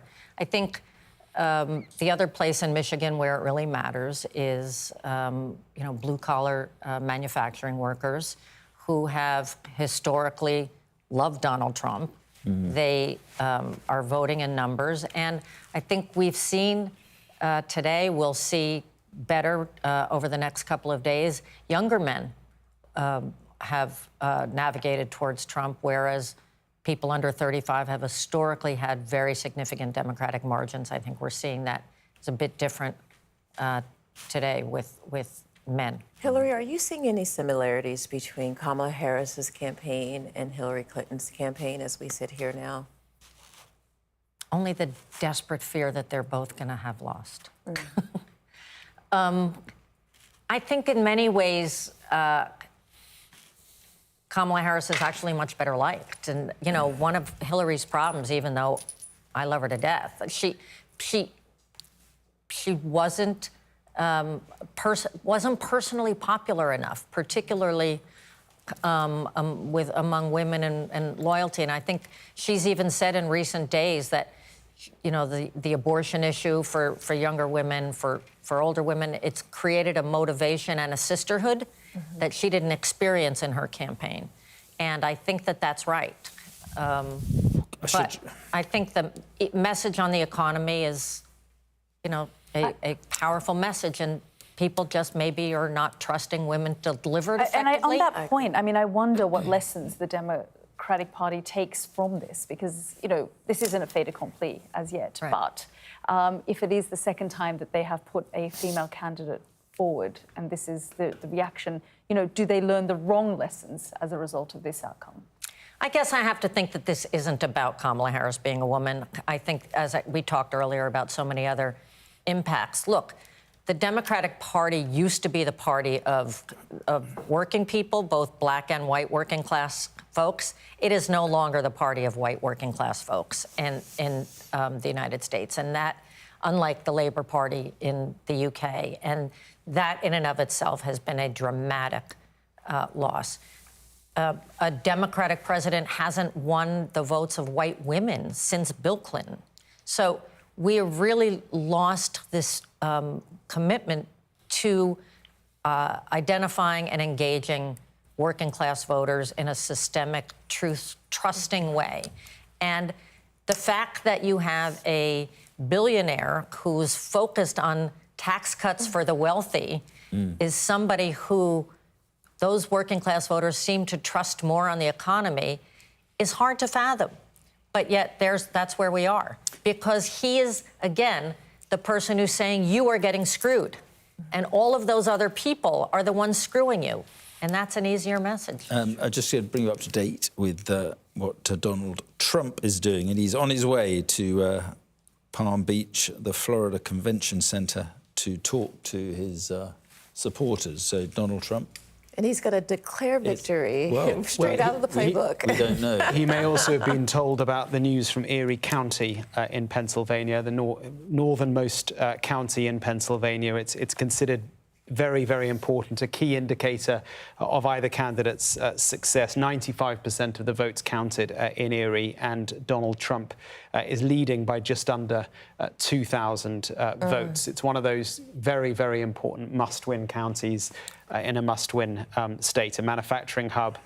As you were saying, Hillary, you know, it's about the blue-collar workers, plenty of them there who are, it seems, by 2,000 votes at the moment, 95% counted we'll have choosing to see Trump. how that transpires, because Erie County is also considered one of those boomerang counties where they voted for Obama and then back to Trump, then back to Biden, and then we'll see whether they swing back to Donald Trump in this election. Jerry, do you think it's done and dusted? I mean, are you... I mean, you never say it's over until it's over. But I mean, I think more it's significant than, I mean, you're right, Erie County is one of those swing counties. I do think, as I said earlier, more important in terms of the Pennsylvania vote is, Trump does seem to have done significantly better in those very strong urban Democratic areas, Allegheny County and Philadelphia County. And it does seem to be, probably, we're going to have to, examine the entrails, but it does look like that was due to both him getting a significant number of black voters and also a lot of those black voters just not coming out to vote for Kamala Harris. And I think that, again, we talked about this coalition that he's building, sort of multi-ethnic working middle class coalition, 40% perhaps of Hispanic voters, more black voters than perhaps any Republican presidential candidate has got since Richard Nixon. That is a political realignment, and I completely agree with what Hillary said, which is that the working class, the Democratic Party is no longer the party of the working class. The white working class left it, or they left them. I would argue the Democratic Party left the white working class some time ago, and now the ethnic minority middle and working classes are starting to gravitate towards the Republican Party too, and that's I think the Democratic Party has got a lot. Everybody's got to draw lessons from this, but the Democratic Party has got to do a lot of soul searching about this result. As we just said, Trump could end up. I was just talking to one of my colleagues who's a pollster. Looks like Trump probably is going to win the popular vote. And if he does, he could actually possibly outpoll George W. Bush in 2004, which would make this the best performance by a Republican presidential candidate since George H.W. Bush in 1988. Now, that's a pretty big... you can't just sort of... the last two elections, in a weird way, you could kind of dismiss as a freak. He lost the popular vote and got this sort of freakish inside straight into 2016 to win. He lost the popular vote comfortably to Joe Biden in 2020 and lost the Electoral College. This is harder to kind of sort of wish away as, it's the, it was freakish, or our voters didn't turn out, or whatever. This I think does require some quite significant examination. Mm-hmm. Yeah, absolutely. Well, let's bring in our next guest, Kay Bailey Hutchinson, who was U.S. Ambassador to NATO under Donald Trump. Thank you very much, Ambassador, for joining us here on the programme. What we're saying here at this point in time is obviously it's not over until it's over. We're still waiting for some of these key battleground states to come back with some of their results. But just your reaction to how things are unfolding this evening. Well, most certainly, I think the trend is very, very clear. And of course, in the presidential race, former President Trump is leading in what's so-called the blue wall. Obviously, the votes are not finished, but I think the significant issue right now that is decided is that the Republicans are taking over the Senate. Right now, it will be 52, that's settled, but it could be 55, 56 even, because when the blue states come in, right now, the Senate candidates, the Republicans, are also leading.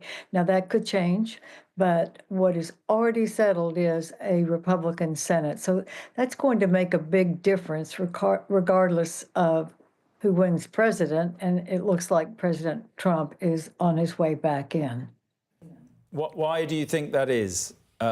What is it about Donald Trump that leads to this kind of, performance after all that has happened? I think it's the issues. I think people go to the grocery store or they put gasoline in their car and they are in shock. And it's a very troubling time for working people. I think what you were discussing earlier is also a big factor.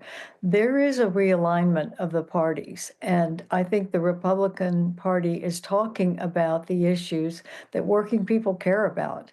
And I think working people are now beginning to be more comfortable voting for the party that is going to talk about the issues that affect them. So you have economy, then you... Ambassador, we're just going to hold you there because Sky News is ready to make a major state projection.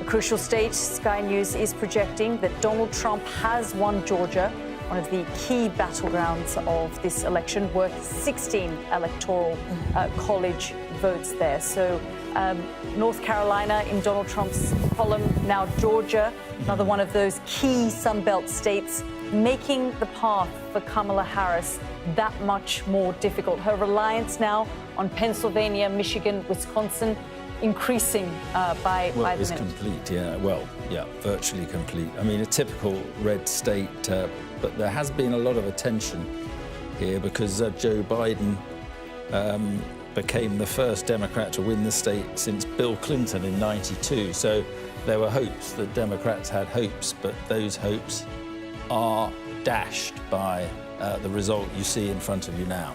Yeah, Biden won it in 2020 by less than 12,000 votes. Donald Trump, of course, won it back in 2016 by about 5 percentage points. And 2024, it is Donald Trump's.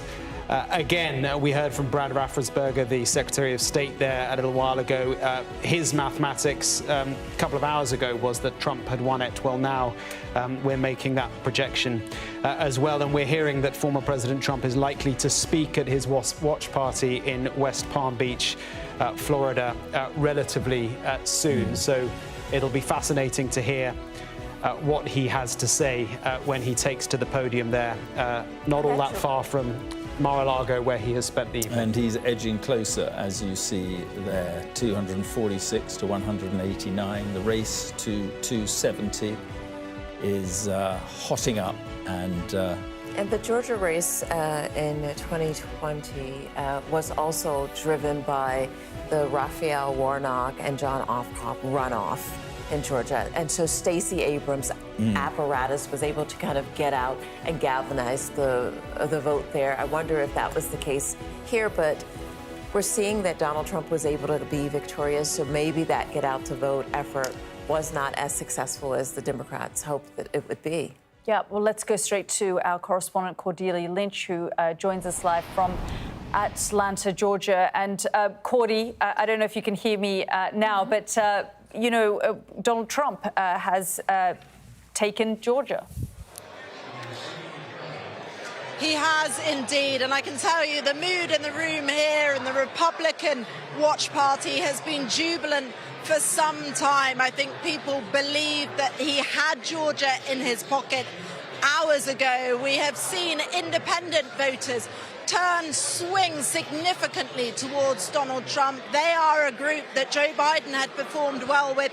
We were waiting to see the last stages of the count in those Democratic urban strongholds, but Kamala Harris has been unable to build on the success of Joe Biden. He, of course, has swung this state blue for the first time in nearly 30 years back in 2020, but she has been unable to take it any further. And it is back in Republican hands. And I'm joined now by Taryn and BJ. Sky News calling the state of Georgia for Donald Trump this evening. Taryn, your response? Yes, excitement, just so much excitement, and so proud of Georgia for getting it, for understanding it, for voting, for coming out, early voting, especially Republicans this year, getting those numbers and the early voting numbers.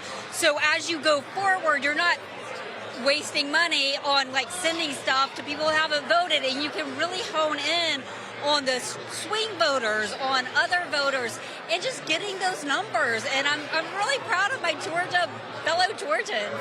Those early in-person votes, which we know 4 years ago Donald Trump wasn't encouraging. Do you think that's been critical this time? Oh, absolutely. I think it's been monumental. I think, number one, it builds momentum. Number two, you're getting them out. Like I said, you're not wasting money. You're really able to know who's voted, know who hasn't voted, and focus on the people that haven't voted at that point. I think it's monumental. I'm interested, as a female voter, we heard that abortion was potentially going to be a significant issue for voters. How do you think that's played out here in the state of Georgia, where abortions are illegal at 6 weeks? Right. Well, number one, I don't think people realize that local, no matter what it is, local power is better than federal power, and that's what happened. Number two, I think people they're concerned about the economy. They're concerned about their children and fentanyl coming across the border. I mean, I'm a mom of two college students and one senior, and every day I'm worrying about this fentanyl and the illegal immigrants coming across. We're America. We're a melting pot.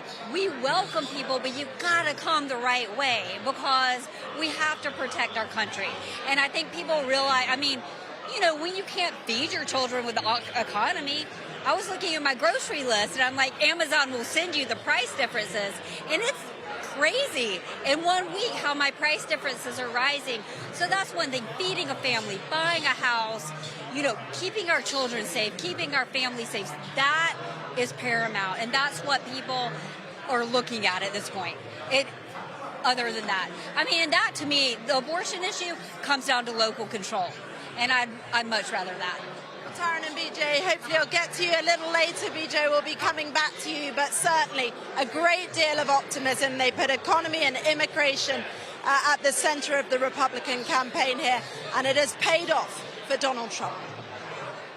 Cordy, thank you so much. We have a bit of an update here.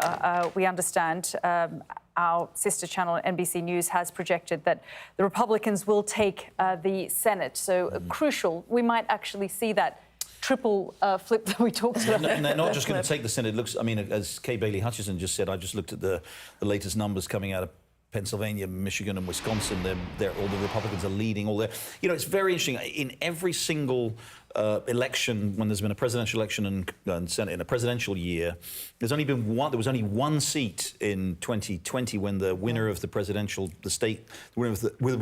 vote in the state did not also take the Senate. And this year it looks like it might not go that way. The Democrats were hoping to hold on to states, those Midwestern states, that even if Trump won them, well, it's looking like they're going to take all those states, possibly Nevada as well. You could be looking at 56 seats in the Senate for the Republicans. That would be the biggest number of seats they've had, I think, in at least 20 years. Again, I'm sorry to keep going back on this, but again, if Trump wins the popular vote, they're probably going to increase their majority in the House. New York, a lot of those New York seats look like they're going.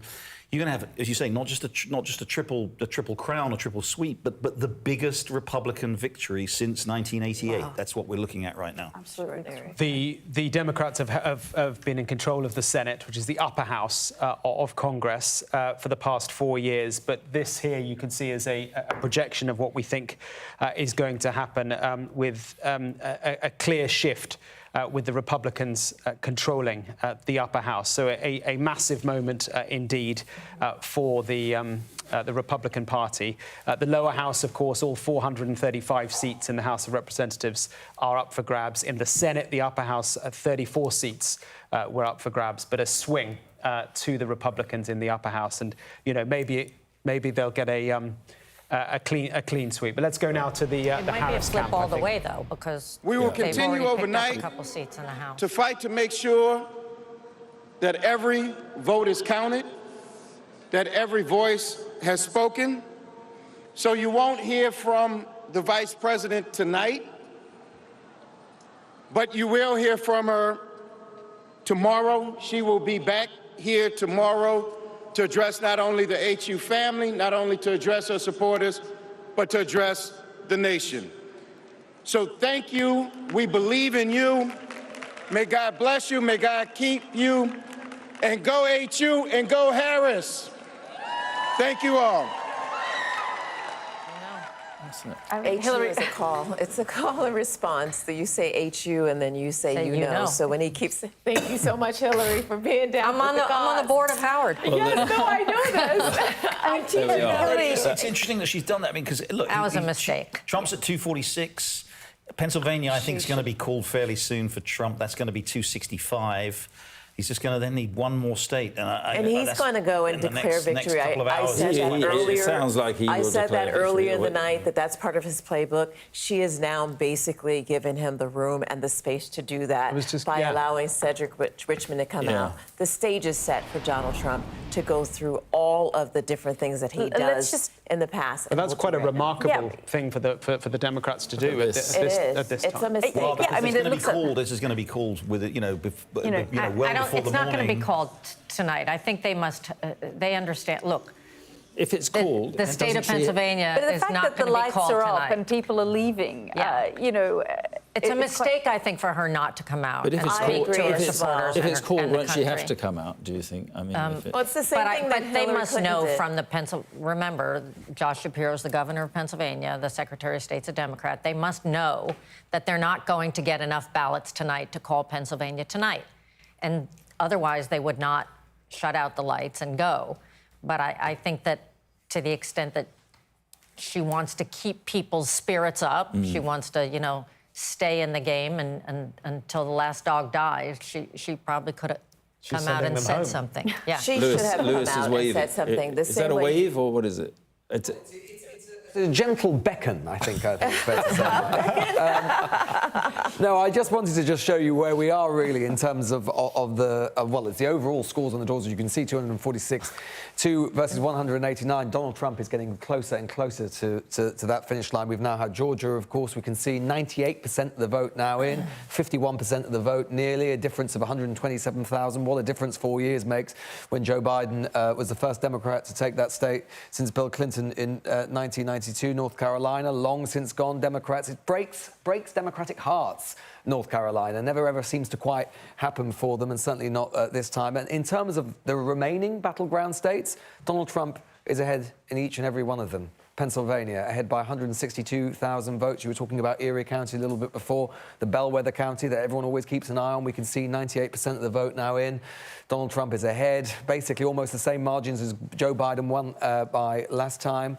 Let's have a look and zoom out as well into Wisconsin. We can see 84% of the vote in there, 51% ahead for Donald Trump. Michigan, the Great Lakes state, Donald Trump is again ahead. Still got quite a bit more of the vote still to come here. But let's have a look, for example, here in Wayne County, which is the home of Detroit. Only 24% of the vote now in. But wow, look at that.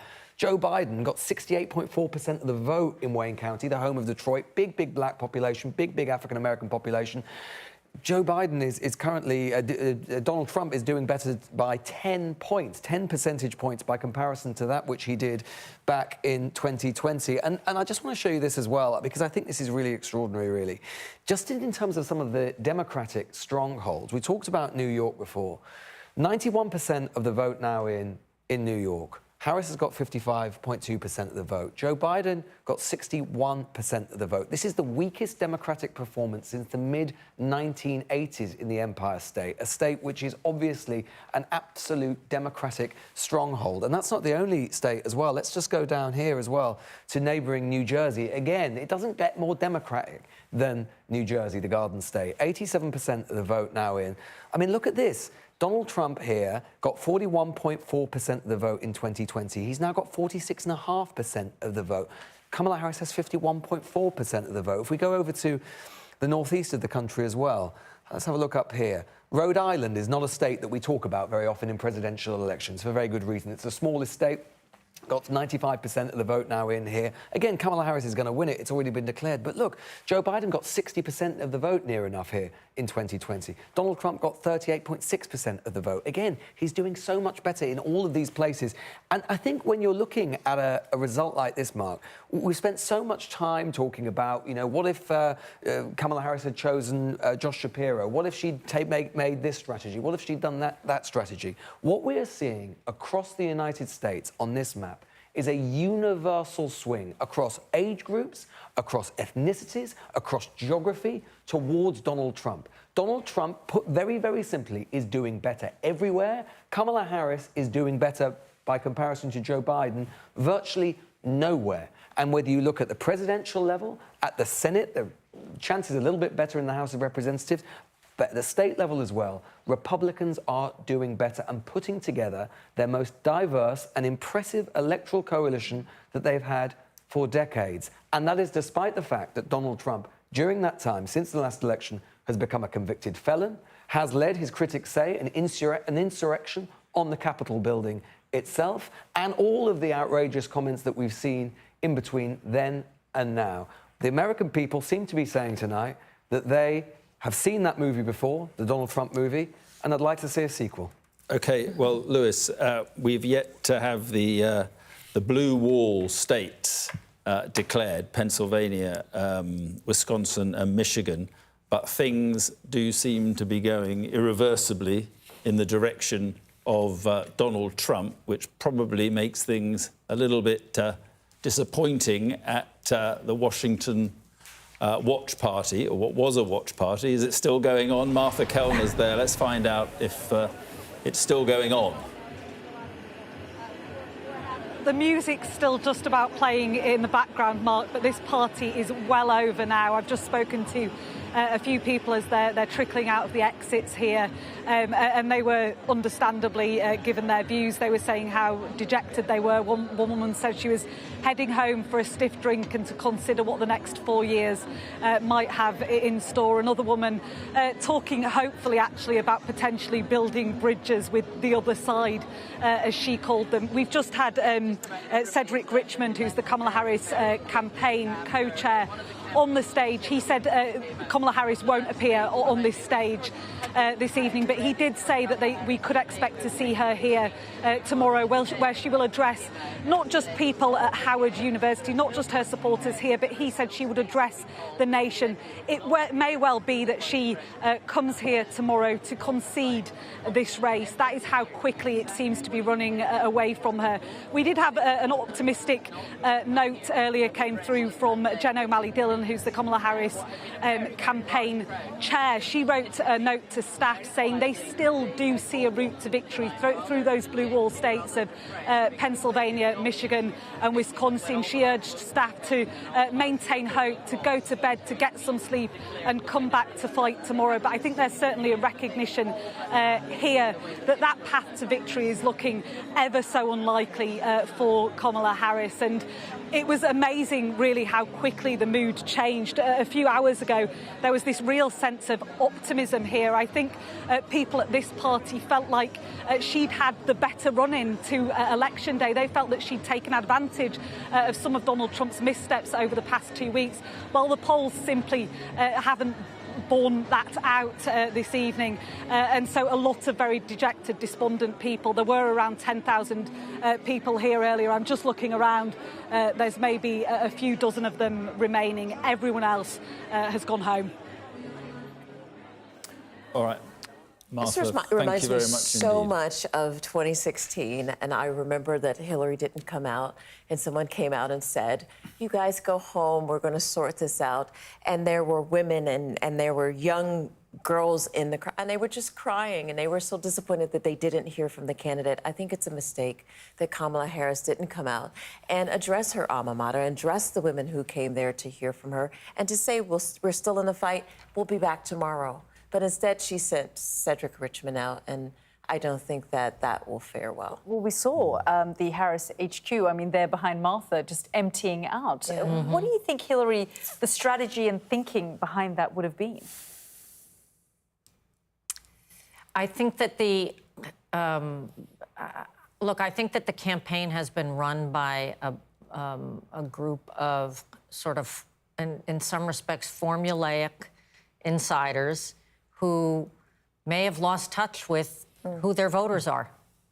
And, you know, you asked before if I see a connection with Hillary Clinton. I think we see that we saw Joe Biden, too, where his team thought that he was beloved. And it turned out he wasn't so beloved.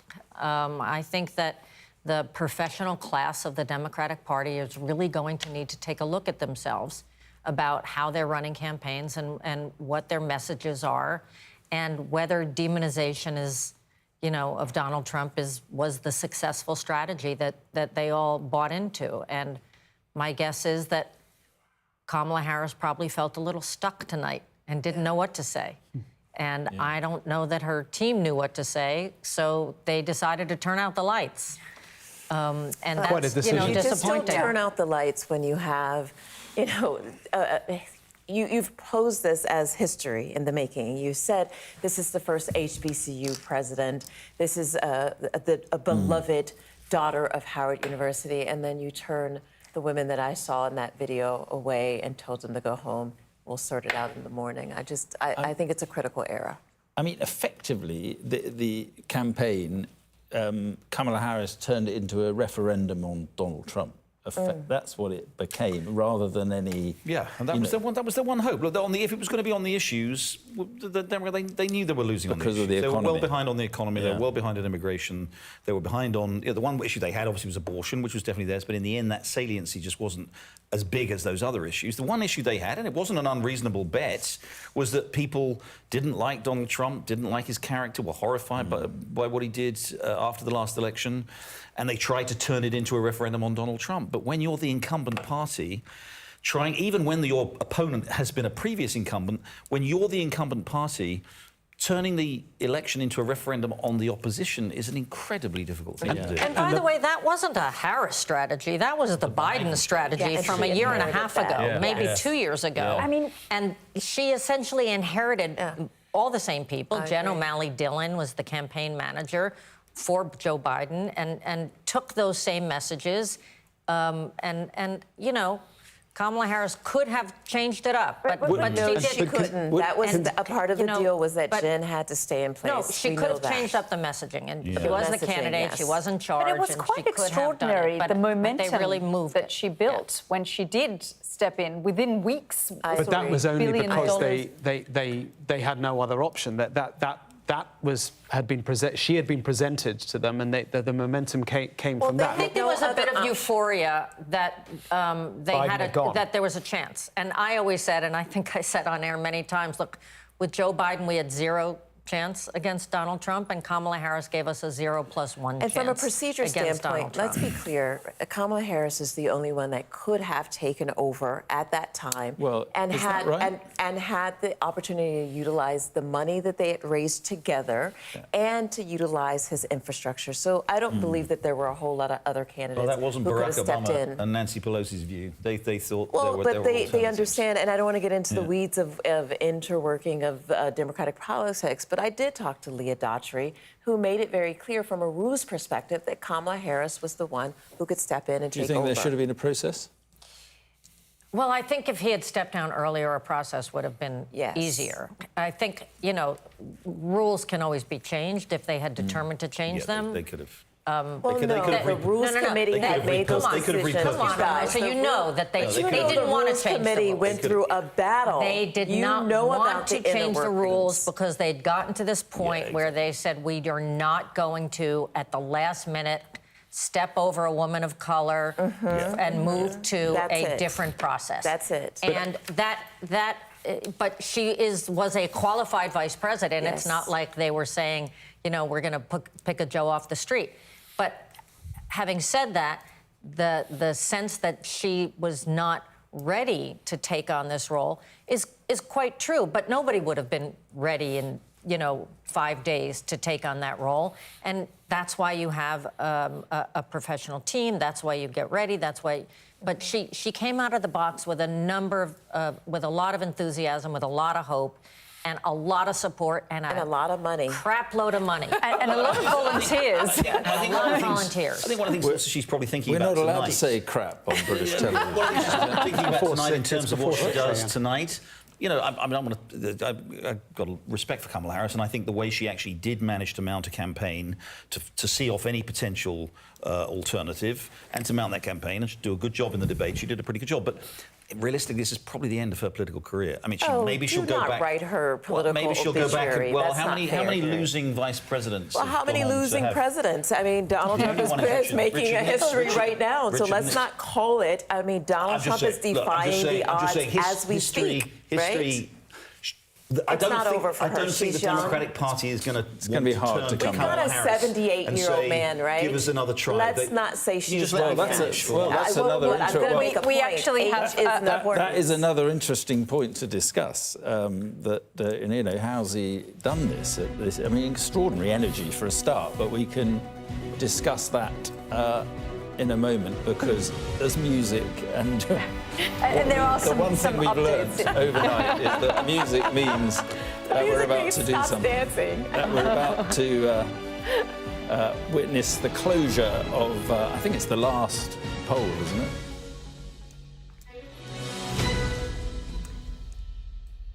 Well, good morning, because it's 6 o'clock, 1 a.m. here in Washington, D.C., where with the polls now closed across the country, we're beginning to get some clarity in this election. You're watching America Votes Election Night Live. We've been with you all night, and Donald Trump has made big early gains and has a commanding lead in the race to 270. Yes, Donald Trump wins the battleground states of Georgia and North Carolina, along with Florida and Texas, and all their electoral college votes, of course. Kamala Harris is, where is Kamala Harris? There she is. Kamala Harris is still in the race with the remaining battleground states too close to call, but her path to power is narrowing severely. I mean, she's still in the race, but she doesn't seem to be at Harris HQ. I think it's fair to say that things are going Donald Trump's way. Yeah, and we understand that Donald Trump is going to be speaking very shortly. I mean, it is extraordinary, isn't it, Hillary, that we keep saying this, but that Kamala Harris would have her campaign turn up the lights and tell everyone to go home. And this is what's going on in the Trump camp, where he's getting ready to speak and knowing what the risk of that sort of speech might be at this point in time. Look, I think presidential elections in the United States, unlike in the UK, where you have a very efficient, 60-day process that people are happy to embrace and then say goodbye to, here it's theater. And it's instinct and it's sentiment. And we can argue all day long that it's about policy and positions, but I think we know that the positions of Kamala Harris, that the majority of the country actually is pro-choice on abortion, that the majority of the country does think that corporations should pay more taxes, that rich people should pay more taxes, so that the policies of Donald Trump are actually not the majority policies of the country.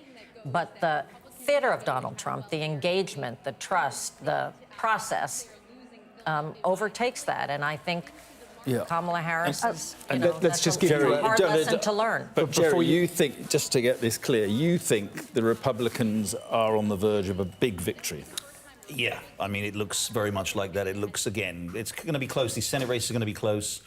But it looks, as typically happens in these elections, it's remarkable, actually, that as close as these swing states are, they do tend to go all in the same direction. I mean, it happened in 2016, it happened in 2020, it happened actually in 2012 and 2008 for that matter. They go in one direction. I think the strong probability is that Trump is going to win all these swing states. So yeah, to your point, very, very likely. And then they're going to get 50. They could get as many as 55, 56 seats in the Senate. They could increase their majority in the House from a handful to 10, 15. Again, that will be in total, in terms of the increase from the previous from winning the presidency and the increase in congressional representation, that'll be their best performance in more than 30 years. To your point, Jerry, on precisely that, the latest update we've got is that Donald Trump is leading now in all 3 of the Rust Belt states, in Pennsylvania, in Michigan, in Wisconsin.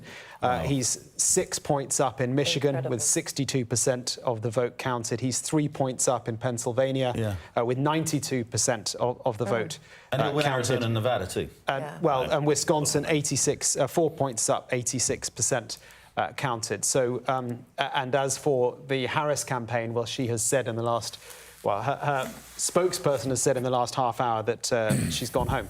She will address the nation tomorrow. Well, let's go to the Trump camp now and speak with our James Matthews. And James, it's turning into a night that's tilting increasingly towards Donald Trump, and we understand he is going to probably speak shortly as well. Hi, that's right, Yalda. Yeah, I wonder if he's waiting for Pennsylvania before what will be in the mind of the people behind me a victory address. That's clearly the way they are seeing it. Shouldn't be long until Donald Trump gets here. To put you in the picture, Yalda, this is the convention center. This is where the party faithful are. The exclusive club around Donald Trump, they've been up the road at his place. That's Elon Musk. It's people like Dana White, CEO of the UFC, Nigel Farage. We saw him coming in here. Indeed, there was clearly those who had been with Donald Trump watching the election results. They were all decanted into this place. I might say it looked like some of the celebrating had already been done, but Nigel Farage certainly was amongst them.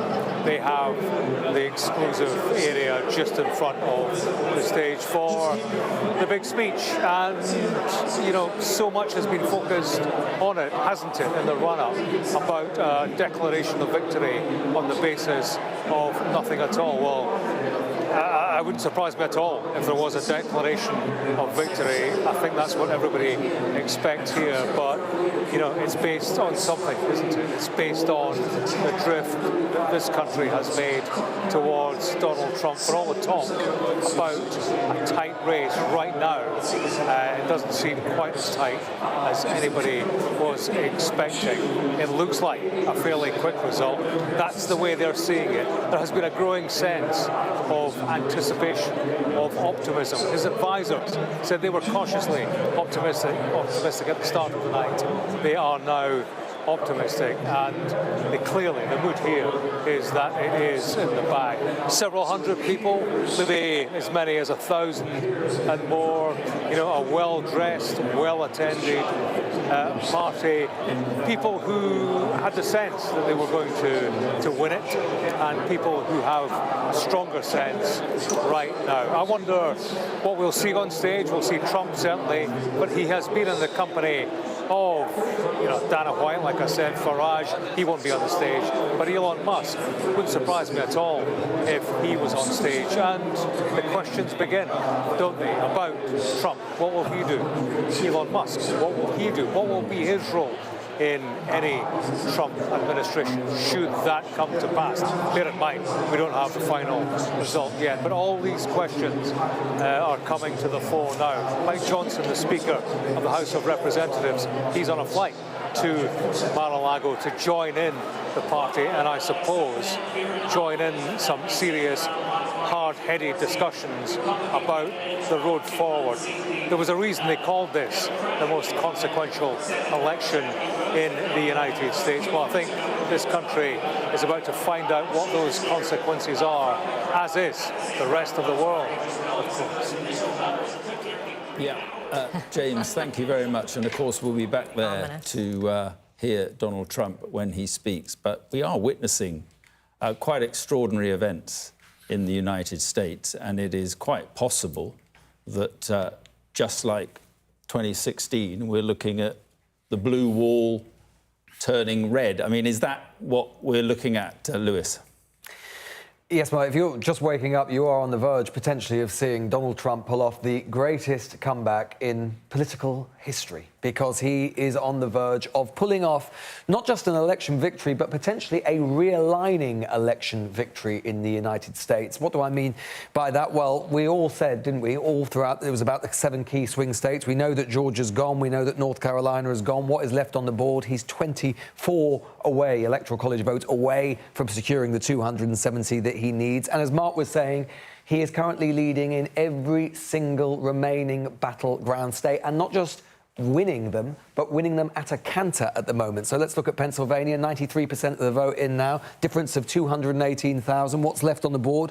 Less than 500,000 votes, fewer than 500,000 votes remaining. Going to be very difficult for Kamala Harris to make that up. It's possible, but it will be very difficult. Let's look at what's going on in Michigan. There's far more of the vote still remaining in Michigan, only 64% of the vote in. But look at that. Donald Trump is currently ahead by 6 points or so. Very, very difficult to make up, even with that amount of vote on the board, to make up that margin of 233,000. Actually, let's just look, because this is one of the, if you've just waking up to this, this is one of the stories of the night, which is Donald Trump. When I talk about it being a realigning election, what I mean is that he is augmenting and adding to his coalition, not just holding on to his white voters, to his rural voters, but also adding Latino voters, Hispanic voters, and black voters. So let's look at here, Detroit, only 24% of the vote in Wayne County, very African-American county, very, very black county. You see Biden got 68.4% of the vote there in 2020. Harris is currently only on 58% of the vote. As things stand at the moment, Donald Trump is on course to win 1 in 3 of all ethnic minority votes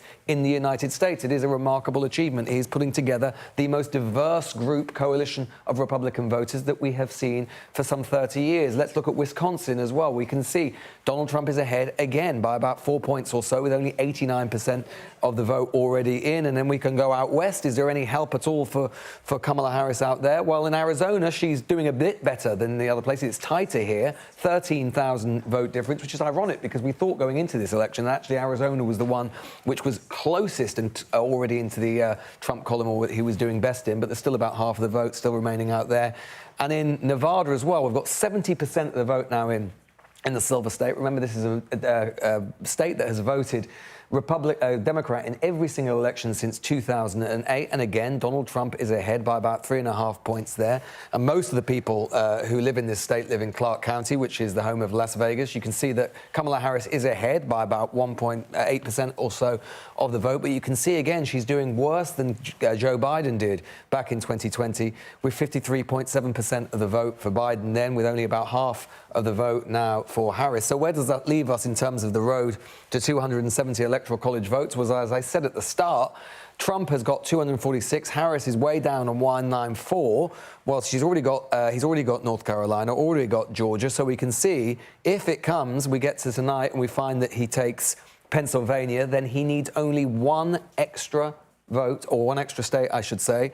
And then let's say, for example, it's Wisconsin, and then he's got it. So he has got so many paths opening up before him now. He has so many different combinations of states available to him. We've got states on the board that should have been declared long ago. You can see New Hampshire there. That should always have been for Kamala Harris. The fact that it's not been declared yet, yes, she'll win it, shows how closely he is running her, even in Democratic states. So frankly, looking at the board as it is now, yes, theoretically, there is a path open to Kamala Harris, but it is a quite incredible one to actually look at. And Donald Trump is on the verge of, within the next few hours, I would say, becoming the only man to have won the presidency twice in non-consecutive terms for over 100 years. Yeah, we're hearing Nevada is too close to call. Not that that will probably make much difference. But, Lewis, it just seems that it is all suddenly happening very quickly, and it is all going Donald Trump's way.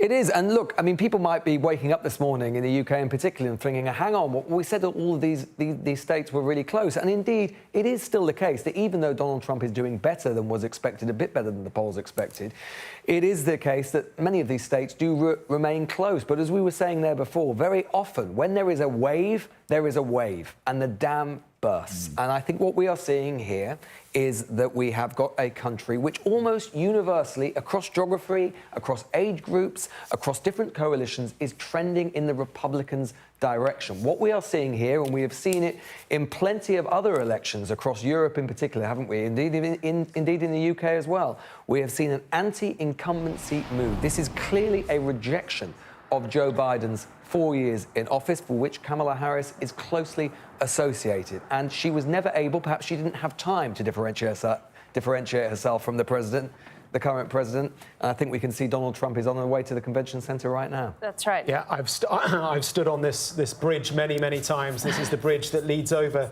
to West Palm Beach, to Mar-a-Lago, where Donald Trump has spent the evening, and his motorcade either just passed or is about to pass across that bridge and take him to that podium there, where he is due to address his supporters shortly. It's a very short drive. It'll be probably 2 or 4 minutes, I would think, in his motorcade to that location. Look, I think there's one chart that we brought up at the beginning of the evening, which I think explains what's happening in America tonight. And it's a simple question that voters were asked in an NBC Sky News exit poll. How do you feel about the way things are going in your country today? 72% were dissatisfied or angry about the way things were going. That's the way the question was posed in the country. 26% were enthused or satisfied with the way things were going in the country. This comes down, Mark, Yalda, to the economy. It comes down to immigration. Those two key issues that were top of voters' concern across the country. Do the people, all those who have voted for Donald Trump overnight and over the course of the past few weeks that voting has been open, do they all like Donald Trump, the man? No, they don't. Do they trust him on those two issues? Well, they trust him more than they trusted Kamala Harris. And I think that is one of the stories of the night. And it's because Donald Trump represented change, right? And as you know, I said earlier, no party has ever been reelected to the White House when you have such a large wrong track number, 72% wrong track. And that begs the question, really, whether anybody could have beaten Donald Trump or whoever the Republican nominee was. Well, if it had been a different Republican nominee, would this have been a massive landslide? It's possible. I mean, it may end up being a massive landslide. It was this kind of messaging, though, that we saw in 2016 as well. He's just managed now to diversify it. You know, then we looked at sort of white, non-college educated men, and he's now bled into what Kamala Harris wasn't able to do. Yeah, and look, he has significantly expanded the base. You're absolutely right. He's significantly expanded his own vote. I mean, this will be as I keep saying, his vote will have increased in every election since he ran first time in 2016, and he's been able to do that. You know, despite again, I think I've made it very clear I'm no fan of Donald Trump's, and I think his character is fundamentally flawed. But let's give it to him. I mean, this man has been under the most astonishing, political and legal assault for the last 2 years. I mean, he's, this election was, to some extent, was going to determine whether or not the man would go to jail, because if he'd lost this election, he'd probably go to jail. It is an extraordinary, whatever you think of the man personally, it's an extraordinary personal achievement that he's pulled this off. I mean, we have to be absolutely clear about this. It is the most stunning political comeback if what we think is going to happen does happen. I mean, January the 6th happened after the last election. So people have either said, we forgive him for what his role in that, alleged role in that, or as his motorcade heads to the Florida Convention Center, or they're saying there are simply issues that are much more important, and we think he's the man to deal with it. I mean, this is quite extraordinary. That we had an election 2 years ago, the so-called midterms here, where Trump's candidates mostly lost, and he sort of went after that election. Joe Biden was bragging on his victory, and Trump sort of was headed back to Mar-a-Lago with his tail between his legs. Mostly because of abortion. Yeah, but the Dobbs decision had just come out, and it was a much more motivating factor for the electorate. The interesting thing is, as history gets written here, it actually could have been the Democrats that resurrected Donald Trump when the Democratic prosecutor in New York decided to take a case on that was, in most people's view, purely political, and he used it as a big Donald campaign Trump. for himself. Right. And it gave him the ability to be a martyr, and all of those Republicans who had just essentially sent him back to Mar-a-Lago in shame, all of a sudden had to come to his defense. Yep. And this is kind of inside baseball for a UK audience, but it will be interesting to see how this is characterized, it was the weakest of all the did cases. resurrect him politically. He should absolutely be sending bouquets to Alvin Bragg. That's exactly right, the Manhattan Jerry. prosecutor, and all those other people who came after him for the last 2 years. You're absolutely, Hillary. I said just before you got here, I said, a lot of this is Trump left office in disgrace in January 2021. With an approval rating of around 32%, and he could have just been finished off. And I think, unfortunately, through a combination of bad decision-making, policy decision-making, some of the decision-making the Biden administration did, good fortune that Trump seems to have, the good luck of the devil, and this lawfare campaign against him, the Democrats have sort of brought him back to life, and now they're paying. Now they're paying for it. There's just one county in Nevada that is Clark County, key to Nevada, around 3/4 of the state's total potential electorate. In 2020, Biden took almost 54% of the vote. Trump 44% of the vote. Today, with 77% counted, Harris is down to 50% of the vote, and Trump up to 48% of the vote. That's Las Vegas, and that's a lot of service workers. A lot of, that was classic unionized. That's another good example. That was Nevada. Harry Reid was the senator. It was his state. He organized. It was produced reliable Democratic majorities year after year after year. Heavily unionized, and again, it's an example. A lot of those union workers, and a lot of them Hispanics as well, have been turned off by the Democratic Party, or turned on, whatever way you want to put it, turned on to Donald Trump, and that's an absolute bellwether of what's happened to politics in this country in the course of the last 5-6 years. Also tangible policies that Trump put forward, like no tax on tips in somewhere like Las Vegas.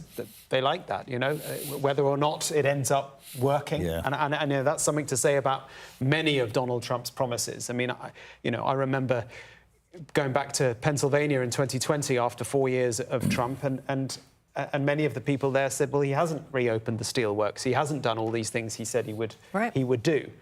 So there are going to be many people in America right now who are very excited about this because their man is back. But will he deliver for them? Well, and I just go back to my earlier point about the messaging. Instead of talking about how many plants he promised to open and didn't, how many people he promised to pay and didn't, people in, Democrats and MSNBC was so focused on talking about, killing our sister channel here, so focused on calling him a fascist and Hitler instead of actually giving some of these points. Except it's worth remembering that, those people who were in his last White House, who were the closest people to him, the inner circle, have, one by one come out and said what a dangerous guy he was. People don't seem to be concerned by that. Look, and again, there's very legitimate questions about Donald Trump's character, and I do worry, and I worry particularly with the big majority he's going to have in both houses of Congress, sizable majority in both houses of Congress, what he's going to be able to do. I do worry about that, but it just wasn't, as Hillary says, it wasn't speaking to people where their concerns were. I mean, they were concerned about the cost of living, they were concerned about immigration, they were concerned about crime and the quality of life in their cities. I mean, I live in, New York City. No question the quality of life in the last 4 years has deteriorated significantly. And most people wanted to hear about that and wanted that concern rather than to be told the man that the other guy was a fascist. Yeah, we're just looking at these live pictures now from West Palm Beach. We're expecting Donald Trump to arrive and deliver a speech shortly, but we're also hearing that, and we're not projecting this is Fox News projecting this. They are projecting Donald Trump to have won Pennsylvania, that crucial swing state. So that's coming from Fox News and the Trump camp. We are not projecting that as yet, but you can see the euphoria at the Trump camp there, which is in sharp contrast to what the Harris camp has asked its supporters to do, to go home, turn out the lights, and she won't address them till the morning. Well, let's call that Fox News call for what it is. It's Rupert Murdoch apologizing for Fox News ever abandoning Donald Trump, and now he wants him back, right? I'm so sorry, I'm so sorry. We're going to call Pennsylvania for you early. He's 220,000 votes ahead in Pennsylvania with maybe 440,000 votes left. She's got to win more than two-thirds of the vote. Yeah. My money will be on everybody else calling that state within the next hour. I don't know. It seems a little premature to me. And then he's 265, and then I say we'll be there within. He'll be over 270. Well, I mean, it's worth repeating. Trump did do that. The blue wall in 2016 became the red wall, but that was the first for a Republican in Pennsylvania since George Bush Sr. way back 1988. So if he takes the blue wall, if the blue wall turns red... Well, there is an update on Wisconsin. Big stuff. 89% of the votes have been counted, and Trump is believed to be leading by around 120,000 votes. So, you know, as we say, that blue wall, he's smashed it, but Yeah. they all follow each other in some way. And I don't think we should underestimate the point that Jerry made earlier, that in Pennsylvania, in Wisconsin, and in Michigan, particularly Pennsylvania and Wisconsin, where you essentially have two lines of the Senate in Senator Tammy Baldwin and Robert Casey, for them to go down with Kamala Harris is a big deal. This is yeah. No. Go ahead. This is... what were you going to say, Bob? I know, I was going to say exactly that. Yeah, exactly. This is where we are. Well, it's gone. Maybe we can bring it back up on our screen. Can we bring Pennsylvania back? Because, and now, Pennsylvania. So this is where we are. Fox calling it for Donald Trump. We're saying at the moment it is too close to call. But that line across the bottom there, Trump to deliver speech shortly, tells you everything. And it tells you about the confidence in the Republican camp, and we're being waved at again by Lewis Goodall. But before we do that, we're going to actually try and go to Pennsylvania and speak to... We haven't got Dom. We haven't got Dominic. Lewis. Why don't we go to Lewis? Yeah. It was just a brief thing, Mark, which is just to demonstrate the scale of Trump's achievement here, which is we're probably not talking about the astonishing gains, and I use that word advisedly, astonishing gains that Donald Trump is making with Latino voters in particular. He's making real inroads with black voters as well, but Latino voters. And just to tell that story, this is Starr County. This is a county on the border, the Mexican-American border, right in the southern tip of Texas. This is a county which has voted Democrat in every single presidential election since the 1870s. And yet here we are, Donald Trump is currently winning this by a 16-point margin. You go back to 2020, and Joe Biden was winning it by a 5-point margin. That gives you a little indication. This is a county which is 95% Hispanic or Latino. That gives you an indication of the transformation that we're seeing, and it's a real transformation in Donald Trump's fortunes and standing with the Hispanic and Latino community in particular, and a sense of the sheer scale of the coalition that he is constructing in this election. Yeah, well, it's interesting because we began the night, Jerry, talking about that very thing. And so it has turned out. Just to repeat, that's the scene in Florida, West Palm Beach, Florida Convention Center, and they are awaiting Donald Trump, who is on his way, and he will make a speech. Nothing from Kamala Harris. She, we're told, is, well, she's gone to bed. So she's certainly not speaking.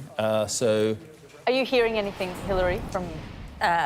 She's back at the VP's mansion, and I think they're struggling with these Pennsylvania results. Yeah.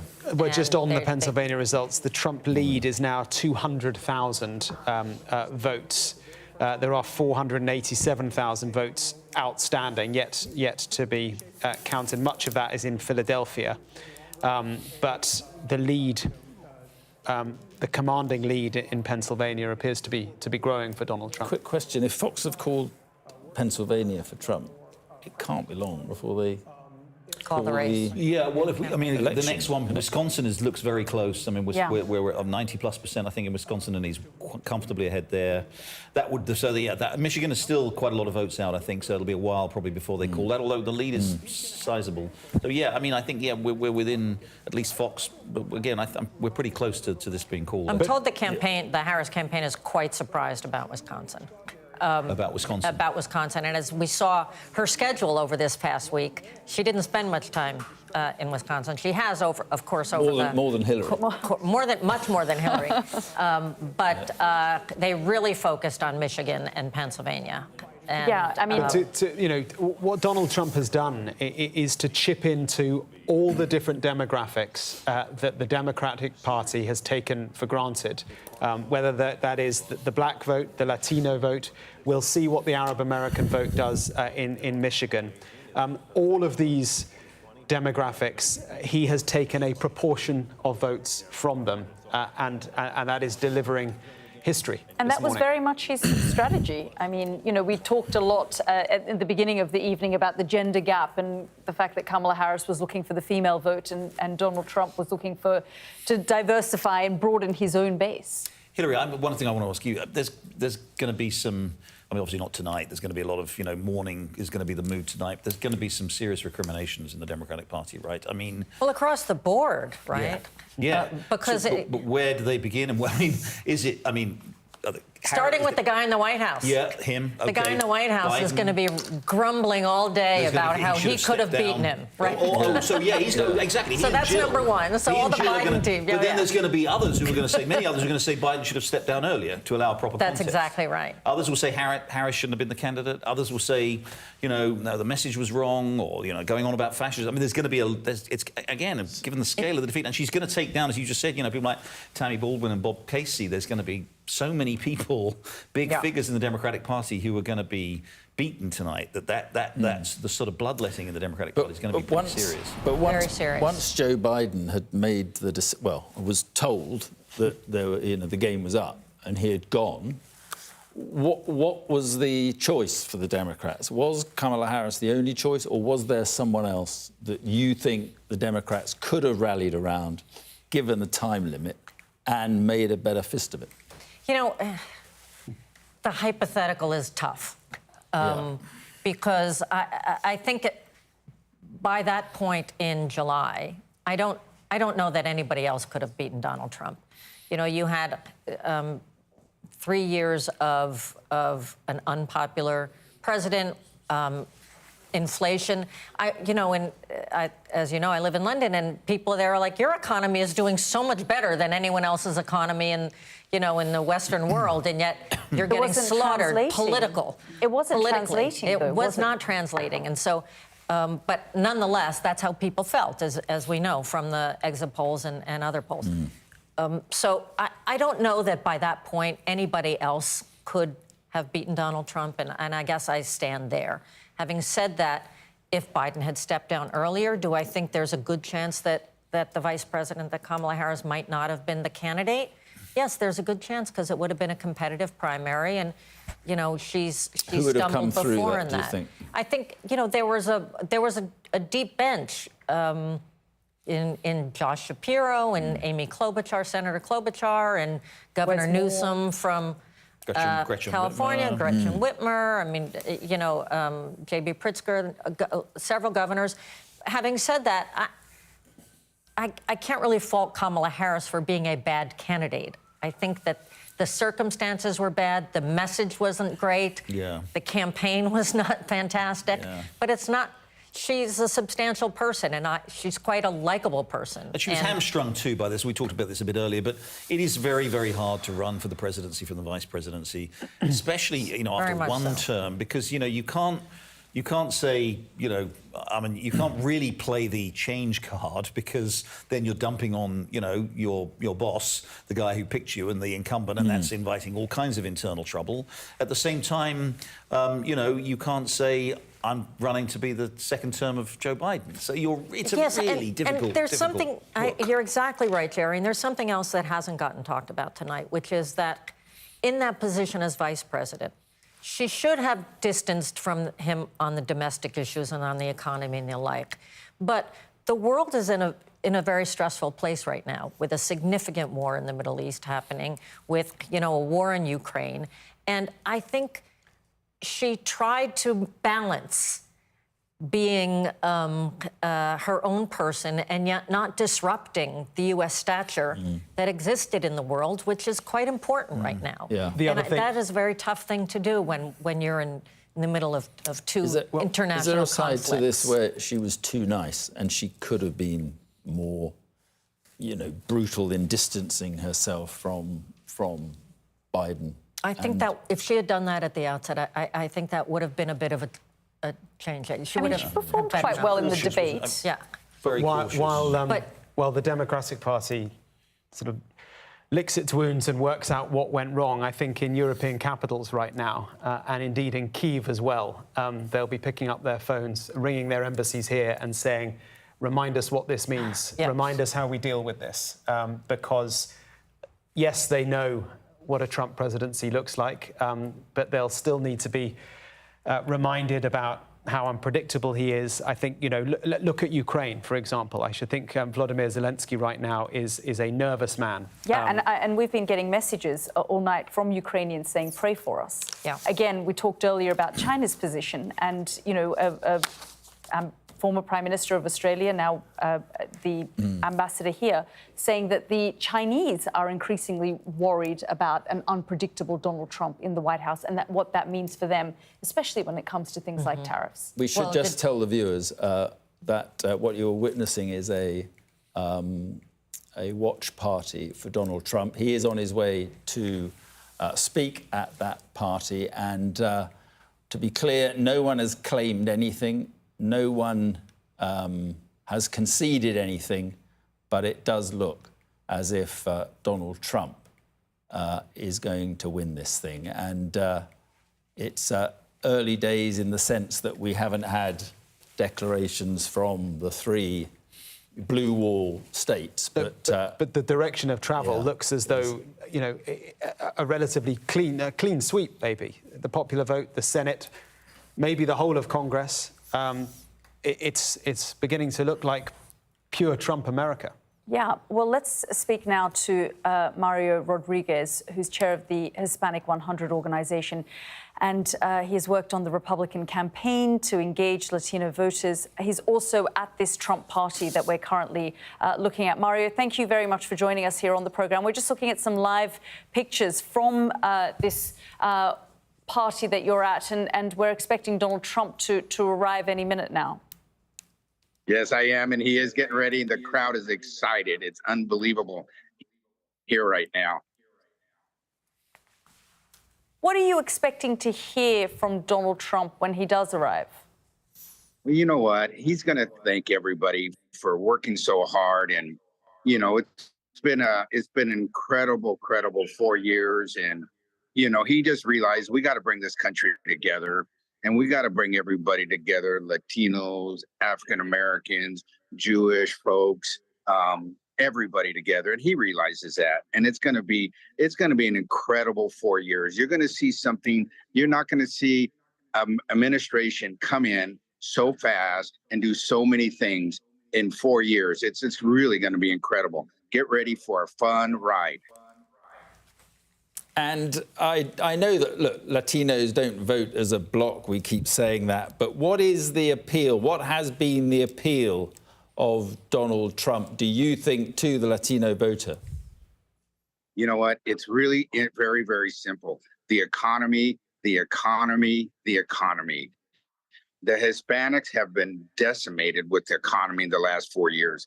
Home ownership, gas prices, you know, inflation. I mean, that's really what it was. The Hispanics. I mean, I worked with Bush for 8 years.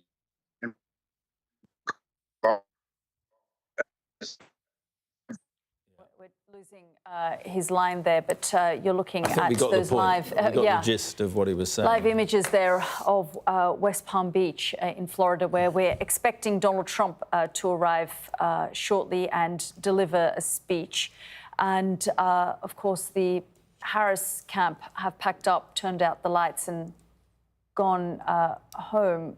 Hillary, as you say, very similar to sort of what happened in 2016 with Hillary Clinton. Yeah. Well, you know, it's been a roller coaster for Kamala Harris, right? She went from supporting a president that she must have had instincts about not being successful in his re-election to an intense amount of focus. And, you know, she worked her heart out. And no one can say she left anything on the field. She worked her heart out. She kept going. She really thought that her message of bringing the country together, of being the president for all Americans, would compare favorably to Donald Trump's sort of bullying and name-calling.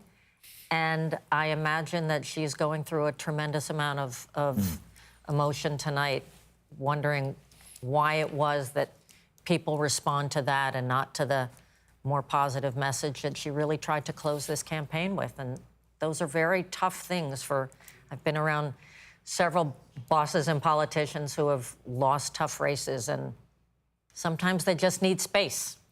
OK, well, let's see if we can go to Pennsylvania now and speak to our Dominic Waghorn, who is there for us now. Dom, you're in Pennsylvania. You've been at a Trump watch party. And in the last few, you know, in about half an hour ago, we saw Fox News projecting Donald Trump as the winner of Pennsylvania. Of course, we're not calling it as yet. No, as you say, you're listening to the village people right now because we're in a break, so we're competing with that. But yeah, about 5 minutes ago, I think, Yalda, Fox News called Pennsylvania for Donald Trump, and they reckon he's won by over 3%. He took Pennsylvania in 2016 by less than 1%. Joe Biden took it back 4 years later by just over 1%. And now Fox News believes he's beaten Kamala Harris here by over 3%, and I think NBC is also saying that he has a margin of 200,000 votes, although NBC is not calling it. They don't think the voting is over yet. But as far as these people are concerned, who've been waiting all day at this Trump watch party, he has not only won Pennsylvania, but he has also now won the presidency. That's what most people here seem to think, because that is a massive hole in the blue wall that Kamala Harris was clinging on to as one state went against her. Let's try and talk to some people to get their reaction. Hello, sir. What is your reaction to the news that, at least as far as Fox News is concerned, Donald Trump has won Pennsylvania? I think that a lot of people will be very happy, even ones that didn't vote for him. This is, he's going to be transformational for our country and for everybody in the world. Only Fox has called Pennsylvania for Donald Trump. But do you think this means he is now going to be the next president of America? Is this going to mean it? He needs four more electoral votes. There's a lot of states left. He's got the election. If he does win, what does it mean for America? What's it mean for the world? Well, we have a lot of things we got to fix, you know. And I think that we need, first of all, in the world, we need peace. We need to stop these ridiculous wars, ridiculous deaths, innocent people, very good people. And we have to fix our economy, try to strengthen it again, and actually unite the company. The country will unite because everybody's gonna benefit by this. All right. Good to talk to you. Hello, sir. Can we ask you, what are you feeling at the moment? What am I feeling? Fantastic. Everything's great. I've got to go down to Mar-a-Lago and say hello. Ma'am, how do you feel now that Fox has at least called Pennsylvania for Donald Trump? The only channel to do so far, but what does it mean to you? Well, we've been working for 8 years for this, so we're ecstatic. All of our hard work is paying off. It means freedom. It means more babies saved. We're about to hear from Donald Trump, I think, down in Mar-a-Lago. What do you want to hear from him most of all? We're going to hear from Donald Trump down in Mar-a-Lago soon. What do you want to hear from him most of all? What do I want to hear from him? I don't even know. I guess, I mean, I went on to, I guess, appreciate all the hard work that we have done for him, because we've all worked really hard for him, because we know what he's going to do for us. So I'd really like to hear about that. And I just want to see the next 4 years. That's what I'm really looking forward to the most. It's just what he's going to do the next 4 years for our country. Thank you very much. Good to talk to you. So the conga dancing has stopped. Village People has gone off, and now we're back to waiting for confirmation, I guess, from other channels, other networks, that they believe what Fox News has now projected, which is that Donald Trump has won Pennsylvania by quite an impressive margin compared to his victory back in 2016. Some of the people we were speaking to earlier said that they were too nervous to go to bed. They remember what happened in 2020 when they went to bed thinking that he'd won, and then Joe Biden, they woke up as the new president. But I think increasingly people now believe that his victory here is unassailable. If that victory in Pennsylvania, the state we're standing in, is confirmed by the other networks.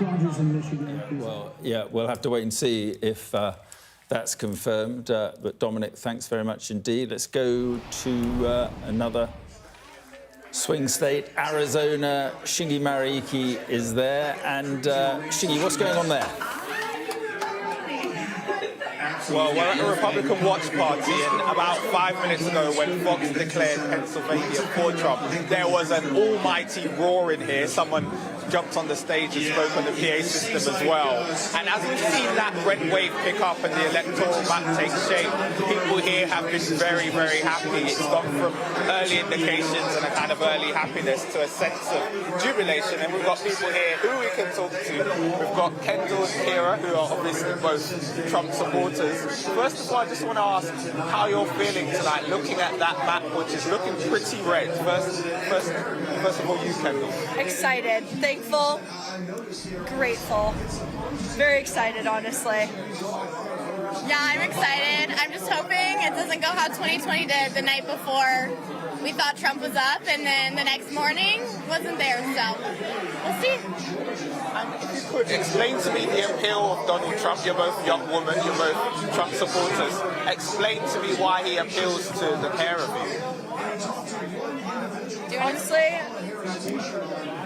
it was so much more affordable to live in this country under Donald Trump. It's so unaffordable after, everything has gotten so much more expensive. We're not going to be able to buy a house. We're not going to be able to afford to even buy cars, in 4 years. It's going to be insane. I don't know. That's my biggest takeaway. But what do you think? The economy was so much better under Trump. Everything was honestly better under Trump. Our borders were more secure under Trump. I mean, we live in Arizona.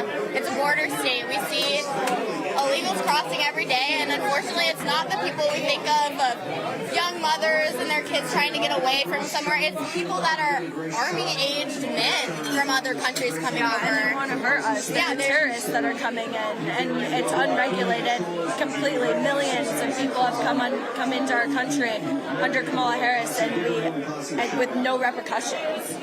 And why do you think it's gone so well? What single issue or few issues you think have started pushing Donald Trump in a position where it looks like he's got this?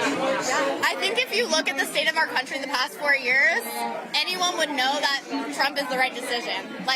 If you ask yourself one question, was our country better 4 years ago, or is it better now? There's no debate. Well, I'm grateful to both of you for talking to me. As I've said, you can sense the happiness and the jubilation. And Arizona is typically a late state to declare, but Donald Trump has performed well in those Sunbelt states. This is a traditionally Republican state, bar two anomalies, Joe Biden winning here in 2020 and Bill Clinton winning here in 1996. So what we have here is a state that will probably fall into the Republican column if the polling is to be believed. But what we also have is a place in which people here are extremely happy with the outcome of the results so far, and they're continuing to party into the night. Shingi Mariuki, thank you very much indeed. And this is what we are keeping an eye on, and it is Florida, West Palm Beach, Florida, and it is slowly starting to show the signs of being a party. to celebrate a Republican victory. Donald Trump on his way to West Palm Beach, the Florida Convention Center, and he will be speaking. No word thus far from Kamala Harris. Well, not just no word, but they've packed up and gone home for the night. Well, we saw those images of lights going out. Well, the party's and people... over, but has she gone to bed and well, stuff? I think Hillary said that she's gone back to the mansion. To the mansion. But we have a bit of an update from the Rust Belt. That is, of course, Pennsylvania, Michigan, and Wisconsin. We are being told that the votes remain stable for Donald Trump, and Trump has around 250 votes ahead in Michigan, and the lead is 250,000 votes ahead in Michigan, and the lead is now 6 points. Right. Well, the Fox News were just calling Pennsylvania. I'm told that they are now calling the presidency for Donald Trump. We are not doing that. We are waiting on some more data, but Fox News calling the presidency for Donald Trump, which is why you're seeing the scenes that you're seeing there in Florida. And, well, it is quite something. I mean, for weeks, we have been told this is too close to call. This is the tightest election race on record. And in the event, as was always possible, it seems that one of the candidates is running away with it, and that candidate is Donald J. Trump. Yeah, I mean, you'd have to ask the question about the margin of error that these pollsters talked about, and they were spooked out by what happened in 2016, where they got it fundamentally wrong. Again, in 2020, I was looking at some polls from 2020 where they were projecting Joe Biden ahead in Wisconsin, for example, by 17%, and then in the end, it was only by a few, several thousand votes. But again, a situation here where we saw, as the night progressed. Yeah, we should say, I think Donald Trump is in this convention center now, which is a short drive from Mar-a-Lago, where he has spent the night with the likes of Elon Musk, Nigel Farage, and others as well. He's made that drive to the convention center. I imagine he was waiting for some more data to come in from Pennsylvania, which, as we can see, it has done now. And for Fox News, he's had an on-off relationship with Fox News over the years, waiting, I'm sure, for that, for them to declare, as they have done, the only network at the moment to have done so. So I imagine we'll be seeing Donald Trump appear there very shortly. Twice impeached, a convicted felon, a president who didn't believe in the legitimacy of the transfer of power, didn't turn up to the inauguration of Joe Biden 4 years ago. I'm reminded that the headline of the New York Times in 2021 was "The terrible experiment is over." The headline went on to say, "President Donald J. Trump, the end." But when Trump left and didn't turn up to that inauguration, he told his supporters, "We love you," and he said, "We will be back in some form." So he was right, it seems. Yeah. Jerry, what does this tell us about America, about Donald Trump, and about what we're possibly going to see in the next 4 years? It will be interesting to see. Look, America has been polarized for a very, very long time now. You could certainly say in the last 10 years, but you can go back to the 2000 election. The country briefly came together after 9/11, but then the increasingly disastrous Iraq War changed that too. It's been a polarized country. Barack Obama was able to win 2 solid majorities, but still this sort of sense of 2 tribes really unable to come together. The real question, I think, here is whether or not this just goes on now. I mean, how big is this victory for Trump? Is he able somehow, and is the Republican Party able somehow to kind of cement this, and instead of, try to move the country beyond this kind of, low-grade civil war that we've had really for the last 10 years? It's probably unlikely. It's not in his personality. It's not his character. If he pursues an approach of retribution, which he seems to unfortunately think it suggests he will, that won't change. But I think he actually does have an opportunity here if he wants to take it, to seize on this. I think, you know, Kamala Harris will concede tomorrow. Joe Biden will presumably be as gracious as he can possibly be. We'll get a reasonably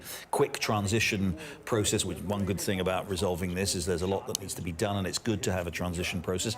And if Trump wants to use this as an opportunity to really both to cement the Republican victory and the Republican advantage that they clearly have for all these reasons we've talked about, these demographic reasons and others, and also perhaps to try to genuinely move the country forward, then I think he does have that opportunity. Again, the question is whether he has it in his personality. And it's interesting because he actually came into office in 2016. There was, huge protests and the like, but he, as Americans do, we tend to give our new presidents a chance, so their approval ratings go up, tend to, the first couple of months as people sort of get used to the change of office, the peaceful transfer of power. This time, though, he's actually been quite clear that he's not going to be the nice guy. This is a man who hasn't even talked to Nikki Haley, who was his Republican opponent for months. So he had no interest in realigning the Republican Party. It doesn't really feel like he has much interest in realigning the country. And it just seems that there's not going to be that kind of coming following together. one of those assassination attempts, he did talk about uniting the country and moving beyond. Well, he had a written convention speech, which if he'd stuck to it would have actually been quite an attempt to sort of a unifying speech. I mean, I do think, though, another thing, I agree, I'm sure Hillary's right, but I think there is also, I think the shocks to the Democratic Party from tonight is going to be pretty significant. And, I think the people thought, I think anybody looking at this, they thought there was a chance they would lose, but they thought again it would be very close.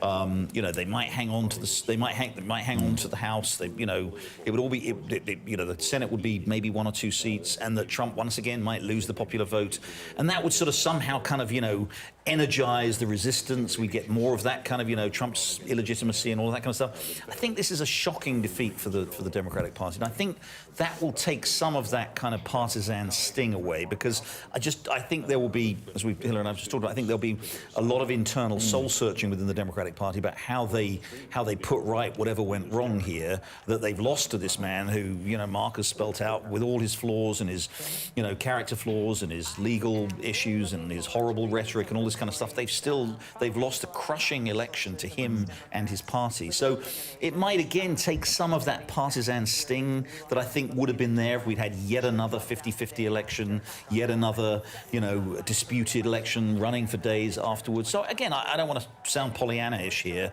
There's lots of problems here, but I think there is just a slight opening for something that would just move us beyond the kind of toxic partisanship that we've seen for the last 10 years. Well, let's actually go now to Lewis, who has a bit of an update for us.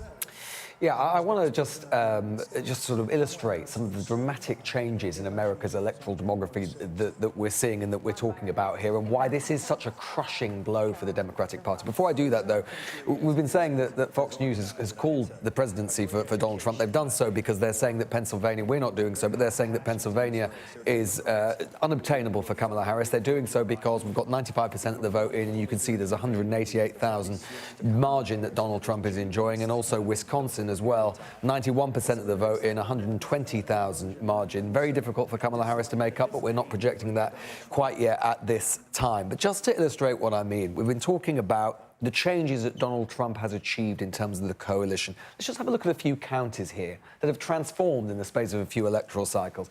Counties that have not voted for the Republican Party since the year 2000. So one example is down here in New York. We've got Nassau County in New York on Long Island. This is traditionally a Democratic stronghold here. We can see that with 95% of the vote in, Donald Trump is enjoying a 33,000 vote margin in Nassau County on Long Island. You can see in 2020, Joe Biden won it with 54.2% of the vote. In 2016, Hillary Clinton won it with 51.3% of the vote. In 2012, Barack Obama won it with 53.3% of the vote. So these are counties, long-held Democratic counties, that Donald Trump is flipping for the first time in a political generation. Let's go to another county, again, in another safe state, but in this case, we've got this parish, as they're called in Louisiana for various reasons. This is Iberville Parish. This is Louisiana, the Pelican State, is a Republican stronghold, of course, but this is a county, African-American county, which has been trending towards the Republicans, but again has been held for a long time by the Democratic Party. You can see Clinton there in 2012, 51.9%, Obama 56.1%. Donald Trump has now got it's a very narrow margin, but 113 vote difference. So you can see again much change in terms of the electoral demography there. And then just take a look at this here. This is, let's just one up here near Laredo. This is Zapata County, again on the border with Mexico, on the southern tip of Texas. Look at this. This is a 95% Hispanic Latino county. Donald Trump is currently enjoying a margin of over 1,000 votes with 61% of the vote. There's not a huge number of people living there, but just have a look at this. In 2020, 52.5%. Hillary Clinton, 65.7% in 2016. In 2012, this was a county that voted for the Democrats by a margin of 71%, right? They had 71% of the vote there, having a 50% or so margin. Today, that is a county which has transformed to 61% Republican. That is just an example of the way, over a political generation which Donald Trump has dominated the Republican Party for, he is transforming the coalition that the Republican Party enjoys, and indeed Kamala Harris. Once again, Donald Trump is shaking up, transforming American politics. Well, let's take our viewers back to West Palm Beach and to Donald Trump's watch party, the official watch party, which just in the last few minutes we could hear the jubilation and the crowd erupting after Fox News projected Donald Trump will win the US presidency. We are, of course, not calling it as yet, but that is what Fox News was projecting after they projected that Donald Trump won the crucial state of Pennsylvania and Wisconsin. They then projected that Donald Trump had won the US presidency. We are waiting for Donald Trump to arrive, and you can see there the crowds waiting for him. We saw his motorcade move towards this convention center.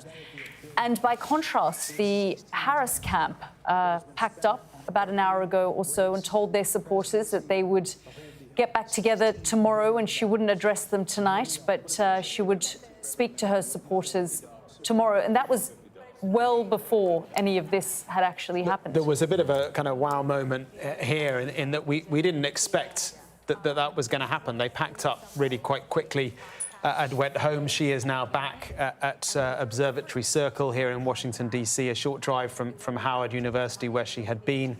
And you know, you wonder whether she's watching this or not. I guess it's also worth reflecting now on what a second Trump presidency would look like, and there are a few clues in this. This is Project 2025, as it's known. It is a 900-page manifesto for government. It has been written by the Heritage Foundation.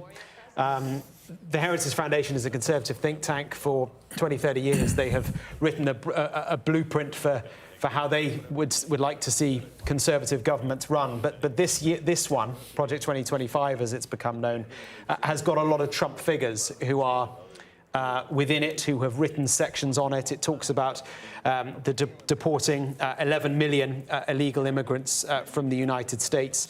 It proposes giving executive power to sack thousands of civil servants in favor of political appointees. It talks about bringing the Justice Department and the FBI under the control of the president.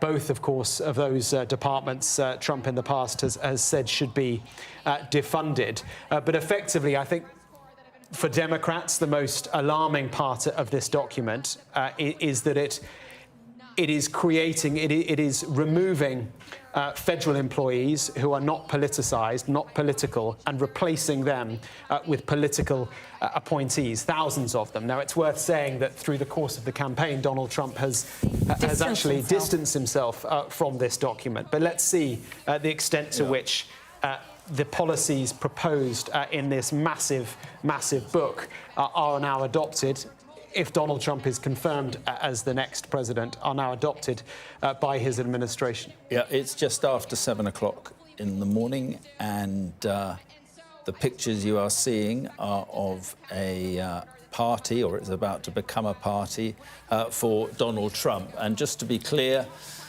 nothing has been conceded yet, nothing has been claimed yet. Fox News or Fox TV have projected the election for Donald Trump. We are not doing that, but it has been, or it looks like it's going to be a spectacular night for Donald Trump.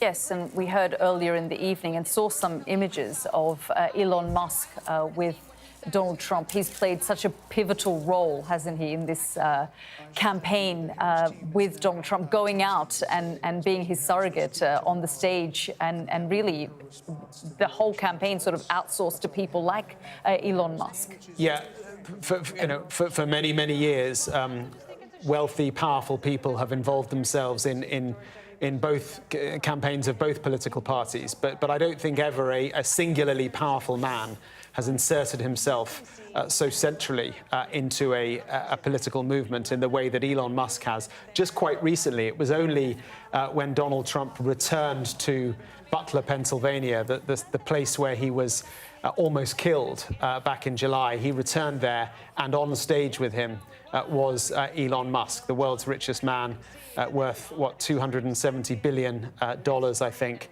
A very powerful man in his own right, with his control of such a powerful social media platform, but also SpaceX and others as well. A man who could now serve in a Trump White House in one capacity or other, which raises questions about his influence and conflicts of interest. Well, the interesting part about Elon Musk and his relationship with a president of the United States is that his company depends on billions of dollars of government contracts between SpaceX and the satellite companies and Boring and Tesla with batteries. So the inherent conflicts of interest and self-interest of Elon Musk in a Donald Trump presidency is really unprecedented. Now, Hillary, I've got to interrupt you, because Sky News is ready to make a major state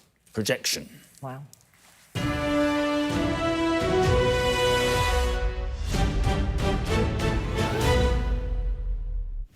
And it is this, and it is major, and it is quite possibly the state that wins this for Donald Trump. Sky News is projecting that Donald Trump has won Pennsylvania. Yeah, absolutely. And we've been talking about the significance of Pennsylvania. The state is worth 19 electoral votes. Sky News a little earlier in the evening projected it to Donald Trump. But we can now say that Donald Trump has won Pennsylvania, securing the biggest battleground state and breaking that blue wall again, just as he did in 2016. Quite remarkable. This is the state that we thought we assumed would take several days to come back, but the margin of victory for Donald Trump in Pennsylvania is such that we and NBC News are able to project that he is the winner of Pennsylvania. 19 electoral college votes. Adding to his tally there, you can see it, 266 now. So getting very close to that magic number. Absolutely extraordinary. Again, more, and as he has in all of these states, more than he got, obviously, not only in 2020, but more than he got in 2016 when he won the presidency for the first time. A higher share of the vote. It may go down a bit because I think there's still some Most of the votes out are probably still in Philadelphia, but is going to win it by probably at least a couple of percentage points, which is more than he won in 2016 than he lost in 2020. Yeah, I mean, one trend that is becoming clear is that he is improving on his 2020 margins. Everywhere. And you're saying even in... literally everywhere. Let's have a look at the race to 270, and this is the way it is looking. And, well, he is very close indeed. 266 Electoral College votes for Donald Trump, 194 for Kamala Harris, and 4 more for Donald Trump will do it. And we're told he is doing very well in Wisconsin. It looks like it is. Well, Fox over. News has already projected Donald Trump the winner of the US presidency, but we aren't doing that as yet. But we are expecting Donald Trump to arrive at that watch party any minute now. You're looking at live images and that crowd waiting when Fox News declared that Donald Trump had won the US presidency. You could hear the cheers and the jubilation, but they are now waiting for Donald Trump, and we are told that he is arriving in less than a minute now. This is quite an extraordinary evening. We should also say that Donald Trump can now win without any more of the battleground states. He could get 4 Electoral College votes from Alaska, and in Maine as well, which would take him over the line. So quite extraordinary stuff, a stunning political comeback. Yeah, absolutely. And Donald Trump, always surprising, and he has surprised again this evening. I mean, Pennsylvania was the state where the Democrats threw everything. Time, hundreds of millions of dollars. Money, you know, they knew that this was the key, and they've fallen short. Hillary, I mean, you were just talking about this earlier. Why do you think they have fallen short in this crucial state? Well, the first reason is because they did not match the Republican success at voter registration. And they ignored it for a long time, I think. As I said, there was a net of 425,000 new Republican registrations in Pennsylvania in the last year and a half. And that may be about the margin that Donald Trump wins the state, or at least, and probably less, you know, which means that, you know, Kamala Harris has gotten some Republican votes. That is probably the number 1, 2, and 3 reason why Donald Trump has done so well there. But also, I think, you know, as we've seen, a reduced turnout in the major cities. We saw it in Atlanta. We're seeing it in Milwaukee. We see it in Detroit. And we're seeing it in Philadelphia. She's just not been able to get the margins. And, you know, that's an enthusiasm issue.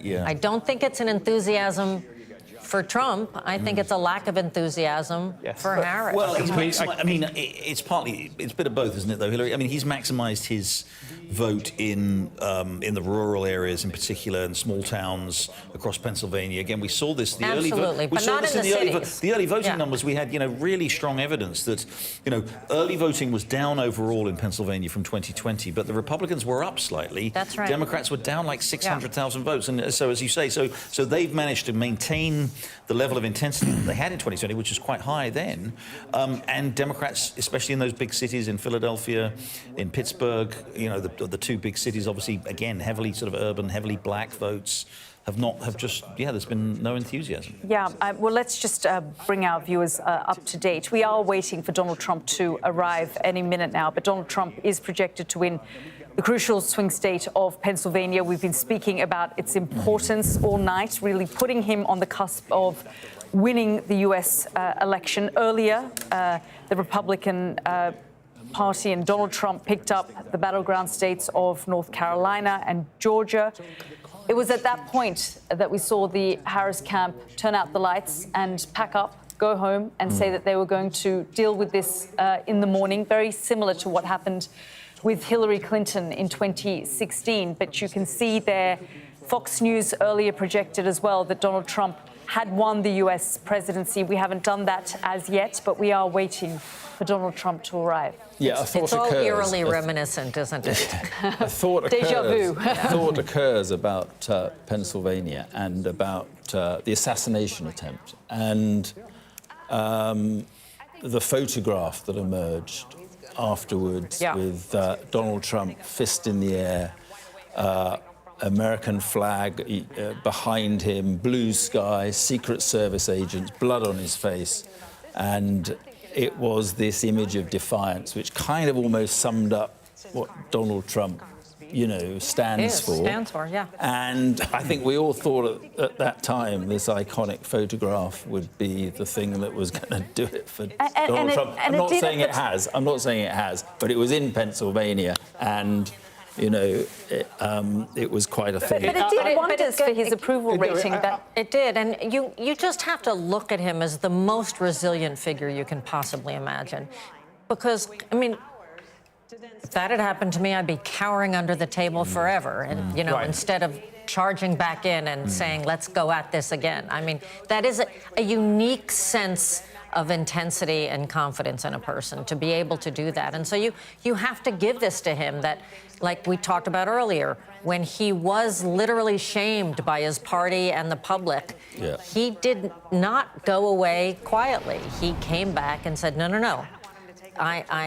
You're not going to do this to me. And that is a unique political figure, and you have to give him that. And I do think that we should just say they're just putting the auto cues up there now on their stands for the speech that we're expecting shortly. But I think you're right, Hillary. I think the way he reacted to that moment, the way he recognised just after a bullet literally brushed his ear, the way he immediately was able to recognise that this was an image that he needed to own and an image he needed to project strength from. And he did it in a way that, you know, how would any of us have reacted in that moment? It was extraordinary, and I do think that profoundly changed the campaign. In the short term, it changed it because it propelled him into his convention, which felt at times we were there, not like the Republican Party convention, but the Trump convention. And he does understand the importance of those images, you know, when he put his fist up and he started to say, fight, fight, fight. But throughout this campaign, I mean, the appearance at McDonald's, for example, you know, the garbage truck following Joe Biden's remarks about his supporters being garbage, turning up in a garbage truck. He has capitalized on all of these key moments. But at the same time, he is, like we were just saying a few days ago, that he's engaged in so much self-sabotage over the course of the past week. I mean, the Madison Square Garden event was a disaster. And if things had gone the other way tonight, we would be talking about that moment as having been one of the reasons why he didn't win. So he manages to cock it up quite a lot. But and they say that in the background, his campaign team has been divided in a state of disarray at times. I think at the beginning of his campaign, people were saying it was very organised compared with the last one. But certainly in the latter half of the campaign, there have been divisions within his own team about how he should be doing things. He's been off message quite a bit. I don't know. I think this just reminds me of one of the reasons why Donald Trump has just won here, which is the constant failure on the part of, sorry, forgive me for saying this, but elites to understand the American people. Mark Stone is not often described as an elite. About that Madison Square Garden. There was some stupid comedian said something offensive about Puerto Rico, and the press tried to make it all, oh my God, it's a crisis for the Trump campaign, it's finished. That didn't register with people. And by the way, there was plenty of evidence because people were asked about it. And interestingly, as I think Lewis can probably confirm for us, some of these very heavy counties that are with people of Puerto Rican heritage, they've swung the same way for Donald Trump. Yeah, but I think, again, I'm sorry, Mark, but I think it just underscores the extent to which people don't understand, you know, frankly, a lot of people in Washington here, in New York, where I am, in the media, in the kind of cultural establishment, just don't understand Donald Trump's appeal. They just don't get it. And that's because they don't understand America. They don't understand at least half of this country. And it's probably because they don't really spend any time with those people and they don't share the values of those people, whether it's religion or, you know, their sense of their pride in their heritage and all of that kind of stuff, the fact that, and all the challenges that those people face either. I don't think people understand it. And Trump absolutely instinctively gets it. And so, you know, whether someone says something offensive at a rally in Madison Square Garden, which, by the way, is ridiculously, and another thing, again, which shows how out of touch they are, is, you know, describing this as like your Nazi rally. I mean, it was absurd. I mean, Madison Square Garden is host to, you know, events every single week. It's not all 1930s Nazis. That just to me demonstrates how little people understand Donald Trump's appeal, and they still don't. And we're 10 years on, and they still don't get it. But it's not just the elites who do this. It was members of his cabinet, the likes of Kelly, Mattis, H.R. McMaster, all coming out at different points and saying that he was not fit. That's completely different, if I may say so. No, of course. But what I'm saying is, it's, you know, we can put the fascist thing to one side, but they were people who worked very closely with him and came out in the last few weeks. But if I may say so, that's completely different. I mean, again, Donald Trump's character is, and people who work with him, yeah, absolutely true. Many of them who work with him have a very, very low opinion of him. Actually, you could argue that most people who work with him, both in the private sector and in government, end up having a pretty low opinion of him. But that is different from failing to understand his appeal, the language that he uses, the topics he talks about, the way he connects with American people. He is much. Again, it's ironic, and I think, you know, Hillary said this earlier. Here it is, kind of strange. This New York billionaire has this ability almost to instinctively understand what is on the minds of so many regular Americans, what animates them, what their concerns are. And by the way, which the rest of this people around here just don't get. A New York get. Billionaire who is also one of the elite. You know, J.D. Vance, I mean, he may have had humble beginnings, but he's a Yale law student. You know, these people are also the rival elite on the other side. No, they're not. I mean, first of all, Donald Trump, let's not get into sort of pop psychology here, but Donald Trump grew up in Queens and always, you know, was always kind of felt sort of slightly belittled by the, you know, fancy people in Manhattan. So there's a strong element of that.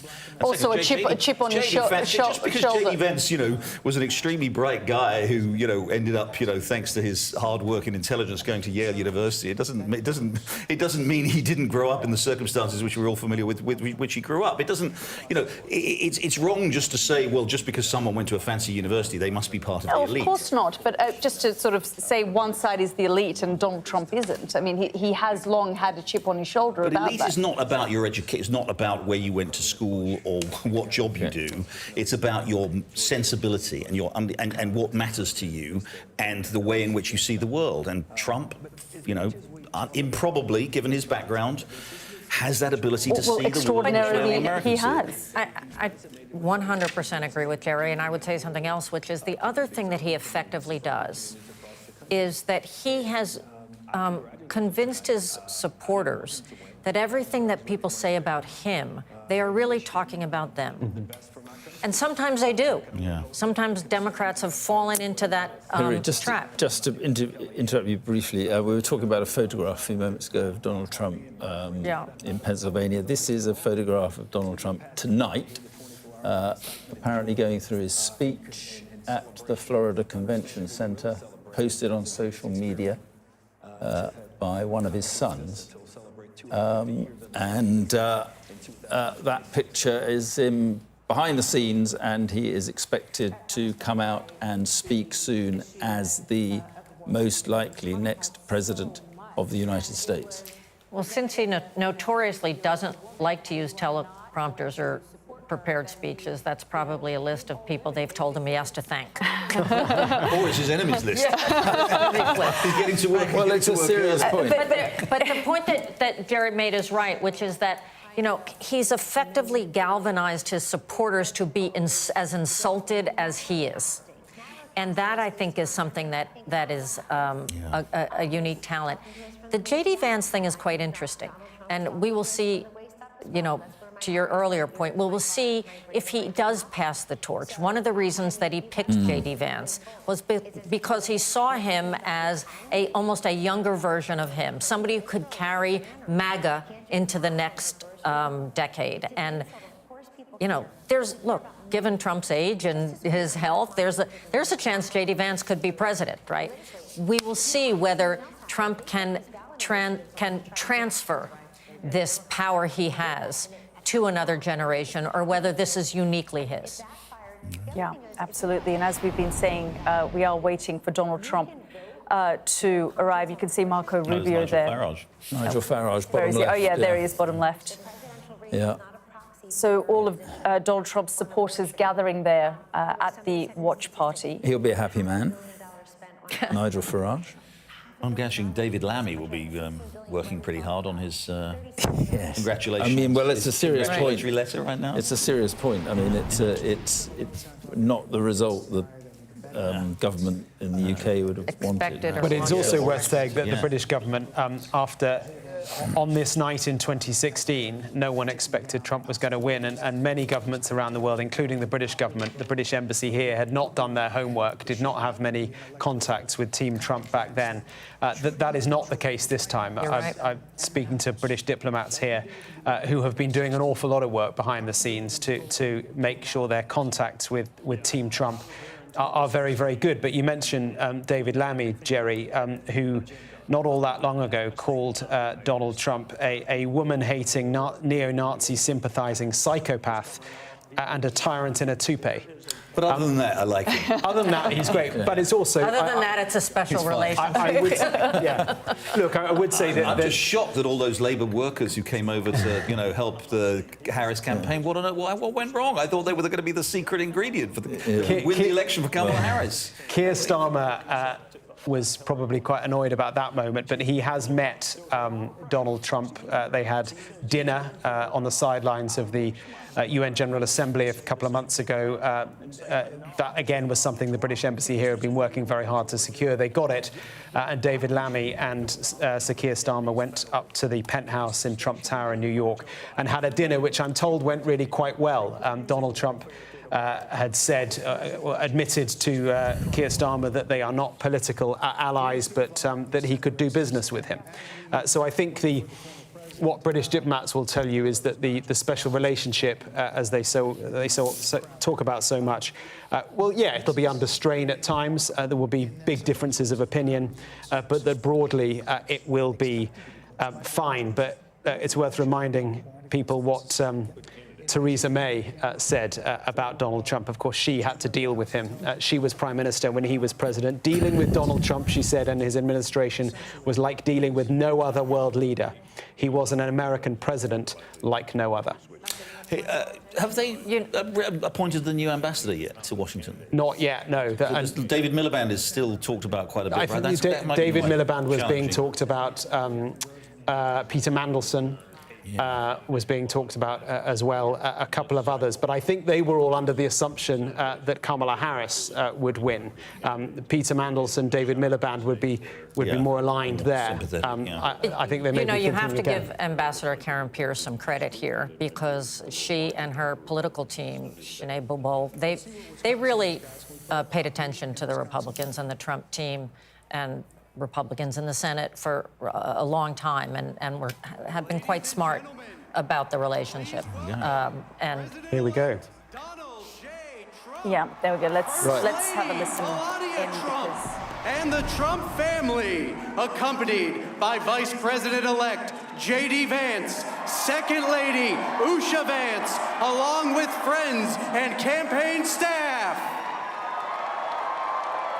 And I'm proud to be an American, where at least I know I'm free. And I won't forget the men who died, who gave that right to me. And I'm glad they So there it is. Donald Trump is about to speak in West Palm Beach, Florida, and it will almost certainly be a victory speech. He is very close to regaining the presidency, and let's have a listen to what Donald Trump has to say. From the lakes of Minnesota to the hills of Tennessee, across the plains of Texas, from sea to shining sea, from Detroit down to Houston and New York to LA, where there's pride in every American heart and And it's time we stand and say that I'm proud to be an American, where at least I know I'm free. And I won't forget the men who died, who gave that right to me. And I gladly stand up next to you and defend her still today. 'Cause there ain't no doubt I love this land. God bless the USA.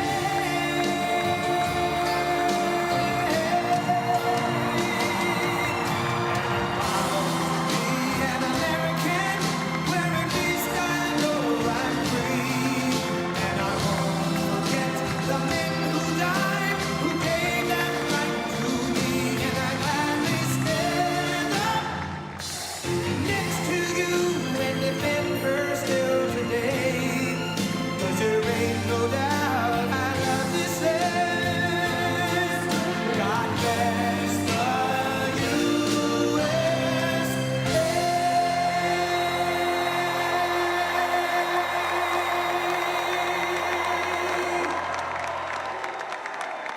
Thank you very much. Wow.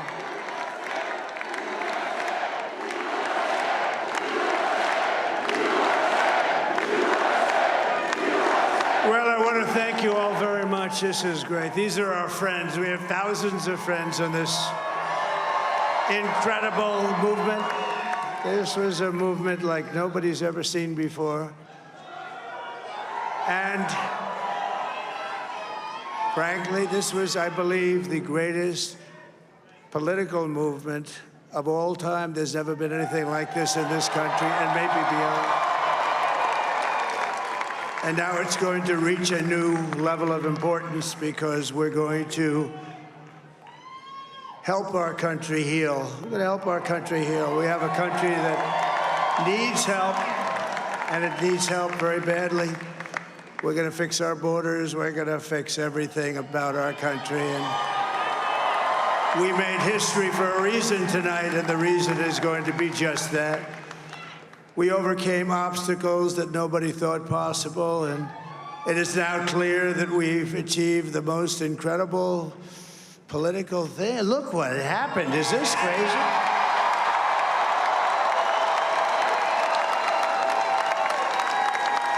But it's a political victory that our country has never seen before, nothing like this. I want to thank the American people for the extraordinary honor of being elected your 47th president and your 45th president. And every citizen, I will fight for you, for your family, and your future. Every single day, I will be fighting for you, and with every breath in my body, I will not rest until we have delivered the strong, safe, and prosperous America that our children deserve and that you deserve. This will truly be the golden age of America. That's what we have to have. This is a magnificent victory for the American people that will allow us to make America great again. And in addition to having won the battleground states of North Carolina, I love these places, Georgia, Pennsylvania, and Wisconsin, we are now winning in Michigan, Arizona, Nevada, and Alaska, which would result in us carrying at least 315 electoral votes. But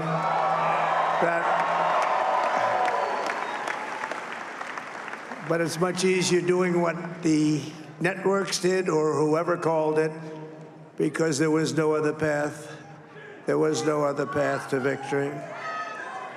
We also have won the popular vote. That was great. Very proud of that.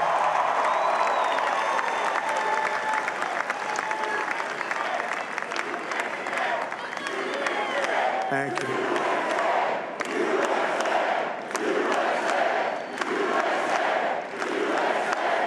Thank you very much. Thank you. Winning the popular vote was very nice, I will tell you. It's a great feeling of love. We have a great feeling of love in this very large room with unbelievable people standing by my side. These people have been incredible. They've made the journey with me, and we're going to make you very happy. We're going to make you very proud of your vote. I hope that you're going to be looking back someday and say that was one of the truly important moments of my life when I voted for this group of people beyond the president, this group of great people. America has given us an unprecedented and powerful mandate. We have taken back control of the Senate. Wow, that's good. And the Senate races in Montana, Nevada, Texas, Ohio, Michigan, Wisconsin, the great Commonwealth of Pennsylvania, were all won by the MAGA movement. They helped so much.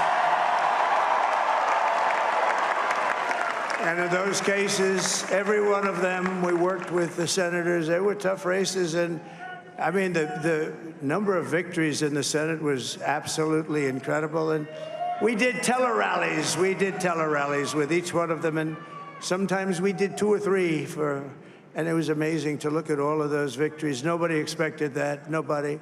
So I just wanted to thank you very much for that. And you have some great senators and some great new senators. And it also looks like we'll be keeping control of the House of Representatives.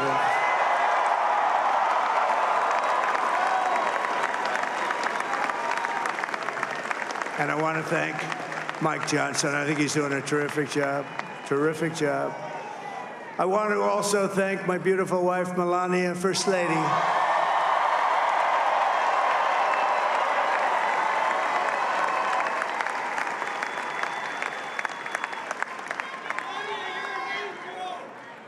Who has the #1 best-selling book in the country. Can you believe that?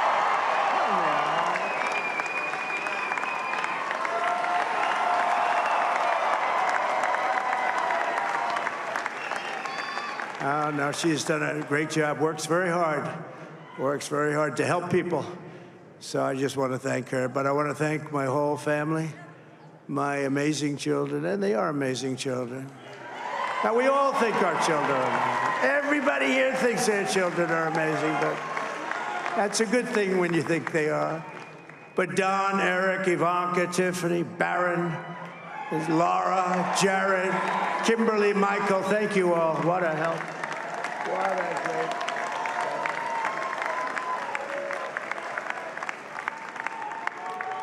My father-in-law, Victor, is tremendous, and we miss very much Melania's mother, Amalia. We miss Amalia, don't we, huh? She would be very happy right now, standing on this stage. She'd be so proud. She was a great woman, that one. Beautiful inside and out. She was a great woman. I want to be the first to congratulate our great, now I can say, Vice President-elect of the United States, J.D. Vance.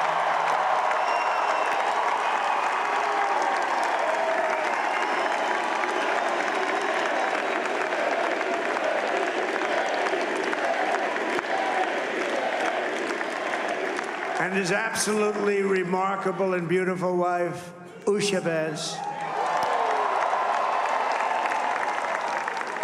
And he is a feisty guy, isn't he? You know, I've said, go into the enemy camp. And you know, the enemy camp is certain networks. And a lot of people don't like to, sir, do I have to do that? He just goes, okay.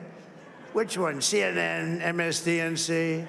He'll say, all right, thank you very much. He actually looks fine. He's like the only guy I've ever seen. He really looks forward to it, and then he just goes in and absolutely obliterates them. Say a couple of words.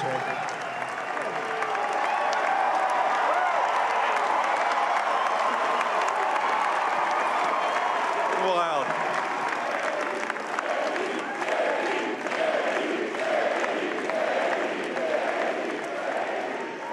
Well, Mr. President, I appreciate you allowing me to join you on this incredible journey. I thank you for the trust that you placed in me.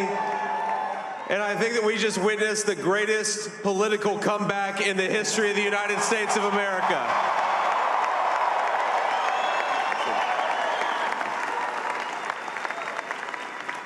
And under President Trump's leadership, we're never going to stop fighting for you, for your dreams, for the future of your children. And after the greatest political comeback in American history, we're going to lead the greatest economic comeback in American history under Donald Trump's leadership.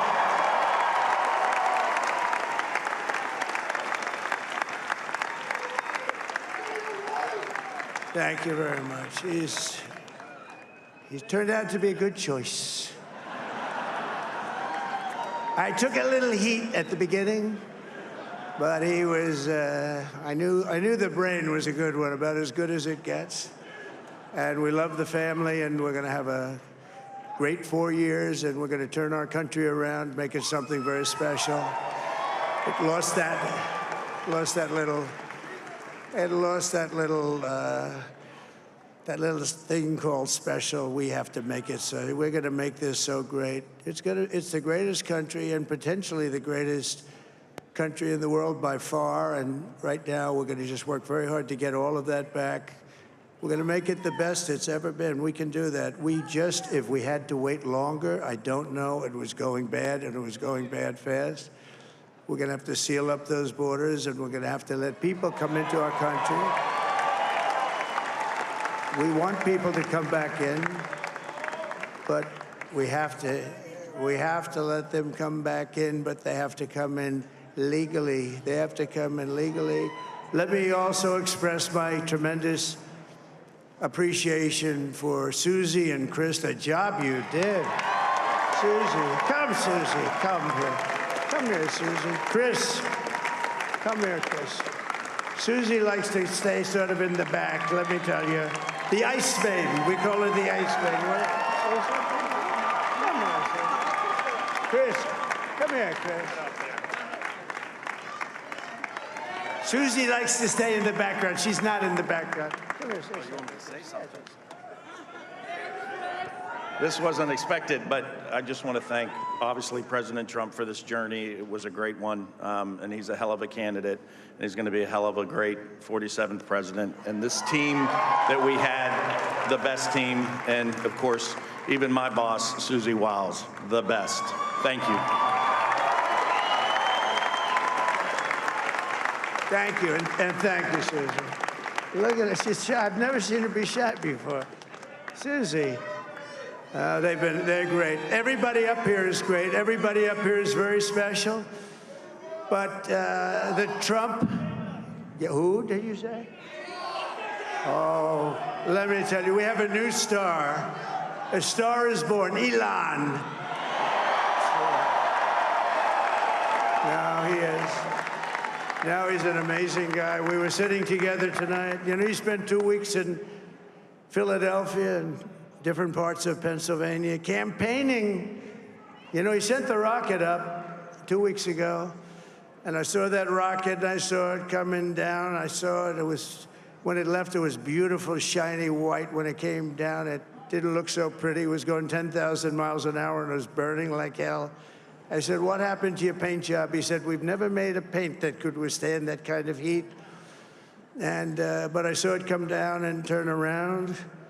And it was, you know, it's like 22 stories tall, by the way. It looks a little smaller than that, but it's big. And it came down, and you saw all that fire burning.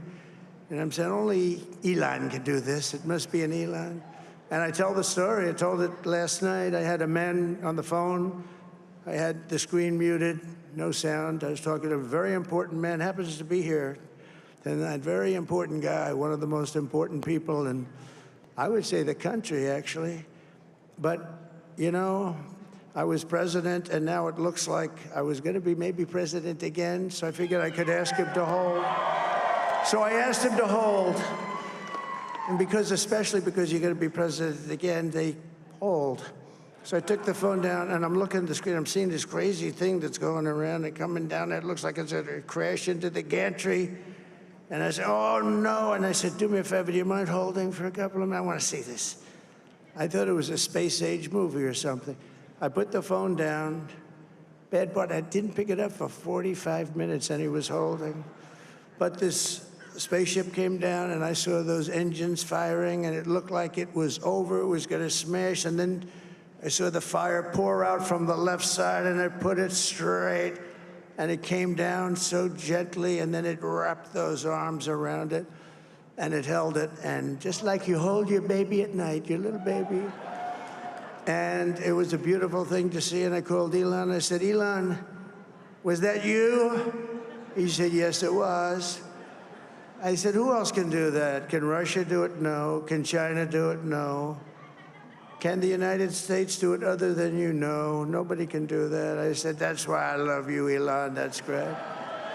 And you know, when we had the tragic Hurricane Helene, and it hit North Carolina, they were really devastated, the water. This was a big water, as big as we've ever seen, water hurricane. It built lakes out of nothing. Fields became lakes, and the danger was unbelievable. And the people from North Carolina came to me and they said, would it be possible, at all possible, for you to speak to Elon Musk? We need Starlink.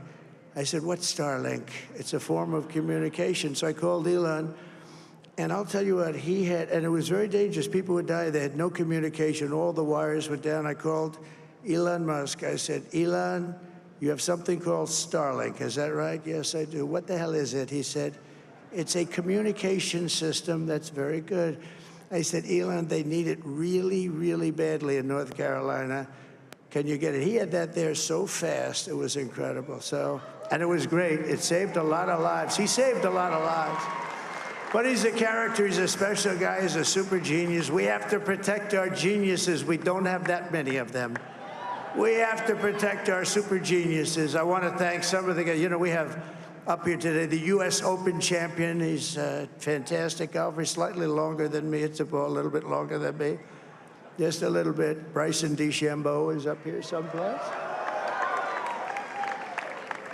What happened to Bryson? Where is he? Bryson. Oh, he was shot. He's hitting balls. Oh, he's on the way. He's hitting balls. Bryson. Oh, look at him.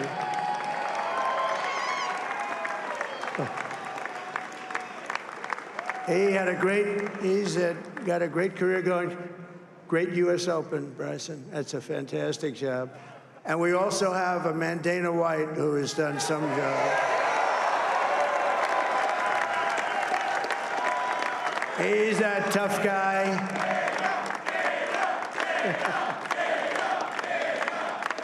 So Dana started UFC and came to me, do you mind if I use your, nobody wanted to give him a rinse because they said it's a rough sport, a little rough.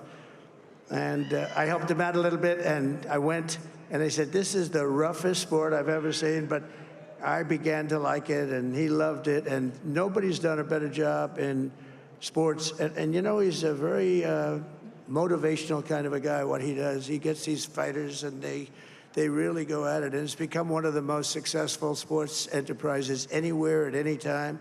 It's doing so well. I'd like to ask Dana just to say a couple of words, because people love to hear from him. Dana,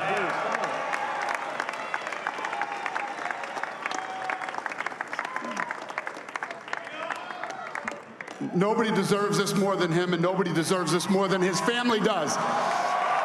This is what happens when the machine comes after you. What you've seen over the last several years, this is what it looks like. Couldn't stop him. He keeps going forward. He doesn't quit. He's the most resilient, hard-working man I've ever met in my life. His family are incredible people. This is karma, ladies and gentlemen. He deserves this. They deserve it as a family. I want to thank some people real quick. I want to thank the Nelk boys, Aiden Ross, Theo Vaughn, Bussin' with the Boys, and last but not least, the mighty and powerful Joe Rogan. And thank you, America. Thank you. Have a good night.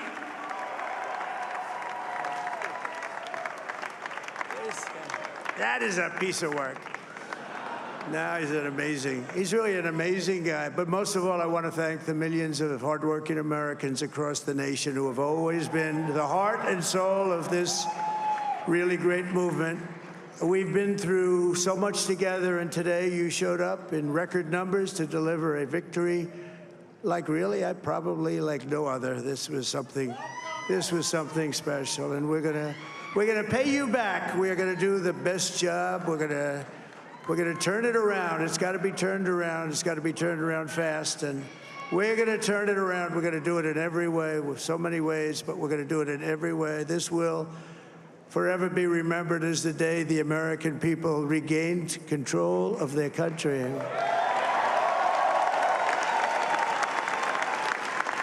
So I just want to say that on behalf of this great group of people, these are hard-working people. These are fantastic people, and we can add a few names like Robert F. Kennedy Jr. He came in.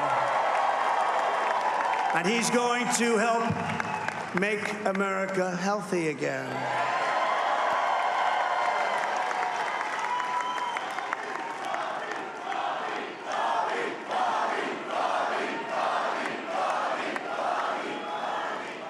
And now he's a great guy, and he really means it. He wants to do some things, and we're going to let him go to it.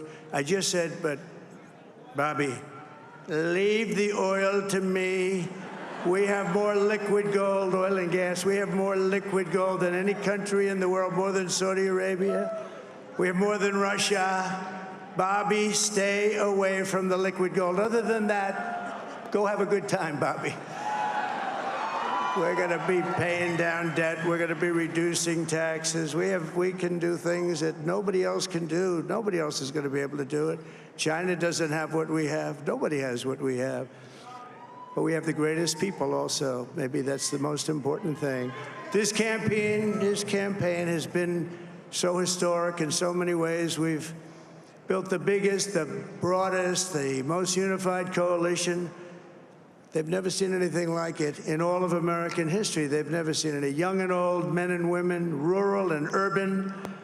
And we had them all helping us tonight. When you think, I mean, I was looking at it, I was watching it. They had some great analysis of the people that voted for us. Nobody's ever seen anything like that. They came from all corners, union, non-union, African American, Hispanic American, Asian American, Arab American, Muslim American. We had everybody, and it was beautiful. It was a historic realignment, uniting citizens of all backgrounds around a common core of common sense. You know, we're the party of common sense. We want to have borders.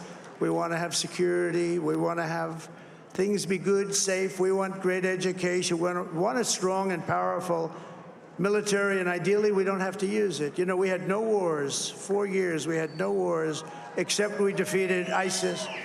We defeated ISIS in record time, but we had no wars. They said, he will start a war. I'm not going to start a war. I'm going to stop wars. But this is also a massive victory for democracy and for freedom. Together, we're going to unlock America's glorious destiny. We're going to achieve the most incredible future for our people. Yesterday, as I stood at my last stop on the campaign trail, I'll never be doing a rally again. Can you believe it?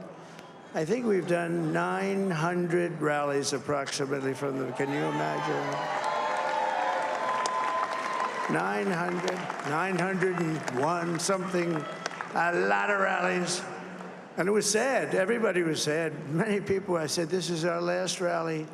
But now we're going on to something that's far more important, because the rallies were used for us to be put in this position where we can really help our country. That's what we're going to do. We're going to make our country better than it ever has been. And I said that many people have told me that God spared my life for a reason.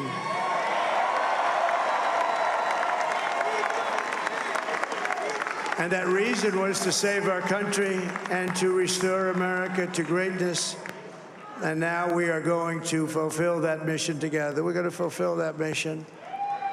The task before us will not be easy, but I will bring every ounce of energy, spirit, and fight that I have in my soul to the job that you've entrusted to me. This is a great job. There's no job like this. This is the most important job in the world. Just as I did in my first term, we had a great first term, a great first term. I will govern by a simple motto: promises made, promises kept. We're going to keep our promises. Nothing will stop me from keeping my word to you, the people. We will make America safe, strong, prosperous, powerful, and free again. And I'm asking every citizen all across our land to join me in this noble and righteous endeavor. That's what it is. It's time to put the divisions of the past 4 years behind us. It's time to unite. And we're going to try. We have to try. And it's going to happen. Success will bring us together. I've seen that. I saw that in the first term. When we became more and more successful, people started coming together. Success is going to bring us together, and we are going to start by all putting America first. We have to put our country first for at least a period of time. We have to fix it. Because together we can truly make America great again for all Americans. So I want to just tell you what a great honor this is. I want to thank you. I will not let you down. America's future will be bigger, better, bolder, richer, safer, and stronger than it has ever been before. God bless you, and God bless America. Thank you very much. Thank you. Thank you very much.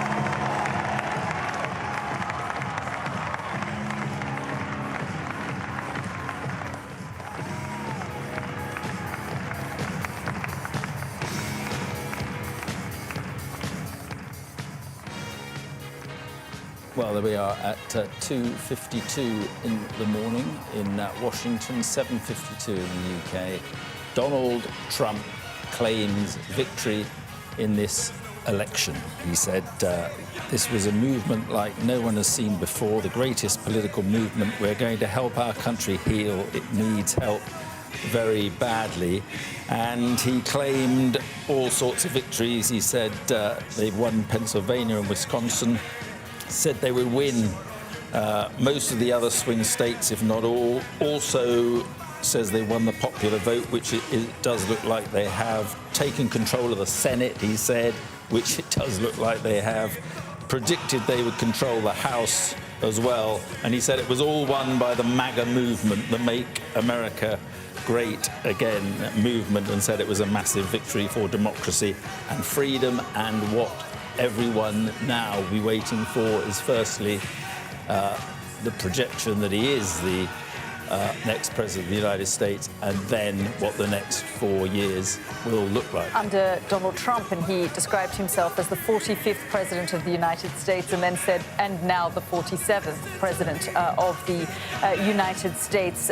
He also said it's a political victory that our country has never seen before. He said this will truly be the golden age of America.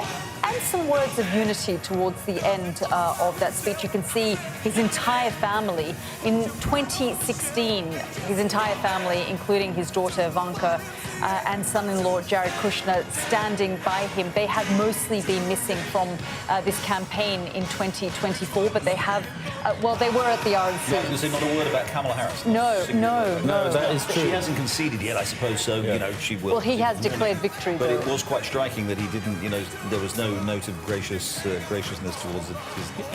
He's a man who through his career loves superlatives, but tonight there was one that I think everyone can give him. This was a remarkable comeback, a remarkable political victory. I think stunning is the word. A stunning moment, stunning comeback. There is stunned excitement across a little more than half of America, stunned anxiety for others as well, because as you say, Mark, it seems like a clean sweep, a pure Trump America. The White House, the Senate, the Supreme Court he'd already loaded in his last term, perhaps the House of Representatives as well. I think also this will be a huge test for America's institutions. The guardrails of power will be tested now, because this is still a divided country, of course, half the country ecstatic, but the question, of course, is will he deliver for them? The other half who cannot bear it, but must now bear it. There is going to be huge anxiety, and beyond, of course, for the world as well, for Ukraine, for Russia, the Middle East, for China. Yes, exactly. As you say, it's not just implications here in the United States, but people will be looking, world leaders will be looking very closely to see how Donald Trump's foreign policy pans out, the differences between 2016 and now.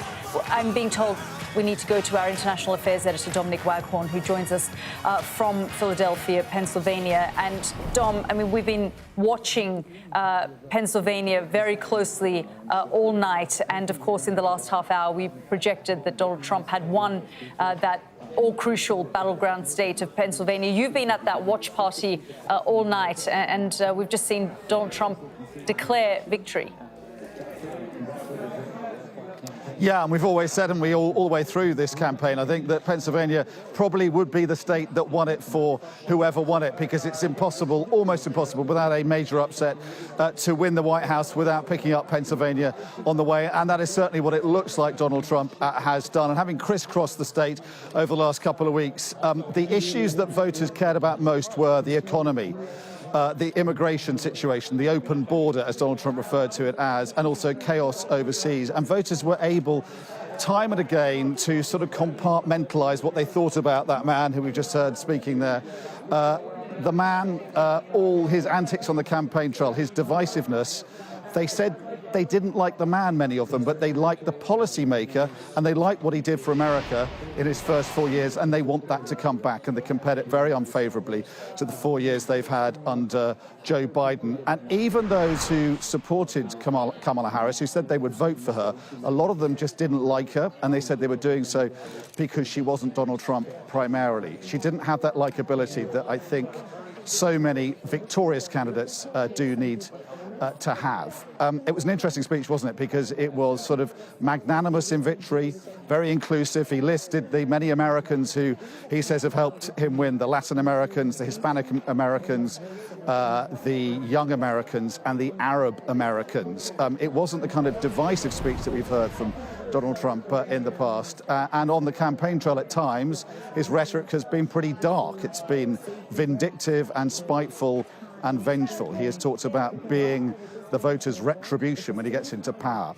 He is a master of false promises, false claims, empty, hollow threats. And he's not a man you can often hold to his word. So we'll have to see what kind of presidency he will end up running, and whether he will be true to that more magnanimous rhetoric we've heard tonight, if, as seems almost certain now, he does become the president. Let's just try and have a word with people here as they listen to that speech in this crucial state, in this crucial part of this crucial state. Butts County is the county he had to win, and it looks like he may have done well enough here to win the state. I think Butts County will have been one of the most crucial counties to win. It's a collar county around Philadelphia, and it's certainly a state, a county he had to win to pick up the state. Let's talk to Jim Worthington, who was the organizer of this watch party tonight and is very close to Donald Trump, one of the biggest fundraisers for Donald Trump. Yes. Don't run a PAC, do you, Jim? But you do raise individual amounts of money, from the hundreds to thousands. What did you think when you heard your man there claiming victory? I thought it was unbelievable. Like I said earlier, it was the greatest comeback in not just politics, probably in the history of the world and anything. Imagine everything he went through to get back there and become the 47th president of the United States. What's through your heart as you listen to that? Well, I felt like, everybody in this room was a part of making that to happen. And that's what's great about America. You know, you can work hard, you can get people organized and energized. And, we were a big part of his victory. I mean, you maybe heard me earlier, if you win Bucks County, you win Pennsylvania, you win the presidency. 90% of the people that win Pennsylvania win the presidency. So all along, I said back in August, I said to people, you win Pennsylvania, you're the president. And you've worked very hard for that to happen. What do you want him to do most of all now? He is looking like he's going to take the White House. Honestly, I think a successful presidency, there's two things that I would say. Number one, for the world, it would be that we establish ourselves as a power again. and get our, have respect that what we used to have under him that we lost during this last administration. I think the world is counting for him to be a strong leader, a decisive leader. We need to be strong for the world. That's number one. Number two, I think domestically, my thing that I would like is see that we really focus on not only the middle class, but the minority population and the less fortunate in inner cities. That, I believe, is when we can bring people up that are, have had generational problems with moving up, through the economic ladder. I think till we solve that problem, and that starts with things like school choice and things like that, providing better education for kids, minority kids in Philadelphia and other cities that just they don't have the opportunity to aspire and do better. So on the campaign trail, he said, "I will be your retribution." So you're painting a quite positive outlook for a Trump second presidency. I mean, that sounds quite threatening, doesn't it, to a lot of people? No, that's not what he said. He said, my success will be my revenge, not retribution. Revenge. Success will be his revenge. So in other words, he's going to come back. He's going to have 4 great years. He's going to be successful, and he's going to say, I told you so. You should have elected me in 2020, and we wouldn't have had to go through all this bull crap that we're going through now where, the borders are 20 million people came over illegally. There's international conflicts all over all over the world. You've got food costs skyrocketing, gasoline prices skyrocketing. Average American just can't pay their bills. So that's if, for instance, he does bring about mass deportations of immigrants, that's going to be pretty divisive, isn't it? That's going to lead to unrest, isn't it, in America? Do you want that? There's not going to be any arrest. Those people came illegally. In America, if you commit a crime, you're put in jail. It's hard to believe that people from other countries can break the law coming into the country and then just stay. And on top of it, by the Harris and Biden administration, get paid on top of it. Provided social programs, money, housing, and they were illegal. They came illegal. We have veterans that come back from war that are on the streets of New York City. They get no assistance, no help. Let's take care of our own. People that came here they could make. Here's what they can do. If you're illegal, you could probably start going back right now before we deport you. They have an option. They crossed illegally. They can leave legally, right? So I have no problem. I have no problem with him. Now when it comes to kids and things like that, that's a different issue, and I'm sure that will be the case. But if you're an adult and you came across the border illegally, it's time for you to go back. Just finally, you're going to see him, I think, this week. What are you going to say? What are you going to say to him? I'm going to congratulate him. I'm going to remind him that Bucks County was a big part of it, and I'll tell him that it was good to see him because the last time I saw him was at McDonald's. Jim Worthington, thank you very much. Thank you. Good to talk to you. On the way in tonight, actually, I saw a poster with a picture of Donald Trump saying impeached, arrested, indicted, shot, but he still keeps coming back. And I think that is a thing to think about. This is an extraordinary comeback, as we've been saying tonight, by a man that many people had written off and seems to have an irrepressible resilience. And that's something I think that has driven all these people to believe in him. And it seems to have led to him going back to the White House in January for a second historic term in office, whatever you think of him. Dom, thank you so much. We've just got some updates. Obviously, global leaders are reaching out already to Donald Trump. Emmanuel Macron, the French president, has written on what was Twitter and now X. Congratulations, President Donald Trump, ready to work together as we have done for 4 years with your convictions and with mine, with respect and ambition for more peace and prosperity. And we also have one from Prime Minister Benjamin Netanyahu as well. Yeah, he says that Trump's return offers a new beginning for America and a powerful recommitment to the alliance with Israel. Benjamin Netanyahu saying it marks a new beginning for America. Yeah, and we'll be talking a little bit more and getting more reaction on those foreign leaders reaching out to Donald Trump. But let's go straight to Lewis now, who can bring us up to date with some of the data and the stats that he's seeing. Yes, Yalda, I think just to try and demonstrate, particularly for viewers who are just joining us, the scale of Donald Trump's victory, since Dominic was talking about it there, it might just be worth looking at Bucks County. This is an absolutely bellwether microcosm county, really, of Pennsylvania, a state that Donald Trump has, of course, now won. 86% of the vote now in Bucks County. Like I say, it's just on the border with New Jersey. It really is a really good microcosm of the state of Pennsylvania overall. A bit of rural, a bit of urban, quite a mixed community there. And you can see Donald Trump is ahead by 10,500 votes. Biden won it in 2020. Clinton won it in 2016. Obama won it in 2012. This is a picture that we are seeing again and again in county after county. Donald Trump flipping historically Democratic counties. In fact, there is basically nowhere, as far as we can see, on the map at the moment where Kamala Harris has overperformed. Any county in the United States that Kamala Harris has overperformed relative to where Joe Biden was in 2020 is a dismal performance overall. And just to give a sense of that, by the way, for Pennsylvania overall, this is the best Republican performance in the state of Pennsylvania since Ronald Reagan in 1984. Another illustration of this, let's look at Minnesota, a state that Kamala Harris is going to win.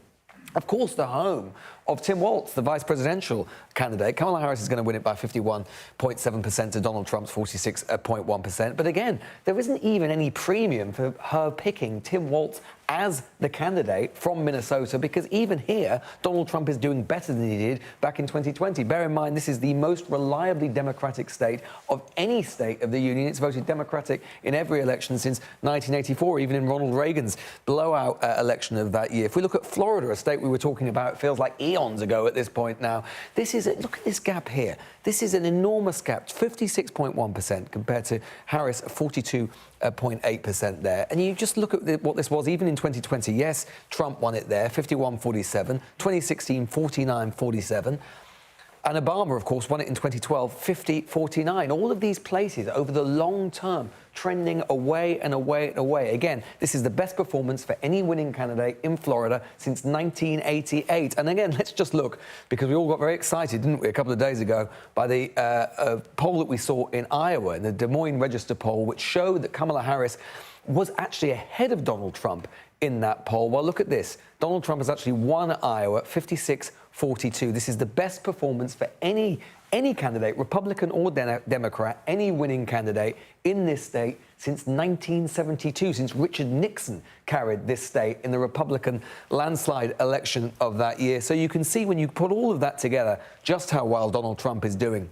And if we look at the road to 270, why we're talking about the fact that Donald Trump has basically already won this election, it's all over by the shouting. You can see he's already on 266. All he needs is any of the other states still to go, and he wins. And the chances are he's going to win every single one of them and going to have his best electoral college performance that he's had in any of the 3 elections he's contested. He's highly likely to win the popular vote as well. He's won the Senate, as we know, and the House is entirely possible that it goes his way. He is going to be in Washington, D.C., in the city that we're in right now, Yalda Mark. He is going to be king of all he surveys, completely dominant politically, at least for the next 2 years until the next midterm elections. Yeah, well, Lewis, thank you very much indeed. Lewis Goodall there, setting out the scale of all this. I mean, we were told it was the election that was too close to call, and it may well have been, but there was always a possibility that one of the candidates was going to walk away in the way that Donald Trump has. And, Jerry, I think I just want to ask you, are you surprised by the scale of this win for Donald Trump? Or, I mean, look, let's just make the point. It hasn't been conceded yet. He's claimed it. It hasn't been conceded, and we haven't declared it yet. But it's only a matter of data, I think. Are you surprised by the scale of it? Well, I mean, on one level, no, because, as we said right at the start of the evening, there was such a high level of uncertainty that kind of almost any outcome was possible. I always thought there was a chance of a strong Trump finish, anything from a strong Trump victory to a narrow Harris victory. So in that sense, I'm not surprised. I am surprised by the breadth and as well as the depth of the victory. Lewis pointed that very interesting statistic that, and I've seen this elsewhere too, that so far we haven't found a single. There are thousands of counties in the United States, not a single county where Kamala Harris, as Lewis said, did outperformed Joe Biden's vote in 2020, which is an astonishing, that's a statistical freak. I mean, even in I know in many elections, when one party wins, in certain parts of the country, they will at least, advance their vote a little bit. There doesn't seem to be one part of the country, as we've said, the victory in Congress. So the scale of this, both of the personal Trump victory, but also of the broader Republican victory, the rebuff, the defeat for the Democrats, I think that's beyond what almost anybody was expecting, to be honest with you, at the start of the night. I just want to pick up on how big their Senate majority is, actually, because that is quite critical, isn't it, Mark? Yeah, it's a clean sweep, pretty much. And we were wondering at the beginning of the night which of the demographics would end up being the one that won it for either candidate. Well, it seems to be most of the demographics have won it for Donald Trump. And he described it as a common core of common sense. That is the coalition that he has built with truly remarkable success. Yeah, I mean, also the fact that we were looking at these exit polls early on in the evening. Some talked about democracy being top of the agenda, but also predictable things like the economy, for example, and some of those people that we were hearing from who were with Dominic on immigration as well. Everywhere I have been over the course of the past 4 years, and of course more recently, people have said the same thing: economy, economy, economy, border.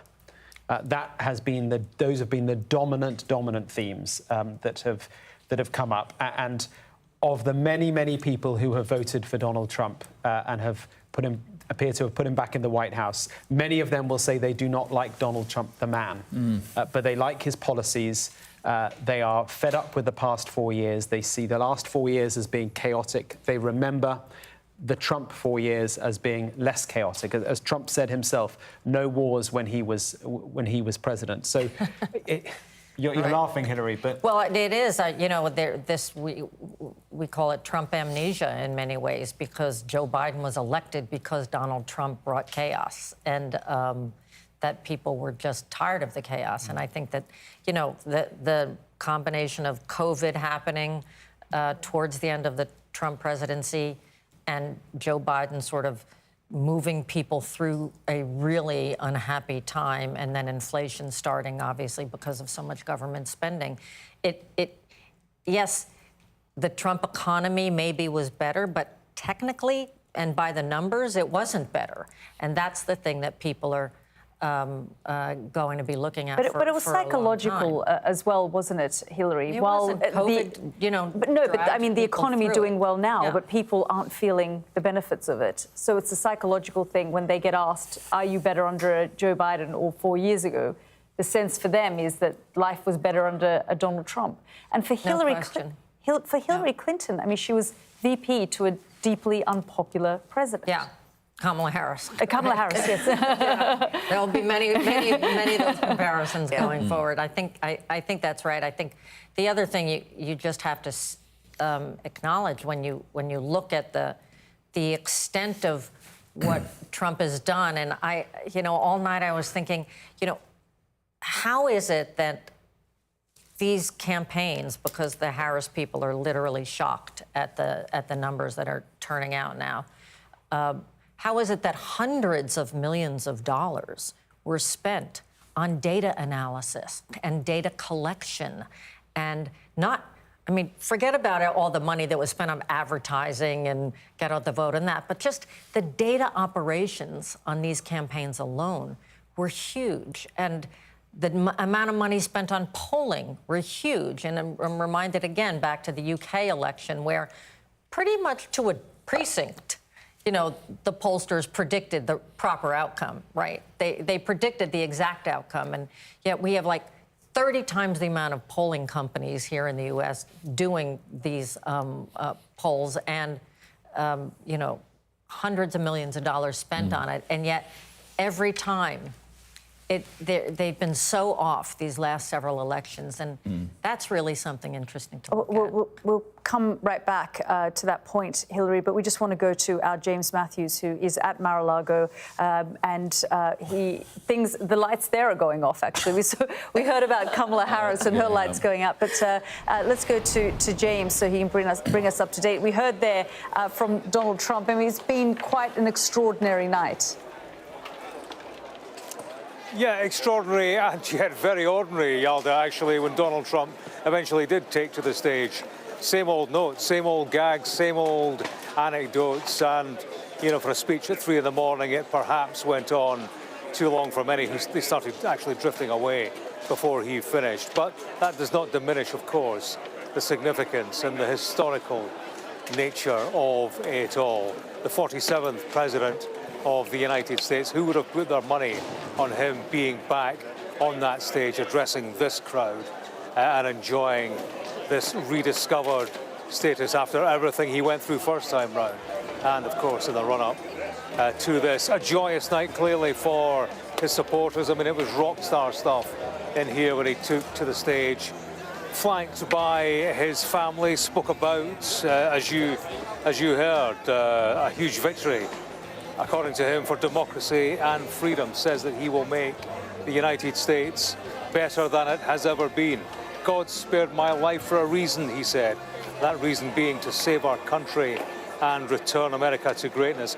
He spoke about healing, said that it's time to put the divisions of the past 4 years behind us. It's time to unite. I tell you, he has a job on his hands, Yalda, because clearly half of this country is trembling at the prospect of a Trump presidency. Remember the dark warnings that we have been given about this man, who half the country said would embrace things like Project 2025, you know, enhance the power of the executive, his power, and, you know, NATO, worldwide concerns clearly will ensue from all of this. Fears of authoritarianism from a man described as a fascist by those who worked most closely with him.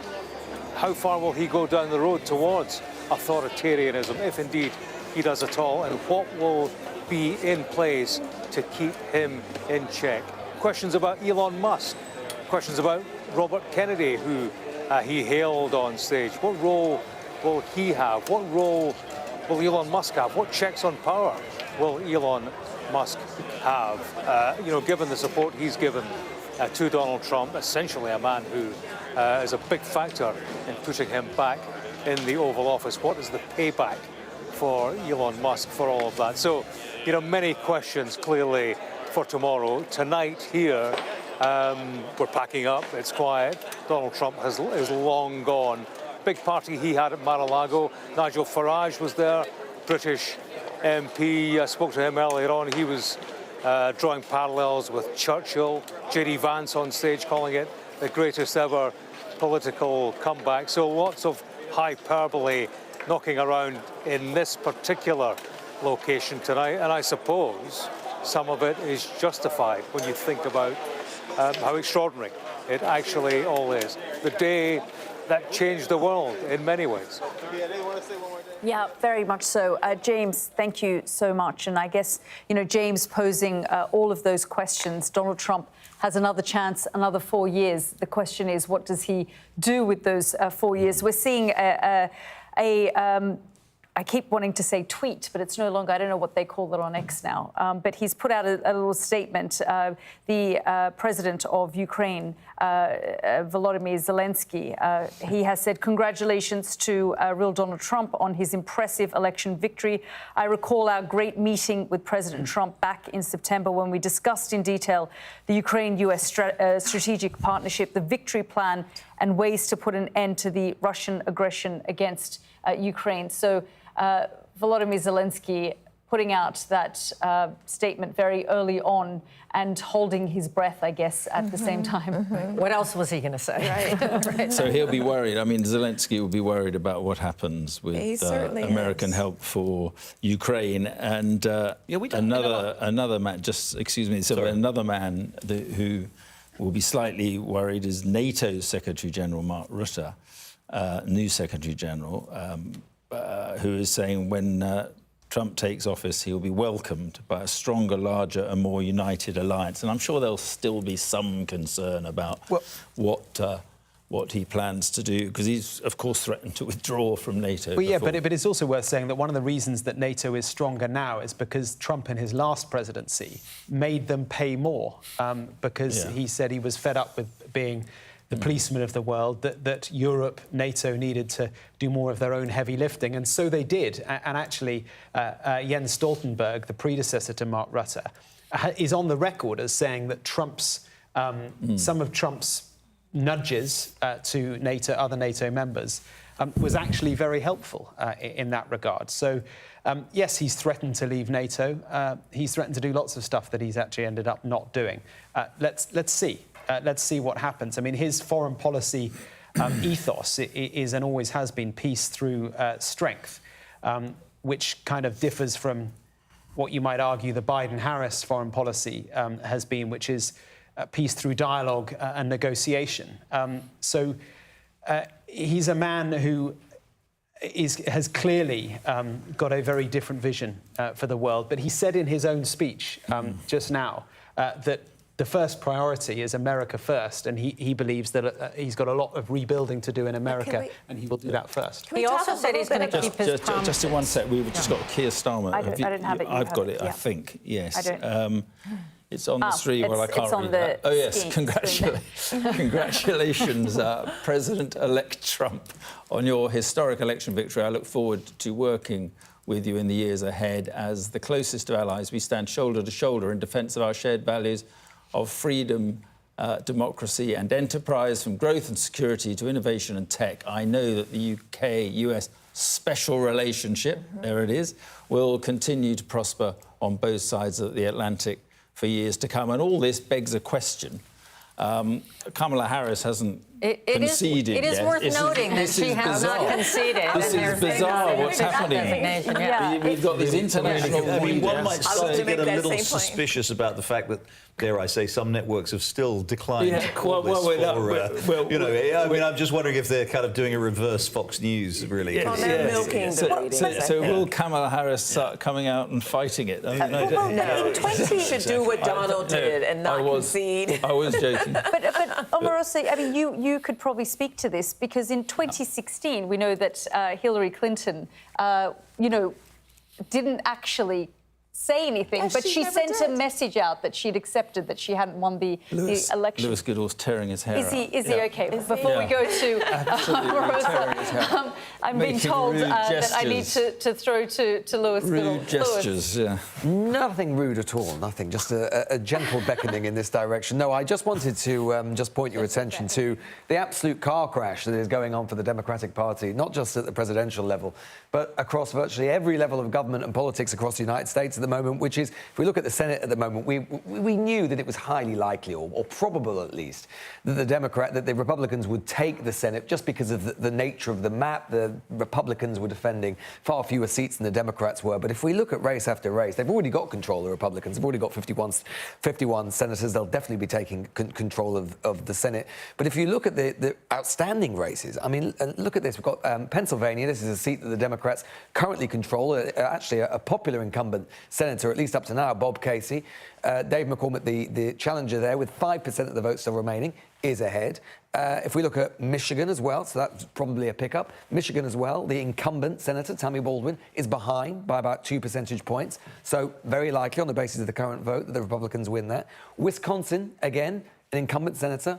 Same thing, all over again. And if we even look at Montana, which is the most likely Republican pickup of all, Republicans likely to pick that up. And if we go down to Nevada, another incumbent Democratic senator, Jackie Rosen, she's behind as well with 25% of the vote in. So we could end up looking at a situation where the Republicans not only control the Senate, but they've got an easy 5-6 cushion, majority cushion, and then you add in the vice president as well, who casts the deciding vote in the event of a tie. I mean, there is going to be an absolute Republican blowout, I think, in the Senate on the way that it's going. The House as well, the Republicans are doing pretty well. Are already on 200 seats. You need 218 seats for a majority. I think it's likely, though we won't know for some weeks, because California will take some weeks to count all of their votes, and a lot of the really swing districts are out in California. So likely that the House as well is taken by the Democrats. So that will be what they call a trifecta in Washington, where the incumbent party controls the presidency, they control the House, they control the Senate. There is a conservative majority on the Supreme Court. This is a country which is leaning and lurching right extremely fast. And just to illustrate what I was saying before about the nature of the enormous swings that we're seeing across the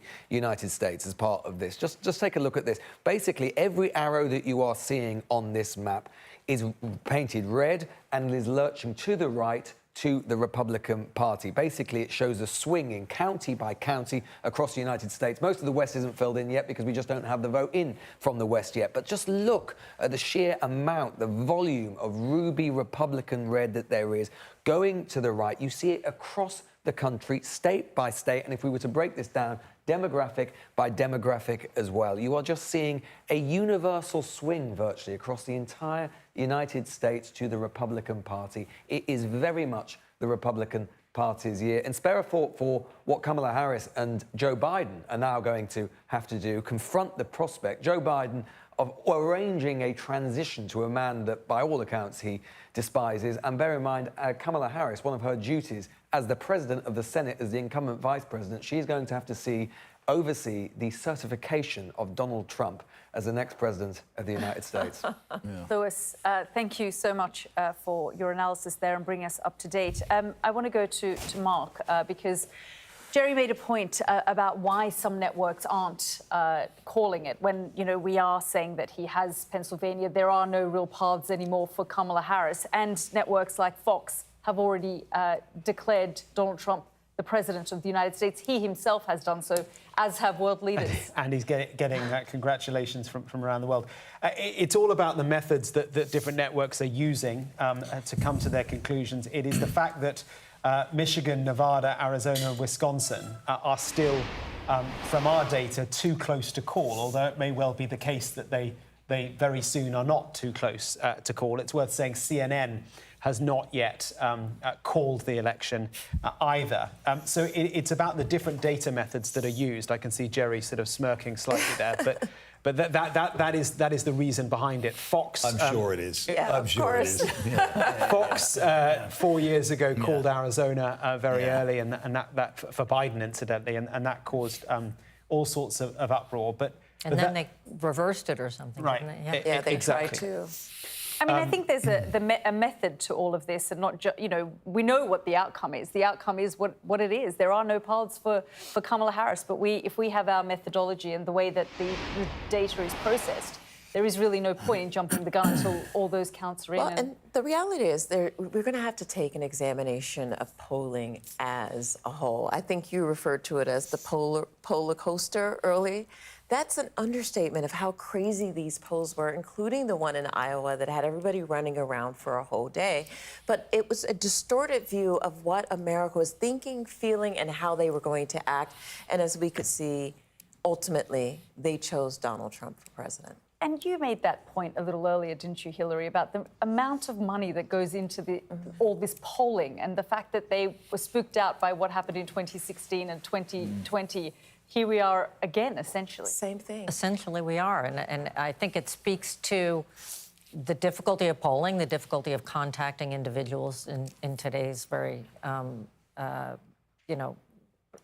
bifurcated society with cell phones and lack of access. And frankly, you know, we have to look at this. Was there a secret Trump vote, or was there just a Trump vote out there in the open that pollsters, you know, were putting their thumb on a different scale? And we don't know the answer to that yet. But we always say there's going to be a reckoning for pollsters after a big election, but there never seems to be one. And, you know, that intrigues me. With the results, I have to say that I think it's the proper thing to be cautious. Some of these Senate races are closer. There are ticket splitting in some of these races where the presidential vote is going to be different party than the Senate vote. We've seen that multiple times, and I think that it may take a day or two to get there. We were talking about David Lammy earlier and about how he would react to all this, having not been too complimentary. Yes, it just... go on. Well, no. And then I'll remind you what he said a while ago. Well, shall I do this one? You do that first. You're not going to give him the do-over. David, no, let's do yours first. Go on. Not all that long ago, he described Donald Trump as a woman-hating, neo-Nazi, sympathising sociopath and a tyrant in a toupee. Right. Man. So that puts it in context. So today, David Lammy, now Foreign Secretary, has said congratulations to Donald Trump on your victory. The UK has no greater friend than the US, with the special relationship being cherished on both sides of the Atlantic for more than 80 years. We look forward to working with you and J.D. Vance in the years ahead. Two things on that. First of all, J.D. Vance and David Lammy go back quite a long way. They know each other. Their politics is very different, but they... to describe them as friends would maybe be a bit too much, but they're close acquaintances and they know each other pretty well. The second thing to say is that since David Lammy said those less than polite things about Donald Trump, they have the number 10 and the top tier of the British government have met Donald Trump and his team. They met in Trump Tower during the UN General Assembly a few months ago. I'm told it was a pretty good meeting. Their politics is wholly different, but they get on very well. And I spoke yesterday to a senior diplomatic source, British diplomatic source, who said, look, some of what Donald Trump will be difficult for us. They don't hide that. They're aware of it. But they said that the difficulties will not define the special relationship overall. One person who does know precisely how to navigate that relationship is Theresa May, former Prime Minister who was Prime Minister when Trump was last in the White House. Dealing with Donald Trump, she said, and his administration, this is her speaking in her book, I think, dealing with Donald Trump and his administration was like dealing with no other world leader. He was an American president like no other. But I should say that the British Embassy here have done... as you were saying, Hilary, Dame Karen Pierce, who's the British ambassador here, outgoing, has done a lot of work making up on lost ground. Look, I think there will be challenges in that relationship. There's no question. I mean, both the fact that some of the things that have been said, particularly by David Lammy, you know, there was irritation here with that story about Labour workers coming to support Kamala Harris. There's no one is any doubt here. That, you know, no one is any doubt in this new Trump administration who the Labour Party wanted to win and who, doubtless, in his heart of hearts, Keir Starmer wanted to win, and that will create tensions. But I mean, there are common interests.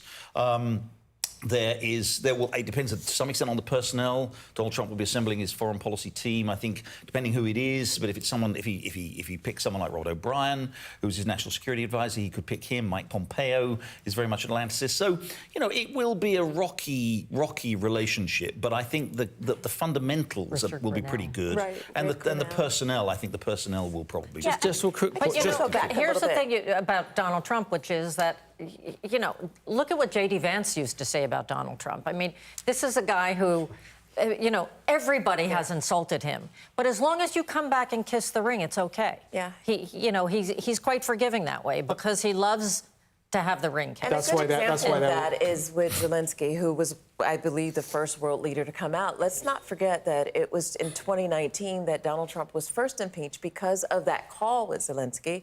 And as you stated, if you just say, I'm sorry and you're the greatest, Donald, he will forgive you. They had a meeting at the end of September, and Donald said that they were friends, which is a little surprising. And so I actually asked David Lammy about those remarks, and he said exactly what you said, Mark, in terms of the special relationship is more important than these sorts of statements that we put out. That's what they're hoping. The other thing is, there will be mischief makers too. There'll be Nigel Farage, who has absolutely no interest whatsoever in seeing anything done to help the British government, and he is, as we've seen tonight, very, very close. There's the Liz Truss is kind of still wandering around. She likes to be on the circuit over here. You know, there's material. I'm not in any way suggesting it's going to be, you know, a confrontational relationship. It won't. It will be largely cooperative. But there are going to be little bits of grit in the shoe here that I think are going to make it quite a slightly bumpy road. Well, I think the harder part, though, actually, is not going to be the direct relationship between the UK and the US. It's going to be what Trump is likely to do with Netanyahu, which is a little more you know, he's going to be much more of an ally than I think Starmer and Biden were headed towards in terms of putting pressure on him. He's going to be much more of an ally of Vladimir Putin, which is going to make, you know, NATO members uncomfortable. So I think it's less about whether he can get along directly with them and more about how is he going to disrupt long-standing relationships that people have been doing. Relationship with China. And I mean, we China. heard John Bolton say, we talked about the Trump administration's policies towards China and putting that at the forefront of the biggest adversary for the United States and the great power competition between them.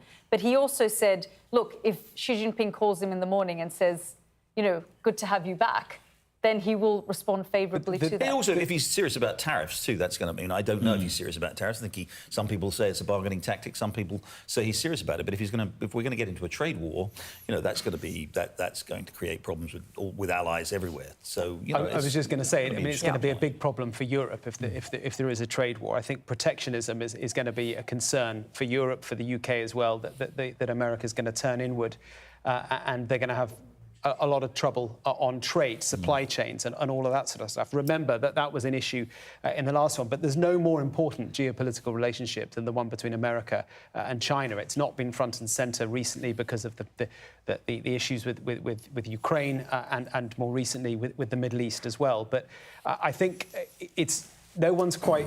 People disagree on who the Chinese government wanted to win this election, and I think there are kind of pros and cons for China for both. But certainly, Trump tariffs would be a nightmare for China. The Chinese economy is in a really bad place at the moment, and I think it would be. They're going to be really, really worried about that. And the Chinese don't like unpredictability. I think that's what Donald Trump brings to the table as well, a level of chaos and unpredictability as well. And what would he do if next year China decides to go for it in Taiwan? Which Trump will we see? Will we see the Trump who decides that is unacceptable? And you know, he said he doesn't want to have to use American forces. Would he decide that is a line crossed and that he would use them? Or would he say, do you know what? What's that got to do with us? We're America first. I don't actually care what China does in Taiwan. Yeah, and I guess it comes down to who he's talking to, who surrounds him. I mean, when you look at the China policy that he evolved, it was very different to the Obama administration's policy. They had more of a pivot to Asia stance, and it was the stance, the foresight of the likes of H.R. McMaster, Matt Pottinger, who brought China to the forefront of the rivalry between the United States and China. Look, everything with Trump is transactional. I mean, and I think it's always important to understand it. I don't think he has. You know, John Bolton on earlier this evening saying he doesn't really have a strategic sort of approach and philosophy. It's transactional and it's personal, and a lot of it will be about what kind of deals he thinks he can strike that are good for America, but also, frankly, good for him. And I think, you know, handling Donald Trump, whether you're Britain or whether you're Keir Starmer or whether you're Xi Jinping, is understanding that and understanding, you know, there's an old saying in diplomacy, which is the art of diplomacy is letting the other guy have your way. And, you know, I think that's key. One of my favourite stories of the first Trump administration was that probably the best bilateral relationship the US had with any country was with Japan under late Prime Minister Shinzo Abe. And there's an old story that Abe, you know, they used to play golf together and Abe would always make sure to miss that crucial putt on the 17th hole to make sure that Donald Trump won. And look, it's kind of, obviously, it's apocryphal and a bit funny, but it does capture, you know, that's how the Japanese saw it, that it was making sure that in little ways, you know, Trump understood that you were on his side, that you were with him, you were willing to do things for him in order to get things back from him. And I think, you know, smart diplomats, and we have smart diplomats in Europe, and the Chinese have smart diplomats, will play that. And I think, you know, which can work both ways for the United States. It could work well in terms of getting deals, but it could result, again, as John Bolton said tonight, in Trump getting played. And I think to some extent he has been played by some foreign leaders. And, you know, that's a risk that can happen again. I gather we have to say goodbye to you, is that right? Are you? Oh. I guess so. Oh, well, no, if you want to stay, you're more than welcome to stay. But I was just being told in my ear that you... No. You have to go. Oh. Is that... No, I mean... No. Well, you're more than welcome to stay. I mean, we'd love for you to stay, Hillary. Is this an on-air conversation? Yes, it is, I'm afraid. We would have to say goodbye to you. Apparently you had to go. Okay. No, you stay. We'd love for you to stay. Okay, well, Hillary's staying. Seriously, stay right here. I mean, we have about an hour and a half of this programme left. I'm really glad I said that. I don't know what I'm hearing in my ear. I tried to look over, actually, at Hillary a couple of times to Yeah. check if she really did need to go. But Oh, stay no. with us. I was going to say something about tariffs, actually, which is that it's important, I think, for our viewers to understand that unlike in the UK, where the PM and the government can actually impose a significant amount of policy, like tariffs or anything else, in the U.S., the president really can't do much of this without the agreement of Congress. And something like tariffs, which is so anti-consumer, if you will, in the U.S., will surely raise prices for Americans here. It's hard to believe that something like that will actually come down the pike in that kind of way that Trump has offered. Yeah, I mean, I guess a lot of questions going to be asked about who will surround Donald Trump as part of his cabinet. Well, we saw a little glimpse of it. If you saw who was on the stage with him, and you saw some familiar faces, you saw Corey Lewandowski, you saw Boris Epstein, you saw some of the faces of people who are returning. You mentioned Rick Grinnell, who is just completely and totally out of this world in terms of how he approaches national security. But some of the oldies but goodies will be returning, and then some of these folks that he's picked up on his MAGA crazy tour will obviously also be joining the administration. So it'll be interesting to see how they shape how he decides to govern. Yeah. Yes, well, we are, to bring you up to date with what's going on, Donald Trump has declared victory in the US election, but we have yet, because of data issues, and we're still waiting for a number of states. In fact, we had a graph up just a few moments ago, which was very graphic up, which showed you the battleground states. And here it is, because this is quite instructive for two reasons. You can see there the battleground states that have now been projected for Donald Trump: Georgia, North Carolina, and the big one of Pennsylvania. Now, there are four others you can see there, too close to call, but many are expected to go for Donald Trump, the way things are going. And if you look on the right of the screen, 2020, you will see just what a turnaround this is for Donald Trump. It is, in so many ways, a quite extraordinary performance by the Republicans and by Donald Trump. And while we're at it, I think we can just swing through some of the results that you may have missed or need to catch up with. So you're looking at Michigan there, 15 electoral college votes. And again, we're saying too close to call. Other networks like Fox News have long declared that Donald Trump is the projected winner of this battleground state. Nevada, again, a smaller battleground state, 6 electoral college votes. And again, for now, too close to call, just based on the data that we're getting in. And Wisconsin, and we talked a lot tonight about that blue wall that Donald Trump has now again smashed. He did it in 2016, Wisconsin, Michigan and Pennsylvania. And while we're saying it's too close to call, it does appear, though, that Donald Trump has gotten the majority of the votes there. Jerry, can we say now that Arizona as well, but that's too close to call as well? That's too early to call. These margins are extraordinary. Yeah, they are. They're way out of... I mean, I do find it absolutely bizarre and inexplicable that these haven't been called at this point. I'm almost wondering if part of it is to kind of, some of the networks trying to sort of enforce this idea that Trump has sort of somehow illegitimately claimed victory and, is sort of trying to force their hand. I mean, these margins are extraordinary. 7-point margin in Michigan. Yeah. That's not going to be made up with the remaining votes out there. 4 or 5 points, I think it was, in Nevada. These are way outside what the opinion polls were saying.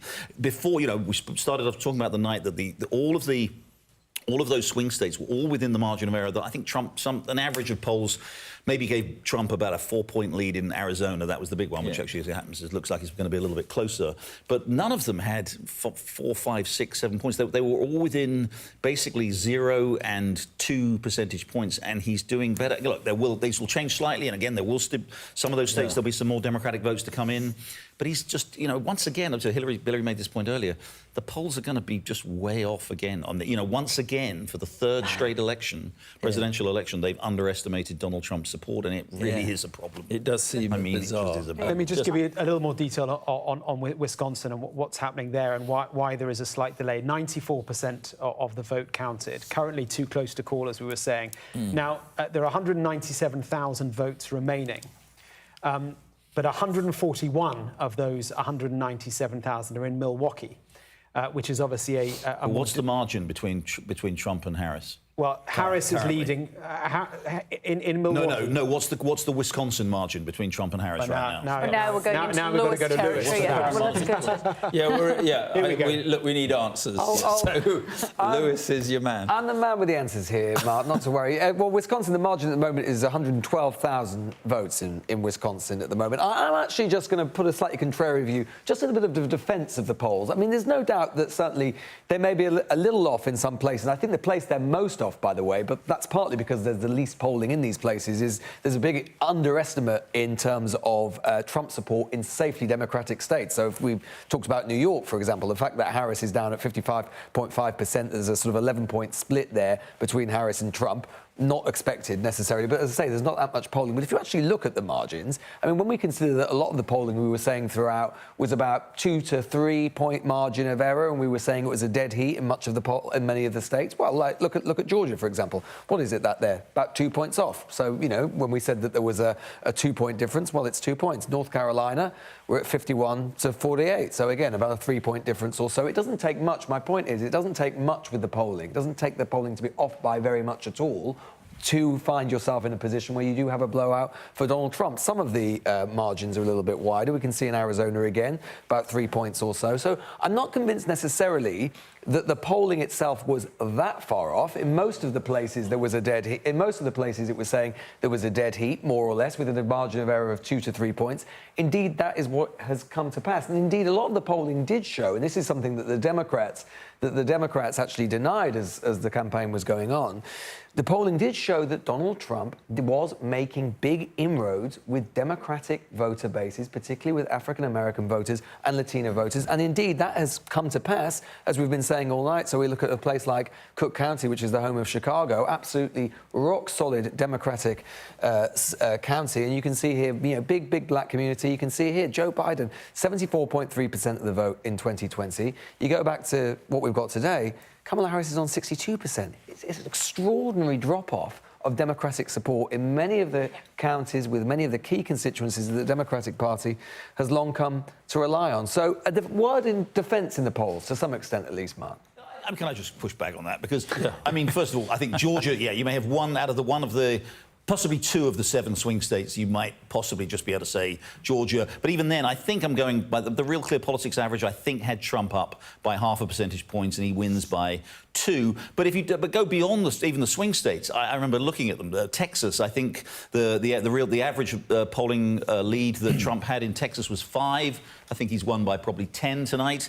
In New York, Harris's lead was estimated at like 15. That's going to be down below 10. I think I think the story is clearly going to be, with maybe 1 or 2 state exceptions, once again a significant underestimation of Trump's support. Yeah, and so what does this mean then? Is the Republican Party now in thrall to MAGA and Donald Trump? Is this? Well, I mean, it has been for the last, the last 8 years. Of course, I mean, but going forward, is this is the way the Republican Party is going to be? Yeah, I mean, this clearly cements it. And again, I think if you're thinking about 2028, look, it's 4 years is an eternity in politics. But as you think about 28, who's going to run, it does immediately propel J.D. Vance, right to the top of the list. When an incumbent vice president seeks the party's nomination, they typically get it.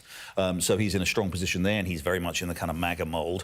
But again, yeah, the scale of this victory is going to make it very hard, I think, for a Nikki Haley, or a Mike Pompeo, even. Pompeo will probably be in the administration, to come along in 3 years' time and say, yeah, you know what, we kind of need to sort of go back to the kind of pre-Donald Trump era. I mean, I think this sort of sets the seal on the transformation of the Democratic Party and of the Republican Party. And, again, to Lewis's, what Lewis has been very clearly going through this extraordinary demographic realignment here. Yeah. It's not just that it's Trump, it's a personal victory for Trump, which of course it is, but it is that he has been incredibly successful in making this dramatic transformation of the base of the electoral support of the Republican Party. They're not going to want to go back on that. They're not going to want to, they'll want to, see how they can continue to build on 40% Hispanic support or 10%, 15% black support, 20% support among black men, support amongst younger people, which Trump has been able to do. So, all of these results tonight do continue to push the party. Well, and we should just point out the other achievement here is there haven't been that many non-consecutive presidents of the United States. I mean, I can think of one. This is the second. Yeah. Two. This is the second. Grover Cleveland. Yeah. So that is quite something in itself. Exactly. In itself. Yeah. You have to, we have something that we call coattails here, which is that the president carries the bottom of the ticket, and you have to look at a couple of these races, like in Wisconsin, like in Michigan, like in Pennsylvania, where all along, and Ohio, all along these Senate candidates were polling behind the Democrat, even as Donald Trump was polling ahead of Harris. And tonight, it's been clear that Trump pulled those candidates along and put them into the U.S. Senate. In Nevada, again, another lion of the Senate, Jackie Rosen, who ran a great campaign, that she may end up going down as well, maybe not. But that, when you have a president who was so responsible for your election, that creates a lot of fealty in the Congress. Right.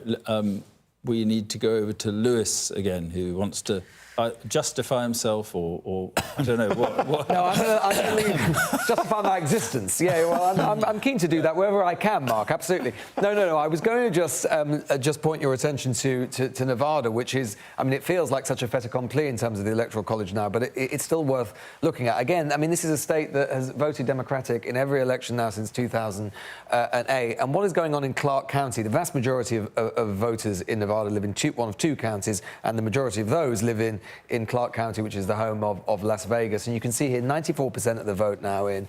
Very, very Hispanic population there. And you can see here Harris, 49.6%, Biden, 53.7%, Clinton, 52.4%, and Obama, 56.4%. So again, a sort of secular decline. Again, what Donald Trump has done in this county is something that no one really would have expected to see. The amount of money and the amount of resources that the Democratic Party has put into this county alone in order to carry these 6 electoral votes is extraordinary. And yet there we have Kamala Harris just having the weakest performance, the worst performance for several cycles now. And if we look at what's going on in Michigan as well, the majority of the vote still here outstanding. There's still quite a bit of vote outstanding, but it is with 17% of the vote left. Donald Trump is currently 7 percentage points ahead. We expect that Kamala Harris will be able to close some of that, but in terms of the actual numerical difference at this point now, it's probably a mountain that is too difficult for her to climb.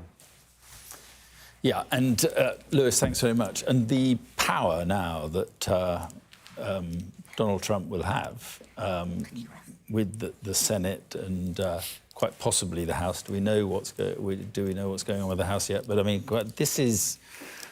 I mean, there's a lot he can now do that he couldn't do. And the other important thing about it is the next round of elections, the midterms in 2026.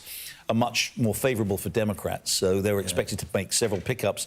Well, if they've managed to kind of build that kind of a cushion in of 56, if it turns out to be 55, 56 Republicans, even a really good year for Democrats in 2026, which they may very well have, given it's a midterms, they may not actually be able to pick up 6 seats to be able to overturn that majority. So he could have a Senate majority for 4 years.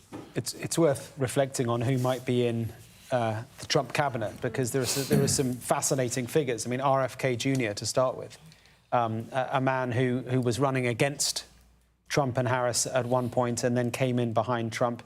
There's been lots of talk over the course of the past week that he may take on some sort of health role, some sort of White House health czar. This is an anti-vaxxer in that role, which will alarm many, I would think. Elon Musk, in some sort of a government efficiency job.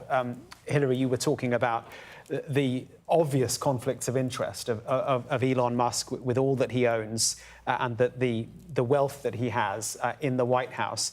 As I understand it, under the laws, he would have to divest his companies if he was to run, if he was to serve in the White House. So you'd have to divest all of his interests in all of those companies. Would he want to do that? Would Trump make him do that? Would there be guardrails to make him do that? And if he did, he would get tax breaks on all those divestments. You know, well, there's actually not a law. It's actually each coming in new president gets to make the ethics rules for their own White House. Oh, well, there you so go. Donald Trump so could it's an old law. easily let Elon Musk go. Particularly if he was not appointed to a Senate-confirmed position where that you have enormous leeway in how you structure those jobs, and Donald Trump could just do whatever he wanted. About those... Sorry to interrupt, Yalda, just on that, I had lunch about 6 months ago with a senior Trump official who said to me, he was projecting then that Trump would win now, and he said on Inauguration Day, we will have a pile of executive orders, which Trump, when he's standing or sitting on that balcony, will sign them one by one. Not even wait till he's got to the Oval Office, but do it on Inauguration Day. And actually, to that point, I mean, we spoke about this, Mark, a few days ago, whether he has the ability to, you know, he tried some of these things last time and he came across stumbling blocks, whether he now has mastered those stumbling blocks, whether he surrounds himself with people. You talked about guardrails. There were people that we would describe as the grown-ups in the room in the first administration. Well, you might describe them. Well, you know, I mean, a lot of people did, though. He called them his generals, and they put some of those policies, people who had not presided over particularly successful wars, maybe, if they call those grown-ups. Well, let's talk about the people that we're looking at, you know, surrounding him now. I mean, how do you think that it's going to look with the people that he is talking about, the RFK Juniors and the Elon Musk? But part of the dysfunction and the disorder in the first Trump administration was no doubt that, well, first of all, he wasn't expecting to win, so they'd made no real plans at all. He had some sort of vague ideas, but they weren't expecting to win. He may have thought, you know, he might not agree with that. Yeah, they'll tell you now in private. They may not say it in public, but no, they didn't expect to win in 2016, so they hadn't made plans. In 2016, yes. Yeah, I'm in talking 2016, about now. yeah. So, no, they certainly expected to win now, but they hadn't really made plans. Secondly, Trump didn't really have any knowledge of even the Republican Party. I mean, he's a relatively newcomer to the Republican Party, so he didn't have the kind of detailed knowledge that a new president would typically have of the personnel, the available personnel. So he relied on a lot of kind of advice from people he kind of trusted, people he'd seen on television that he quite liked, sort of famous business people that he quite liked, like Rex Tillerson at Secretary of State. It was a kind of a really odd mix of people. Mostly, you call them grown-ups in the room. But they just weren't very, you know, they were a bunch of sort of mostly traditional kind of Republicans who happened to find themselves in this rather odd Trump administration, and people that sort of Trump liked. Well, we might see some of them back, like the Mike Pompeos, for example. Yeah, Mike Pompeo, I think, will come back. But the whole point is that the plan is much more clearly in place now, both in terms of what they want to do. They know what they want to do. Trump has a much clearer idea of what he wants to do, what the priorities are, and they have a very clear list of personnel who will fill those roles. So it'll be more. I'm not necessarily saying it'd be better. There will be more cohesion to it, and there'll be more of a sense of kind of unity to it, because they'll have a unity of purpose. So it will be less chaotic. It will probably be more efficient and more. You know, you may not like the policies, but they'll be much better at at handling them. I mean, the perfect example was, immediately after he took office and we had the, the so-called Muslim ban. I mean, that was just chaos. He didn't know what he was doing, nor did his people at either at DHS or at the Justice Department, and everything ended up being completely, blown up, essentially. This time around, again, whether their plan for deportation, of illegal migrants, they have at least thought these things through. I'm not going to say it's going to be easy, but there will just be much more cohesion and sense of purpose and focus about the second Trump administration than there was the first. I think the chaos, though, will be how disruptive it is to, society norms and how the government has historically operated. But I think Jerry's right in that he has a level of experience now to know what he can do and what he can't do. And I think if, as you people who've talked to him over the course of the last couple of years, he regrets not using his power more effectively. And I think one of the things that we're going to see is somebody who understands the power of the presidency now in a way that he didn't before. And that's, both chaotic and potentially dangerous, but, that, as he said tonight, he's going to keep his promises. And it's one of those things where so many of those speeches we've seen him give in the last several months, people say, oh, he'll never do that. Yeah, he's just saying that, but he'll never do that. Well, now he actually knows what he can do and what he can't do, and it is going to be disruptive. Right. We're just coming up to 9 o'clock in the morning in the UK. It is 9 a.m. In the UK, 4 a.m. here in Washington, and if you are just joining us, you've missed, well, quite a night. Donald Trump has claimed victory in the presidential election after big wins in the battleground states. Now, it's not officially over, but world leaders, including Prime Minister Sir Keir Starmer, have already congratulated him. Donald Trump addressed his supporters in Florida earlier this morning, promising to rebuild the economy and the country. Have a listen. This is a magnificent victory for the American people that will allow us to make America great again. Already from Westminster to Jerusalem, world leaders have sent their congratulations to Donald Trump, with Sir Keir Starmer saying the special relationship will continue to prosper. Votes are still being counted in a number of battleground states, and Sky News is yet to call the result, though the chances of a win for Kamala Harris seem increasingly remote. And it's been a big night for Congressional Republicans too, with the party retaking control of the Senate and Trump saying they're also on course to take the House.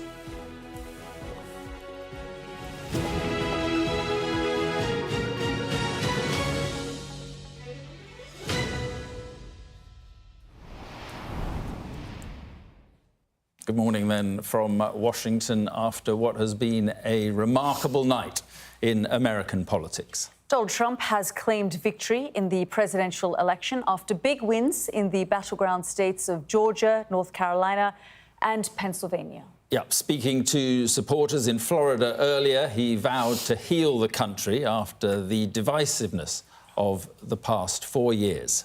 But as we've been saying, it's not over yet, not officially anyway. He's still 4 votes short in the Electoral College, according to our projections. However, it seems a long way back for Kamala Harris. This is what Donald Trump had to say to supporters in Florida a short time ago. This was a movement like nobody's ever seen before. And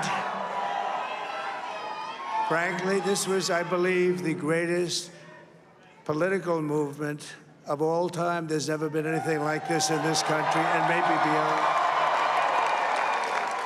And now it's going to reach a new level of importance because we're going to help our country heal. We're going to help our country heal. We have a country that needs help, and it needs help very badly. We're going to fix our borders. We're going to fix everything about our country. And we made history for a reason tonight, and the reason is going to be just that. We overcame obstacles that nobody thought possible, and it is now clear that we've achieved the most incredible political thing. Look what happened. Is this crazy?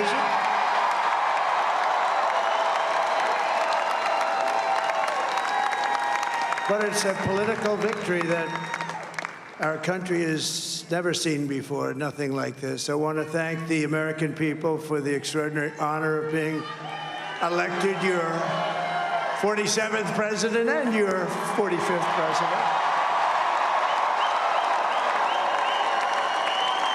And to every citizen, I will fight for you, for your family, and your future. Every single day, I will be fighting for you, and with every breath in my body, I will not rest until we have delivered the strong, safe, and prosperous America that our children deserve and that you deserve.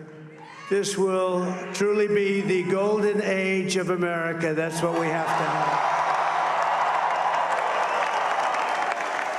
This is a magnificent victory for the American people that will allow us to make America great again. And in addition to having won the battleground states of North Carolina, I love these places, Georgia, Pennsylvania, and Wisconsin, we are now winning in Michigan, Arizona, Nevada, and Alaska, which would result in us carrying at least 315 electoral votes. But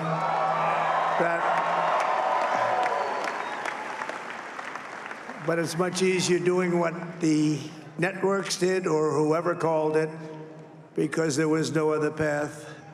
There was no other path to victory. We also have won the popular vote. That was great. Very proud of that.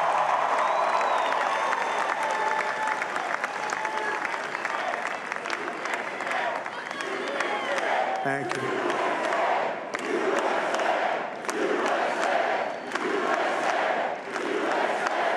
Thank you very much. Thank you. And, winning the popular vote was very nice, I will tell you. It's a great feeling of love. We have a great feeling of love in this very large room with unbelievable people standing by my side. These people have been incredible. They've made the journey with me, and we're going to make you very happy. We're going to make you very proud of your vote. I hope that you're going to be looking back someday and say that was one of the truly important moments of my life when I voted for this group of people beyond the president, this group of great people. America has given us an unprecedented and powerful mandate. We have taken back control of the Senate. Wow, that's good. And the Senate races in Montana, Nevada, Texas, Ohio, Michigan, Wisconsin, the great Commonwealth of Pennsylvania, were all won by the MAGA movement. They helped so much. And in those cases, every one of them, we worked with the senators. They were tough races, and I mean, the number of victories in the Senate was absolutely incredible. And we did tele-rallies. We did tele-rallies with each one of them, and sometimes we did 2 or 3 and it was amazing to look at all of those victories. Nobody expected that, nobody. So I just wanted to thank you very much for that. And you have some great senators and some great new senators. And it also looks like we'll be keeping control of the House of Representatives.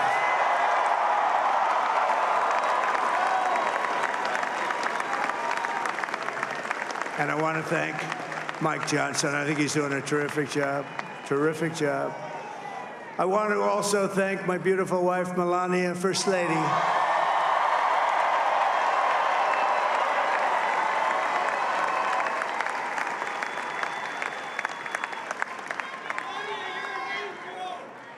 Who has the #1 best-selling book in the country. Can you believe that?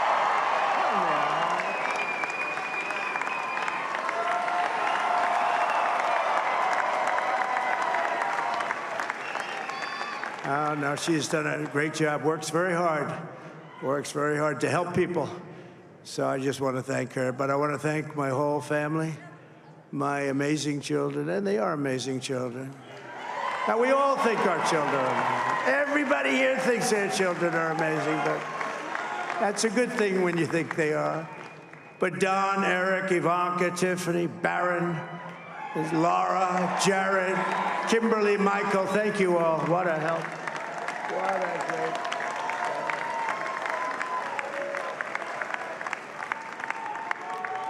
My father-in-law, Victor, is tremendous, and we miss very much Melania's mother, Amalia. We miss Amalia, don't we, huh? She would be very happy right now, standing on this stage. She'd be so proud. She was a great woman, that one. Beautiful inside and out. She was a great woman. I want to be the first to congratulate our great, now I can say, Vice President-elect of the United States, J.D. Vance.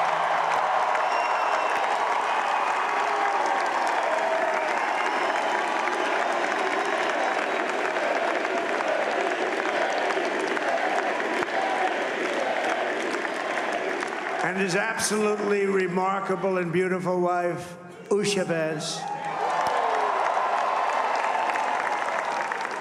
And he is a feisty guy, isn't he? You know, I've said, go into the enemy camp, and you know the enemy camp is certain networks, and a lot of people don't like to, sir, do I have to do that? He just goes, okay, which one, CNN, MSDNC? He'll say, all right, thank you very much. He actually looks fun. He's like the only guy I've ever seen. He really looks forward to it, and then he just goes and absolutely obliterates them. And you were just listening there to Donald J. Trump declaring victory about an hour or so ago, standing on stage with his family and all of his supporters who had been waiting for him for some time after the Fox News network had projected that he would become the president of the United States. Now, of course, we haven't as yet declared Donald Trump the president of the United States. And we're going to get Lewis to explain why we haven't done that yet. Lewis. Well, Yalda, the reason is, and people might be scratching their heads, because, as we can see, Trump is only 4 electoral college votes away from clinching the presidency, and Alaska is 3, and Maine's 2nd electoral district is 1, and that would take you to 270. But Alaska, we haven't got all of the votes in yet, and we can still see that there is still a substantial amount of vote to come on the board. And so until the networks are absolutely convinced, just numerically, that it is no longer possible for Kamala Harris to overtake Donald Trump in all of these states. You can see 96% there of Wisconsin in, for example. What we can see in Milwaukee, for example, there's still about 26% of the vote to come in. So it would arithmetically, numerically, just about be possible for Kamala Harris if she scored a particularly late surge in enough of these places to win. But we have to say that is highly unlikely. It isn't an especially probable outcome in any way, but we are just waiting, and I don't think it will be long now as more of those returns come in state after state for those final returns to be made. I mean, I think what is far, far more likely, we can have a look at this, is to consider exactly where Donald Trump might get up to in terms of passing over the winning line. As I say, he's already on 266. Actually, if we put in Alaska, which is very likely, as I've just said, and Maine's 2nd district electoral college vote, that would take him over to 271. What is far more likely, frankly, is that he takes Michigan, takes him to 286. He takes Wisconsin, which gets him to 296. He takes Arizona, which takes him to 307.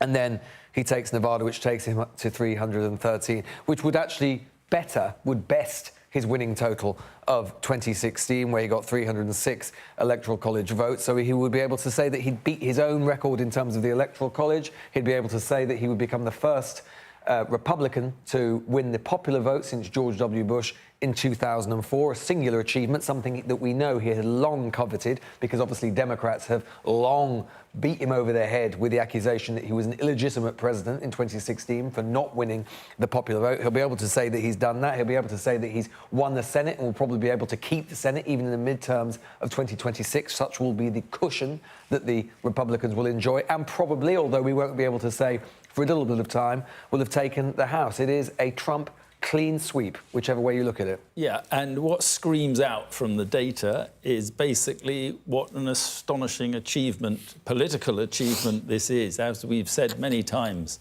in the last, how many hours now is it? 11 hours of broadcast. You know, Donald Trump had approval ratings of the low 30s just after January the 6th. And since then, there have been all sorts of criminal trials. I mean, he's a convicted felon. All sorts of stuff has gone on. But Donald Trump has persisted, and he has gone on the campaign trail with unbelievable energy for a 78-year-old man.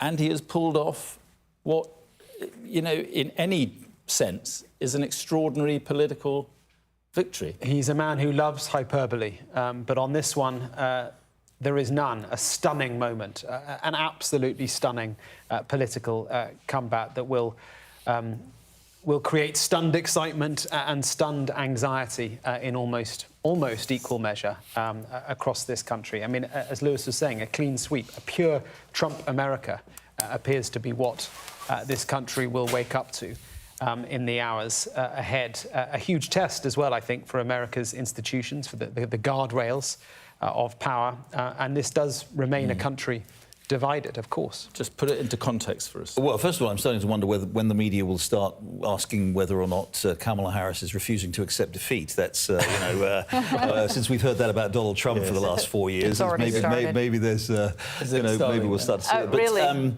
No, I mean, it's right. It is everything you've said is true. I mean, the superlatives are right. It is a remarkable victory, and again, particularly so given the, given the particular circumstances that he's faced in the last couple of years and the hostility that he's faced from, almost universally hostility from the media, the lawfare that he's been subject to, the endless prosecutions, the real doubts about, questions about his age and all these other things, his erratic behaviour, which one would have to say, and yet here he is, as Lewis says, he's going to get the highest share of the vote, possibly even more than George W. Bush got, but certainly the first Republican to get a majority of the popular vote, to win, to get a plurality of the vote, and it looks like a majority of the popular vote since in 20 years. But as I say, with all these, as Hillary calls them, coattails, the Senate and the House, it is a comprehensive sweep, and it's. I think again, it's important. There's been a lot of negative commentary here, and I'm sorry to, this sort of slight atmosphere of mourning in this studio, and I apologise for sort of puncturing it. But of course, there are question marks about Trump, and they're legitimate question marks. I think it's fair. You talk about guardrails, and his behaviour has been extremely reprehensible. But I think it's also worth trying to understand why this has happened, rather than just constantly sort of focusing on the negatives of what the Trump victory may mean. And the fact that the American people have voted in enormous numbers, overwhelming numbers. He may well end up with the highest number of votes possibly any president's got, except for Joe Biden. In history, and we need to ask ourselves, instead of constantly kind of wondering whether, why the American people have elected a fascist or, the successor to Hitler, why have 70+ million people, maybe as high as 80 million people voted for someone who has this extraordinary record? Why are they so unhappy with the direction of the country under the Democrats the last 4 years? And why are they sending this signal that they want a completely clean plate? They want a completely clean slate. They really want to change Washington. They want a complete, transformation of the politics of Washington. And it's not, and again, this fascist has been elected by the highest proportion of the vote that any Republican has ever got amongst Hispanics, the highest proportion of the vote I would be willing to bet that any Republican has ever got among Jews, the highest proportion of the vote that a Republican has got in 60 years among blacks. So, we have to stop kind of constantly thinking, oh my God, we've just re-elected the Third Reich, and start wondering why people actually voted for this. But we have been making the point you've just been making from the very beginning of the show. And actually, I think it's quite unfair to say that there's been an atmosphere of mourning here, because it's absolutely not an atmosphere of mourning. I think we are, being curious and open, and we're bearing witness to a moment in history. We're not mourning anything. I mean, we've been talking. Well, Hillary, but I'm mourning. But I agree with Jerry, and I've been on, quite consistent about this for a long time, that the Democrats do not understand Donald Trump, and I think it's too easy to create a caricature of him than to really try and understand him. And I've long thought that actually treating him like, the human he is and a regular politician that he is would have been much more productive and thoughtful and potentially successful for Democrats than the demonization that has occurred over the last couple of years. And I think that this notion that we have seen demographics that historically have gone to the Democrats supporting Donald Trump speak to the larger issues in our country, which are not that different in many of the developed countries around the world, which is a increasing margin between the haves and the have-nots. The U.S. is famous for the difference between what a CEO makes and what the average worker makes. The loss of things like benefits and simple health care. Yes, people can get health care now, but they're paying a lot of money for it. The amount of rent that people are paying and the lack of affordable housing. So there are a number of issues where people just don't feel like government's on their side.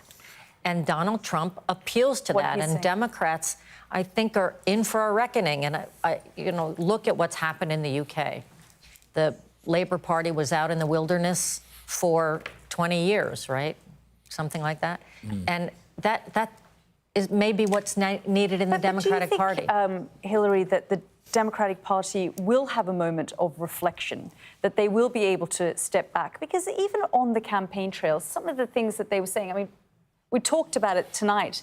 Barack Obama, really scolding African-American men and saying why, you are choosing not to vote for her because she's a woman. I mean, was this the right approach that they took? There was a level of sort of almost arrogance. Yeah, I think it's frustrating because the abortion issue so both polarized and infected this election in so many different ways because it is such a real issue for so many people.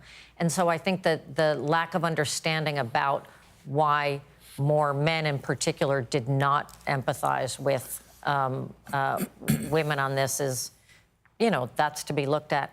Do I think there was some sexism against Kamala Harris? I think there is no way in heck that she could have gotten away on the campaign trail with doing and saying the things that Donald Trump got away with. And that is just, it's undeniable. But does that mean that we're not ready for a woman president? I don't know. Hard to know. Yeah, I guess also the fact that they wrapped up, packed up, and left quite early in the night and said they'd deal with this outcome in the morning. Yeah. Does that make you feel like they're slightly out of touch again with America, the American people, and what they wanted? Well, I think that was just a campaign team that was humiliated and didn't know what else to do, honestly. I think that probably figuring that out is a hard thing. But I do think this notion of a reckoning is critical.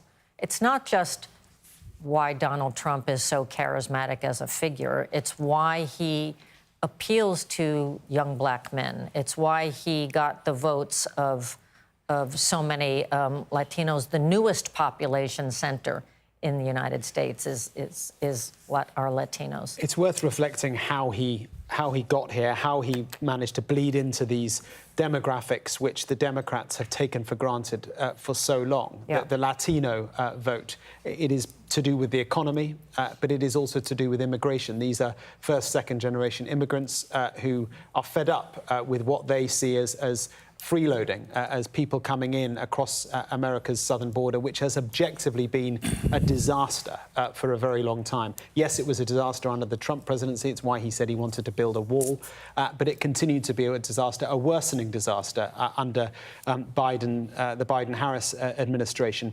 And I've found it everywhere I've gone. You find people saying you find second-generation immigrants saying, we're fed up with this. We did this by the book, and yet now people are just freeloading. And I think Trump tapped into that. The young black and yet he stopped the solutions for them to get better. And took no blame for it. Because he's a brilliant politician who realised that if Biden was to get the win and it was to the immigration issue was to be solved under Biden, then that wouldn't help him. That's he's an astute politician. And your other problem is that Joe Biden is going to now say, I'm the only candidate that can beat Donald Trump. Oh, the gloating from Joe Biden, I'm sure, will be enormous over the next few days. And actually, the elders within the party now, Nancy Pelosi, Barack Obama, I'm sure there's going to be a lot of finger-pointing as well. There will be. But, you know, I've already looked at a bunch of smart commentary where people are not buying that argument. I mean, I think there will be a small group of Biden acolytes who, and the president himself, who will say this out of personal pique, but it just doesn't. It just doesn't. Do you really think Biden? There's no way Biden would have done any better than this. I mean, because there's always been that argument that we talked, working class voters. Biden, for all his faults and for all his evident frailties, did have that sort of connection with working. I mean, he's working class guy himself, Scranton Joe. He had that ability to connect with people. They kind of, a lot of them voted for him. And the same, people who voted for a lot of people who voted for Trump in 2016 then voted for Biden in 2020 because they did identify with him. But you just think Biden's weaknesses were just too great. Did they identify with him, or did they want change? Well, maybe a bit of both. Did people identify with Donald Trump now, or did they want change? I think it's a bit of both, don't you? Maybe it's a bit of both, but I think we shouldn't underestimate the change that people are constantly seeking because they don't think government serves them. Didn't the and debate they're constantly reaching for some option to do it. Didn't the debate do for him, really? Yeah, I mean, it did. The debate... Well, the debate certainly didn't. It did and it didn't. Was he His gonna win an approval election ratings after? were so underwater long before the debate. So, look, if he's the past, who's the future? What do the Democrats do now? Well, that's going to remain to be seen. Someone like, sorry to interrupt you, but someone like Donald Trump, as Jerry says, if it's J.D. Vance, it's the same message that the Democrats are going to have to decide, how do we deal with this? Well, I'm going to look that? to what's just happened in the UK, which is if we are in a situation where Republicans control the White House, the Senate, and the House, we haven't been in this situation for quite a while. All of a sudden, the Democrats are the ones on the outside saying, is it getting better? Do you like your life now? Yeah. Are they providing solutions? What about this solution? What about that? Why aren't you doing that? Yeah. All of a sudden, the Democrats are running from the outside and pushing against the system. And that does have its advantages because you can be more aggressive, you can be more solutions-oriented and more focused and critical. But I do think the trends that we've talked about, the demographic trends that affect the Democratic vote, kind of re-emphasised again tonight by things like, look, Joe Biden's gone. Joe Biden was a kind of, again, for all his faults, had a kind of a working class kind of sensibility.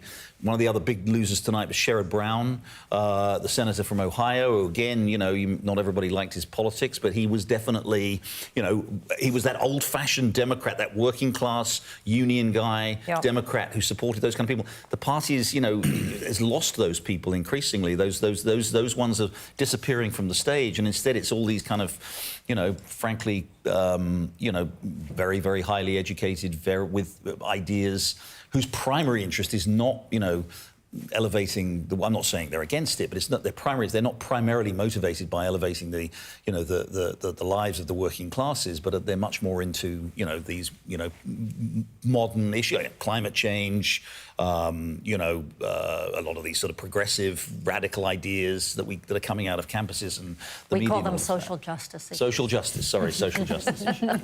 But I think that's true, and I think the other piece is. Joe Biden and many Democratic leaders substitute support for unions as support for working people. Right. Whereas most working people in the United States are not members of the union, right? So you end up getting the support of all the union bosses, but not necessarily their membership. And we've seen that, we'll see the Michigan results, but the head of the auto workers, the head of the, the steel workers, they all supported Kamala Harris. But that doesn't mean that their members have. And I think that we'll see, again, how are we really focusing on the needs of individual workers versus the sort of the union. And I'm pro-union, but I'm just saying that That's not necessarily the same thing. Can I just ask you, and I don't in any way mean to, it's a difficult night, and again, I don't in any way want to say anything cruel about Kamala Harris, but do you think she has, is there any future? I mean, it doesn't seem very likely. I mean, she's led the party to a catastrophic defeat. You know, she's never won an election, really, other than Attorney General of California, obviously, but is there any future? Do you think she goes back to just Richard Nixon, you know, lost famously in 1960, went off to California, ran for governor, lost there, and then came back. I mean, you know, resurrections do happen, but do you see any future for Kamala Harris after this? You know, never say never. She's a thoughtful, intelligent person, and I think she's actually pretty good at retail politics. I think she actually has as much of a one-on-one good touch. She's likeable. She's unquestionably likeable. Trump does. I think, and so, you know, I wouldn't count her out if she chose to participate in the primary next time. That wouldn't surprise me. But, you know, Democratic Party has never been very good at giving people second chances. Yeah. That's not really the thing that we do. Yeah. Well, why do you think she has? I mean, this whole concession thing. You know, we've got international leaders sending messages. Why do you think it is that she hasn't just come out? I think they made a call to leave at a very specific time when it really looked like the results weren't going to be in until tomorrow. They wouldn't be called. So they shut down. I think they weren't expecting this all to happen as quickly as it we did. are hearing, I should say, from our colleagues at NBC that Kamala Harris is expected to speak to supporters today. Now, what does that mean? You know, does it mean that she'll make some statement in the next few hours? I mean, it's 4:30 here in the morning in Washington. She's going to say, stop the steal, I think. Well, that's the state of play. We should just point out. But I do think it's extraordinary, though, that she did decide to pack up, send everyone home, when they did fear that Donald Trump would actually come up and claim victory before all the votes had been counted. So, you know, it was a bizarre move. Even if it was a campaign that felt humiliated, they sort of just stepped away from it. Yeah. Look, I mean, I guess they can take refuge, and I'm sorry to keep being cynical about it, they can take refuge in the fact that it still hasn't been formally declared by most of the networks, and won't be then now, presumably, until she's up and ready to give her speech, when the networks will dutifully call it to enable her to do that with some dignity. But, you know, I mean, you know, you don't have to come out and give a concession speech until it's, you know, until the race is definitely over. Yeah, but it was definitely early still in the night. I mean, I don't even think it was midnight yet. Yeah, and look, I don't know if we're weighing polite versus not polite, but Donald Trump didn't even say a word about Kamala Harris tonight and the Democrats. So I think that people process this in their own ways, and I'm going to give her the benefit of the doubt that they were thinking that this was not going to be resolved until today. And so by the time they sort of shut it all down, it's very hard to resurrect it back up again. Yes. Lewis. Well, I think the big question, looking... Thanks for that wonderful introduction as well, by the way. It's not hour 11, is it? Lewis does it. Yeah, I mean, you're the only Lewis I